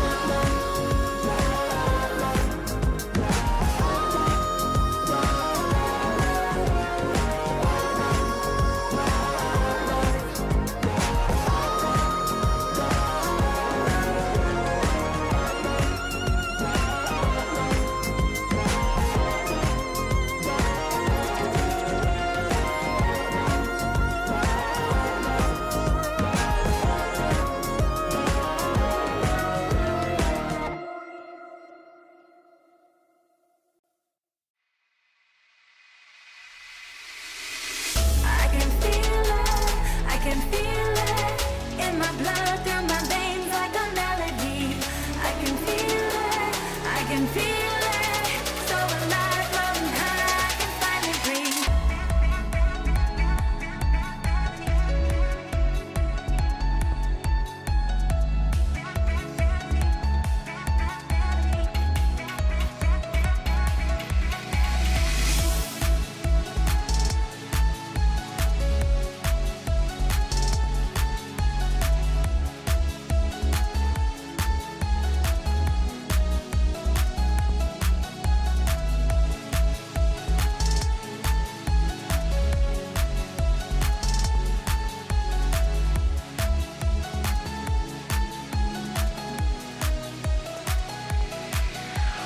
Lately, I've been feeling lonely. Welcome back, everybody, here to the ESL One Birmingham close qualifiers. It is BetBoom versus 1W in the Eastern European region right now. And, you know, I thought this series would be a lot closer than our series earlier, but it kind of went exactly the same in a way where, like, BetBoom was like, we're just going to sit back and farm. We got a Midas, and then we're just going to run you over in the mid game. They're just playing the map so much better than their opponents. And it kind of just showed, like, that 1W really didn't know how to handle it. Like they couldn't make a single play. I think it okay. So towards the end, you kind of forget about all this because it was fully in BetBoom's hands at that point. But if we go back all the way to the start, 1W was doing fairly well. They get the first blood on the Shadow Demon. The early lanes were going their way. Like, Sniper was doing well, the Luna was doing well, Doom was struggling a little bit, but they make 2 rotations onto TA. At the same time, GBK snipes the Sniper, which killed some of Sniper's momentum. And then at that point, I think things were okay for 1W if you are able to group up and go. But this is where their draft started to have some signs of issues where Sniper, Luna are carry-esque heroes. Warlock is the backline. Tusk could initiate but needs a blink. So then you're looking at Doom. You're like, I need you to initiate. I need you to build every aura. I need you to also win your lane because we can't have TA getting out of control. So there's so much on the Doom shoulders, and unfortunately he was not able to hit a lot of it. He built the auras, but in hindsight, what they needed was initiation to actually force plays once they weren't crushing the laning stage after some, mishaps. If they had been crushing, I think that would have worked because then you just run it down. But once things get iffy, it comes down to making plays, and draft-wise, that was hard for them.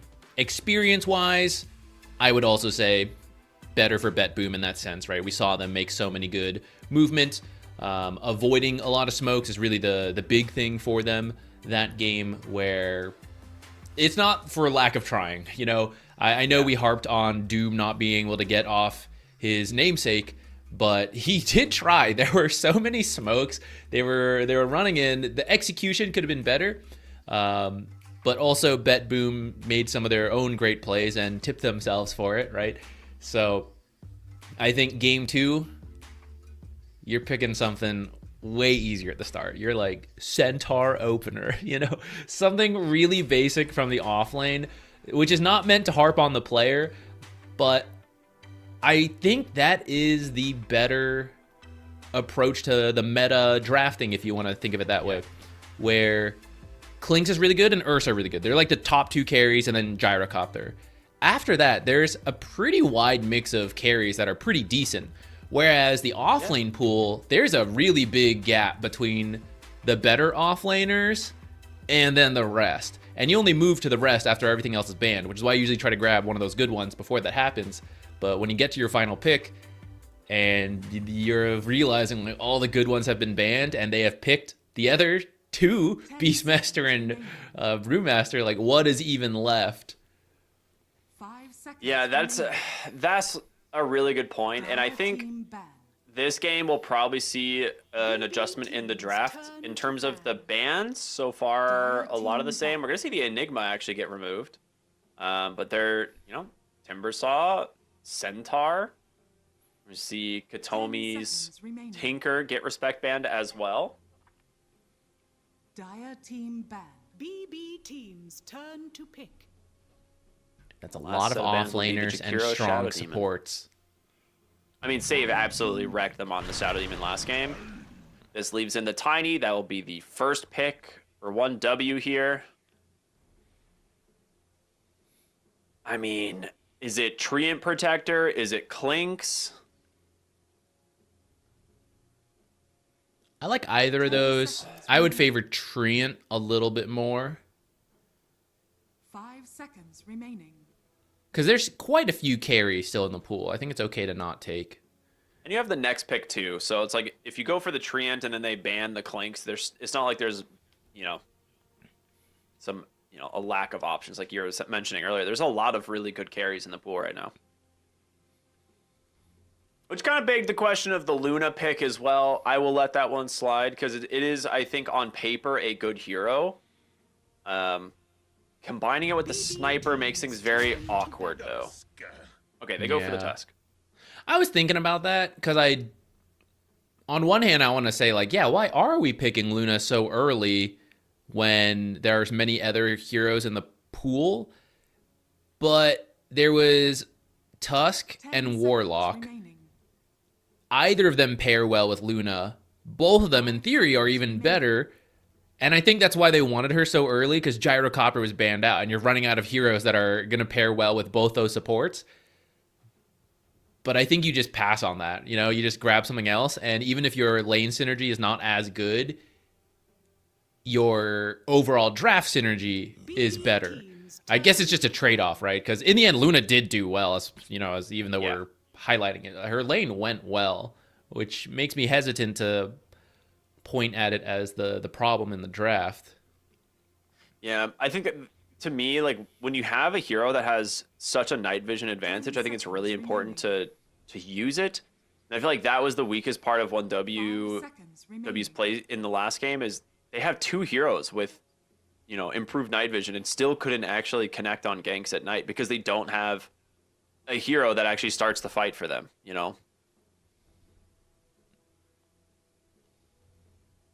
They ban out the Ember Spirit, one of the strongest mid laners of the patch. Here's what they get rid of next. Dire team ban. Wind Ranger. Yeah, they do respect ban out the Wind Ranger. It's good with the Tusk. Focus Fire tag team is a lot of damage. In the future, you'll have to consider the Largo pairings. Dude, I feel like that hero's very OP. I don't know. I legitimately do not understand how Largo is, like, what's going to happen to him. I think part of, how, like, he's one of the heroes who doesn't have facets yet, right? Yeah. So I feel like what is going to happen is when his facets come out, they're going to separate pieces of his own kit into the facets as a way of nerfing him. I don't like that. I hope they don't do that. I feel like that's the only way they could balance the hero. 10 seconds remaining. I do think he's good. I don't think he's super broken. I think people just don't know how he works. Yeah, and you only you need teammates to move together, but you don't need them to understand how you work. You just play the right song, and they think they're awesome, but you're buffing them. So to properly deal with him requires more knowledge from the enemy than knowledge required to work with him, so long as you group together and actually don't just like AFK. So I would be hesitant to overly nerf him before people really learn how to deal with it. It might take the pros, like it might take him making it to captain's mode and then pro showing it before. Yeah, pubs, like, that's catch what on. I mean. I think the moment he comes into captain's mode, he's gonna be probably very strong. The Warlock pick immediately countered by Abaddon. So we get the Abaddon. This is something Miro has actually played in the past in the off lane, so it actually is not guaranteed to be the safe lane for 5 Kiritich. seconds remaining. Is it time for Doom? Oh god. And saves Hoodwink. We actually saw them first phase ban this last game, right? Or is that in the first series, maybe, actually? It was a first phase ban, Hoodwink. Save loves this hero. He's very good at it. So, Tiny probably just going to be for GPK in the mid lane now. Like, you don't really want to run a 5-position Tiny. You don't really see a 5-position Hoodwink. 5 It's. seconds I will say remaining. it's been getting more common. It might be part of the bait Really? that you think Save is going to do it because it's such a hero player association, but then you assume Tiny mid, and then you pick around that, and then boom, a different mid. I could see them doing it, but if they just go with the typical combos, I think that would be fine as well. Okay.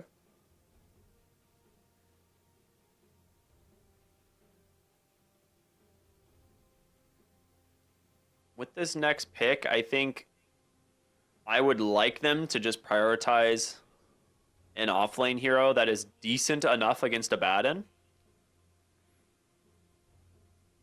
and synergizes with the Tusk. Because there's a lot that are still in the pool.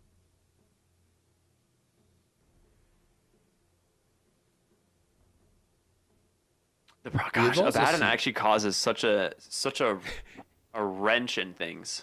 Yeah, it's awkward. You could maybe do. I don't know if you can. I was thinking like Oh, never mind. He's banned. I'm just blind. I was gonna say like Viper, but not with poison attack. Just the new age caustic build, and you are annoying. What but is happening? we're running it back. Okay, look. As long as you don't change the sniper, that's okay then to me. Even though the other offlaners would be more common. Doom is good versus Abaddon ult, you know? And I think this hero pairs decently with like the Fatal Bonds, all that extra damage. He also got really unlucky with creeps. I think he needs to put more emphasis on getting a creep ability. I sooner. 100% agree to that. I was going to say my biggest complaint was that they didn't prioritize getting a power creep. Bro, they're actually running back the exact same draft, and they're going to pick a new mid. I kind of love it, actually. Even though it was... Look, the game went fairly late, but so in a sense it was close, but you also probably didn't feel great about not being able to make plays. At the same time, you then just like, it wasn't the draft. We messed up.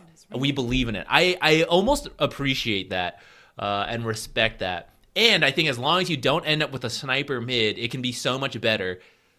Or you get the sniper mid for the memes, but Doom builds a blink first. Or you just pick an actual mid hero that's good against Tiny. Right, here's the thing, right? Like, you have Hoodwink, Tiny, Abaddon. We're going to see... You have ultimate 24th pick on 1W. So in terms of mid heroes that are left, we're going to see after the ban phase, because they're going to ban two mids on BetBoom here in a moment. I imagine they just pick their off lane here that plays well into Luna Warlock. They could just go for the Brewmaster, but it was banned. So they're like, guys, Brewmaster was the issue. There he is, baby. I was going to say, but my thing last game was Darkseer was still in the pool, and they get the Darkseer. And now Darkseer Tiny is an option. And you run the Hoodwink 5. Yeah, I think that sounds good. And you pick a really generic mid laner here. Someone else who will... Well, I guess you've got Hoodwink Tiny support duo wherever they go. Well, you could also just do Tiny mid still and then pick a new 4. Although that's kind of... You can do either. I guess you see what gets banned out. You don't have to pick like a melee 4 that does stuff. Like you're into a Warlock Luna lane, it's just gonna shove and they're going to like sustain. So rather than picking a lane that like fights them, like you could just pick a 4 position that's better at, you know. Dude, the funniest thing would be this top lane here. Not using Ion Shell because you don't want it to push the lane, and then you're not leveling Glaives because you don't want it to push. Then you're not using Fatal Bonds. Like everyone's just trying to bait the enemy to push the Waven with their abilities so you can keep it by your tower. That'd be so funny. Yeah, I think it will just end up being Darkseer Hoodwink lane. Probably. It's fine. Like Hoodwink plays well into the Warlock lane. They do get rid of the Storm Spear. That was the one I was gonna recommend because it does give them a little bit of initiation. They get rid of Ancient Apparition. That would have been pretty hype. Are you opening up the Huskar threat? You have Sharpshooter, but that's kind of it. The other heroes do not deal with it very well. On BetBoom? Yeah. Can you play it here? I mean, it's a little greedy. It's really greedy. Don't get me wrong. I think a The little other thing more is just like damage Ringmaster, could be good. maybe. Initiation or damage, and yeah, Zeus. Okay, damage it is. Does that mean? Okay, I know that they can play this as a support. I'm assuming it's support Zeus, but it doesn't have to be. 10 seconds remaining. I think mid Zeus seems fine because I assume the Abaddon carry, which is decent damage, but not as much as traditional carries. But you're making up for that with a Darkseer wall on the Luna. So you're kind of covered in the typical amount of right-click scaling in the game, and you just need other damage outside of that because until Abaddon is farmed, like 2 items, he's very slow. You know, support Hoodwink has Sharpshooter, and that's it. Darkseer's wall and Ion Shell is hit or miss in fights, depending like what happens. So I think you needed more damage from somewhere. Okay, and it's actually a 5 Zeus. Yeah, 5 Zeus, 4 Hoodwink mid. It is still more damage. Even if it's a support, it is still a lot of early damage that you need to get your draft online. I so bad wanted them to pick the sniper. I wanted them to do it so bad. I was sitting over here just chuckling. I'm like, please do it. Please pick the sniper. Do it for us. But yeah, I mean, Invoker is solid. The downside is you don't have much setup at all for like Sunstrike and Cataclysm in this game. Like it's one of the things that you enable Invoker around is having side lanes that can actually do that, and you have 0 stuns in one lane and a snowball in the other. So not ideal, I would say. But it should do well into the tiny mid. Yeah, it's also at least more playmaking than a sniper, even if you don't have the Sunstrike set up for yourself. I mean, he's going Agents of Galaron. He is going for the Sunstrike build. Yeah, you can still do it. Like, Cataclysm, I think, is still one of the better mid-invoker builds, even if you don't have the greatest team setup. Just because in the chaos of a fight, like, it's going to land on somebody. And you'll have, like, Fatal Bonds, Golem, Cataclysm, you know, the snowballs going through people. Like, you'll hit somebody. Yeah. Yeah, that's true. We are not so different, my enemies and I. Oh, all right. Well, we are into game number 2. BetBoom here versus 1W, and feels a little like game 1, actually. Yeah, don't know what's causing that. Similar. I do think the Luna, like, yes, doesn't have like the hard counter in terms of the Shadow Demon, which is a big deal. We are playing into a Darkseer, which can be a big problem for this hero as the game goes on. I'm definitely interested to see how the lanes are going to play out, though, yeah. Yeah, we'll see if something funny happens, but the Darkseer is picked to counter in the game, not the lane. So she should have a strong start, and she is a tempo hero, so maybe you can just run that into a win. That was the game plan last time. It just, you know, you weren't able to connect on the plays. But this time, maybe it'll go better.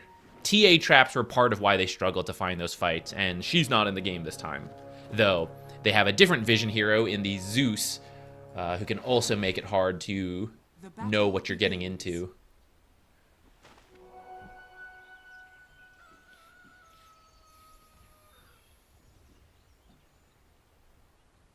All right. Like, gonna look at the facets here. I mean, it is the gluttony one. Which it would have been really unfortunate if he goes the other one and then we don't see Doom get cast again for the entire game. So that would be unfortunate. But I like a change they're making. I mentioned Tusk and Warlock can pair well with Luna. This time they're doing the Tusk here, and they're using Warlock with the Doom, which I actually think Fatal Bonds and Shadow Word pair with Doom better than Tusk.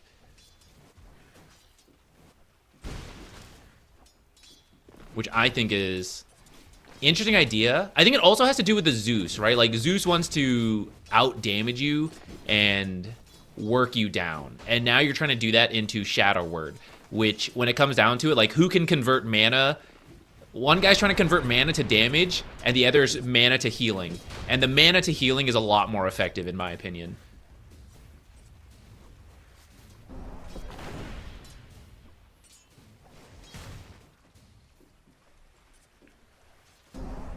in the mid lane here, the Tiny and the Invoker is it's a funny matchup. Like, Tiny just trying to get as many denies as possible here, but the Invoker pretty good at harassing. Ooh, First Blood bottom lane actually as they take down Rain on the Warlock. I mean, not converting the level mana 2 to timing healing is that really time good around. on this. Yeah, but didn't quite work out.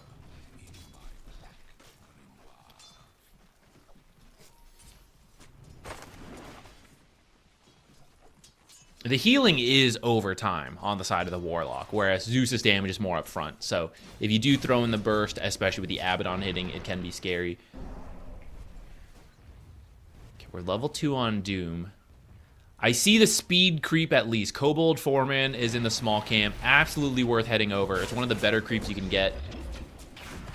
Even throughout the whole game, not even just the laning stage. Just free movement speed is really good.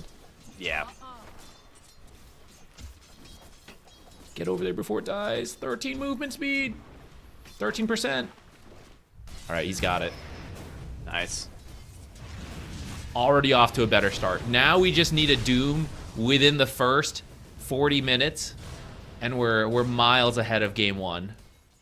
That would be, yeah, the percentage gain there is pretty massive, actually. There's so much to gain. There's so much room for improvement. The Zeus will pretty much get this Lotus uncontested, which is a little bit surprising to me, but they don't have Scorched Earth up, so maybe they're just kind of a little bit afraid at the moment.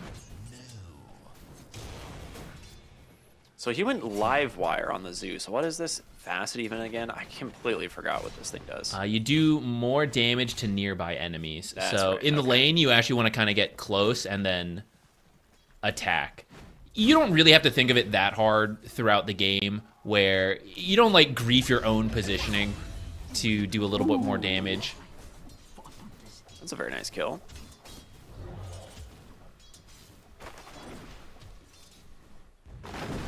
Radiant's bottom tower is under attack. CS-wise, things kind of going as expected, but Triple S bottom here actually taking a lot of damage. Trying to run him down here on Kiritich, will not be able to. You need to get this hard camp open if possible. I think you want the option to eat some of those creeps to help you out here. As this lane is starting to slip away from you, I feel. His last hits are still okay, but they're taking a beating. Yeah, he's actually going to start creep dragging because he doesn't want to interact with him anymore. Yeah. That I feel like frees up that's Zeus fine. to go top, like, though. Are scanning. Ooh. Yes, they do scan this, so they know exactly what's going on. They haven't seen him in the lane. They're like, he's probably up here. So just kind of respect his rotation back up towards the tower.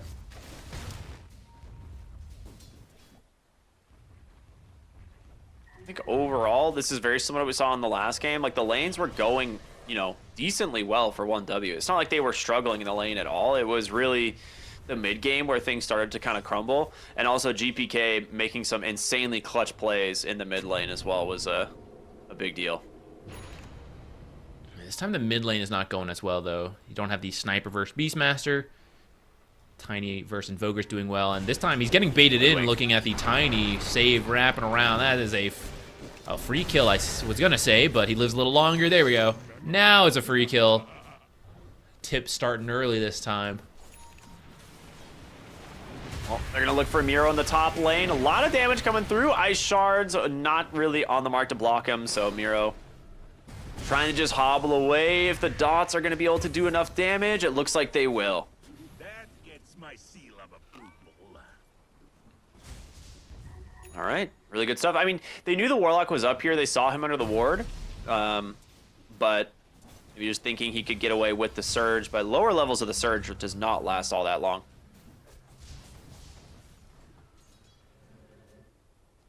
That was nice of you.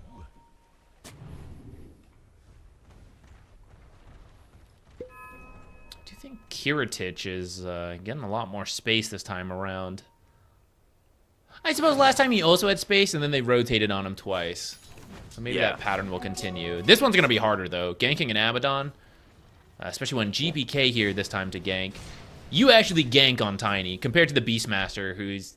Good luck, guys. I've got to get my Aghanims. Little help. I mean, this is I would say he's got a haste rune. I thought he might be looking to contest the Wisdom Shrine, but instead just starts taking some of the enemy jungle. Top lane, they actually get a kill on the Tusk, though, so they can continue to play aggressive. Oh, they're going to be able to find a nice little bushwhack there onto the Luna, trying to chase her down with this extra damage, but not enough quite there. Now let's turn their attention on over to the Zeus, but dude, he's so fast thanks to that Surge, gets so much further away, and now Sweden Strong kind of baited in really deep here. He's just going to die a second time. And now Luna, Mukushi. hold up. Yeah, Luna's just dead. The combination of the heavenly jump away into Surge dragged Tusk so far out away from his team, and then put him in a weird spot that it was close, but easier for the team with the Zeus to fight with the lightning bolt in the trees and get the vision around that than to return fire through that tree line as 1W without the vision. So 6-1 now. BetBoom stepping up their laning stage this time around. The supports are the big benefactors here. Like the fact that they're going to be super high level and have some decent net worth in this mid game is going to be really scary because it's a Zeus Hoodwink. I feel like Hoodwink with just a casual Thunder God's Wrath is start killing heroes off very easily, or just, you know, 3 points in the bolt. Yeah, Bushwhack is bolt almost is... level 6. He's about to be level 6. We're about to see the Bushwhack and the bolt damage coming together here. Who gets it? Yeah, that is... Yeah, you try to beat a Zeus in the kill. Save. Don't even try. Blessings upon a loyal warrior. Well, now that you are level 6 on the Hoodwink, GPK, Avalanche, Toss, Bushwhack, and a Sharpshooter should be a kill. And that, well... Don't even try, save. Tip. Oh my god. Can't tell him he's just like, I know you just spent like 180 mana on that spell or whatever, but that one's mine. I'm gonna take that. Wouldn't it be funny if I got the last hit? Guys, wouldn't it be funny? I think it's actually not... time I play support Zeus. I think it's actually not too bad to the I know a lot of people aren't gonna like hearing this, but Zeus support actually does scale quite well, and I think getting farm is pretty good. Especially the Aghanims is quite powerful the sooner you get it. And although Hoodwink has some scaling options as well, I feel like ever since the Maelstrom into Gleipnir build got changed, you don't actually need that much money you don't need much. You just need like the shard and I don't know, That's one it, utility yeah. item. Jeez, Oh my she gosh, almost got Save him on her almost own. instantly kills the Warlock. Thunder God's Guys, Wrath, wouldn't double it be kill for funny? Katomi. All right, guys. All the last hits. Can I Get get him another again? one, he says. Katomi! He was trying. Oh my gosh. I mean, he could have stolen that one. He was holding the leap, and I was like, he's going to leap down and just bolt another hero, but... I thought for sure he had it. Yeah, that is a massive win once again. 4,000 gold advantage here at the 10 minutes as they just continue to snowball. 7-0 and 2 on this Zeus. You gotta be careful. You're gonna give so much kill streak gold if you get found now. He almost has more kills than last hits. He has 8 last hits, 7 kills. If he had properly last hit that final hero, he could be even here. Looking for kill number 8. I mean, during all of this, there's also just Kiritich free farming on the Abaddon because they can't push him out of the lane. I don't want to draw attention to this, but we have yet to see a Doom. Now we're only at 11 minutes, much better than before, but Katomi, he's slacking. Slacking, not securing kills anymore on the Zeus. Kind of weird champ, if you ask me, but... If you take another one, I will break my item. Oh, okay. Oh, sorry, dude.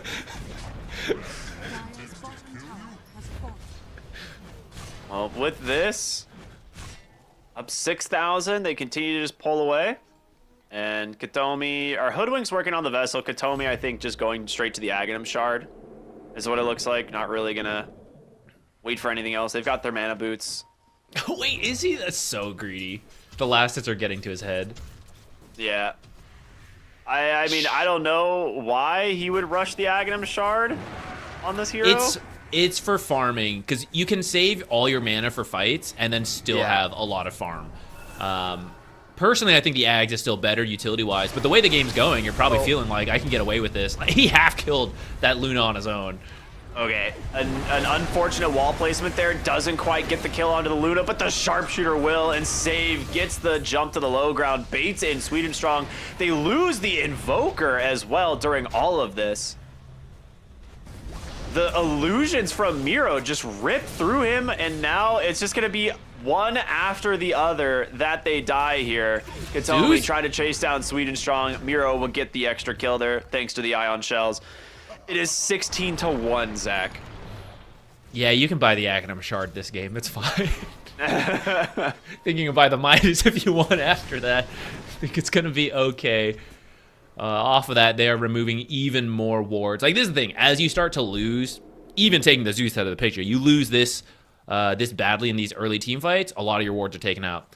Then, add a Zeus on top of that, who is saving mana from soon-to-be Aghanim Shard, so we can Lightning Bolt to de-ward even more. You're just going to be playing in the dark. And we saw how much trouble they had finding a Doom last game. Feels like it's going to be even harder this time. Although he adjusted the build. He went Midas, and he's going for a Blink. So it'll be a 20-minute sooner Blink. I hope that equates to 20-minute sooner Doom. Because still have yet to see one. Yeah, I just don't know where you try and doom a hero right now. I would be open to just dooming the Zeus and trying to get the kill onto Zeus, but he's only playing near his allies. Like, he's not going to be like randomly on the side of the map by himself. Radiant, they scan this out. They know somebody is here. They will TP in some extra help here from Miro to make sure they can get the Wisdom Shrine. And that is double Wisdom Shrine for BetBoom. You are still so underleveled. They're going to find save here. Tornado is out. There's going to be the meatball into the punch, but there's a mech from Miro, and now the snowball in pretty deep, puts Sweet and Strong in a rough spot. GPK is going to find the Warlock onto the high ground. Sunstrike off the mark. Both of the supports go down. They They were so afraid of diving the hoodwink. You kind of should be. You'd be running through the tree line. You're all going to get bushwhacked under a tower. But at the same time, if you're that scared of it, then maybe you need a different smoke path. They were hoping to catch someone in the triangle more than under the tower, but this is just... What number are we at if we include game 1? How many smokes has it been that they just can't seem to connect on a target easily? I think it's all of them, to be honest. Like, I don't think I saw a successful smoke from 1W last game.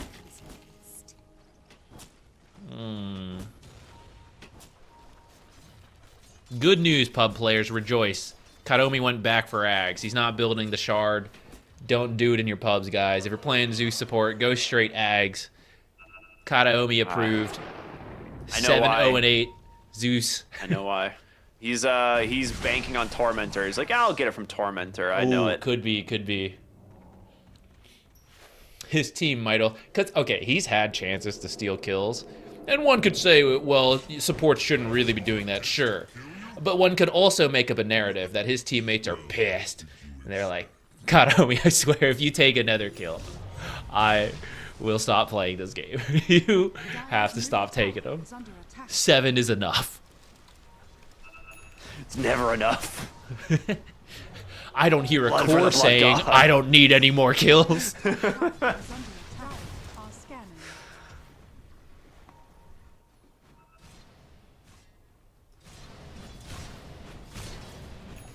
Kiritich has his Radiance. We haven't. Once again, a very quiet game for him. He's just being left alone to farm. Last game on the TA to recover. This time, actually having a good game on the Abaddon, but just needs to finish up the Radiance into the Manta, so just not really getting him all that involved yet. There's another smoke attempt here. They're going to try to make the play. Miro is in a good position here as well as Katomi. The question is who can start the fight. Please, you have to go for the you have a wraparound. blink. You have to Doom. There's the blink. The Doom gets onto the Darkseer, and now Katomi in trouble as well. Golem's going to get dropped. They get them both.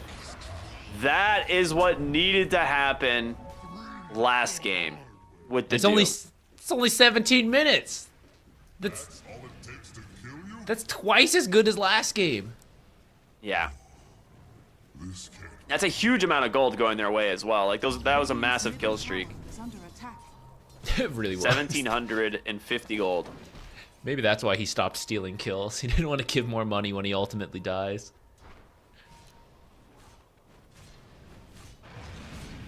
All right, they're still 7K down behind, but I am very happy to see them finally find a successful play.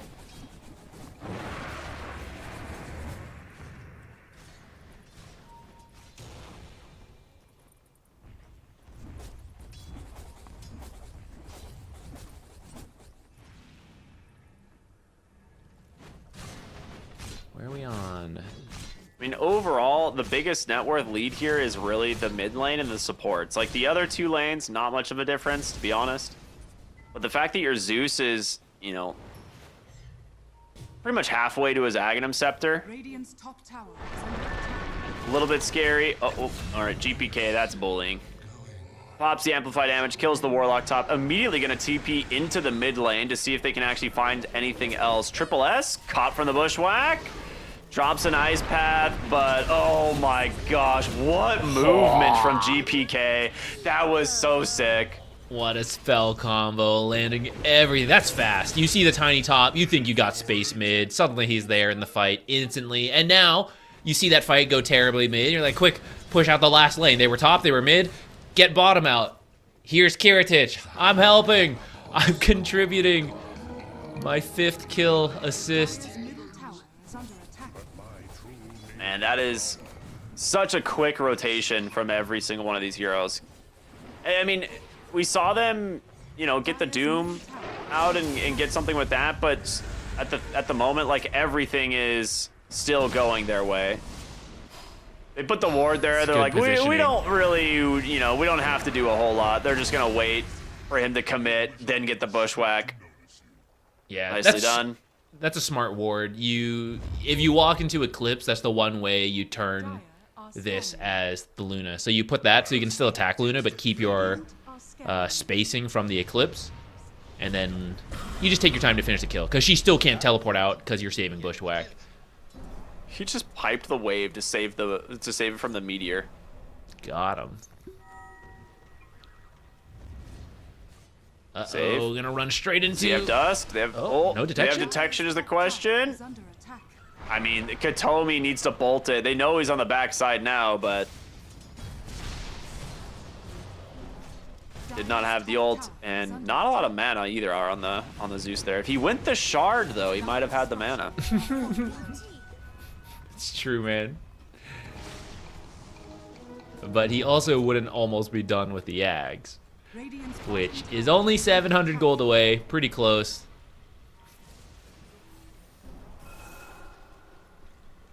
Tormy time. Go get it from the Tormentor.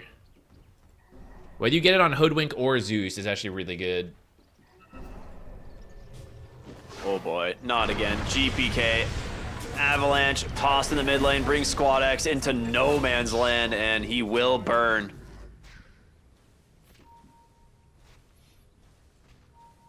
Yeah, they're playing so fast. They're constantly teleporting and instantly getting kills. For example, speaking of which, he gets the wall down. Swedish Strong does have the snowball to try and bail him out, but can they? Vacuums him back, and there's your snowball. Your Doom is out, but can you actually find the kill is the question. He's just dragging you through the walls. They get the kill anyway onto both the supports, trying to TP out Avalanche from downtown. It's just all five. It's all five, dude. You just are too far behind. yeah, at this point, BetBoom playing so fast. You're trying to find anything. You're trying to rotate the heroes, but they're just a step ahead of you every time. And it helps that they've got such good vision for it, right? They know where they're moving. This Zeus has been doing some dewarding. You're already winning, so it's already easy to deward. Add some lightning bolts on top of that. I will say, a couple times I've seen this Doom die, I can't help but think, if the Wild Wing Ripper camp had scaling, he might have lived. From either the Hurricane moving him further, even the regular Wild Wing Ripper, the Tornado, does not scale, I realize. So we need Justice for the Wild Wing Ripper camp, and then maybe they wouldn't be 17k behind. I think that could be what they need. You think like 20k or what? Accidentally hurricane myself into the enemy. Oops. Hurricane your ally into the team or something. It's like 900 range. You're just like 900 range directional force staff. You're like, oops. Like just level 1 hurricane. Level 1 hurricane is like the 400 distance push. Level 2 hurricane is straight to enemy fountain. Level 3 hurricane is 500 push. Really weird scaling on this one. Oh, Zeus scouting ult. Gonna find a free Invoker kill. Found what they're looking for. Invoker goes down behind the tower. Rain as well, getting picked on by the Tiny.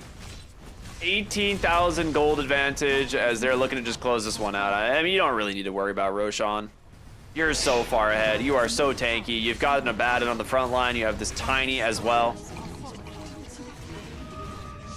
Surely at this point you can wrap back around to stealing kills. Karomi, free yourself. It's like I've waited long enough. GPK Get this one. does Get not this want one. lane dragging. Oh, Nimbus was on cooldown. Never mind. He couldn't steal it. I bet he would have tried. Sorry, secure it. He would have secured that Tusk kill. You never know. 31-3 is certainly a score line. Definitely, it's one of the score lines of all time. Not one I expected in this matchup. I really thought it would be closer, but BetBoom proving why they won the last qualifier for the Dream League season 28, 29, 28, that sounds 28. Blanket. That sounds right. Get him! Oh my god. Save, nails Third it. Doom. Now, with this, a big Doom comes out, but vacuum into 3 heroes on the wall, and where's the rest of your damage? It's going to be the Luna finally coming, but Kiritich just presses ult, borrow time, just walks at him, doesn't care, and the Zeus is just cleaning house. There's your GG. This was a rough game 2. 1W. Gonna have to go back to the drawing board on this one as BetBoom straight bully them into submission. I feel like the supports led the way on this one. They were just winning their lanes and then moving around the map on their own. They don't even need the cores to get involved. They were just finding kills left and right. I would like to pitch something to you, Ricky. In game 1, Doom, the first one comes out like 40 minutes, and we were critical. Yet this game, there were 3 Dooms, and they have lost at 24 minutes. So perhaps less Dooms is good. What do you think? You know what? I don't think I can really argue with that logic. I think the idea of less Dooms is don't pick the hero. That to me makes a lot more sense. You know, if you really wanted a counter to Abaddon, I'm sure there was other ways. You could have picked a stronger lane, a lane that doesn't just lose to him super hard. I don't know. I feel like you need team fight, and Doom's team fight is very lacking right now. He doesn't really build auras. And when he does, we see what happens last game where you're like, oh, okay, I built auras, guys, but someone else has to start the fight. In this game, he's like, okay, I built my blink dagger, but now I don't really do anything. I pressed Doom, you guys got to do the rest, right? Like, it's a very awkward hero right now. It feels a little bit underpowered. But I think it looks worse than it is in this series. Like, BetBoom absolutely bodied 1W both games, and I think if the drafts were swapped, like if BetBoom was playing 1W team's draft here, I don't think it would have looked as bad as it is. Yeah, I can agree with that. I will also say this is where the pro Dota is, the drafting picture is quite big and involved, right? For making individual heroes look good, it's actually how they fit into a game. And although on a 1-to-1, Doom into Abaddon ult, okay, that's good, right? But how is my lane? You know, what's my state in the meta that I can play any game? Like, that's when Doom was broken, right? Just like first pick Doom, doesn't matter, will always be okay. This Doom can be good, but you really need the right game for it. You need the right lane partner, you need the right opponent so you don't get shut down. And I feel like that's where things are missing. Which one you want to point to will take some time to, you know, fully think about and break down, but the combination first in game 1 of I need to build auras and initiate is really rough, and find the right initiation. Can't just be like any target, it has to be the right one to Doom. And then this game, okay, it's a little bit better for me. Okay, I've got the Warlock. Then we have this Invoker mid who's not a playmaker, right? He wants the Sunstrike setups, and you can't do that as Doom. So I don't know if it's like fully to blame the Doom, or if you had picked a different mid laner, your life also would have been easier rather than Invoker. Or maybe it's the support duo into Luna that they went back for twice. It feels like they know they want that, but they don't know how to complete the draft to make it work. I didn't like the Invoker pick generally. Like, I thought for a 24th pick, this felt really weak because, again, when you're playing mid Invoker now in current patches, you're looking for Sunstrike kills, basically off cooldown. And you don't have that, like you said. I was hoping for, if you want to play something that like contributes to the side lanes, and like doesn't really lose mid lane, go for something like a Nature's Prophet at that point. Like, you could at least teleport in, go for an early Vessel, and maybe at that point you can punish the supports like Hoodwink and Zeus.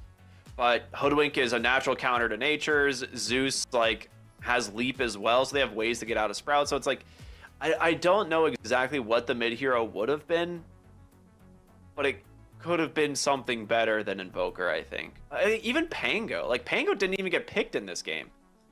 I feel like Pango would have been perfectly fine. He's in a weird spot. I think it really depends who you... Still, but... I think that's where it comes down to, like, are you a team that believes in Pango or not? Because some people seem to be on the Pango train and some aren't, so maybe they aren't. Yeah, Pango, I think, could have been fine. It is like a blink initiator, and if you want your Doom to build auras again, like, that's a great hero to start with. Like, just rush the Diffusal into Blink.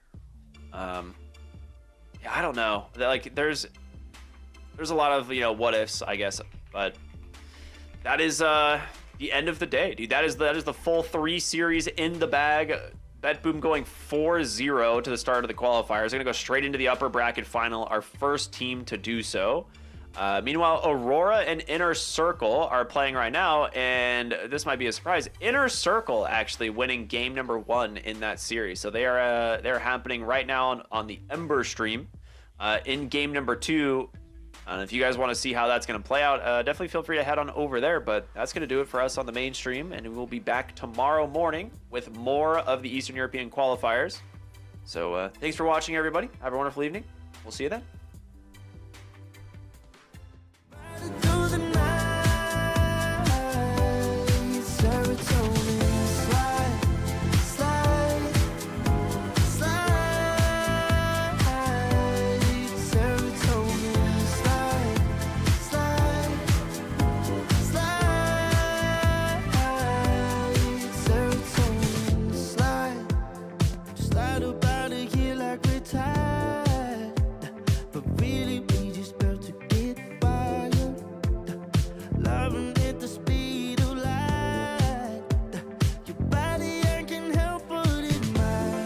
I'm on fire from the dopamine. You're all I need tonight. Promise I'll give you all of me, darling. Serotonin slide with me. Secret in the light. Empowering your energy, riding through the night. Serotonin slide, slide, slide, slide. Serotonin slide, slide, slide, slide. Serotonin slide, serotonin slide, chemical high. Dopamine dive, love, take it higher. Serotonin slide, chemical high.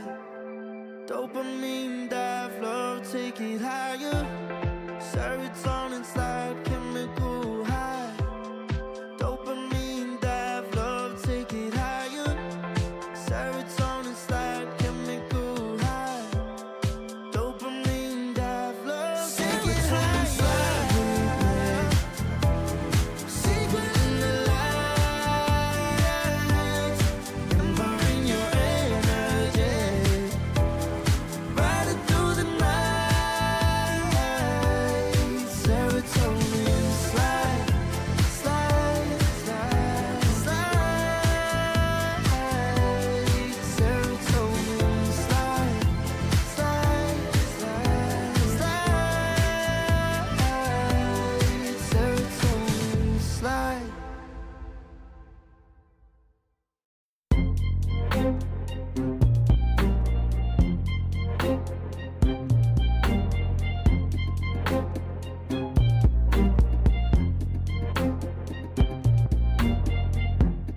Too long for me to feel, yeah. Tell me why you on your knees, yeah. Never thought I had a dream, yeah. Kicking off the covers, I'm too hot for this bed. Give me space, I need to breathe, yeah. Give a face, giving it beautifully, yeah. Yeah, it's just me and my clique, yeah. We might be the hottest, but we let you in. Angel energy, let you sit with me. Angel energy, angel.